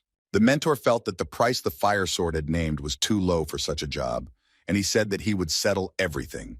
Having settled the issue of payment, Yoin wanted to move on to the next one, unless the gentleman wanted to settle the dispute in the courtyard one-on-one. While Kwak Yong-hee praised his mentor's cunning, the detective wanted his clients to get away as soon as possible. The man went into the deal with tears in his eyes, begging him not to tell anyone the details. The master wanted to get into the school and also pass the exam, so he asked the detective if there were any secrets that they needed to know about in advance. The bloodhound was surprised that both gentlemen, including the volcanic sword, wanted to perform at the Ascension Festival. Choosing his words carefully, the man said that only those under 25 years of age could apply, and the respected Fire Lord was already one of the strongest masters. The mentor told the student that in this case, he would have to carry things or, even worse, make a clown out of him. The master of the volcanic sword demanded that the detective find a way to get him into the tournament, otherwise he would be forced to use force. The skinny one suggested that the fiery one could participate not as a student, but as a teacher, which was much easier in this situation. Due to the large influx and shortage of personnel at the school, the great master will be snatched away hand and foot, offering a high salary and various privileges. Both clients were genuinely interested in this option, smelling the money. Wanting to see the guests out as quickly as possible, the detective suggested that they return to the hotel while he looked into the matter and found out more details. Yoin asked what he should do now and in what form he should participate, as a student or a teacher. Knowing that he was taking a risk, the man nevertheless said that the application period had ended 2 weeks ago, and the only way to get into the festival was to wait until next year. The student glanced out of the corner of his eye at his mentor, who was clearly not happy to hear such news. The boy was disappointed that the man who received half a coin from him could not do anything. Taking writing materials out of the mug, the master said that he was not satisfied with this state of affairs. Yoin held the brushes between his fingers and threw them with force at his interlocutor sitting opposite him. The master told the detective that he really hated being made to wait for so long. The brushes launched at the skinny man managed to find in his memory one way that could help the impatient client. The man assured that the boy should go to one academy and receive the token of infinite victory there. Every year, a large number of martial artists try to enter this institution. At the first stage, applicants are screened based on documents, but it was also possible to bypass this point. Particularly gifted students received a special emblem in their plans, thanks to which they passed the initial stage without any particular difficulties. Originally designed for the lower classes, the system now only worked for the rich. Late in the evening, a servant of one of the nobles mentioned earlier was heading to a secret meeting. The soldiers passing by did not notice Hyo-ryung walking down the street at that time of day. It was with this emblem that Namgung-jin came to the person with whom he had a scheduled meeting. A person was given no small amount of responsibility if, thanks to the token, his candidate passed the selection. The head of security took out a token, thanks to which each participant of the festival easily passed to the final. Jang Hong-sik was surprised that he was chosen as a participant for such an event. Mr. Namgung did not understand the spy's reaction, because on his own advice he took decisive measures. The Shadow Lord agreed that Kal Hyo-ryung's appearance was not an ordinary occurrence, but all information about him was sealed. About 8 years ago, the Dark Lord's eldest son went mad and began to slaughter village after village. Because of this incident, B, who had been in the shadow of the Ban and Ryong brothers until then, was appointed as the new prince. But as soon as he took his place on the throne, Kal Hyo-ryung was hidden from everyone, as if the brothers had changed places. Rumor has it that the young prince was being trained in martial arts, and all possible assassins were sent to the young Kal Hyo-ryung. At this moment, Hong-sik saw B for the last time, having no idea what he looked like now. Mr. Jin was sure that the spy was in the most advantageous position of all who should find out more about this guy as soon as possible. Throwing him a token, the guard said that from now on he would guard the lady, since he himself had not been able to find such a person. Hong-sik said that it was not his fault. No matter what candidates he brought in, they were all rejected for one reason or another. Even a single girl was not suitable for this job, but Namgung hastened to answer that the candidates were selected by his master, and he could not influence this in any way. From now on, Yeonbi was no longer a threat, as the people from the dark sky wanted to harm the daughter of the ruler of the righteous coalition. The spy said that if they had really staged a coup, they would have sent someone else instead of the Lord's son, and they would have definitely hidden this information. Kal Hyo-ryong's father asked the head of the martial artists to develop his son's skills, but without singling him out from the crowd of other students. The guard emphasized the peculiarity of the current situation, which, in Hong Sik's opinion, was why they were taking the lady home until everything calmed down. While the lady was undergoing a special training course, the spy had to settle all pressing issues. The performer did not refuse the job, but he feared that he was not being told the whole story about one important point. There were many teachers among them who knew Chang Hong-sik by sight, and he could not ignore this. The head of security thought for a moment and eventually asked not to worry about it. Calculating the time that had passed, Namgung felt that no one present would remember him. The spy became angry, declaring that he would not be able to get in there with his current appearance, as he had aged greatly during this time. In a calm voice, the guard explained that the problem that was troubling the man was easily solved. The endless victory token could decide even such moments, proving that the candidate had every right to participate. Namgung Jin suggested that he casually mention to Hong Shiku that he loved to eat delicious food as a child.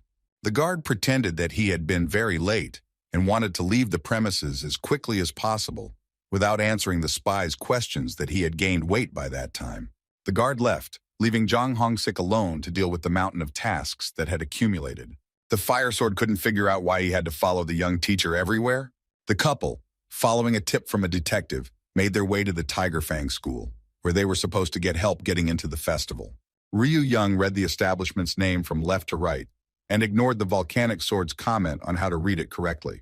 Anyone could laugh at the guy's illiteracy, but Young He thought that the master could really be forgiven for such a mistake. The student asked how the mentor reads books in that case, but he had no problems with large texts. Ryu Young asked them to stop talking nonsense as they had a huge pile of unfinished work ahead of them. The school student menacingly asked the strangers who they were and what they were doing within these walls. The young master again began to lecture his interlocutor, saying that not only had he not introduced himself, but he had also addressed him informally. The boy introduced himself as Kamon-sun and said the school was closed for the festival. The master explained that he told everyone he met at the establishment the purpose of his visit, but instead of answering, they threw punches at him. Having introduced himself, the student asked the impudent man to repeat the purpose of his visit, but this time to him personally. Ryu Young needed a token to enter the school, which, according to rumors, could be found somewhere around here. The boy drew his sword and rushed towards the impudent visitor who had the courage to demand something from this school. The student stated that before demanding anything, he should have first withstood his attack as a furious tiger. Without much effort, the young master dodged the sword flying towards him, finally learning the rules here. With light and quick movements, the young master moved closer to his opponent. The student froze with his sword and did not notice how the stranger approached him closely, only sensing the impending threat. Ryu Young slammed his palm into the boy's stomach, using the same technique he used in the battle with the volcanic sword. But the young master did not finish there, continuing with the technique of three happinesses, using only the first. Bending over the unconscious student, Ryu Young praised his technique, which he still had a lot of work to do. The beaten guy's classmates immediately came to his aid, and Fire, watching what was happening, felt a certain awkwardness. The stranger asked to be shown where he could get a token because the guy he was fighting with never answered. The angry students threatened to avenge their friend as soon as the class monitor arrived. Ryu Young wondered where his token was, and he thought that the only thing that could help the student who received it was a few years in the forest. When creating the best blades, the masters put special energy into them, capable of warning the owner of danger, or moving and hitting the target. Volcanic flame was just one such weapon, faithfully serving its master. While in this school, this sword began to tremble, letting its owner know that it had discovered something. Feeling the power of the sword, Kwak Yong-hee became wary, but he still didn't know what exactly awaited him. And suddenly a painfully familiar voice was heard, from which the Fire One's eyes flared up with flame. A man whose face those present had not yet been able to see appeared before them, breathing a frosty freshness. As he got closer, the stranger's outfit showed predominantly cold shades of blue. On the master's belt was a sword which, like the man himself, instantly froze the air. The master of the volcanic sword, seeing the person who entered, clenched his teeth. which were grinding in a fit of rage. The volcanic sword gave a cold look to his old acquaintance, whom he had not seen for several decades. The man greeted Fire, addressing him by his real name. Enraged, the volcanic sword forbade him from being called that, turning instead to Kwang Chil-Su, popularly known as the Frost Blade. The Master of Cold noticed that his acquaintance's character was exactly the same as before, and the student of the school immediately asked to explain who Chil-Su was to this gentleman. The students began to complain to the teacher that they were being beaten by a guy who came with one of the great masters. Fire could not believe that his sworn enemy had become a teacher, believing that he was carrying out his dark deeds in this place. Frostblade explained that he was a frequent guest here, and the establishment belonged to the boy's father, who was traveling. The guy who showed up with the teacher greeted the Fire Sword Master and explained that they had misunderstood everything and that they had no hidden intentions. The school students couldn't believe that the guy who had caused the chaos had come to discuss something with a respected hero who was a living legend. Kwang Chul-Su, who was also the head teacher of the school, formally greeted the guests, asking the reason for their visit, which only angered Fire even more. The volcanic sword accused the Master of Cold of deliberately acting as if he was not involved in anything. Chul-Su replied that his acquaintance had changed, but only for the worse, noticing something in his hands. The head teacher suggested that the box looked little like a souvenir and was most likely his lunch, but Kwak Yan-hee, not daring to tolerate such treatment, ordered him to shut up. The package did indeed contain food given to him by the detective, and the Fire Sword Master tried to think of something that would preserve his reputation. Kwak gave the box to his teacher, explaining that he would just hold it for a while the boy warmed up. Looking condescendingly at Fire's companion, the Master of Cold asked if this guy was Yan-hee's son. This assumption angered the master even more, and in a little while he was ready to tear the head teacher apart. These words made one of the strongest think about the one whom the master never forgot. Trying to find the right words, the volcanic sword somehow asked his enemy about his beloved. With a gloomy face, Kwang Chul-Su replied that the one they were talking about was perfectly fine. On the one hand, Fire was glad to hear this, but on the other hand, he was infuriated by the fact that this particular person was telling him such details. The Master of Cold was unhappy that every time they met, the volcanic sword kept asking about her. 20 years ago, the girl became pregnant but carried the child for only 3 months. And remembering this, Kwak Yan-hee's eyes burned with rage. 10 years ago, when the sworn enemies met in a tavern, their duel never took place because the girl came there with a child. The Master of Cold stated that thanks to his wife and daughter, the Fire One remained alive, and that she was still happy next to him. Outraged by the head teacher's insolence, the volcanic sword asked if he had anything else to say before he died. The man remembered that he forgot to tell her that his daughter had grown up to be as beautiful as her mother, and maybe even more beautiful. The fire god's patience snapped and the blade of his volcanic flame began to become covered in magma. Kwang Chil-Su didn't keep him waiting long and also reached for his ice blade. The volcanic swordmaster swung his weapon, which was engulfed in flames. His opponent drew his blade, spreading a fierce cold around him. Kwak Yan-hee, who had been carrying resentment and anger inside for so many years, was finally able to let it out. The Master of Cold was so confident in his powers that he wanted to put the fire upstart in his place once and for all. As soon as the blades touched each other, they created an incredible explosion. Fire and water, two natural elements, two opposites, clashed in a deadly duel. Kwang Chul-Su waved his hand and created a kind of field around himself, which protected him from the punishing flames. Kwak Yan-hee's flaming sword had cooled, but its owner remained on his feet, shrugging off the piercing cold. The students watching the fight were nearly blown away by the shockwave, obscuring their view with a column of dust. The men admitted with regret that their skills were still at a high level.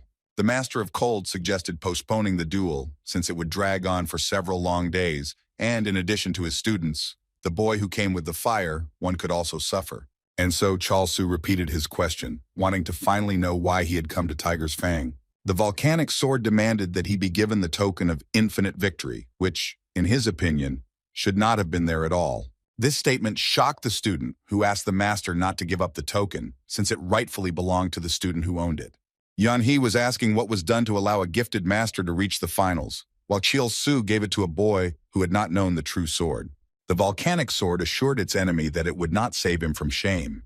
As soon as the master's student failed in the tournament, not only the school would be laughed at, but also him. The big guy tried to convince that only the guy who came with him was worthy of having the token, having boldly defeated the school student with one blow.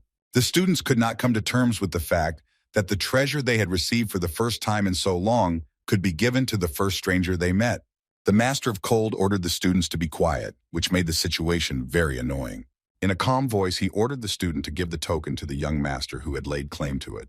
By ignoring the student's cries, the master made himself feel guilty for failing to adequately teach the youth who, at the moment, did not deserve this reward.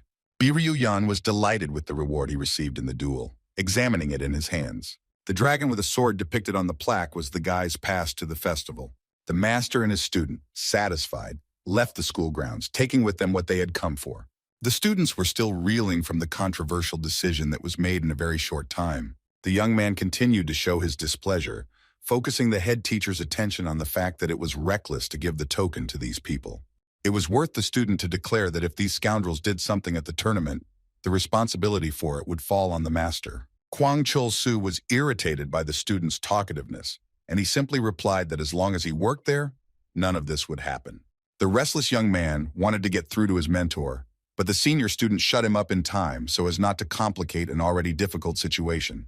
The guy kept saying that the mentor had given the token away in the absence of its owner, which was very strange. The senior student agreed that the master seemed to have colluded with the Fire Lord in advance. The guy pointed to the archway that Chul-Su entered, leaving behind a frosty chill. The young man wanted to find something, as if following in the teacher's footsteps and not looking at the floor. Having found what he was looking for, the guy called his friend over so that he could also examine the find as best he could. When he touched the grass, he heard a crackling sound and was convinced that it was completely frozen. The students were very surprised and alarmed by the fact that the grass was covered with a crust of ice. The senior student recalled his mentor's recent duel with the volcanic sword. During their battle, everything around the master was also covered in ice. The young man admitted that for the first time in his entire studies he had seen the Master of Cold so angry. While passions raged in the distant city, in a small village near the Ami Mountains, they were sorting out financial settlements. Upon meeting the bank clerk, Master Sabu introduced himself and gave the password. Without remembering it properly, the old man named two combinations of numbers so that the bank employee could choose the appropriate one. The man felt awkward and explained as politely as possible that no password was required. The master was beside himself with rage, having once again fallen for the trick of his cunning student. The bank employee explained that the account had a special feature, and the gentleman could not find out how much was on it, nor could he block it, so a secret word was not required. Sabu couldn't believe that the account opened in his name didn't require any security.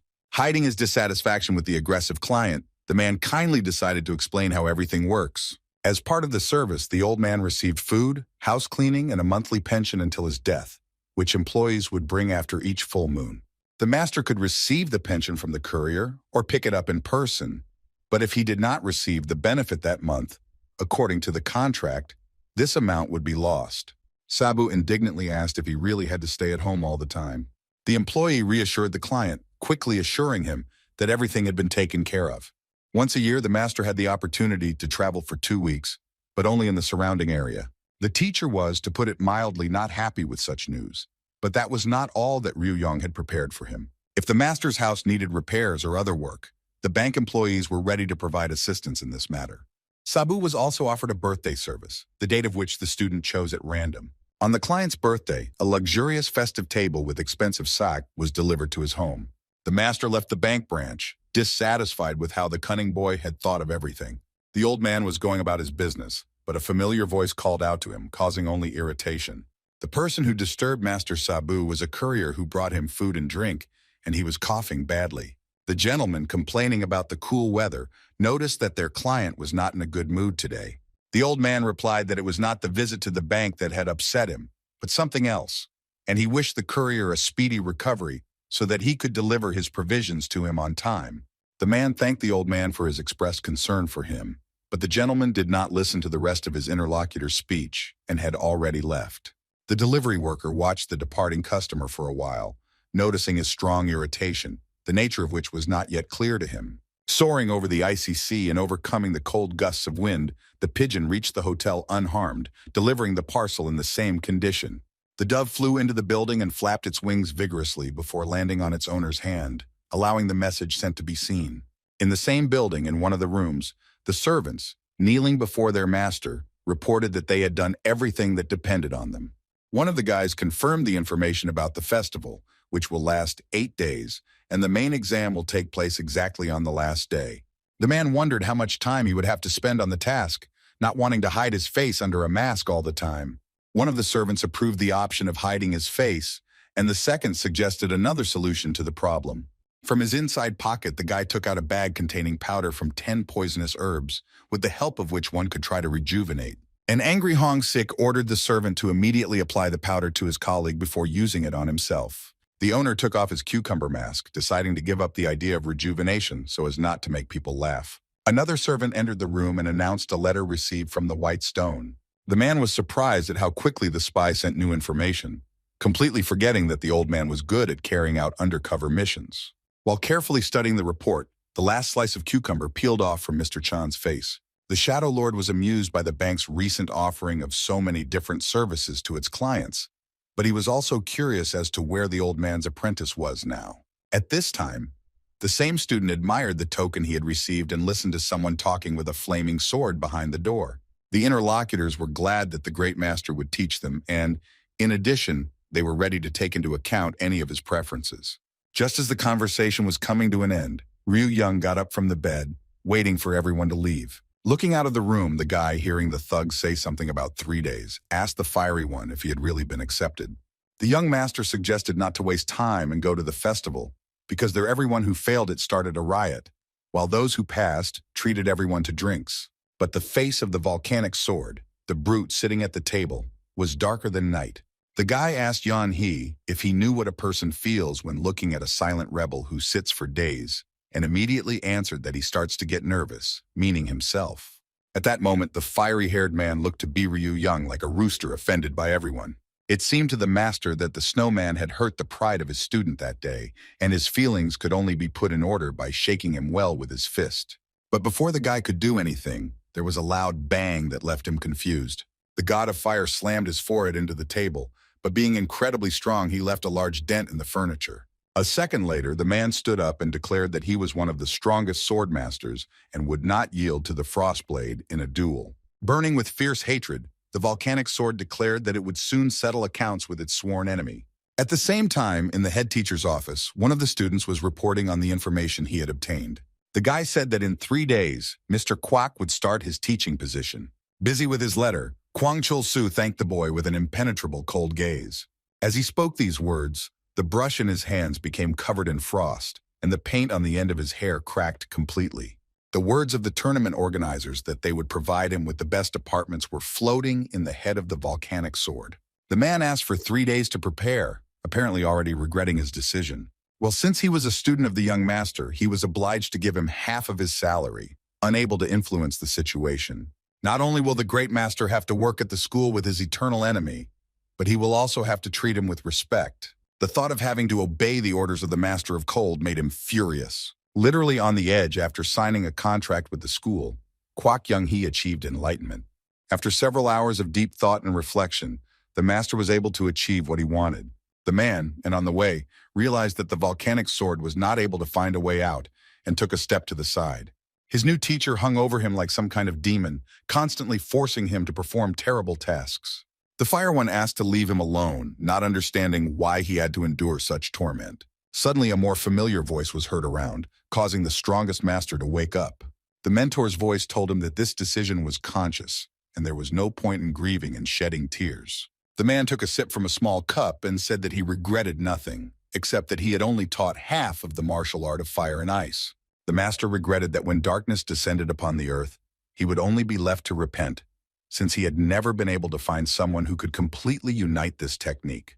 The mentor ordered his student to complete the work he had started, and the god of fire promised that he would fulfill the request, no matter what it cost him.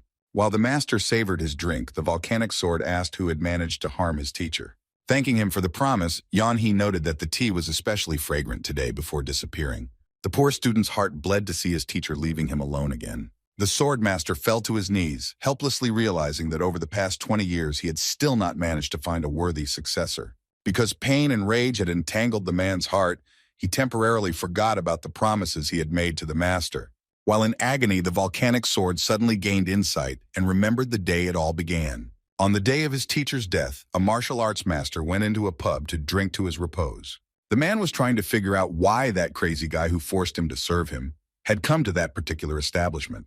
Scenes of their battles with the guy began to flash through the red-haired man's memory one after another. He remembered the technique he used and the strength of his opponent, and the fire sword master became suspicious. He considered their meeting to be a punishment for the fact that he had never fulfilled the oath he had given to the teacher. And knocking down the earth, Kwak Yong-hee could not understand why the snowman got everything in this life, and he was forced to endure this horror. The flame sword master thought that Chil-soo might also be looking for a successor to his teacher. And despite the fact that he is cold to those around him, he still went to teach at a martial arts school. Considering the fact that this school attracted students from all over the world, perhaps Yeon-hee was sent here by fate to finally achieve what he wanted. Fire believed that the teacher, observing the snowman's long-term failures, decided to speed up the search and send him to this school. Inspired, the master of the volcanic sword set out to find a successor before his icy rival. And then, breaking through the restraining walls of his consciousness, the master gave the word to the volcanic sword, returning back to reality. Kwak Yong-hee walked around the school with heavy steps, thinking that their battle with the snowman would not end in a draw this time. The big guy had to keep a close eye on the children, trying not to miss anything. Listening to one of the pairs of students, the sword master heard nothing but the exam being conducted. Watching other students who also failed the tests, Yeon-hee came to the disappointing conclusion that there were fewer and fewer worthy candidates. Having met another student, the fiery one rejected him too, who was simply not allowed to participate in the competition. Ryu Yong, who came with the big guy, was delighted by the bright emotions of the tournament participants. Looking at his teacher, Volcanic Sword hoped that he was not that candidate. Kwak Yong-hee tried to push these terrible thoughts away from himself, because the boy did not possess the character traits that were characteristic of the successor. Fire did not see a drop of pure kindness in his master, considering him a monster and a devil in the flesh. Ryu Young wished for his student to eat healthy food, and so he would eat salad while he enjoyed a piece of lamb. The Fire Sword Master promised himself that he would improve his skills so that he could one day get away from that handsome scoundrel. The teacher was interested in why his subordinate suddenly became so nervous, constantly turning his head in all directions. One of the students shouted with joy that after 5 long years of torment, he managed to enter, and he treated everyone present to expensive sake. Right next to him, 2 more guys were celebrating their admission, and by this time they had managed to get pretty drunk. Watching with her mouth full of salad, the Volcanic Sword noted how the beggars tried to pass themselves off as rich. 2 guys sitting at a fancy table were wondering if they could outdrink everyone who was celebrating their arrival in this restaurant. While Ryu Young was enjoying the free drinks, his student was sadly hoping that he would meet at least someone sane at school. Suddenly, 3 students collided with each other, which could not go unnoticed by the god of fire. 2 young men with a rich pedigree scolded the careless youth with undisguised contempt. A conflict suddenly arose between the wealthy guys. One of them continued not to wait for the tournament and decided to measure their strength right here and now. Continuing to choke on the greenery, Yong-hee did not give up hope of finding at least someone remotely resembling a successor. The next day, the couple showed up at the very same martial arts school where the festival was taking place. What the Volcanic Sword saw left him stunned, while at the same time making his mission many times more difficult. Amidst the screams, blows, and loud bangs, the man thought about one strange thing. Upon arrival at registration, he was informed that the exam would be held in 4 stages in the form of sparring, but the decision on admission would be determined by a committee of teachers. Right now, the fire god watched as one of the guys who had bragged about his title in the restaurant yesterday was flying through the sky like a feather, clearly unconscious. And his friend, who was also pestering the awkward youth, spun like a top from just one blow from Ryu Yong. The guy, who was wondering whether he could outdrink the customers, was doing his best to knock the young master off his feet. And the plump friend sitting at the table with him flew away without even touching this monster in human form. Compared to the unusually strong Ryu Young, all of his sparring partners looked more like helpless babies. Behind closed doors, a heated discussion took place regarding the gifted but cruel student. One of the teachers decided to draw the attention of those present that if they took such a student, they would be little different from a dark sect. His colleague also stressed that the elders would be held accountable for the injuries inflicted on the students from the 4 known clans. Tapping his finger, the head teacher thought out loud about the controversial candidate Ryu Yeon from the Thunder Smashing Gate. Master of Cold decided to pay attention to their new colleague, who had only recently taken up the post of teacher. Kwang Chil-soo decided to ask the opinion of the Volcanic Sword Master, who was the last one who wanted to say anything. The man tried to figure out what was the right thing to do, to protect his master or to set him up. Literally getting heated, Yeon-hee asked why he should know anything about this candidate. Burning with anger, The Lord of the Volcanic Sword asked the hated snowman what specific answer he wanted to hear from him. The teacher sitting next to the strongest of the masters carefully asked if he was planning to burn them all. The colleagues made a remark to the Volcanic Sword, asking him to treat each other with due respect and to be patient. Chulsu said that it was the fire master who brought the boy to Tiger Fang, and that today he showed up with him for the entrance exam. The Master of Cold stated that of all those present, the fire-haired one should know more about him, while he himself was having a hard time containing the emotions raging inside him. The teacher reminded that even with a token, skill was not the most important factor determining admission. The head teacher wanted his colleagues to pay attention to the fact that the candidate had to be a supporter of the white forces. This is why all candidates had to fill out a questionnaire with minimal information about themselves on the day of the test. Biryu Young's statement was written in a very strange way, and Chol Su wanted to know what Mr. Flame, who had also read the statement, thought about it. Before the red-haired man could properly answer, his neighbor became outraged by the student's careless attitude toward filling out the application. The teachers were outraged by the contents of the document, not understanding what exactly the student meant, as well as what type of martial arts he represented. Burning with shame that he had to explain the impudent guy's daub, Volcanic Sword said that he himself only found out about it today. The Master of Cold was suspicious of his colleague's acquaintance, believing that he was hiding something, never showing his signature weapon, using only hand-to-hand combat. All that Kwak Yong-hee could confirm was the boy's name, while the rest of the information about him remained a real mystery to him. Based on his observations, the fire god did not know which clan the boy belonged to, and the reason for his admission was free lodging and food. The teachers believed that Ryu Young had no place in the school, which he perceived as a free drinking den, not to mention causing serious injuries to children from prestigious clans. One of the boys will not be able to eat food for 6 months due to a broken chin, while his friend, having broken his arms and legs, will be bedridden for a year. Also, the bigger guy will be forced to go on a diet due to problems with his internal organs, and his partner will never be able to use his fist again. Unable to let something like this pass, the teachers felt very sorry for the beaten boys, but Volcanic Sword thought otherwise. He didn't defend Biryu Young, who was motivated by the free food, but he decided to point out that the absence of these 4 students would be good for the school. The master said that he had observed the candidates in a tavern the day before the exam and had personally heard a rich couple looking for a girl for the night, and a couple of friends who bullied an innocent man, then started a fight, who were clearly unworthy of the opportunity to enter the school. Kwak Yong-hee added that these students did not consider those from unknown clans to be human, and he decided that the teachers were of the same opinion, since they praised them so much. The teachers decided that Ryu Young wanted to teach the impudent ones a lesson, although his adult student had a different opinion, but he did not argue. This was the first time Kwang Chil-su had seen the Volcanic Sword God protect anyone. Taking this fact into account and assuming that everything said was true, the Master of Cold decided to compromise. One of the strongest masters stood up to defend the candidates, and there were no questions about his level of skill. The committee had to approve Biryu Young's admission, but under one important condition. The student will be kept under close supervision until the investigation into the incident is completed. Kwak Yan-hee was put in charge to make sure the boy didn't do anything wrong, but depending on the offense, serious measures could be taken. Also, today no secrets should be revealed so that the suspect would not avoid any of the teachers. The guy wanted to know if he would have a scholarship or free education, but Fire briefly replied that none of the above was provided. The young master decided to reflect on his situation at a dinner in honor of his admission, for which he was supposed to be treated by a generous student. In the school garden, Nam Gung-san and Jin Ryung reminisced about their time at Mount Ami, thinking that they should visit their teacher and show their gratitude to him once again.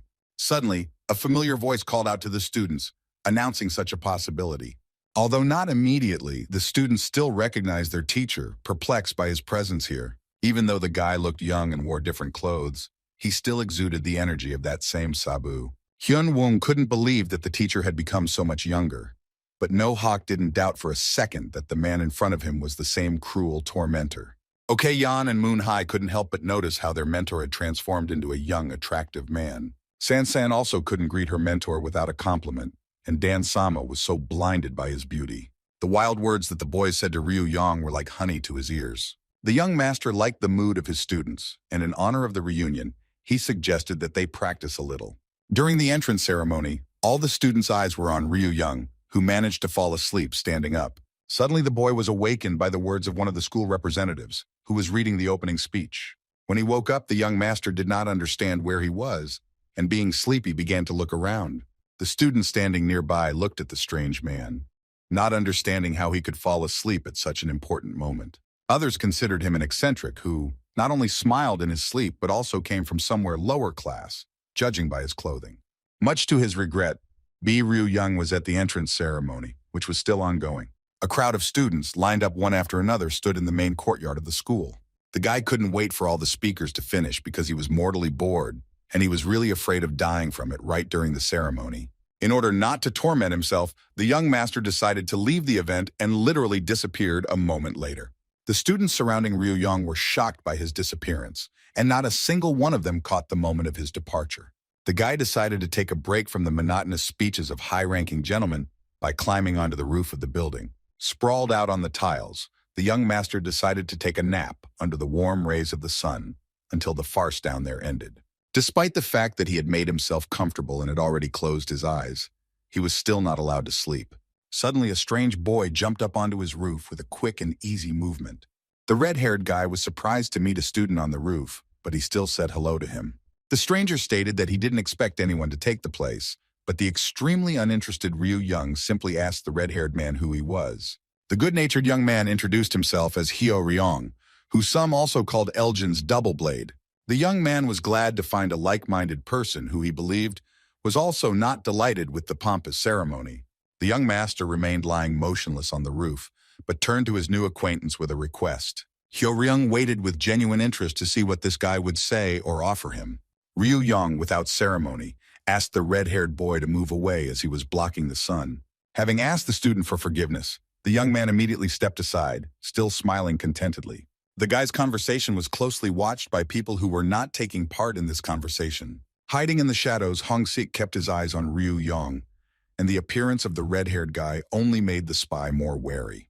The man himself would not have minded being in the place of the students under the warm sun, who had hardly slept the previous night. The spy recalled how he was tricked into believing that once he became the ruler, he would have plenty of free time, but in the end he was drowning in work. Servants approached the bishop from both sides, bringing both refreshments and additional work before his upcoming business trip. Jang Hong-sik suddenly declared to those present that it was simply wonderful to occupy the position of ruler, and that he wished all his subordinates to quickly take his place. The man heard the modest mutterings of the workers, none of whom supported his opinion. The servant who brought the treat said that it would not work on them, and also reported that he had already packed everything for the journey. The subordinates advised the owner to rest, but because of the documents they were constantly bringing, he did not have such an opportunity. One of the servants asked to look at a package that had just been sent, which spoke of a boy named Ryu-young. The report also mentioned a fire martial artist who brought an unknown student with him. Chewing the rejuvenating root, the spy wondered why the two were together, since both were under surveillance. The Lord continued to ponder this, and as soon as he left the sun, he literally turned into a shadow. Ryu-young's new acquaintances sat down next to him, and the boy asked him if he was afraid of getting his new clothes dirty. The red-haired man didn't care what happened to her, after which he added that he also wanted to address his interlocutor by name. The young master easily agreed, and telling Ryu-young his name, he broke into a smile. The guy extended his fist to his new acquaintance and offered to be friends. Without hesitation, the red-haired boy punched Ryu-young's fist in agreement. Ryu-young, without taking his eyes off the clouds, assumed that they were being watched, and his interlocutor also confirmed the surveillance that began with the arrival of the young man. The red-haired man didn't think that there was someone so attached to him, and his new friend advised him not to pay attention to such things in that case. Ryu-young suggested that the young man go if this was what was worrying him, but the prince only said that if he was marked from the first day, then he would not have to be bored for the rest of the time. Hearing the ringing of the bells, he rose and after searching, realized that the ceremony was over and the man who had been watching them had disappeared. Ryu-young suggested that the young master first find out how the students' check-in was going and then go have lunch. The red-haired youth said that after lunch, all the newcomers should gather at a certain place, but Ryu-young didn't know about it because he was dozing during the ceremony. Having learned that his friend was asleep, the boy assumed that he had missed the phrase about how, after the ceremony, the door to the real harsh world would open for them. The owner of the establishment told the students that martial arts school was, first and foremost, a state of mind. The man claimed that the students were future fighters of the white sect and defenders of the country, who would protect ordinary people from enemies in case of a threat. The speaker advised everyone to find friends who would want to get ahead of each other in developing their skills. The leader announced that the students' first task would be to get to the camp on their own. Each student was to receive a piece of paper with the starting point written on it. There were about 50 locations on the way to the camp, which had to be marked on each person's papers upon arrival. The assistant handing out the papers informed them that they would contain the address of the camp where the students would be accommodated, and that they would also receive keys to their rooms and be able to have lunch there. Hyo-ryung was lucky enough to receive a piece of paper with the same camp address that his friend had. As soon as it was Jang Hong-sik's turn to draw a piece of paper, he first found out what color it was. With a smile, the bishop persistently asked his assistant to give him a piece of paper that was black. The spy said that he liked various dark things, but it was still impossible to choose a piece of paper by color. Then the shadow tried in every way to persuade the worker, saying that he should give him the paper himself, since he wanted to observe the two students who would go along the indicated path. Not wanting to listen to the persistent Hong-sik's fabrications any longer, the assistant handed him the piece of paper he needed. Looking at her, the Lord of Shadows carefully studied the place where he and the students would go. The man knew the place they were supposed to go to well and sympathized with the boys. Ryu-young asked his partner if he knew the place they were going to, but he also had no idea, deciding that they would find him anyway. The owner of the place where the students were located reminded that the camp was located in an area where only newcomers were allowed to go. But if students enter restricted areas or damage school property, they must be prepared to face appropriate punishment. After wishing the students good luck, the leader waved his hand and told everyone to begin their journey. Hyo-ryung asked if they should follow the route strictly or if they could cheat, but his partner himself did not know the answer, deciding to navigate by the location. Having learned about the place where the boys were sent, Baek Moo-young was already looking forward to how they would fray their nerves during the journey. The gentleman shared that a certain person had set up an ambush for the students, and they would be waiting for them upon arrival at the camp. Chun-hyun mentioned the black mark that, in addition to Ryu-young, was given to two others who made their own choices. Moo-yeon was curious whether the guy would live until the evening, but it was important to her partner that he survive. Otherwise, it would never be their turn to take revenge. Once again, turning around, the young master again saw the half-naked trees of the forest in front of him, suspecting that something strange was happening in this place.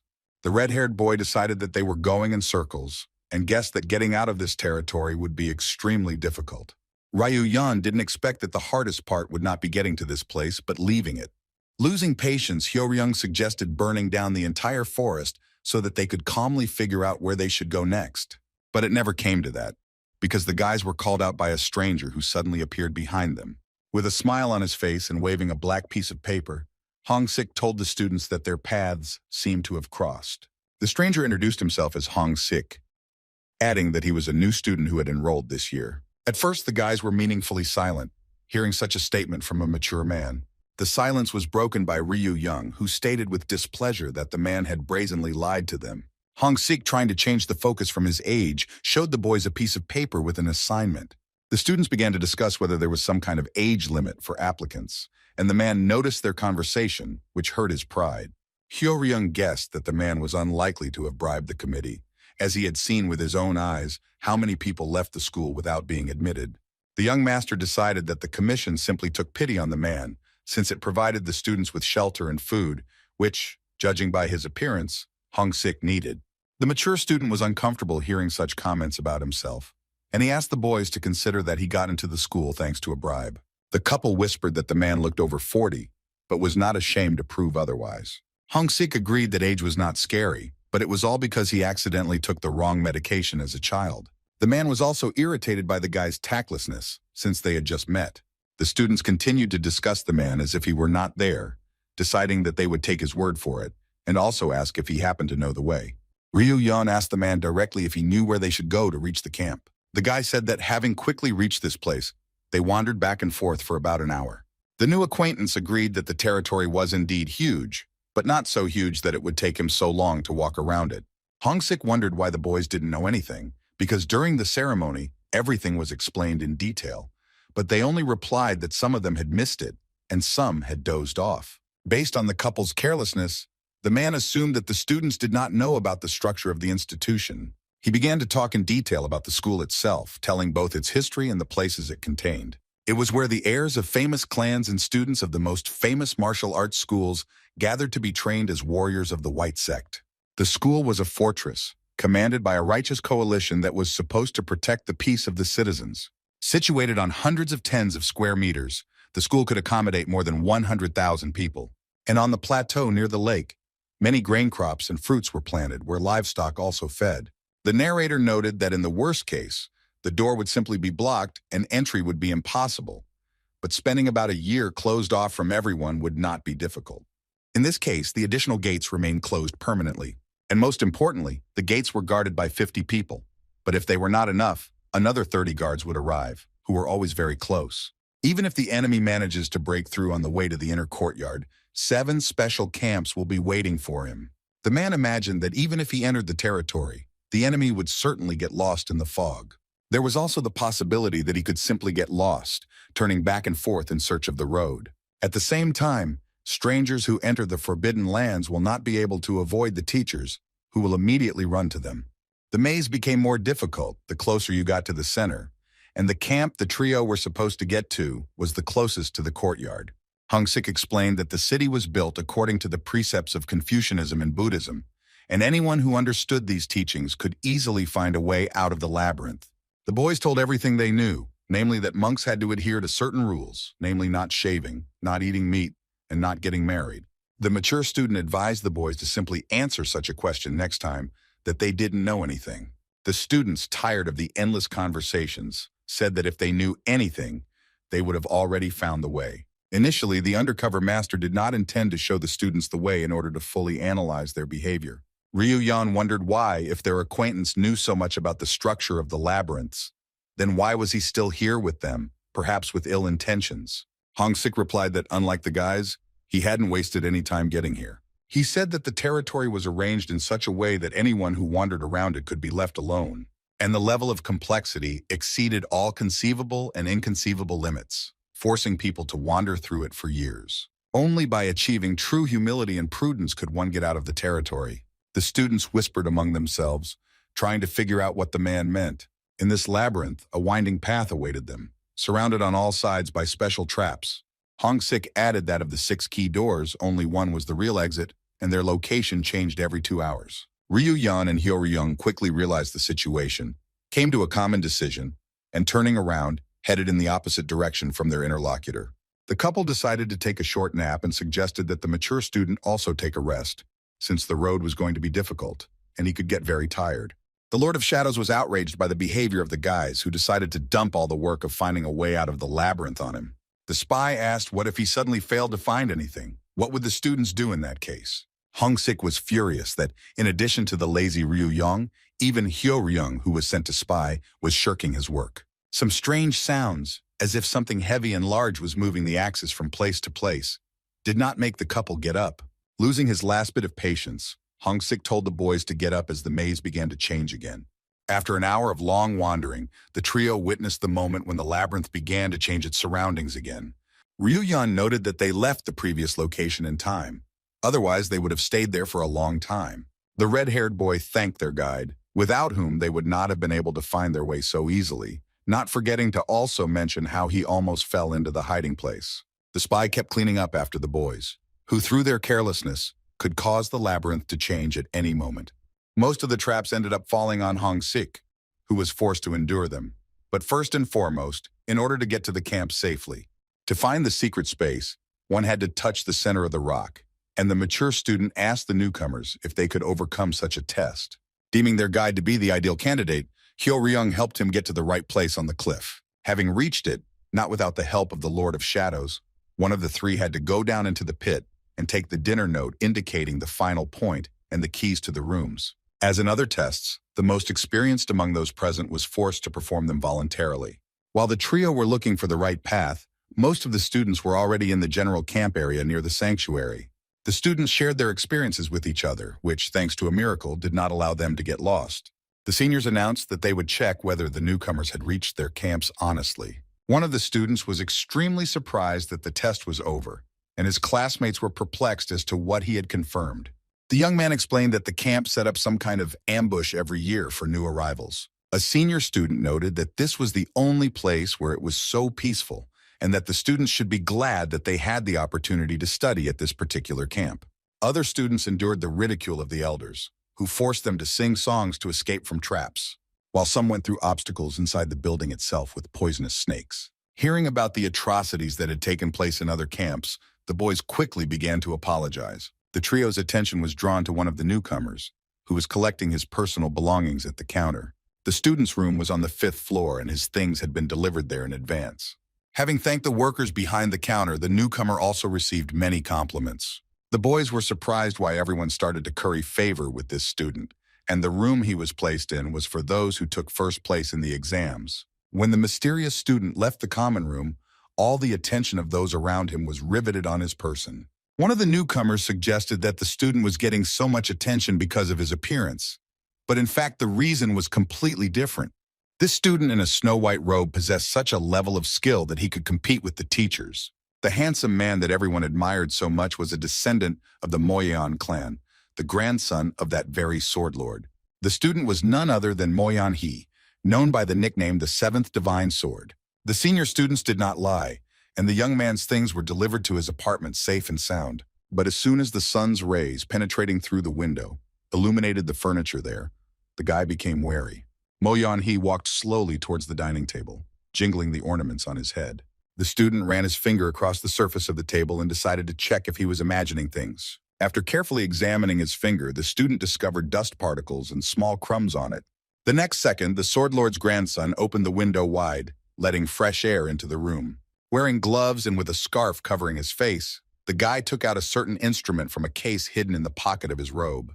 With a dull click, the case opened, revealing the wooden handle of some kind of device. With a careful movement, the guy pulled out a voluminous and fluffy lock of brush from the case. The young gentleman's personal pipidaster, sparkling in the sun's rays, spread like a wave across the room.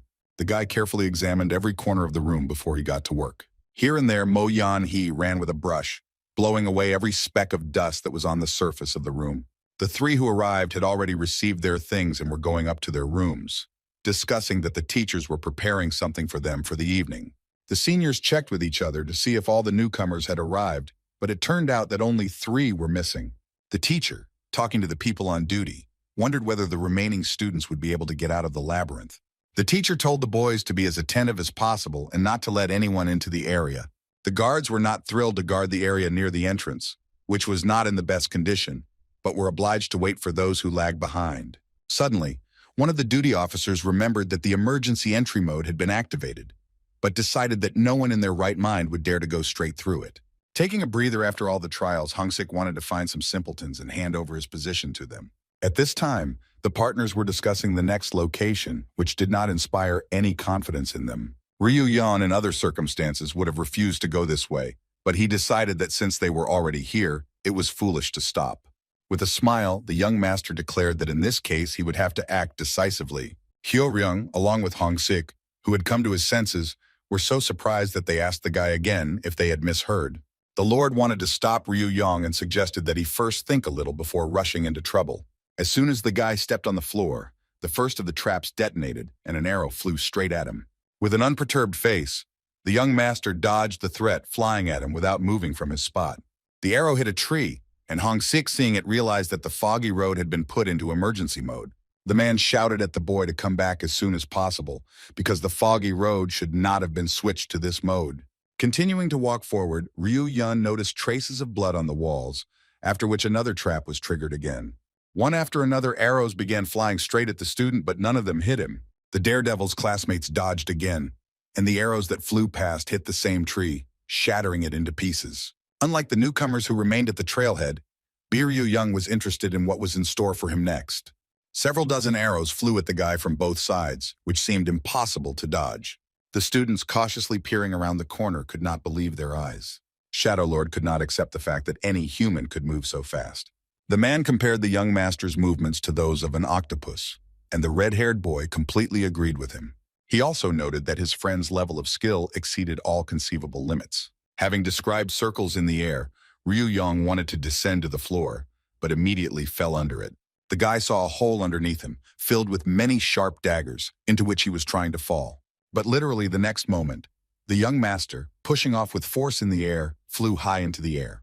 Hong Sik and Hyo Ryung watched the movements of the student, who now resembled a bird with their mouths open. After flying around the pit of blades, Ryu Yan landed on the ground, and the sounds of the next trap began to reach him. From somewhere above, a multitude of logs fell in front of the guy, rolling at an insane speed straight towards him. Without any effort, the student climbed onto each of them, which continued to rotate continuously. The spy asked the boy if he thought he saw Ryu Young smiling while balancing on the logs. Watching the young master overcome the seemingly insurmountable emergency mode within the walls of the foggy road, the students were lit up. Despite the way their colleague went through the obstacle course, which seemed beyond human capabilities, the newcomers decided not to lag behind. Taking off his outerwear, Hong Sik took on the vanguard, while Hyo Ryung remained with his top and sides. As soon as the couple stepped onto the misty path, several arrows whistled in the air. The students, skilled in the use of swords and working as a team, managed to fight off the shots without receiving a scratch. This attack was followed by another, this time more massive, with arrows flying out from every crack. Without missing a single arrow, the students managed to exchange a few words during the attack. Ryu Yang, watching his friends go through the obstacle course, thought boring to fend off arrows instead of trying evade. With difficulty, somehow holding on to the flying logs, the couple declared that, unlike the young master, they were people. Covering his nose, the boy deftly dodged the poisonous clouds of gas released from the wall, waving his sword in front of him, thereby driving away the poisonous gas. Double Blade noticed that their new acquaintance also looked little like a human. Using his robe as a mask, Hong Sik replied that it didn't matter who he looked like. The main thing was to live this life as long as possible. The sun was setting behind the horizon, but preparations for the event were still underway in the sanctuary. The students standing in the corridor could not go below the third floor, which was guarded by senior students. The newcomer went down to find out what was happening at the very bottom, and the student guarding the entrance agreed to let him through. But then he added that he could not promise the newcomer's return and, with a satisfied smile, asked again whether he really wanted to watch. One of the crowd suggested that they disperse to their rooms, believing that it was not worth interfering. The students on the floors wondered why Mo Yan-hee had not shown up despite the noise. Some people thought that he could have simply trained, which is why he achieved such colossal success at his age. But instead of training, the guy was busy cleaning his room, starting to wash the floors. By evening, the trio, who had received black pieces of paper, finally arrived at the appointed place. Ryu Yang said that he didn't like the silence here, and the building, which resembled Pandora's box, when opening could calmly deal with any of the students. As Hong Sik headed towards the main entrance, he was thinking about finding out who had rigged the camp's definition, not to mention the emergency mode of the foggy road. Opening the doors a crack, the man hoped that at least the community camp would be safe, where the sophomores and freshmen had put on a grand show. As soon as the spy opened the doors, he was knocked off his feet by a shockwave of strong wind. Hong Sik decided to go first to check everything out, and he thought to himself that the other students could have killed the son of the dark sect's lord on the very first day of admission. But the boys decided to go first, based on their age, being more agile and faster, while the mature newcomer's reflexes were clearly slowed down over the years. Having asked to listen to his opinion, the man casually dropped a phrase about how he was only 25. With a loud slam, the door slammed shut behind the students, leaving them trapped. After spending some time in the dark, Hong Sik managed to find a candle to light the way for himself and his companions. The man pulled out 4 long matches, explaining that the teachers loved to come up with sinister obstacles for newcomers. Having lit them with a candle, the spy wanted to throw the matches as far as possible so that they would light their way for a few minutes. The trio took turns throwing small torch-like objects forward, illuminating the dark room of the camp. The students managed to create a narrow path in front of them that extended all the way to the stairs. Not even a second passed before a huge mass of sharp spikes appeared on both sides, next to them, and the floor disappeared, leaving behind a large pit with blades at the bottom. The lit matches instantly fell down and went out when they met the sharp blades. Ryu Young didn't quite understand if this was a test, but he knew for sure that he would have to climb through the hole to the stairs. Suddenly, a dull thud was heard near the end point, and torches were lit there. A sign appeared in front of the stairs stating that if the students touched the bell, the door would open. That same bell was located near one of the torches next to the steps, and the red-haired guy decided to simply move to the other side. The young master, who wanted to blow up the building, gave in to his colleagues and strictly followed the instructions given. The son of the dark sect's ruler suggested that the spy remain on the ground to shine, but he assured the boy that the match would not go out in any case. Ryu Yang stepped firmly and at the same time unusually lightly on the sharp blades.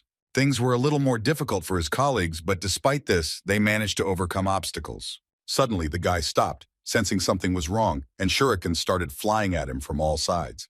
The students standing behind him reacted in time, deflecting the sharp gears with the blades of their swords. Biryu-yan, on the other hand, did not use a weapon, and instead used a stream of wind to spin the shurikens into a whirlpool he created. The technique the boy used amazed both students, but Hong-sik was much more amazed, unable to understand what this young master was really hiding. Shadow Lord was impressed by Phoenix's techniques, unable to comprehend how it was possible to fight off something like that with bare hands. Turning around, Ryu-yan saw something approaching him at high speed. Hong-sik suggested that it might be sword energy, and his friend advised him to be careful with it. Hearing the student's prompts, the young master used a block against the sword's sinuous swings. Ryu-yang used the lightning madness technique, creating an electrical dome around himself. The next moment, the electric ball disappeared, destroying not only the flying sword energy, but also everything else that was around. Shards from the arrows and blades that were under the young master flew towards Hong-sik and Hyo-ryung. The hair guy hurried to cross the swords, but the man asked him not to hurry so as not to get hurt. The Lord's son began to make circular movements with his weapon, leaving behind an unusual trail in the air. Watching the boy handle swords, Hong-sik couldn't believe that he was also as skilled as his friend. Swinging his sword around, Hyo-ryung created a curtain of blades, shattering the shards into dust. To his surprise, the Lord discovered that these two were masters of the highest level, whom he would not have to fight against. And then the room was filled with the ringing sound of a bell, which rang to the great relief of the newcomers. After completing the steps specified in the instructions, Ryu-young descended to the ground, standing right at the stairs. Seeing a man coming down to them, he assumed that they all must have a record for this occasion. The guy asked if his guess was correct, but the man who came would hardly have answered this question since he showed up with a weapon. Standing on the floor from top to bottom, the newcomer was pierced by the senior student's furious gaze. Still at swords, the red-haired boy and the spy finally saw the hero of the occasion. Hong-sik carefully examined the huge weapon in the angry guy's hands. The tiger's fang school symbol in relief, and the sword itself was called the Angry Tiger. The young man accused Ryu-young of stealing, but the newcomer did not understand what and when he was able to steal, because he simply did not have time for such activities. The boy called the student a hypocrite and asked him to remember the recent events at school. Ryu-young began to recall his trip, confirming the words of the angry senior. Ho Chung-kong, who was the first of the top 3 students in the school, challenged the young master to a duel in order to avenge the damage done to him and the stolen item. Hong-sik explained to Hyo-ryung that the token could be taken away if the person who wanted it believed that it was in the owner's hands unfairly. A person who was either confident in his own strength and believed that he could win or simply did not know how to think could take such a step. The young master's friend believed that he had a reason for this, but the mature student doubted it unless it was overconfidence. Ryu-yan wondered if this whole performance was a prelude to the upcoming duel, or if there was a personal reason involved. The boy continued to make jokes, while Chen Kong could not listen to them, demanding that the enemy prepare his weapon. The impudent student thought that the offended boy decided to put himself on an equal footing with the school teacher. The irritated senior student couldn't catch the thought in the stream of words of the talkative upstart. Ryu-young then explained in simpler terms that the boy thought he was stronger than the snowman, but immediately corrected himself by calling Kwam Cheol-soo by name. Sometimes classmates also did not fully understand everything that their friend was talking about. Deeply offended, Chen Kang declared that he would punish the upstart instead of the master, but the latter doubted it, since last time he left the school safe and sound. Remaining extremely calm as if making small talk, Ryu-young considered it stupid to rush into trouble, knowing the outcome of the battle in advance. The opponent suggested not to waste time and for Chen Kong to take a warm bath and return under the blanket, which only angered the offended student even more. In addition to an apology, the master wanted to receive compensation from Chen Kong for the moral damage caused. Ryu-young's words were the last straw for the senior student, who pounced on the offender and held a huge sword in front of him. Watching the angry student's technique, Hyo-ryung noted his ability to infuse energy, which Hong-sik agreed with, calling the student a strong opponent. This battle was supposed to end the warm welcome to the new students. While watching the fight, Ryu-young's friends noted his incredible skills and ability to control his body. Even though the senior student was trying his best, his opponent was able to dodge every swing of the blade without much difficulty. The young master managed to stun the enraged student with a kick, knocking all the breath out of him. Ho Chung-kang's blow caused the angry tiger to drop, which was immediately grabbed by his opponent with his bare hands. Ryu Yang gripped the sword so tightly that the thick steel began to heat up as it came into contact with the blade. The next second, the blade of the mighty sword shattered into pieces with a screeching sound. As soon as the student saw that his sword had shattered into pieces, which were the symbol of the school, he was immediately at a loss. With his last strength, the guy wanted to finish off the villain with the remaining piece of his weapon, but his opponent's movements were too fast. Everyone smiled contentedly as they watched their opponent, smashed to smithereens, ready to accept his defeat. Even though the couple was rooting for their friend, it was mentally difficult to watch his opponent suffer. Even if he was in the teacher's place, the Lord of Shadows could not ignore such cruelty. And if the sword could still be reforged, then it was impossible to wash away the shame from the clan. Excessive pride did not allow the upstart to win, and Chen Kang intended to continue the duel, and his opponent was not averse to using the three happiness technique against him. The students were not familiar with the technology their friend had announced, but they had a premonition of something terribly scary. Ryu Young's classmates tried to remind him that they had just entered, and that he should be restrained in his attacks. The guy used the three happiness technique, but for such an opponent he chose only the first level, the most gentle one. Suddenly the heavy entrance doors opened with a loud bang, catching the students by surprise. It was none other than the teacher who showed up at the building, wanting to find out what was going on there. Poor Chen Kang, who was completely numb, pitifully called for help from his teacher. In his office, the master scolded the senior student for using clan donations to organize a welcome for newcomers. Waving a wooden sword, the teacher read out a list of things that the money of the nobles who were part of the righteous coalition had been spent on. The teacher angrily banged his sword on the table and announced that the second-year student Ho Chung Kong's prank had cost him about 1,000 silver coins. While the offending student could not string two words together, the newcomers thought about the teacher who hit the table without any visible damage. The sword technique teacher demanded an explanation as to why a student from the 8th camp had organized something like this in the 1st camp. Shaking with fear, with tears in his eyes, the student pitifully begged for forgiveness. The teachers, more than the arranged greeting, were outraged by the temporary misty road mode that was turned on, which served as protection from attacks by the enemy army.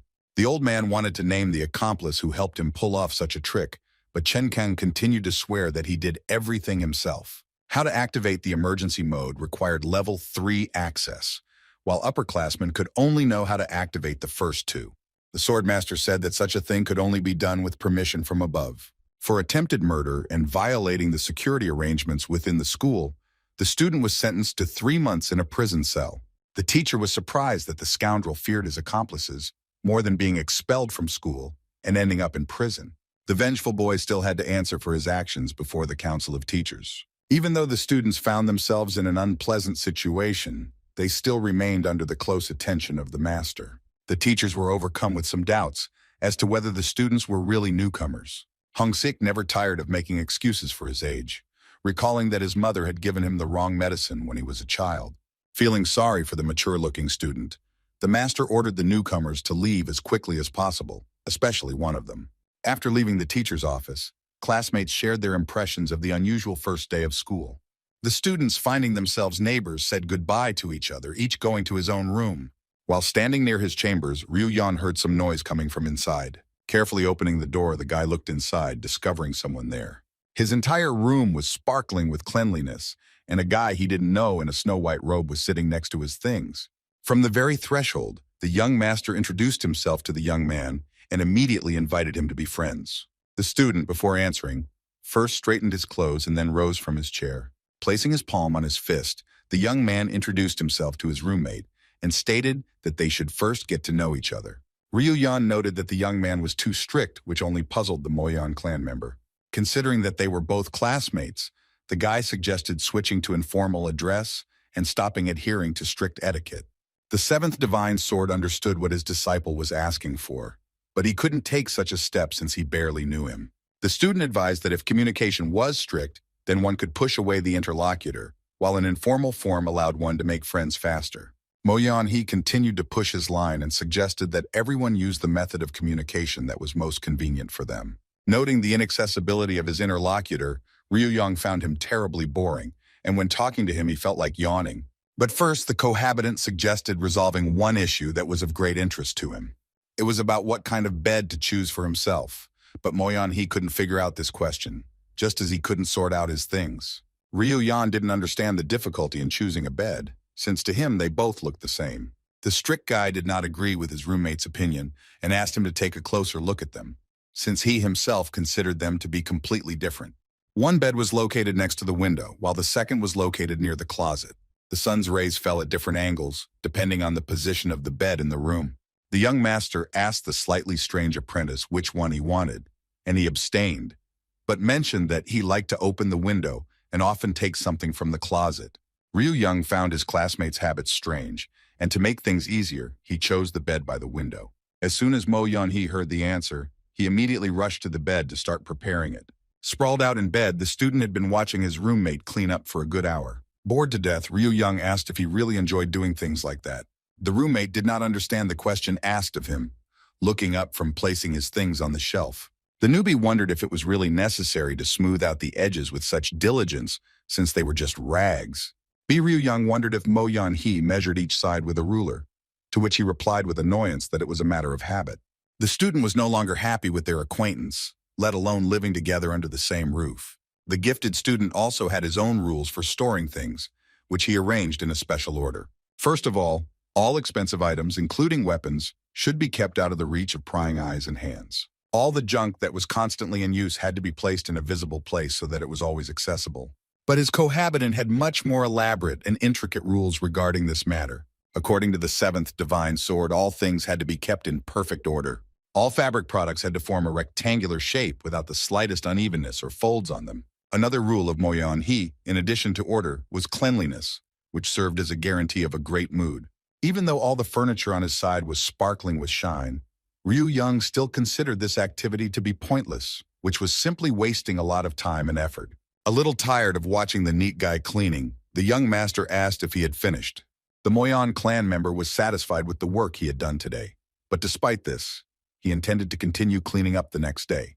This was the first person after Master Sabu who made Ryu Young feel terrified. Since the student remembered his mentor, the old man also could not stop thinking about the lousy boy. While examining his ward's former room, the master decided to spend the night here. The student's phantom projections continued to complain about any action of the mentor that in one way or another concerned his person. Dissatisfied with yet another conversation with the eternally bickering Ryu Young, the old man left the room. As a result, the student's place was taken by a little white girl who felt great on a soft bed. Returning to his quarters, Sabu did not give up trying to deceive himself, assuring that he was happy without Ryu Young. But no matter what curses the old man sent down on his student, he slept peacefully. Unlike the guy who was sprawled all over the bed, his roommate slept as neatly as he folded his things. The lights had long since gone out in all the rooms, but only one of them continued to shine brightly. But Hong Sik was not sleeping, performing his direct duties, watching his neighbor through a small hole. At this time, the Lord's son was having a pleasant conversation with his roommate, discussing sword control techniques. Hong Sik noted to himself that observing Hyo Ryung in this way would not be difficult. Listening to their conversations, he concluded that his roommate did not pose any threat. While everything was going according to plan for the Shadow Lord, there was someone else who couldn't sleep that late evening either. Surrounded by cold walls and bricks, Chen Kang lamented that he was not finished with Ryu Young yet and would definitely get even with him. At this time, the community camp was discussing the conclusion of a second-year student who was unable to cope with the tasks assigned to him. The men hidden in the shadows reasoned that in this case, either the students were highly skilled or Chen Kang was a mediocrity. Mr. Mu Yan was in anticipation, as it was their turn, reading that the coalition had to punish this upstart for the students who were beaten up during the exam.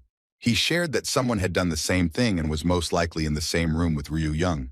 Baek Mu Young assured Chun Hung that this would not be a hindrance, since the boy was unsociable and could hardly communicate with anyone, make friends. The very next day, the young master's friends came to visit him and could not help but notice the cleanliness of his room. Ryu Young offered to come in but singled out Hong Sik, saying that if he didn't like it, he could stay outside.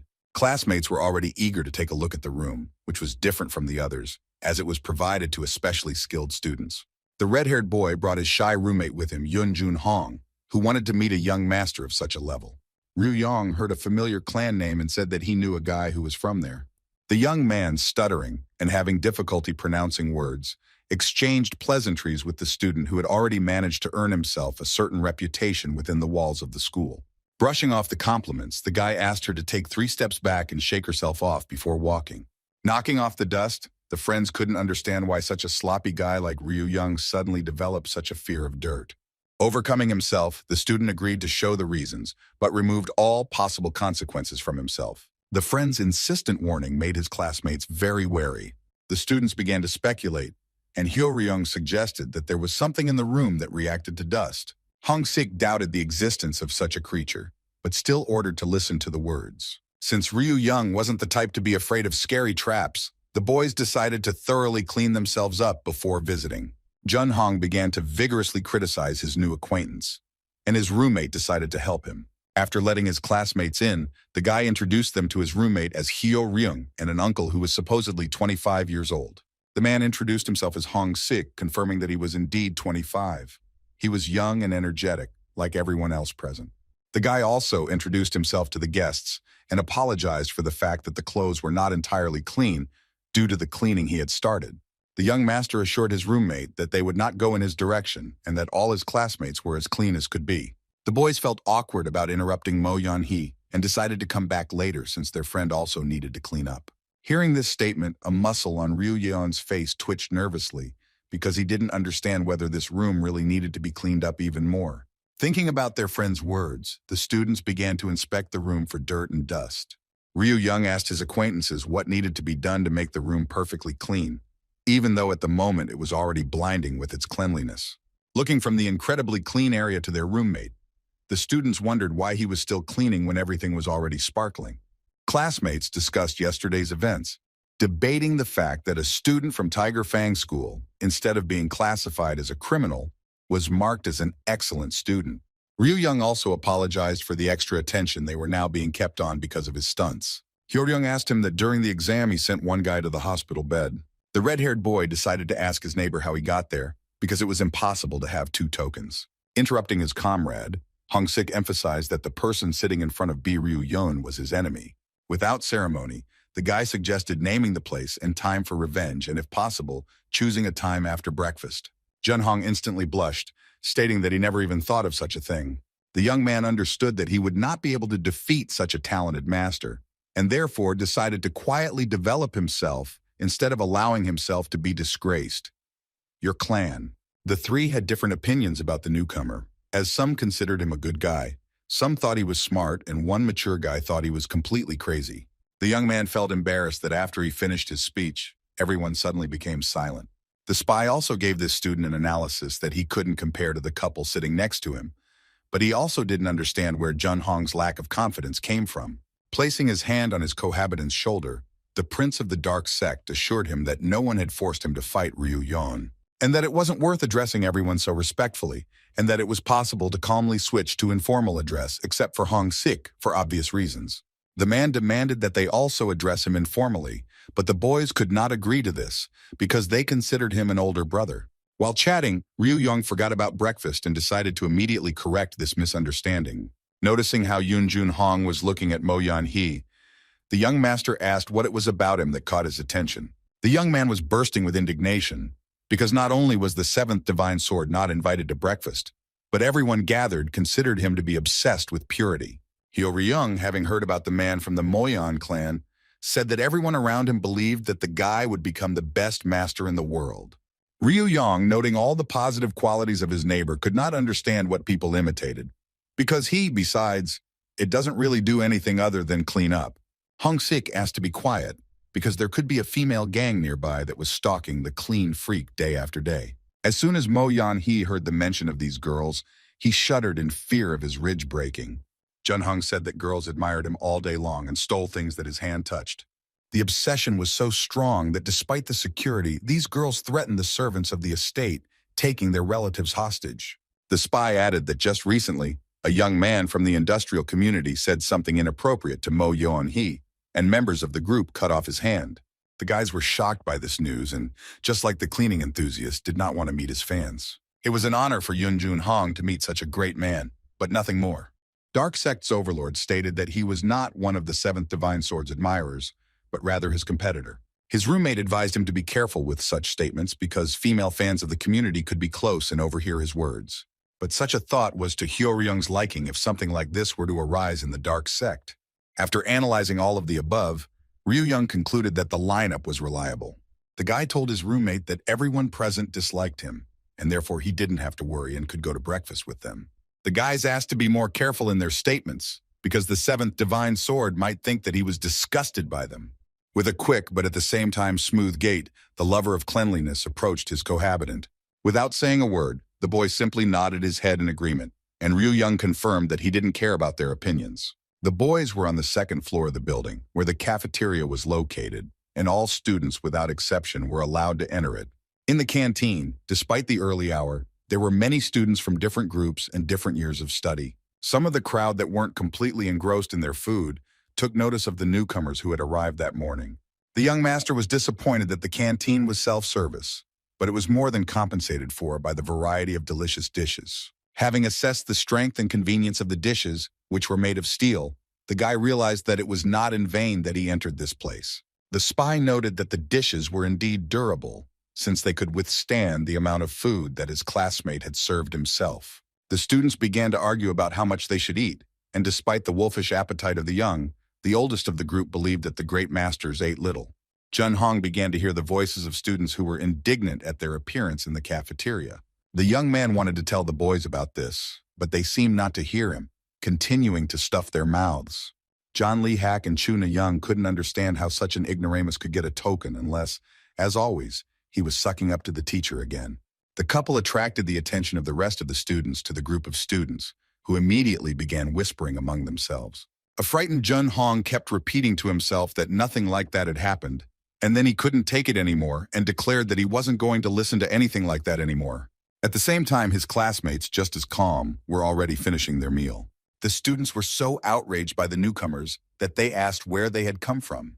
Hong Sik answered the bully's question by saying that when he introduced himself, he didn't forget to mention his age, saying that he was a first-year student.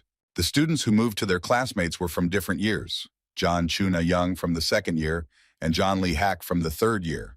The seniors explained that they saw the young man hanging around the campgrounds, and so asked how he ended up there. Hong Sik wondered how he could use such smooth language while attacking his comrade. The bishop decided that the teacher treated the boy with love, and therefore gave him the opportunity to enter the school despite his lack of talent. The students confirmed the guess, stating that the teacher gave the token out of pity, and that another candidate should have received the infinite victory. However, the student managed to get the token from another place, although after that someone brutally beat him. Na Young, without thinking twice, concluded that the disgraceful person had specially ordered their friend, but the poor guy was trying to justify his acquaintance. The third-year student told the newcomer to shut up, not understanding how he dared to sit at the same table with such a strong master. Hyo Ryung wanted to understand this issue, because according to the student's logic, each member of the clan, after defeat, should continue to treat the winner with hostility. Continuing to develop this thought, the prince of the dark sect noticed that the disciples of this clan did not know how to respect their elders and admit their mistakes. The senior student was outraged by such an insult, asking the newcomer where his respectful attitude had gone. With a smirk on his face, Hong Sik stated that out of respect, the clan members could not express their dissatisfaction to their elder's face, doing so in his absence. The disciples were even more angry, claiming that they had never insulted their teacher. The spy stood up from the table and asked again if the subjects of the Plum Blossom Sword Master, Lord Yu Huan Quan, had not insulted him. The clan members were unhappy that Jun Hong dared to enter the school without knowing a single Plum Blossom move. The senior student told the young man to pack his things and leave the camp immediately. And if he had even a drop of conscience left, he should have stayed out of their sight in the future. A hubbub immediately began to spread throughout the cafeteria, and the students began discussing the first-year student with an unusual story. Ryu Young asked his red-haired friend why the boy had to know the techniques of his clan. The young master's question surprised Hyo Ryung, for whom the answer was more than obvious. Shadow Lord also paid attention to this, becoming increasingly surprised by the guy's peculiarity, which coexisted with his ignorance of obvious things. As Hyo Ryung explained, the techniques of this martial art were represented by the petals of a wild plum, which was ranked among the most powerful in the entire country. Consisting of many sections of movements and combinations, it was practically impossible to learn absolutely everything, and not a single one of the clan's students mastered the technique in its entirety. The student had the right to follow the path of his clan, and the boy considered this question illogical, to which Ryu Yang lightly replied that his middle name was unpredictability. Once again trying to understand the nature of a gifted student, Hongsiku was not clear how it was possible not to know something that even a child knew. Classmates were also outraged by such behavior of the senior students and believed that they should be taught a lesson so that they would not spoil other people's meals in the future. The angry members of the clan demanded an answer from the guy they had attacked, confident that he would not get away with this act. The owner of the token said that it was easy to teach a lesson without getting up from his seat. The guy, feeling the dishes, decided that they were just perfect for such occasions. A completely dejected Junhong replied that it was an order from his superior and he could not contradict him, but the accusers believed that he simply wanted to shift the responsibility to the teacher. Observing the suspicious actions of a classmate, a mature student asked his neighbor to restrain him so that he would not make a mess again. Having assessed that it was impossible to kill a person with this device, Ryu Yang considered it ideal for educational methods. Just as the guy wanted to teach the upstarts a lesson, he was suddenly stopped by Moyan He, who had been sitting silently until that moment. The seventh divine sword yelled at the seniors for humiliating a junior in front of such a crowd. Yun Junhong couldn't believe that such a legendary martial artist would stand up for him. The students at the table supported his words. Only Ryu Yang was dissatisfied, as he was already in the mood to fight. John Lee Hak and Zhou Niyang asked Mo Yan-hee not to interfere in this matter since it did not concern him. The boy explained that the young man they were picking on was his friend, and he didn't like it when people were made uncomfortable. The student suggested that they contact the senior if they thought that Junhong had gotten there unfairly, and the entire cafeteria immediately began to whisper. The third-year student, shaking with anger, said that if he saw Mo Yan-hee again, he told him to be more careful. After a tense lunch, the classmates returned to the room, discussing what had happened in the cafeteria. Ryu Young was disappointed by the fact that he couldn't color in court in the red, but he was sure that another opportunity would arise. Hong Sik asked to warn his lively classmate about such decisions in advance, so that he could prepare. The guys began to cheer up the poor guy, asking him not to worry about the crazy cleaner. Busy with his laundry at the time, Mo Yan-hee didn't pay attention to the discussion going on in the room. Hyo Ryung assured the dejected Junhong that what happened was not his fault, and that those scoundrels were to blame for everything. As if by chance, Hong Sik asked the young man a question that interested him very much. The man became curious as to why the boy did not possess the famous techniques of his clan. This question made Junhong even more nervous than before, and he was obviously embarrassed to talk about it. He told his classmates that he had a terrible allergy to plum blossoms. As soon as he was near, he would start sneezing violently. His skin would become covered in a rash, and in some cases he would even faint. As soon as the young man began to train, petals and the smell of plums began to appear around him. The boys were very surprised to hear the seemingly sad story told by Yun Junhong. This aroused the interest of everyone except Ryu Yang, who did not have extensive knowledge of other martial arts. The son of the dark sex lord put forward a suggestion that was immediately picked up by his classmate. According to their assurances, the young man had unconditionally reached the stage of mastering the fragrant sword technique. In the same building, but on a different floor and in a different room, pressing matters were discussed over a cup of tea. Mu Yan said that Li Hak and Nayan had crossed paths with the group of newcomers, but the meeting had not been pleasant. Chun Hyung believed that they had agreed to only observe the students, but not interfere. Bak Mu Young replied that he had nothing to do with it, but that what happened would give a reason to include someone into the community of the 8 great clans. The student met a member of his clan and decided to punish him, but suddenly the same student who had been dining with the newcomers at the same table appeared. The men were keeping a close eye on Mo Yan-hee, for whom they had big plans. And Bi Ryu Yan, who ended up in his company one way or another, put a spoke in the wheels of the conspirators. Also, there were always 2 students, Hong Sik and Hyo Ryung, around the problematic guy. This couple had been with Bi Ryung since the very first day of school, but they were nothing special. Chun Hyung would have been surprised that Mo Yan-hee was sitting at the same table with the likes of him if he hadn't been sharing a room with the annoying guy. Along with them was also a young man named Yoon Jun-ho, who became friends with Hyo Ryung most likely because he shared a room with him. According to the senior students, this guy was a complete loser and a disgrace to his clan. Mr. Hung was horrified that the students spoke disparagingly of their comrade, who was the future of the white sect. Mu Yan also responded to the students, to which they stated that a student who could not use a single technique could not consider himself the successor of the clan. Chun Hyung, just like his interlocutor, did not believe it when he first heard that the young man had entered the school without knowing the basic techniques. The man now understood the conflict between the students, but not the moment that somehow the guy managed to get into school. After thinking for a while, the gentleman decided that the master had given him a token of endless victory. Unlike Jun-ho, the four good fighters were not so lucky during the exam, which they failed miserably because of Ryu-young. The men assumed that this guy would make them act with the utmost determination. In the bonus room for the best students, there was a deathly silence around those who had shown themselves in the exam. As was often the case, the young master did not understand what was so remarkable about the fragrant sword technique. Junho couldn't explain what kind of technique it was since he didn't know it himself, but Hyo-ryung helped him out by explaining that it was a high level of swordsmanship. The young man began to feel embarrassed that he was the only one who didn't understand what was being discussed, but Hong-sik decided to cheer him up, saying that there was nothing terrible about it. The spy noticed that Hyo-ryung knew such secret information and decided that the prince had been given access to the archives. The boy brushed it off, saying that he had heard it from his mentor and had heard very little, not knowing, for example, about the appearance of the aroma of plum. The aroma of plum was achieved by man at the moment of maximum concentration, and in the last 100 years, only one has managed to achieve this level. Hong-sik, like Hyo-ryung, inherited such deep knowledge from his master, citing the large number of scholars in his clan. Even though Ryu-young listened attentively to the story, his gaze was directed at Jun-ho. After some thought, he suggested that in that case, the young man could be used as an air freshener. With complete seriousness, Hong-sik stated that the oldest man of his clan sat before them. Jun-ho was sad that he could not repeat the techniques left by his ancestors.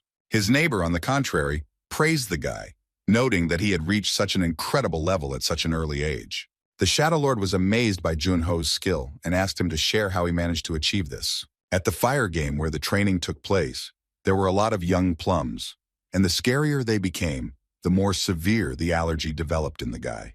Everyone was so outraged by this that they were going to expel Jun-ho from the clan. The teacher, hearing that the student could not get along with plum blossoms, considered this not a strong enough argument for expulsion from the clan. The master asked about the meaning of plum petals for the clan, and the student correctly answered that they were a symbol of purity. The mentor wondered if the flowers were really bothering the young man so much, preventing him from training in peace. But he insisted that despite the allergies and related problems, the beauty of the trees always outweighed them. In order to shame all the students, the master revealed that Jun-ho loved the pride of Fire Mountain more than anyone present. I asked if each of them, if they were in the place of the young man, would also passionately love the surrounding nature, which caused so much trouble. In order not to torment the rejected student, the mentor sent him to train on a neighboring mountain because there were not so many trees there. Jun-ho trained away from home, going into one of the caves to protect himself as much as possible from the blossoming trees. While climbing into the cave, the boy repeatedly found traces of other students training. And one day, having entered one of the caves, he began to meditate and began to hone new techniques. After a careless swing of the sword, part of the nearby wall collapsed with a roar. Carefully peering into the hole that had formed, the young man discovered another cave. The student decided to follow the tunnel to the very end, and upon reaching it, he witnessed a strange scene. At that moment, goosebumps ran across Jun-ho's body from the intense excitement that filled him. Watching the marks left on the floor, the boy seemed to sense the secret of genuine martial art hanging in the air. All the walls in the secret cave were completely and entirely covered with marks from the blade. The young man spent a lot of time trying to determine the origin of his find, and eventually came to the conclusion that these were traces of 7 plum blades. This technique was similar to plum blossom, but their approach was radically different. Jun-ho began to study the tracks, training day and night, retracing every step left on the cracked floor. And then one fine day, the fateful hour came, and plum blossoms appeared out of nowhere in the air. From that moment on, whenever the guy showed the techniques he had learned, he began to be tormented by an irritating tart smell. And as soon as Jun-ho left the cave, telling the teacher what had happened, it immediately collapsed to the ground. After this incident, no matter who the student told his story to, no one believed his words.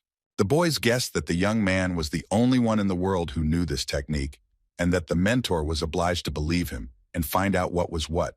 Every time he remembered the technique of walking or controlling the sword, a mysterious aroma would somehow appear around the boy. Because the student fainted from the smell, the master sent him to this school to find out the answer by any means necessary. Thinking seriously, Hyo-ryung noted that the path ahead of the young men was not easy, and that they had to somehow move towards solving this problem. Being the most carefree of them all, Ryu-young replied that all that was required was to act radically. Poor Jun-ho was completely trembling, unable to even anticipate the young master's crazy thoughts. Hong-sik immediately stood up for the boy. not allowing Ryu Yan to ruin the life of the wayward student. The student argued that since the problem was so clear, it had to be solved logically. The guy assumed that if he didn't put maximum effort into changing Junho as a person, he would be constantly tormented by all sorts of scoundrels. The guys wanted to help their friend, but they had very few sensible ideas for everyone. Having carefully weighed everything, the classmates decided to take the risk, believing that it was completely justified. After a superficial analysis, the mature freshman came to the conclusion that the problem was not just hypersensitivity. Yoon Jun-hun had a severe allergy that would occur when he came into contact with certain substances, causing both difficulty breathing and dizziness. The young master suggested giving the subject the very poison from which he suffered, starting with a small dose and gradually increasing it. Hong-sik considered this method ineffective, because then the guy would have been cured while still at home, and therefore the mystery was hidden rather in the body itself. This method, if you use the option proposed by Ryu Yang, will certainly send the guy to the next world. The Prince of the Dark Sect also proposed his own version of a solution to the problem, which included a medicinal decoction. Thanks to it, substances could influence the physical properties of the body, but this method could have serious side effects. Hong-sik doubted that they had enough knowledge to avoid unexpected troubles during the treatment. Side effects, which could include loss of taste, loss of vision, or even paralysis, made the young man wonder if it was worth it. Junho's classmates told him not to worry, because the treatment would go well if he hired real professionals who understood poisons. Scared to death, the boy hoped that there were plenty of such gifted people in these parts. The guys were optimistic, stating that people from all over the area were gathering in the city, among whom there were bound to be good healers. There was also a chance to meet the creators of death themselves, who instilled souls in the dead, which Ryu Yang would have been happy to see. But unfortunately, access to knowledge about such practices has long been hidden, and some clans were given orders to resist such individuals. In his head, the Shadow Lord remembered that representatives of this direction usually conduct their research with corpses. Unfortunately, Junho was full of life, so that option was out of the question, leaving only the poison version. Thanks to his classmates for their efforts, the young man nevertheless decided to refuse help, believing that it was clearly too much. But the students insisted on their own, and that finding a competent doctor to conduct their experiments on such a young body would not be difficult. The guy tearfully asked to find another way that would be safe and not contrary to common sense. His classmates were disappointed by the rejection of a completely effective method, since the one that Junho had firmly thought about hardly existed. Ryu Yang, having heard various versions, wanted to know whether it was worth getting rid of the allergy at all, when it was possible to leave it and do something else. A glimmer of hope flashed in the poor guy's eyes as Hong-sik looked suspiciously at the student's latest crazy idea. A talented student offered to free the young man from the harmful aroma. According to Ryu Yang, if you look at things soberly, it was about the energy emanating from the sword. Because the sword emitted this aroma, there was no point in wasting this energy, because the force of the blow remained the same. This stage was merely an intermediate one, preceding the level of absolute mastery and sword control. And in order to get rid of the obsessive smell, it was only necessary to overcome this stage.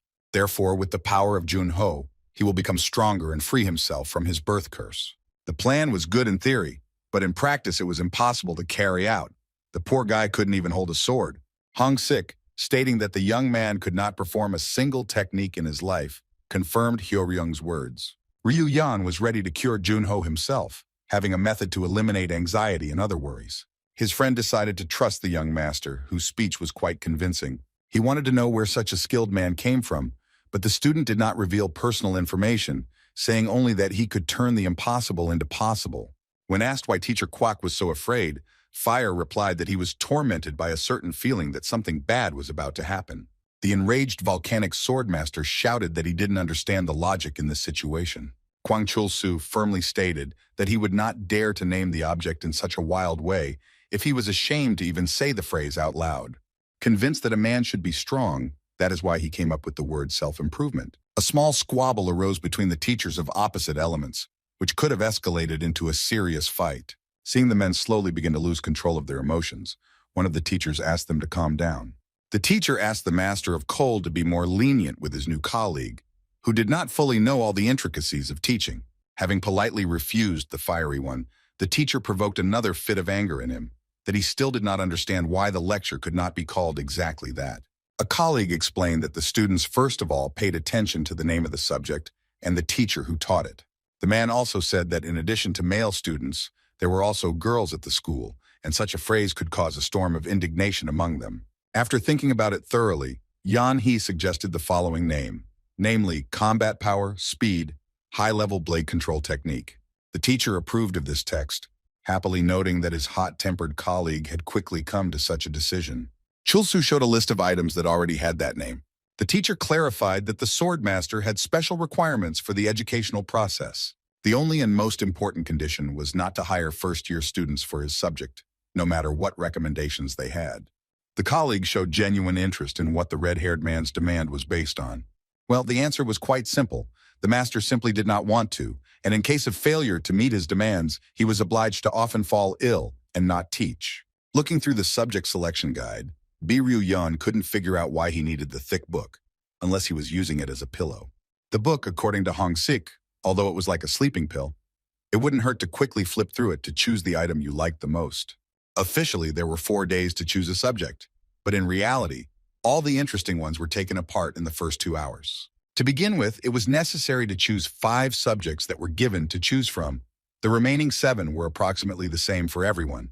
Moyan He was the first to decide on his subjects, and he still had a chance to do exactly what he had chosen for himself. Ryu Young was surprised that his neat roommate had managed to read everything, but the trick was that he only looked at the short description. To get into the course, you had to have a group of at least 3 people.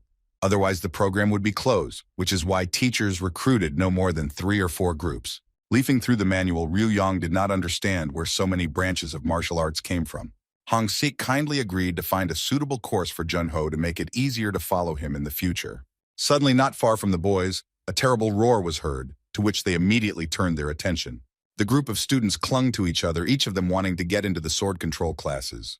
The man asked a passerby what all the fuss was about, and it turned out that one of the courses this year was being presented by the god of the volcanic sword. Ryu Yang was very surprised that everyone was so eager to enroll in his adult students class. The passerby also pointed out another place where students were crowding in the hope of getting to another famous master. From year to year, students tried to get to the great Kwangchul Su, creating a stir near the pavilions. Be that as it may, even though the Master of Cold enjoyed extraordinary popularity at school, this year most of the students will be taken by a new teacher. Junho couldn't believe his luck that he had the opportunity to listen to lectures from 2 of the 5 strongest masters in the Celestial Empire. Just like with the volcanic sword, Ryu Yan didn't understand why these masters were considered so cool.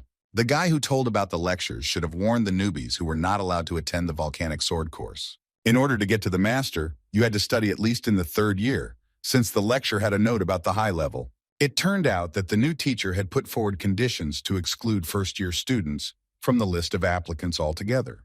Ryu Yang wondered how his elderly student would surprise his students in his lessons. But in order to get to the Frostblade, the main thing was to try hard in your studies, and perhaps in 6 months newcomers will be able to attend his lectures. Looking at Ryu Yang, the Shadow Lord felt that he was upset, unable to get to the vaunted teachers. The guy denied such nonsense, saying that just the thought of learning from his slave made him shudder with horror. Student Sabu was asked to choose items that did not demean his social status or in any way try to offend him. Hong Sik suggested listening to him about one of the subjects in more detail, and Ryu Young later agreed, but he believed that he did not need anything, being already invulnerable. After racking his brains, the student wanted to learn how to control sounds, because his mentor did not know how to control sound waves at all, let alone manage them. Everyone except Hong Sik was surprised that the boy spoke about his mentor like that, but the mature student considered it disrespectful. He decided to warn that this subtle science, in addition to elegance, required a reserve of internal energy, which is why it was the most difficult. Without a shadow of a doubt, Ryu Young declared that he would learn this type of martial art, as exquisite items were suitable for an elegant person like him. Hyo Ryong was also never interested in this matter, and asked the most experienced of his students to select for him a subject dedicated to sound control. Not expecting that the other students would also ask for help, the spy was not happy that they decided to dump someone else's work on him. Unsure of himself, Junho collected more than a dozen items and wanted Hong Sik to help him decide. By the evening of that day, the group of students had already decided on the subjects they would study in the future.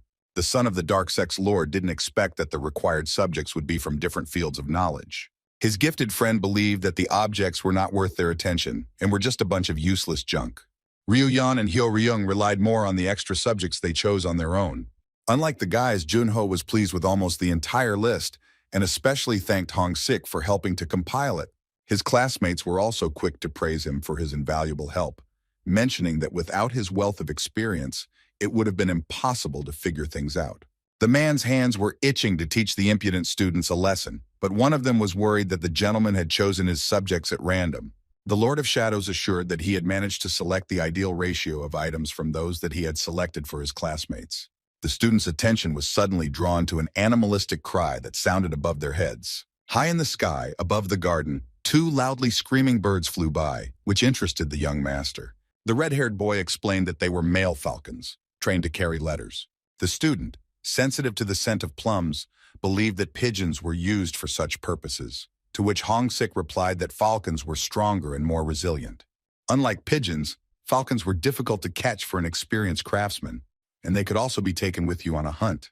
After listening to the mature student's stories, Ryu Young also expressed her desire to have one for herself. The bird could easily be purchased in a special shop, but they were not cheap, and the most expensive of them were valued at more than 20 silver coins. The bird stall, which was run by a whole clan that specialized in them, was supposed to be located in the area of the building where the falcon flew. Not wanting to waste a second of precious time, Ryu Yan ordered everyone to move out immediately. In front of the boys was a tall, monumental building called the Flying Eagle Pavilion. Hong Sik said that this place was where other students' birds were taken care of, and it was like a dormitory. While the required building was located very close by and sounded like the Pavilion of the Heavenly Eagle, where, in fact, they could be purchased. The students who looked into the store were greeted by a young man who advised them not to be shy and look around. When the students came across the dove, they read on the plaque that it was intended for teaching, with a note about 3 rings. The seller explained that in this way they marked the number of roads that the bird could remember, and each ring was equivalent to 3 paths. The birds were divided into 3 categories, the lowest of which could not be trained to hunt, while the rest were stronger and more intelligent. Ryu Young found the cage with the highest ring value in the entire store and asked the young man what was special about this bird. The seller was pleased that the buyer had chosen this best of all the birds presented. This falcon was so smart that the clan could not determine the ceiling of its capabilities, and the bird was also very characteristic, not recognizing anyone as its master. The talented student chose the bird without hesitation, and the seller offered to meet it in the training room, warning that it was forbidden to use force against it. Grabbing the cage with the falcon, Ryu Young assured them not to worry about the bird, because he would do everything as expected. Horrible sounds came from the training hall, as if a real battle was taking place there.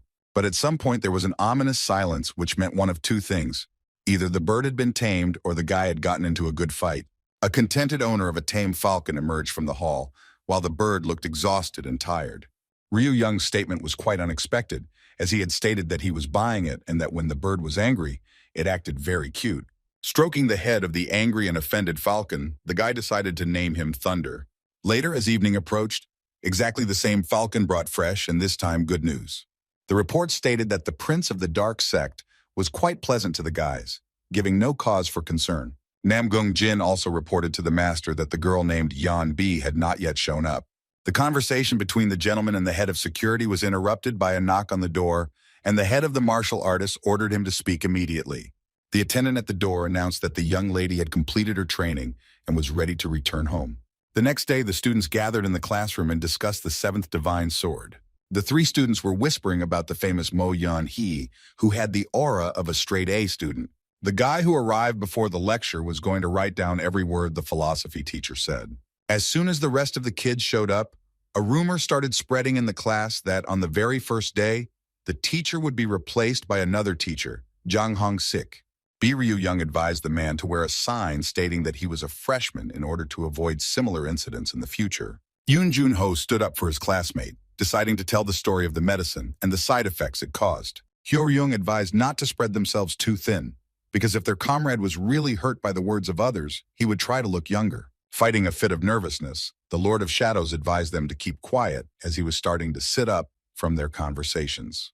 The man was beside himself with anger as he had to watch the boys around the clock without having the opportunity to get a good night's sleep. Hong Sik, using clever devices, eavesdropped on the chatter of his neighbors. They talked about all sorts of things, which made the man even angrier, wanting them to go to bed immediately so that he could rest. The spy complained to himself that he was forced to tolerate these students day after day, sending daily reports about them. Upon discovering the report chest, Hong Sik was furious at its enormous size. The Shadow Lord hoped that it was only big in appearance, not thinking that it would be full of paper inside. But to the man's great regret, the box was filled to the brim with paper, so when the lid was opened, it flew in all directions. The spy collapsed on the table, remembering the upcoming writing, swearing that he would find out who had stuffed the box with so much paper and finish off the scoundrel. Everyone in the classroom started whispering as soon as the teacher finally showed up. Hong Sik was shocked to see how excited Jun-ho was at the appearance of the master. The mature student confirmed that it was one of the 8 strongest healers of the Okyun Jinin Shaman clan. The healer wanted to begin his lecture with a 100-year history of martial arts, stopping at the present day. Jin Ying assumed that the guys came here in order to achieve excellence in one thing or another. In addition, by joining the ranks of the White Sect, students will be able to strengthen the power of the cult of opposition to the Dark Sect, as well as its lair, where most of the hired killers are trained. Above all else, everyone in this room had the goal of becoming a reliable support for their own clan. All future members of the White Sect had to be able to resist the spirits of heavenly sorrow. The students were stunned by the fact that the teacher pronounced the forbidden name of this organization with such ease. All the students were tense, except for Ryu Young, of course, who was trying to figure out why the atmosphere in the classroom was suddenly so tense. The teacher knew that the children were afraid to pronounce this name out loud, but besides this, there was another name that was strictly forbidden. As soon as the disciples heard about the heavenly spirit thirsting for blood, everyone present froze in horror. And the teacher continued, telling about how this name had kept the whole country in fear for thousands of years. Both sects turned against him, who was a symbol of fear and despair. All of the above-mentioned enemies continued to slowly devour humanity from the inside, so the students needed to build up their strength in order to destroy this evil. It was for this purpose of war that Hyuk Wolrin built this city, having resorted to the help of the Holy Trinity of Heavenly Warriors. While everyone was busy taking notes on Okyun Jinin's speech, there was a student who had a question. The teacher was extremely serious, and his classmates immediately perked up when they heard a familiar voice. Biryu Yan raised his hand and asked who the god of the Great Limit was, along with the Holy Trinity of Heavenly Warriors. Waves of indignation and ridicule rolled through the audience in whispers upon hearing such an absurd question. The teacher, in shock, asked the name of the guy, who, as he suspected, could not help but know the idols of our time. When the teacher suggested that he had lost his memory, the student stated that he was completely healthy and really did not know about the respectable persons. To the horror of his comrades, the guy introduced himself and stated that he really did not know the people mentioned by the healer. More than the mockery of his appearance, Hong Sik was hurt by the ignorance of such seemingly elementary things. Deep in thought, scratching his gray beard, the old man did not expect that something like this could happen in principle. The teacher decided that it would not be enough to simply tell about everything now, considering this a good opportunity to learn more about all the heroes of days gone by. The master gave the students the task of writing a 5-page essay about the great ancestors and the consequences of the actions of the bloodthirsty heavenly spirit. At the end of the lecture, the library was filled with a crowd of students, each of whom wanted to snatch the books they needed to write their essays. Watching the unfolding mess, Ryu Young didn't want to engage in such nonsense just because he had told the truth. The Lord of Shadows, remembering how the guy bargained for the falcon, did not think that he had come from somewhere in the wilderness, but was strange for some reason, did not know the God of War and the Holy Trinity. While bargaining for the falcon, the capable student would come up with a counter-argument to each of the seller's arguments, which could not be disputed further. Ryu Yang was of the opinion that if the questions were not related to everyday concerns, then it was not necessary to know the answers to them. The comrades who arrived were carrying a huge stack of books, half of which were intended for their arguing classmates.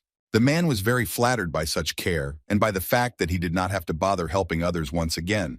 The stack of books that Mo Yan-hee was carrying was meant for him alone, and since he didn't like noise during classes, he asked not to come to him in the evening. Having retired to his chambers, the 7th Divine Sword made the boys admire his hard work and attitude towards studying. After dinner, Hyo Ryung suggested that they come over to visit, but Ryu Young declined, wanting to watch Thunder Train. The students argued about whether Ryu Young would ask one of them to write his essay for him. Chun Hyung, talking with her comrade, wanted to know where the information came from that the White Crane had finished training and was about to return soon. Mu Yan revealed that Ryan Daka was being followed, and that she was seen leaving the Flying Eagle Pavilion, looking extremely happy. But as the man rightly noted, the only girl who could make her neighbor smile was the one who was her only friend.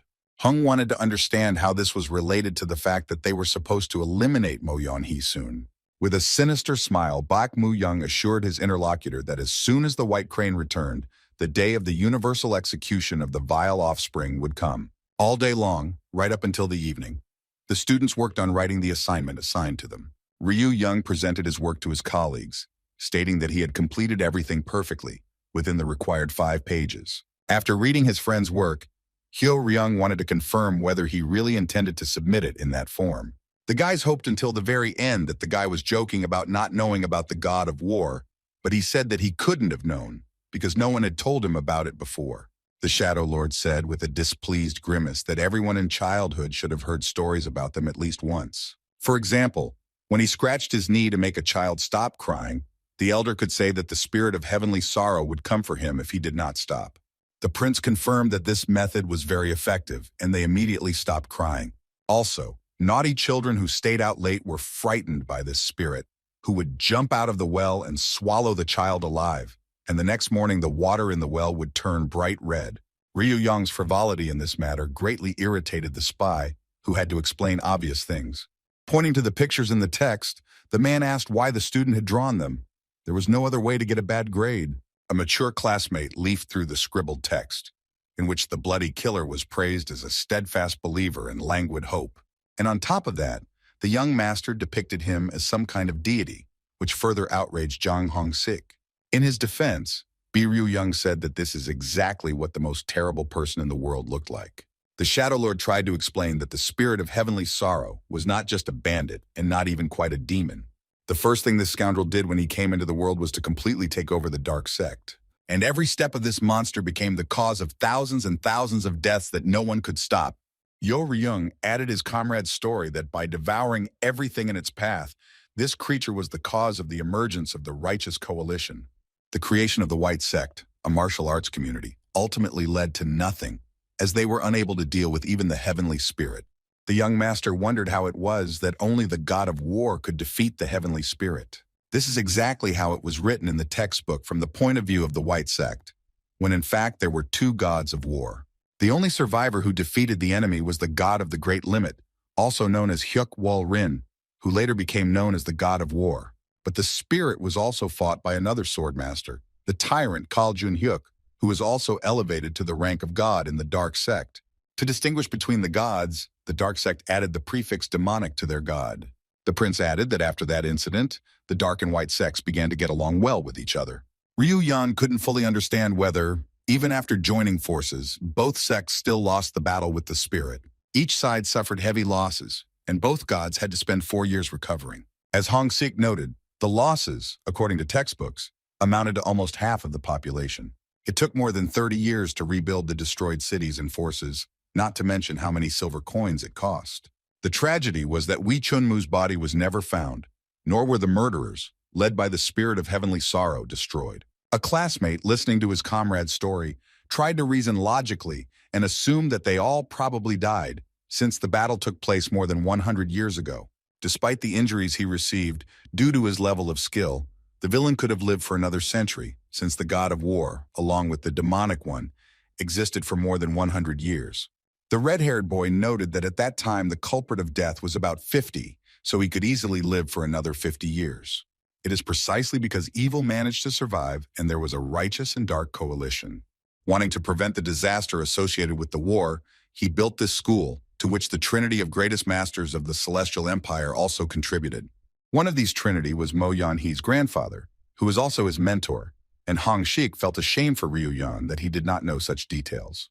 The boy argued that the neat guy also didn't know his master's name, and once the Shadow Lord asked him, the classmate refused to comment on the teacher's personal life. Ryu Young stated that in order to raise someone like him, one had to be no ordinary person. This kind of answer disappointed the mature student. While Hyo Ryung took such answers from his comrade calmly, he wondered if the young master really wasn't afraid, because everyone in the white and dark sects were afraid to even mention it. The guy didn't understand why he should be afraid of some old man who was fed all sorts of speculations and rumors. Ryu Yang stated that since they were being trained to fight against such an enemy, it was somehow strange to catch him with wet pants. Remembering that Jun-ho had not returned yet, the student wondered if he had planned an evening training session for today. The other guys also picked up on the mystery of what was happening without classes, even though according to the schedule they should have ended long ago. but nothing happened. As if on cue, Yoon Jun-ho burst into the room shouting the name of his classmate Bi Ryu-young. The worried students noticed that the young man looked extremely ill and was literally out of breath from excitement. Pausing between words to catch his breath, Jun-ho reported that those seniors approached him after class. They wanted to lure Ryu-young into some kind of trap into which Jun-ho would lead him in order to wash away his shame. Almost crying, the boy objected to the hooligans, declaring that he would not betray his friends and was ready to suffer punishment rather than do so. Outraged by such impudence, Lee Hak and Chu Na-young decided to force smart thoughts into the young man's head. The boys were beside themselves with rage, also fearing possible troubles that could arise due to the fact that their friend told them everything. A slightly dejected Jun-ho said that there was nothing serious about it, and that the bruises left on his body would quickly disappear. On the contrary, the guy was worried about his classmate, with whom the hooligans wanted to get even at any cost. With his characteristic confidence, the capable student replied that he was ready to meet them personally. Friends tried to dissuade Ryu-young from rash actions, believing that it would have been better to understand the current situation from the outside in advance. The classmates decided to observe the senior students and then figure out how to proceed. But unlike his friends, Ryu-young was in anticipation, expecting that the trap set for him this time would be more inventive. In parallel with the students, Baek Moo-young and Chun-hyung were talking about the plan, or rather about its failure. The revelation of plans regarding Ryu-young did not faze Moo-young, who had high hopes for their red horse. The gentleman was waiting for the appearance of the crane, which would play a far from insignificant role in their cunning plan. At the clan meeting, the selection of suitable candidates was discussed, among whom there should not be graduates or employees of the school.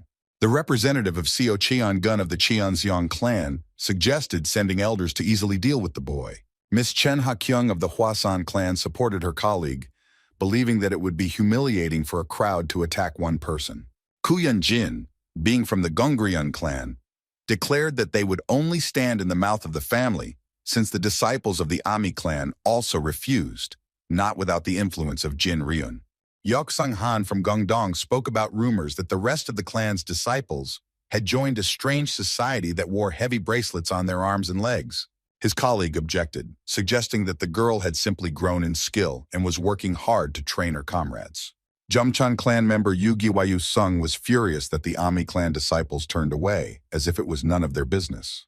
Young Jin and the Shaolin monk completely agreed with Yu Guayu Sung's words. Waving his fan, Mu Yan revealed that he had planned an ambush around the entire perimeter, also to prepare for the upcoming Three Saint Masters festival. It was for this reason that the gentleman asked to exclude the elders and their deputies, choosing the strongest pair for this matter. The Kandong native already knew who the first-round participants would be, and he believed that Baek Moo-young was going to get the selected guys in shape for the next round.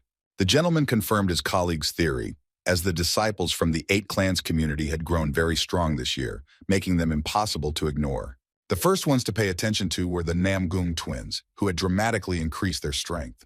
One could not overlook the children of the Dan clan, who were also part of the Union of 8. While Jin Ryong and Hyun Woong, who were members of this community, left it long ago, joining the group entirely. At the same time, the grandson of the Sword Lord, the future lord of the Moyan clan, the 7th Divine Sword, entered the school. He lived in a room with that unbearable boy Bi Ryu-young, who only caused a lot of trouble. According to the victims, his movements were faster than lightning, and his hands were like iron blades, but this was not his main weapon. The worst thing was that he attacked suddenly, with all his might, without any morality or conscience. But for the students who will be waiting for him at the 7 gates, this will be an excellent training, during which they will gain invaluable experience. The process will be led by the vice chairman of this community, Chong Hung from the Shaman clan. Those gathered were interested in what would happen if the guy died earlier, or on the contrary, if such a test could not stop him. In the first case, Baek Moo-young wanted the students to hold back their energy so that the scoundrel would get to the end in pain. After all, at the very end of the journey, he will encounter an even more merciless enemy. Ryu-young may mistakenly believe that his life will be saved, but before him will appear in all its glory the beautiful crane Yorin.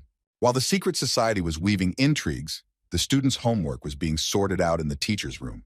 Volcanic Sword looked at the work of his young mentor, not knowing how to find any words to describe what he saw. Since the author of this work entered the school on the recommendation of Kwak Yun-hee, teacher Jin-in could not help but share this work with him. The great master was so ashamed of the boy that he asked the teacher to give him a bad grade. The healer was surprised by this decision, since it was the first time in 10 years of training that he had seen such work. The old man said that for the first time in many years, the student's work made him smile, causing bewilderment in the volcanic sword. Jin Ying believed that such free views helped the country move forward, so he gave the guy a pass, hoping that his courage would be reborn into bravery in the future. His classmates couldn't believe that Ryu Young got a satisfactory grade for such an essay, although with a note that next time, he would have to follow the instructions. The teacher also gave additional assignments, to write another essay, which could mean that in the future the student would have to pay with blood for the red brush. This meant that the master would give task after task until the student would write the essay, with blood coming out of his nose from overwork. The distinguished student did not know whether he could withstand such a volume, deciding that the teachers had conspired to kill him with boredom. In the classes on the philosophy of martial arts, there was no description of the techniques themselves, but only the opportunity to understand and define them, which intersected with each other. While the destruction of objects and communication through sounds was some kind of set of letters that for Ryu Young could not form meaningful sentences. The student asked how much longer he would have to endure these teachings, but Hong Sik did not agree with him, because all the youth of the country were fighting for his place in order to absorb such knowledge. And then the Lord of Shadows decided to take the couple to an interesting place, ordering them to follow him. The guys came to a place where loud voices of students could be heard everywhere, calling them to join their community. On the huge street, a crowd of people wandered in search of shops that interested them, where everyone could find something to do to their liking. Hyo Ryung was overjoyed when he saw that they had come to the community street, but he had to explain to his friend why they had been gathered there. Every student had to join a union of people with common interests, otherwise they could be expelled from school for passivity. It was necessary to be a member of at least one circle, so the gifted student wondered where he would be most interested in being. Suddenly, a young man standing nearby turned to the guys and asked if they had decided on their evening leisure. A guy with a sword on his back offered to join the most powerful community of all, which was called the Spirits of the Blade. Another one, this time from the Tao Spirits community, joined him, asking him not to lie to the newcomers about the status of his circle, stating that they were inferior to the Tao Club in many ways. The guy's claims escalated into a serious squabble, which with every passing second threatened to turn into a fight. Without waiting for the guys to respond, representatives of both clubs eventually began to wave their fists, proving that they were right. Behind the students, another representative of the circle declared that if they had approached any of the guys, they would certainly have fallen into disfavor. Turning to the narrator, the students asked where, in his opinion, the best place was. The guy insisted that it was their circle that lit a fire in the man's heart, and that they did not know such a thing as boredom in the camouflage technique circle. Being susceptible to such things, Ryu Yoin was extremely interested, while the spy sensed something was wrong. When asked if it was possible to see what the circle looked like, the guy told the guys to follow him. Meanwhile, a carriage with a special guest, who had been expected within the school walls for a long time, was approaching the city gates. Also riding alongside the vehicle was Namgung Jin, who was accompanying an important passenger. When he asked if everything was okay with him, he heard a disgruntled grumbling in response. Having become accustomed to this kind of treatment over the years, the man looked towards their destination. Before them, illuminated by the bright rays of the sun, the huge gates of the famous city swung open. A club member led the boys to a small building where they held their meetings. The picture that the students saw made them feel, to put it mildly, awkward, as they were not prepared for such a sight. The first thing that caught my eye were the drawings of pretty girls posted on a large board. Also at the table, the club members were either reading books, giggling contentedly, or painting dolls of girls. Ryu Yang, who had come for something completely different, was not exactly disappointed, but at least confused by what was happening within these walls. The student who brought them here proudly announced that they had entered a club for lovers of young girls. Just the name of the community sent chills down Jang Hong Sik's spine. According to a club member, the group initially did indeed study methods of camouflage and disappearance. One day, the position of head of the club was taken over by a guy who was going to use the camouflage technique for higher purposes. The man, looking at this whole terrible picture, wanted to destroy the community, and immediately. Trying to somehow justify the guys who were constantly hanging around here, Hyo Ryung suggested that they painted portraits and made statues of beautiful women here. Another of the circle members replied that all the girls in the paintings were real beauties. Guided by the voice, Ryu Young looked to see which of these dubious individuals it belonged to. The plump guy, standing at the very back of the room, reported that all the treasures had been obtained through long searches, and their miners were located all over the country. The guy who brought the guys here happily introduced the best master, namely the head of their club, Bai Young Tae. The students were stunned that this whole farce was being run by a student who knew the techniques of the ancients. Without much interest, the young master nevertheless inquired as to how far the boys had gone to collect materials for each of the beauties. Club representatives stated that every man, regardless of the sect he belonged to, liked girls, and this was inherent in them by nature. Young Tai proudly declared that all the precious relics allowed one to touch the beautiful and the great, and with each passing day, the exhibits obtained became more and more incredible. The club members continued to follow the beauties until their leader wished otherwise. The Shadow Lord determined that for these guys, obtaining useless information using complex techniques seemed like an incredibly cool activity. After some thought, B. Ryu Young shed light on this community, dubbing them a den of bandits who indulged in their base instincts. Obsessed with the fair sex, the guys protested that they were not even close to being bandits, since they were only engaged in surveillance without any violence. The club representative insisted that they had not broken the law and were simply admiring the wealth that nature had bestowed on the local beauties. The classmates whispered among themselves, discussing that this gang had not yet completely lost their conscience. Even though they were thieves, they still remained criminals. The club member was very indignant at this comparison, losing the last drops of self-control. Two guys burst into the room, one of whom found out the body measurements of one beauty, while the other stole her shoe. These specimens seemed to confirm the students' fears about what was really happening here. Without mincing words, Ryu Young agreed with the boys, describing the boys' activities as ordinary theft. When the police or teachers were mentioned to whom such outrages should be reported, the club members began to deny it, not attaching any particular value to their findings. The Prince of the Dark Sect suggested an even better option, leaving it to the injured ladies themselves to deal with the villains. The community representative was seriously scared, saying that in this way the girls would burn the guys over a slow fire. Although these individuals were beautiful in appearance, they were merciless inside, capable of crushing poor guys like cockroaches. The club's assistant tried to convince them that there was nothing scary in the actions of Chul Ki and Seo Hei, and besides, no one even noticed what happened. Hearing the names of the little sparrows, the classmates looked at each other, thinking that in front of them were those same twin ghosts, famous among the students.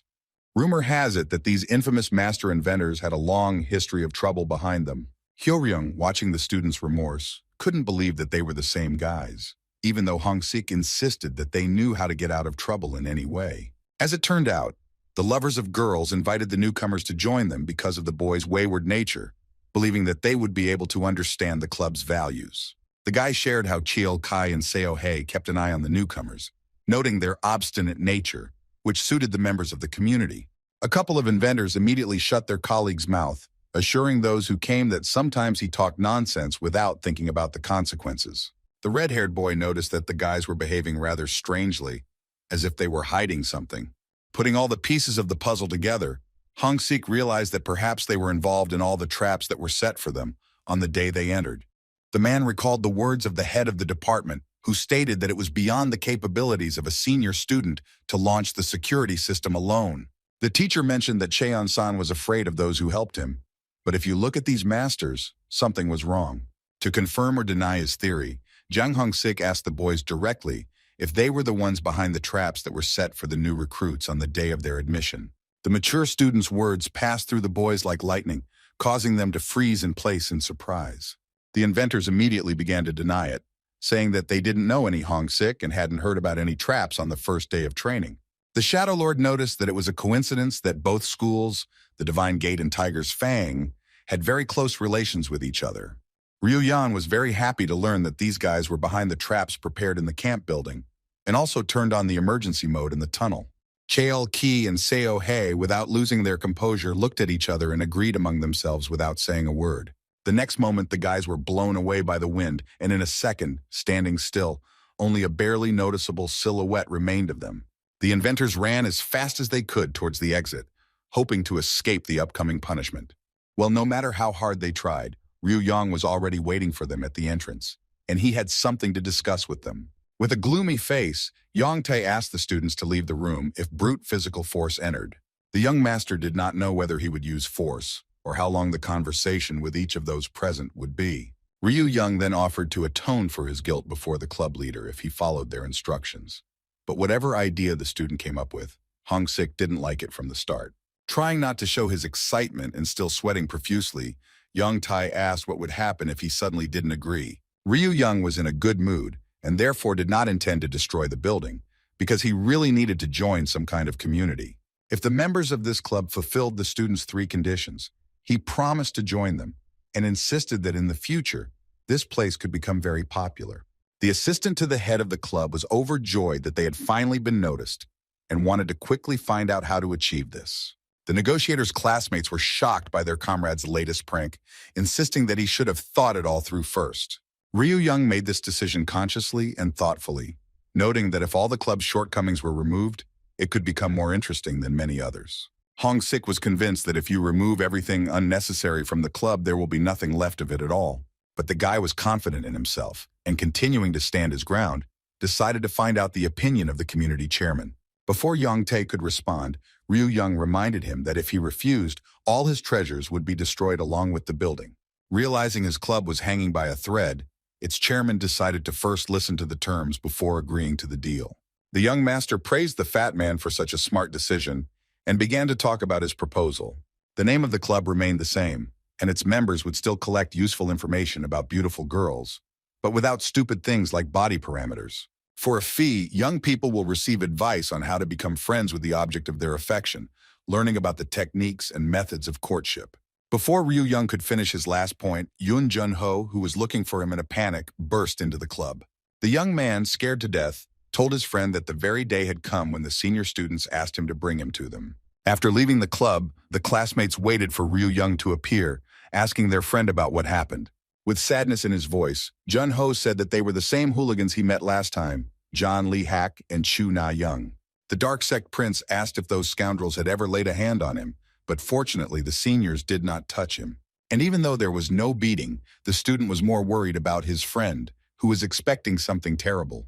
Unlike Junho, Hyo-young was confident that the pair would not harm their comrade, and the mature, beyond his years student believed that they were not the only ones involved in this.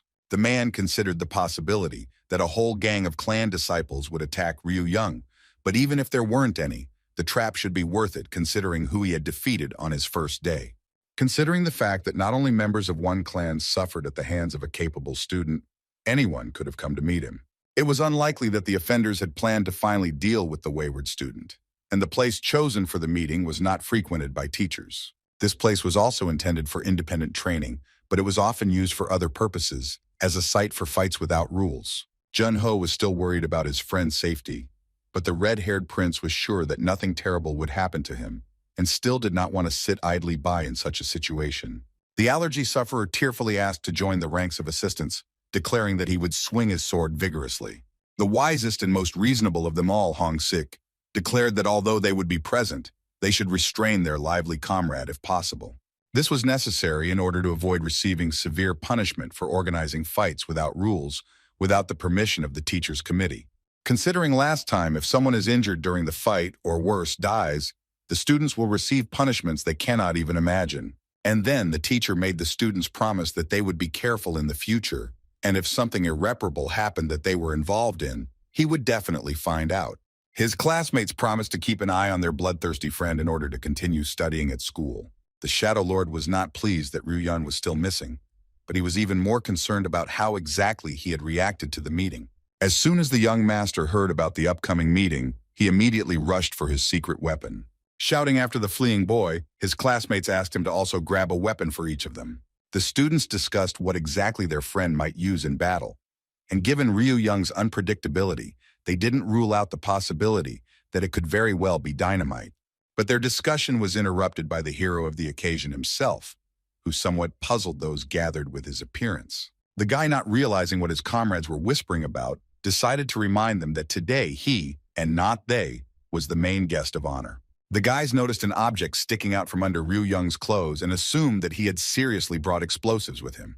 The guy himself was surprised that such a weapon could be obtained in the city, and handed the weakest of the team a sword, which the young man had previously asked to take with him. The young master thought that the others would not need the swords, since they asked him to take his secret weapon for them as well. Having learned that he would also receive such a thing, Hyo-ryung was in anticipation and wanted to see it as soon as possible.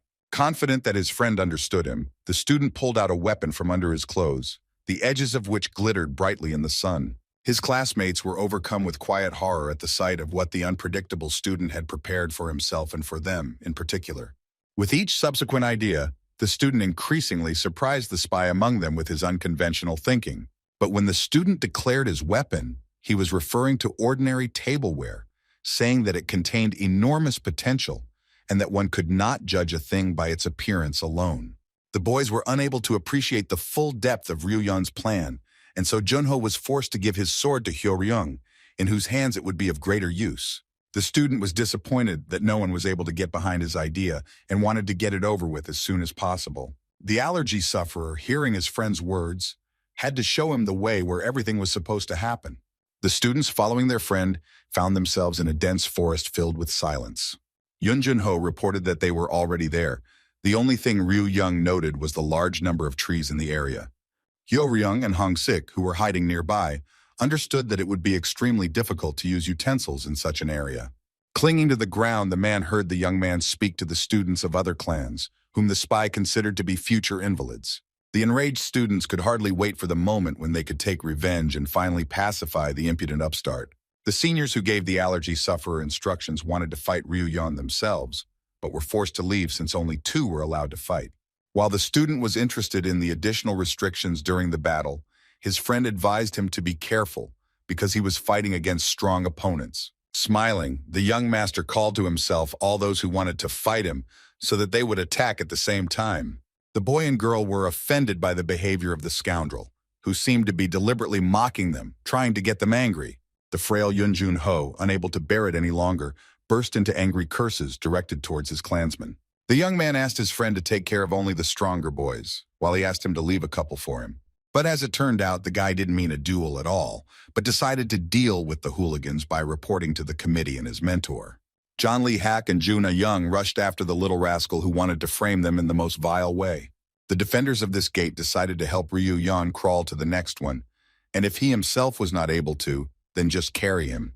Hearing that the battle would not be limited to these 2 individuals, the student was overjoyed, which further angered his opponents. The guy pulled out his weapon, which flew by so quickly that none of the attackers even noticed what exactly it was, seeing only a flash of light reflecting off it. The next moment, 2 shiny discs, which were spinning quickly, destroyed everything in their path, cutting off branches and digging up the hard ground. The gate defenders only had time to watch as an unknown throwing weapon rose above their heads. The weapon flew past one of the students with lightning speed, its sharp edges grazing his shoulder. His partner tried to stop the weapon launched beneath him with his sword, but as soon as the blade touched him, a loud ringing sound was heard. The next second, the blade of the sword cracked, and the fragments that flew from it hit the hand of its owner. The students did not expect such a reception and ran as fast as they could away from the dishes flying at them. With a dull thud, Ryu-yeong's weapon flew at high speed into the tree trunk standing in its path. As soon as the kitchen utensil got stuck in the tree, the guy began to wonder if he had used enough force to throw it.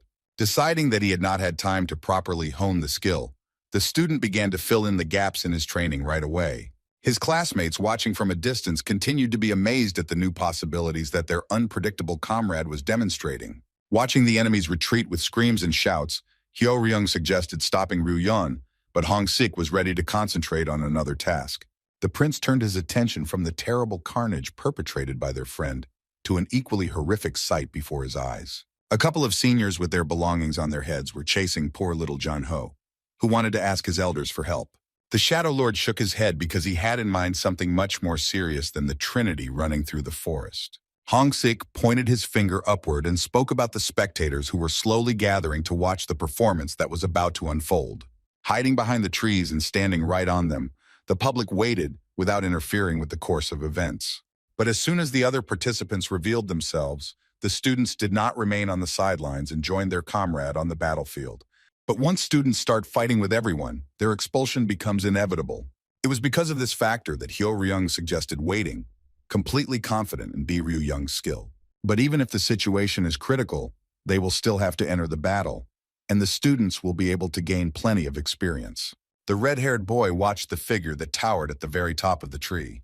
Chun-hung watched the fight with a calm, stony expression, while his partner hid in a secluded place.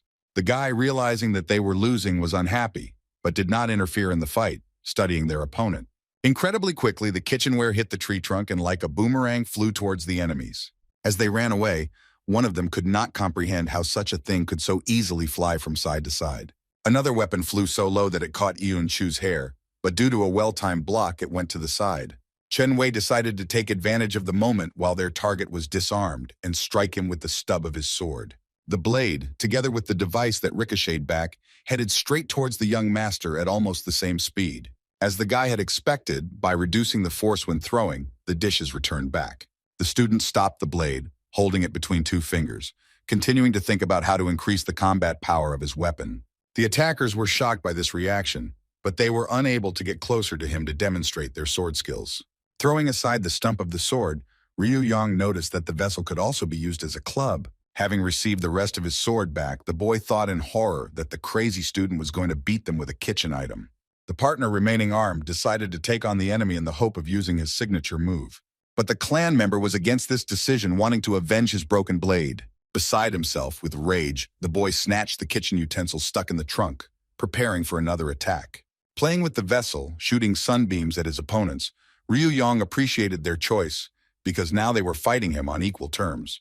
The first one, preparing to attack, took a fighting stance, throwing his hand with a sharp blade in front of him, while his partner, picking up his cut-off sword, covered himself with that very vessel as if it were a shield.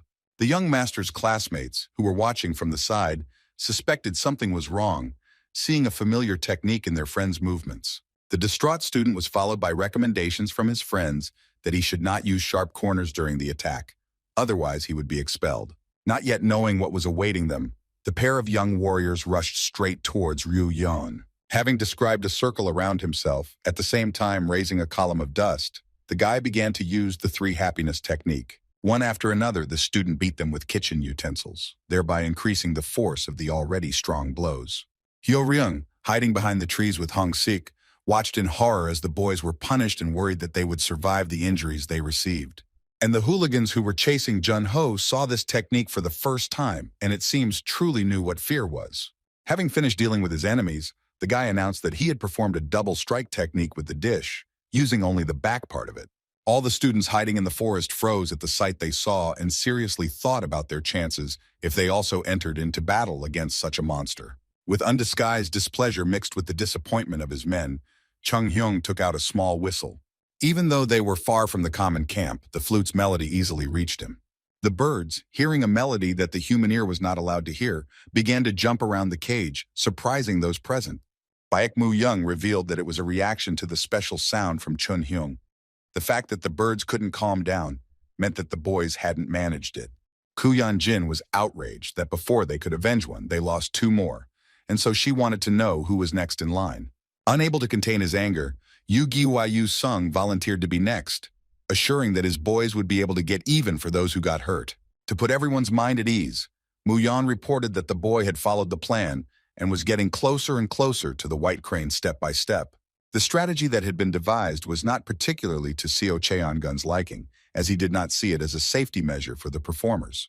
Because the crane does not belong to any clan, being the heir of the righteous coalition, the community of 8 revered her as a goddess. Therefore, Mr. Beck was going to exclude the girl from the Holy Trinity Festival.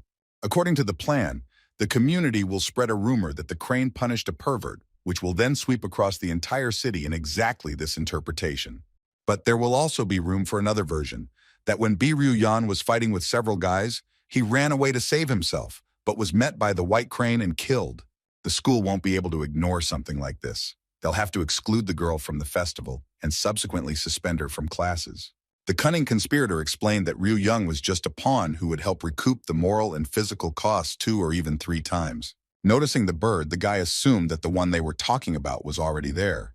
Deep in the forest, the light, weightless steps of a girl could be heard, barely audible. She walked slowly towards the appointed place, dragging her beautiful outfit along the ground. As always, the girl had that same memorable hairpin with flower buds in her hair. The girl put her sweet face in the warm rays of the sun, inhaling the scent of the forest. But despite her charming features, her eyes remained cruel and cold as ice. After finishing calling the birds, Cheon Hung was startled by what he saw.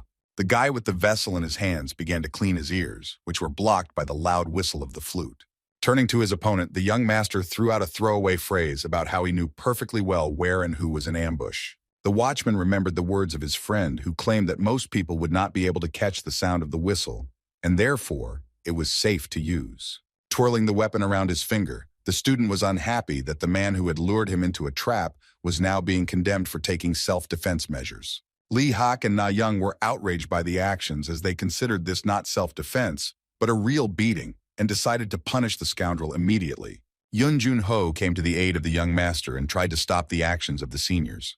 The young man confidently stated that there was no way the hooligans could have won. He also added that the blame for what happened today really lay with them alone. Following Jun Ho's words, a loud clap was heard from the girl. Nayeon said with important eyes that their comrade was a real disgrace to the clan and a traitor who justified the enemy. Biryu Yeon watched the conflict between the clan's disciples silently, without taking any action. Unable to bear watching his friend being beaten any longer, Hyo-ryung wanted to rush to him, but Hong-sik didn't let him in, holding him by the sleeve, thinking that it was not worth interfering yet. The dark sect prince listened attentively to little Wo's speech, who told his clansmen that he was very disappointed in them. Even though he didn't consider himself the type of person to say such things, what the couple had done certainly couldn't be called an act of honor. The fact that they were all in the same clan did not give them the right to commit such acts, because how could one then distinguish clan members from bandits?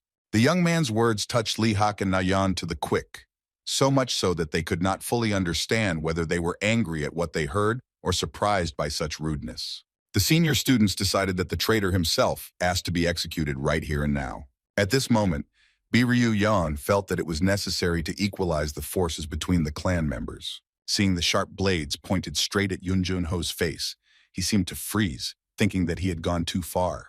But the next moment, with a quick movement of his hand, he pushed John Lee Huk's sword away from himself. His partner lunged, trying to hit the traitor with a sharp blade, but at that moment he managed to dodge the blow that was intended for him. With a two-finger strike, causing his body to suddenly go numb, the boy knocked the sword out of Chuna Young's hands. And while the girl was falling, Jun Ho grabbed her in the air with a quick movement of his hand, the sword she threw. He finished his attack with two simultaneous punches and kicks, scattering his attackers. His classmates were shocked by the ease with which their shy and reserved friend dealt with the villains. At the same time, Ryu Yong was much more reserved than his colleagues, wanting to see how the young man would be able to reflect his weapon. With a quick step that was barely noticeable to the human eye, Jun Ho rushed past, spinning around the dishes thrown in his direction. The boys, watching their friend's rapid movements, agreed that they had witnessed the 7th plum sword control technique. As Hong-sik's keen eye noticed, the young man pushed away a couple of his opponents so that Ryu Yong's dishes wouldn't break their arms and legs along with their swords. It is unclear how, but the allergy sufferer managed to react in time, and with a couple of precise blows, reduced the force of the blow, changing the trajectory of the dish. With grace and ease, the boy threw the iron away, directing it straight into the tree, as if he was born for this technique, having mastered the internal speed, fidelity, and softness. Yun Jun Ho was completely fine and asked his friend, in case of an attack by seniors, not to interfere and to go around them. The young man offered his deepest apologies for the actions of the disciples from his clan, blushing with shame. Once again, Ho's actions angered Lee Hak and Na Young, who were still recovering from the blows they had received. The Shadow Lord arrived and informed the angry hooligans that their comrade had saved their arms and legs, but if they continued in the same spirit, he could call Ryu Young. The red-haired guy ran up to the unconscious allergy sufferer, asking how he was feeling. But as soon as he got even closer, the guy suddenly smelled the scent of plum blossoms. The young master, watching his comrade lying on the ground, looked as if he had just been beaten, and not the other way around. Ryu Yan was disappointed that the villains never got their comeuppance, but the Dark Sect Prince explained that if it weren't for little Huo, they wouldn't have been able to finish their training. Hong-sik advised them to stop using self-defense measures and turn back before someone got seriously hurt. Turning to the seniors, Ryu Young wanted to clarify this issue with them first. He looked up and added that the opinion of the insects that were now watching them from behind the trees should also be sought. The young master asked for his time to be respected and suggested that everyone present attack at once. Hearing the request, Chung Hyung gave the command to his men. The boys tried to assure him that his friend had misunderstood everything, but the hiding students were already ready to come out of the shadows. Coming down to the ground, one of the guys said that they were not here to fight, but to prevent the death of their opponents. The young man said that those who wanted to meet him were waiting in 6 other places and suggested following the marks left on the ground. Ryu-yun thought it was stupid to walk into a trap in advance and said that if anyone had any questions, they should come to him themselves. The observer explained that appropriate venues are required to hold the fights. Well, if an experienced student agrees to go, then he can take the gifts left on the ground with him. The classmates were surprised that someone would even dare to suggest such a thing, and were sure that no one but Ryu-young would dare to take these silver bars. But surprising everyone with his next act, Ryu-young happily agreed to such conditions, leaving Jun-ho with his comrades. The boy followed the observers, leaving his friends shocked by his wild decisions. The other students watching the events were surprised that this method worked, considering Ryu-young to be quite a mercenary person. Since there was nothing else to do in this location, they silently moved deeper into the forest, following the trio that had just left. Like breadcrumbs, gold bars were scattered along the path, stretching all the way to the end. Maddened by the sight of the money, Ryu-young ran at an incredible speed, leaving behind his classmates who refused to let him go alone. Miraculously not losing sight of Ryu-young, the guys wanted him to take the upcoming events more seriously and look around.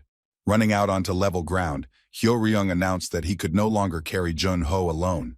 The boys stopped because the student himself stopped, following the trail of silver coins. In front of him was a river on the surface of which was a fruit, with Oh-jin-oh and Mu-yo-la from the Jumchan clan. The walking encyclopedia once again told that it would be difficult for their comrade to cope with the students of this clan. The master's signature technique was the sword control technique Flight to the Sun, based on the incredible speed of the sword strike. Of all the 9 clans, this one was the most skilled and also felt great when on water. Their fruit was made in such a way that it would drown the enemy. If Ryu-young's opponents were to drown him in water, then for him, no matter how it sounds, this would be the best outcome. In the worst case, the student will be stabbed with swords not only in the open, but also from under the water. The boys began to dissuade their friend from his crazy collection of precious ingots, since it was very dangerous for him to approach the water. Watching the opponents on the water with interest, Ryu-young seriously thought about his classmates' words. At that moment, the young master's feet lifted off the ground, leaving behind a pile of dust. Having jumped from the shore to the water, the guy really didn't want to give up the upcoming opportunity to test his strength in a fight on the water. The student landed right in the center of the wooden structure, doing so with an extraordinary crash. His strong, trained legs, as soon as they touched the log, instantly broke it. To Jin-oh and Yeo-la's surprise, the shockwave broke not only the logs underneath the enemy, but also those nearby. The wooden structure was blown to smithereens, and the guy and the logs went under the water. Everyone present at that moment, both enemies and friends, held their breath, wondering what would happen next. Yeo-la wanted to go into the water, but his partner stopped him, sensing something was wrong. Suddenly, the logs on which the disciples were standing began to shake, and the appearance of this vibration was very strange. But the guys managed to react in time, and they managed to jump away from the raft before it was completely blown to pieces. Jin-oh, landing on a piece of wood, did not notice the enemy that had surfaced behind him. The clan's disciple tried to warn him, but it was too late.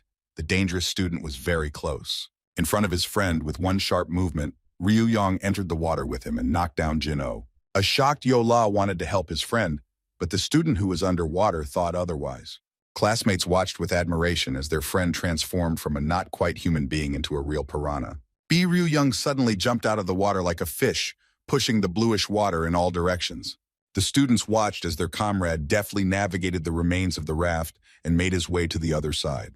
Watching the boy move towards the forbidden territory, Hong-sik couldn't bring himself to follow him, as he was obliged to keep an eye on the prince of the dark sect. Once on the opposite side, the young master resumed collecting money, and his friends decided to return to the camp.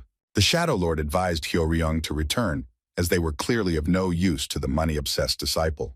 The spy knew about the White Crane's arrival, which would be surrounded by guards, and hoped that she would not cross paths with their boyfriend. Chun-hung, who had been nearby the entire time, felt uneasy that the students were giving up so easily, unable to harm Ryu-young in any way. The third gate was guarded by the disciples of the Kondon clan, who were famous not only for their ability to wield heavy swords, but also for their powerful fists. In fact, it turned out that their fists were not strong enough to withstand the lightning strike of a capable student. The next gate was under the supervision of the Gongryun boys, who were skilled in dual sword fighting and were able to fly in the sky. But one flight was not enough to hold back the unstoppable Ryu-young, who continued his victorious march. The disciples from Henshin, who guarded the fifth gate with the sacred monkey walking technique, were unable to get close to the enemy. Watching the student's chaotic movements as he fought his men effectively and powerfully, Chung Hung believed that perhaps the enemy had eaten too many medicinal herbs, which was what caused this effect. Before meeting the White Crane, there were the 6th and 7th gates, guarded by disciples from the shaman clans and followers of Chongsong. Having accepted the failure of the plan, the boy decided to stop the battle so that the number of wounded would stop growing. The members of the community at the camp were horrified as their people were being eliminated one by one, falling victim to Ryu Yong's ruthless methods of combat. Despite such losses, Baek Mu Young believed in the plan and saw no problems that could prevent the boy from arriving at his destination. The 7th gate was protected not only by the guards assigned to the White Crane, but also by the Whirlwind Sword itself. Mu Yan informed Weiji Cheon that he treated his mistress as a goddess and that she was in danger. The letter told of a madman, a member of a club for lovers of young girls, who wanted to go up to the gazebo to the lady. Finding himself near the last point, Ryu Yang assumed that such a crowd of people was guarding the main treasure, which was located at the top. The guy remembered the words of the guide who told him about extraterrestrial treasures hidden in that very gazebo at the top.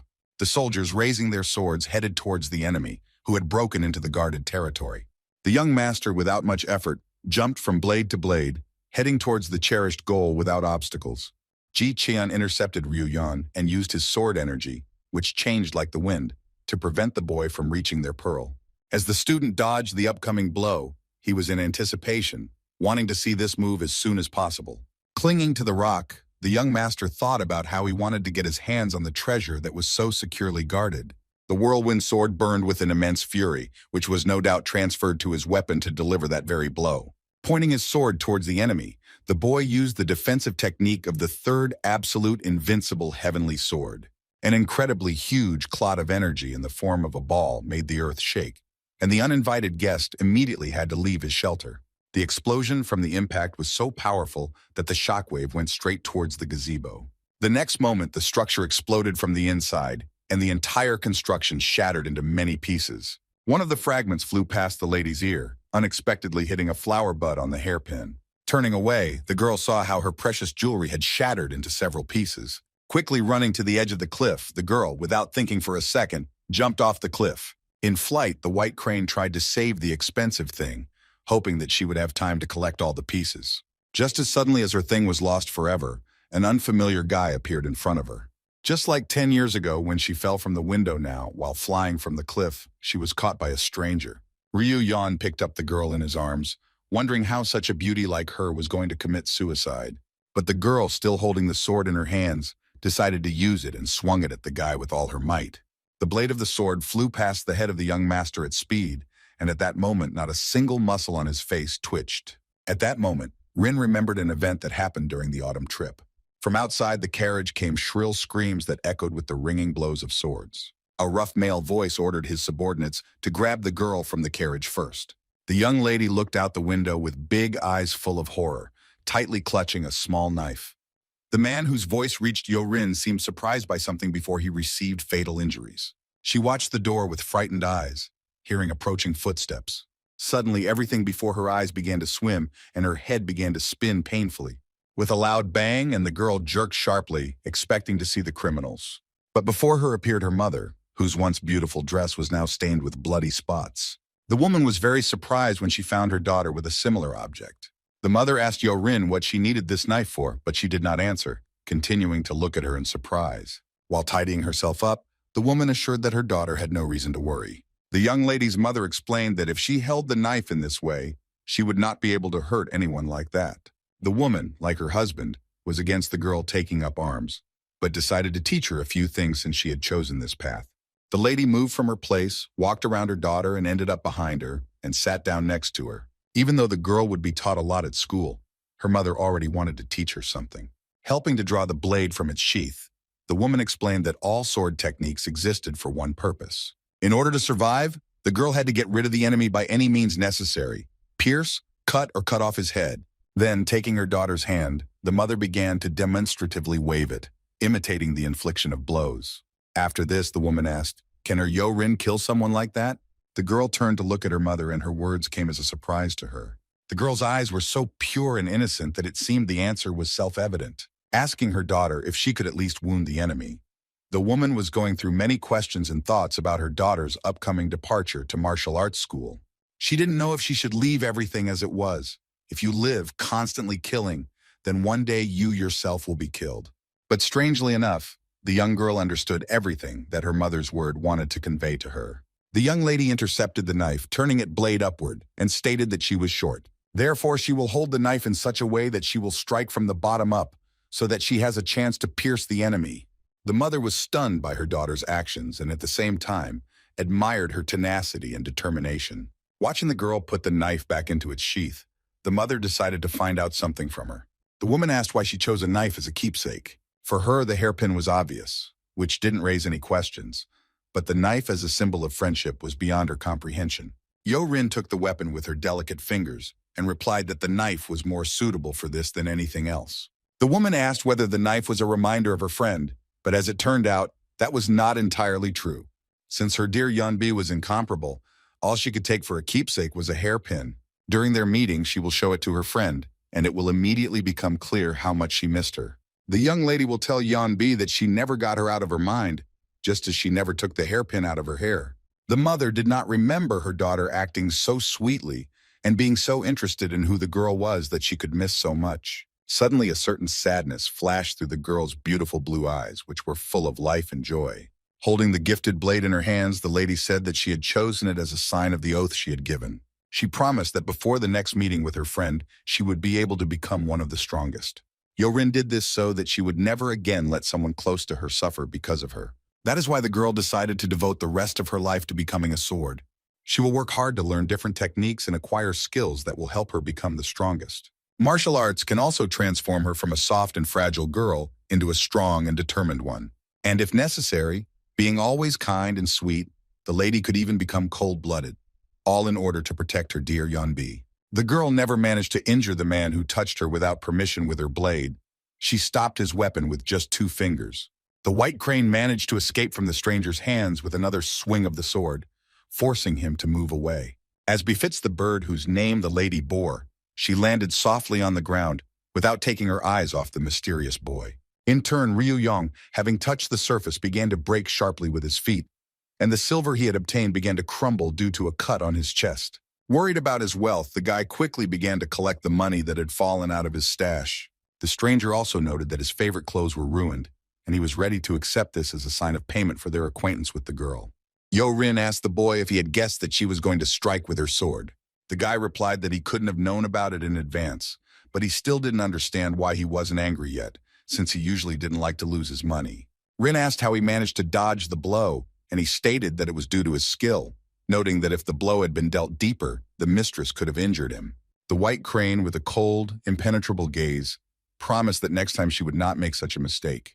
Ryu Young was puzzled as to what he had done to deserve such hostility from the girl at their very first meeting. The lady said that a stranger had irrevocably stolen the most precious thing in her life from her.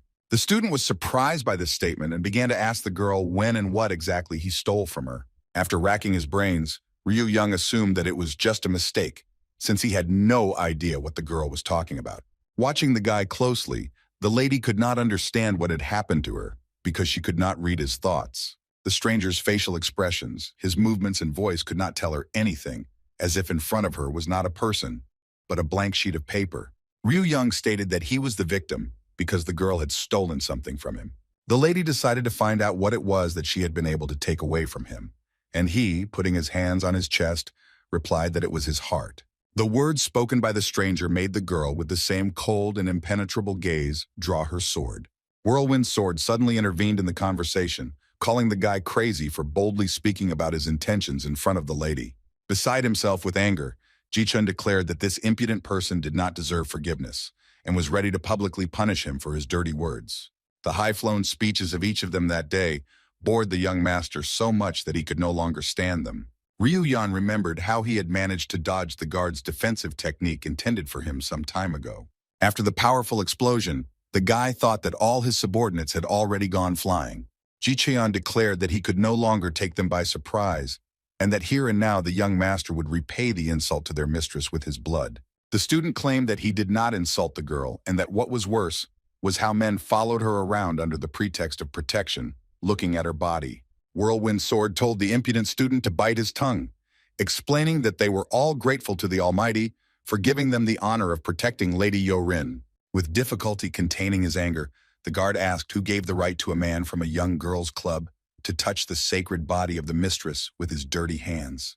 From the charges brought against him, Ryu Young concluded that the guards were simply jealous that it was he who caught the girl and prevented her from crashing, and not them. The guy, unable to bear such insults any longer, lost his last drop of patience and attacked the villain. A strike of 8 swords, whose energy, changing depending on the direction of the wind, inevitably rushed towards the student, who, ignoring the imminent threat, remained motionless. The guy watching the approaching blow assessed its power and decided to use a technique that he had not used for quite a long time. With a wave of his hand, Ryu Yan took out the thunder-slashing sword blade from his sleeve and used the whirlwind tornado technique to launch an attack.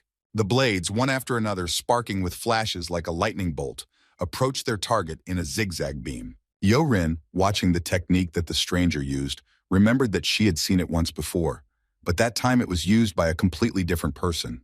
Before he could even realize it, Ji Cheon became a victim of the thunderous wind, feeling its power. A gust of wind swirled around the guard's arm, leaving deep cuts on it, causing him to drop his sword. In order to avoid being hit, Ryu Yan moved closer to the lady, who perceived the boy's actions as threatening and grabbed her sword.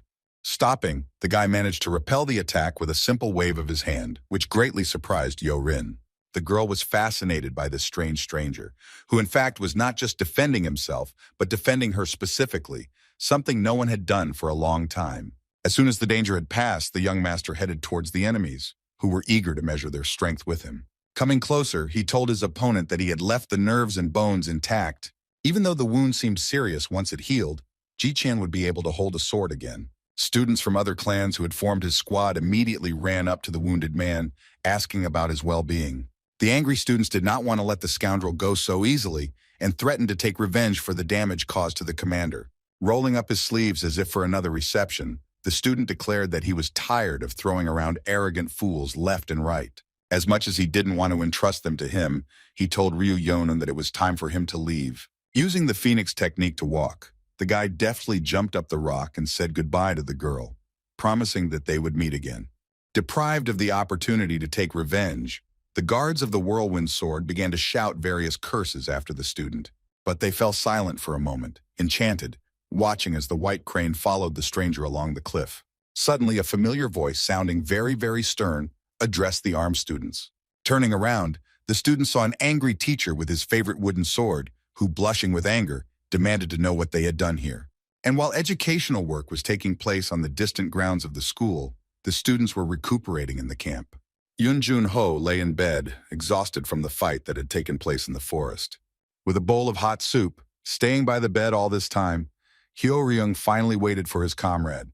Hong Sik, who came from the doorway, asked about the health of the allergy sufferer, also wondering if he had come to his senses. The prince of the dark sect waited so long for the man, who claimed he would only be back for a few minutes, that he thought he was returning by a roundabout route. The Shadow Lord said with a satisfied smile that he had visited a very important place and had made an anonymous statement to ensure peace in the school. The red-haired boy was worried that Ryu Young might get expelled, while his friend was worried about the poor guys who ran into him. Claiming that with his abilities, the student would be able to escape easily, Hong Sik couldn't ignore the fact that their mutual friend was heading alone to such a dangerous place. The spy was tired of dealing with this problematic student alone, hoping that the teachers would arrive in time before he could do anything wrong. While the teacher was giving explanatory talks to the students below, the white crane had already reached the edge of the cliff. The girl examined what was left of the gazebo where she had been before the battle of her guards. Nothing remained of the structure except charred wood and ash strewn across the grass. Having walked around the ruins, the girl, intending to find the mysterious stranger, headed along the path in the hope that this was the way he had left. Returning to the camp, Ryu Yan, remembering his meeting with the beautiful girl, caught himself thinking that he forgot to ask her name. Smiling at the setting sun, the boy suddenly thought that perhaps all unusual people fell from the sky. Although the student did not have many similar cases, he remembered the meeting with the young lady for the rest of his life. At that time, the girl was fragile and tender and required constant care. And in this situation, the girl's character was strikingly different. It was firm and decisive. Ryu Yan, replaying today in his head, couldn't help but notice the fact that after meeting the girl, his heart was still beating hard. Within the walls of the camp, the community members decided what to do next in the circumstances they had placed themselves in. Indignant that the crane only ruffled the guy's clothes, Baek Moo Young was so angry that he broke his fan, not understanding what Wee Ji Cheon was doing at that moment. His accomplice reminded him that the Chongsun clan member had completely forgotten about his training once he fell in love with the white crane. After Ji Cheon's recovery, the teachers would begin to question him about what had happened, and the conspirators had to decide on a plan of action as quickly as possible. Baek Moo Young was feverishly thinking about his next steps. Even though Wee Ji Chun was a bit of a fool, there was no need to worry about him. Mr. Moo Young was sure that he would not be able to bear such a disgrace and would definitely not blab, wanting to personally take revenge on the offender. When asked by the sword technique instructor where the student had injured his hand, he replied that he had made a mistake during training. The teacher, who knew how to recognize liars, stood his ground to the very end, bombarding the guilty student with the same questions. Having conspired, the boys denied the commander's participation in the fight and claimed that their injuries and his were received during training due to a strong gust of wind. But the old man was not fooled. He did not believe that such a talented student as Wee Ji Cheon could get injured just by falling. While bandaging his arm, the teacher discovered that if the cuts had been any deeper, the student would never have been able to hold a sword. The master could not understand who the future defender of the white sect was trying to cover up for, without revealing his identity. Remembering that terrible event, Wee Ji Cheon wished that he would never be able to hold a sword again, or better yet, that he would just die. He could not come to terms with the fact that the lady he adored so dearly was staring at that stranger. And at that humiliating moment for the guy when he was so vulnerable, the girl paid attention to him. Seeing his helplessness, she never wanted to look at him again. Wee Ji Cheon couldn't live with this feeling any longer, convinced that he had to die rather than endure it. What happened hit the student so hard that he could not hold back the tears that streamed down his face. The teachers observing this picture were taken aback, seeing for the first time a model student in such a state. Crying in a fit of despair and anger, the student swore that he would definitely tear his hated enemy to shreds. As night fell, the camp, after such a bright and eventful day, sank into sleep. Moyeon-hee was sleeping quietly in his bed, but his roommate couldn't sleep because of one thought. The seventh divine sword's light sleep was disturbed by a monstrous creaking sound that sounded deafeningly loud in the complete silence. Turning his head, the student noticed how his roommate, leaving his warm bed, lowered his feet to the floor. Ryu Young's attention was drawn to the bright moonlight coming through the window, illuminating the entire room. The guy, as if enchanted, admired the moon, surrounded by thousands of stars no less bright than it. Turning away, Mo Yan-hee assumed his comfortable sleeping position and tried to fall asleep. But his roommate interrupted again, noisily rummaging through his things until he plopped down on the bed. Looking back at Ryu Young, the student found him holding a uniform in his hands that had a slit on his chest. Armed with a needle and thread, the student deftly darned his favorite clothes with quick movements. Clean, having gone to bed for the umpteenth time, hoped that his neighbor would no longer disturb his sleep over trifles. Once again, another sound came from the restless student. This time it was clapping. The guy turned to the restless Ryu Young, who, unable to find a place for himself, was kicking his legs nonstop. The young master joyfully exclaimed that the seventh divine sword had finally awakened. Concerned about his problem, Ryu Young decided that his neighbor could help him, since he was a local and knew a lot about the school. Mo Yan-hee promised to answer since he never neglected his studies, and his classmate asked if he knew who the most beautiful girl in school was. The excellent student expected to hear any question, but not this one, since it had nothing to do with his studies. The next morning, the same question was asked to the rest of Ryu Young's friends. As usual, the guys were divided into two camps, one of which was worried about the student's relationship, while the other considered such questions to be idiotic jokes. Whatever his friends thought, the Lord understood that the question was absolutely serious, and he also wanted to know why Jun-ho was addressing him formally again. The young man felt guilty for trying to interfere during the fight yesterday instead of helping. Hyo-ryung insisted that Ho did everything right, but the guy tried to make amends by saying that he would fulfill any of their wishes in an instant. Ryu Young's yellow eyes immediately sparkled, and he began to think about what to ask his comrade for. His classmates began to defend the boy, trying by any means necessary to dissuade the would-be student from his latest crazy idea. The young master did not understand why the boys were making such a fuss, returning to his question, which they still had not answered. The red-haired man said that there can be no clear answer, because everyone has their own standards of beauty. The spy tried to convey to the boy that he should study something useful in his free time, actually knowing who he meant. Thanks to his informant, the Shadow Lord found out what was happening in the Forbidden Territory, but he still couldn't understand the motives of the instigators. In such a short period of time, he managed to bring one of Jung Jung-myung's children to a terrible state. But the boy didn't stop there. Taking the inviolable white crane into his arms, Hong-sik's head was about to explode from the thought of the incredible pile of paper he would have to write for the report on these guys. Since no one could give Ryu Yeon a clear answer, he decided that it was worth finding an expert in this matter. Hong-sik, who didn't understand what was being said, mentally begged the student to stop before he messed up again. As it turned out, it wasn't that hard to find experts in this field, since Ryu Yeon had already visited them once. Standing in his usual place, breathing heavily and sweating, Yongtai assured the client that when it came to beautiful girls, there was no one like him. Ryu Yeon, as a confirmation of the deal, decided to offer his membership in the club, to which its leader agreed, as long as the club did not have any problems. While discussing how strange it was to be in this community, Hyo Ryung assured Jun Ho that he could choose any other club he wanted. The young man, since he couldn't thank the guys for yesterday, joined the club and was glad that Hong-sik was with them, who actually agreed because of his surveillance. Suddenly, everyone present in the building felt an ominous energy, foreseeing something very ominous. All the club members started whispering among themselves, asking which of the guys had brought along such a dark aura. The inventors tried to understand what exactly made that very one come to their club, but there were so many options that it was difficult to guess. And then the door swung open with a crash, which, judging by the force of the blow, was knocked down by nothing other than a kick. The White Crane's friend threatened those present with a sword, declaring that if they immediately confessed who had pestered the lady, she would kill only him. On that distant autumn day, the leaves changing color began to leave the trees, flying all over the area. Among the leaves dancing in the air, as if she herself were one of them, Ryan was also joyfully spinning. Giving her friend a carefree look, Doko asked her what she was talking about. Tight and embarrassed to say even a word, Yorin still managed to explain what she meant about yesterday's incident. The girl, never ceasing to be amazed by her modesty, firmly took her mistress by the hands. Ryan explained that there was no need to bow to her every time, and since they would be meeting each other often, there was no need to continue to act distantly towards her. The girl asked Yorin to be friends with her, and if anyone dared to touch her, to be sure to tell her about it. Laughing out loud, the friend happily declared that she was, after all, physically quite strong. Since Yorin was the first sister Ryan Dako had, the girl was obligated to protect her no matter what it took.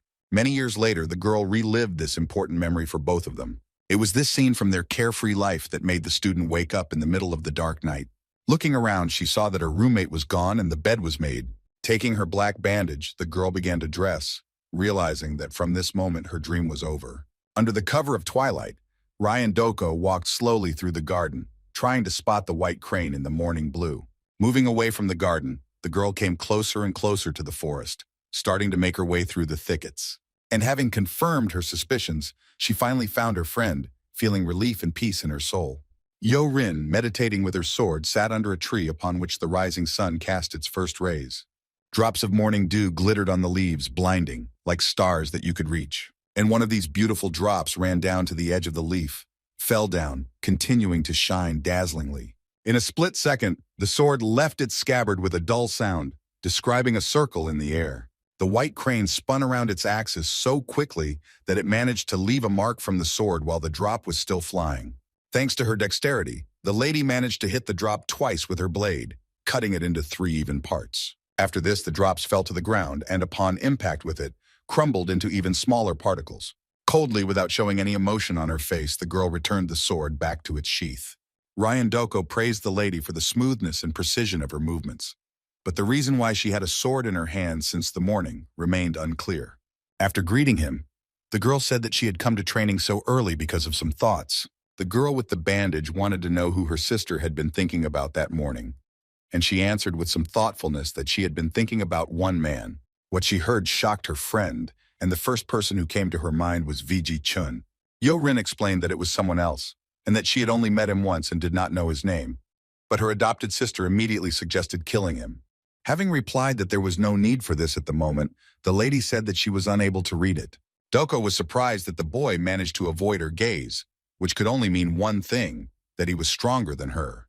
Yorin replied that it was something completely different, as if she was looking at a blank sheet of paper. Moreover, she was very interested in the martial arts skills that the stranger possessed and wanted to know more about them. Ryan Dako decided that since the guy was a blank slate, he most likely had no brains. The sisters' conversation was interrupted by another female voice, who was surprised to find both of them in this place. The girl with pigtails, aka Doc and Bon, was quick to share that she had finally mastered the 12 strikes of the dual swords. Ryan was surprised that the girl had finally mastered the technique and congratulated her on it, while Yoin limited herself to just 2 words. The girl beamed with happiness as soon as she heard Sister Rin congratulate her, assuming that this might be the one. The sternest of the 3 sisters explained that the lady had meant something quite different and asked whether her praise had not counted. The little girl objected because only the White Crane could appreciate her skill, since she managed to avoid the blow every time, no matter what technique she used. It was for this reason that little An Bong could not compete with her sister Yoin, who was nicknamed the Master of the Sword that sees into the soul. The girl with the bandage said that today everything would be different, and since the youngest had managed to master the technique, it would be good for her to work together with the mistress. A friend suggested to her sister that they practice together since such an opportunity arose, and the girl immediately agreed. The student said that she had some business to attend to, and leaving the girls, reminded them to be careful with the swords, which were not made of wood. While the students were training, their adopted sister decided to find out what happened to the White Crane, deciding to start with the students who were guarding her.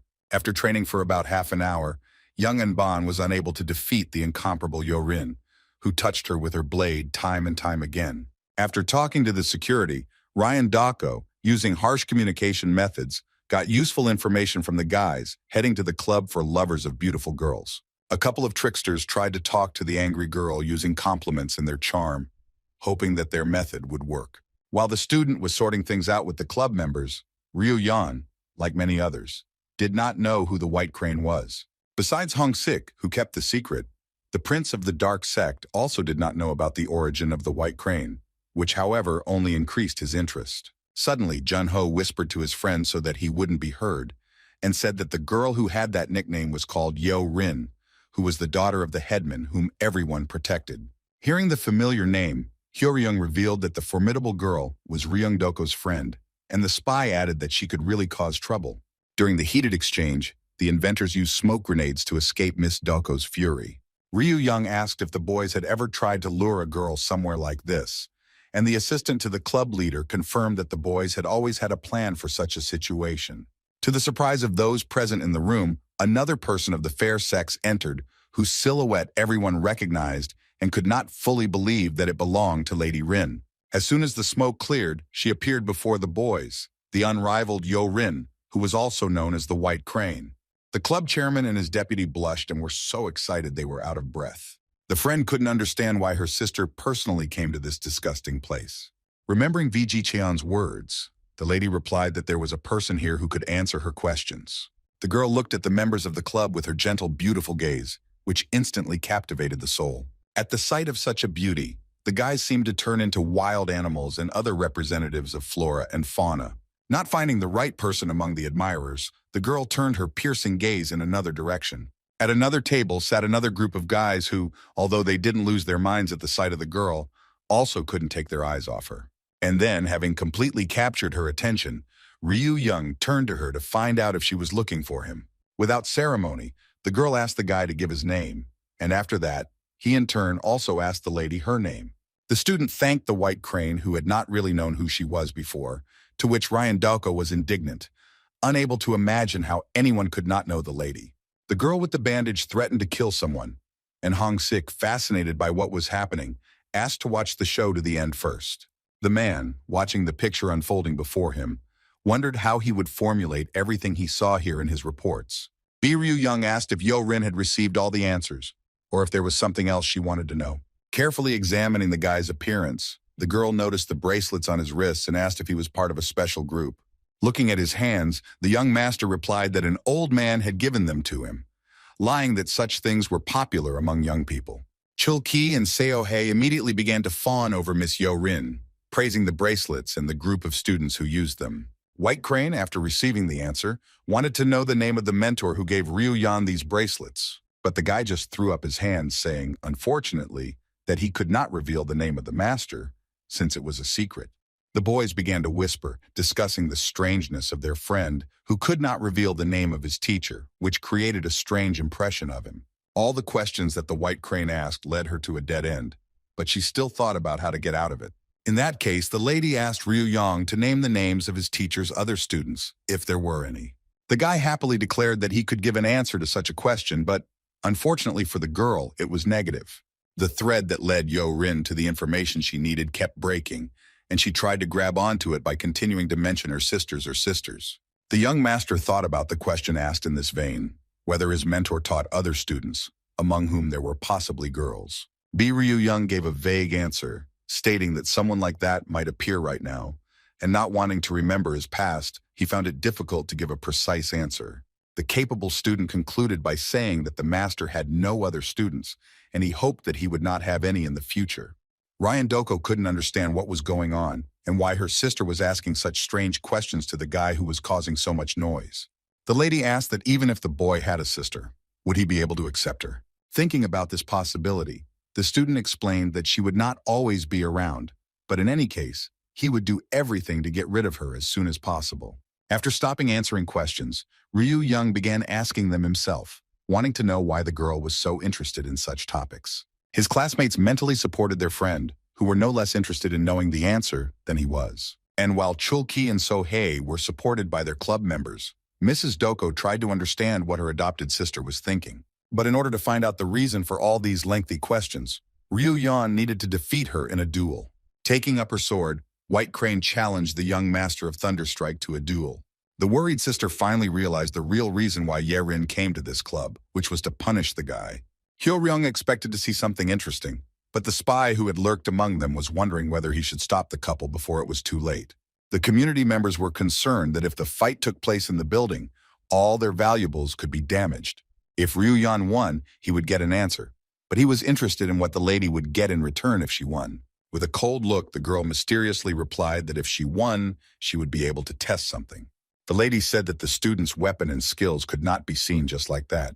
The next moment, the White Crane's hard gaze softened as memories took her back into the distant past. Trying to recreate the scene of events when Yanbi used the sword-slashing technique, the girl was not entirely sure whether she had seen something similar days earlier. Since her eyes and mind were clouded, the lady wanted to know whether her old memories were real or a figment of her imagination.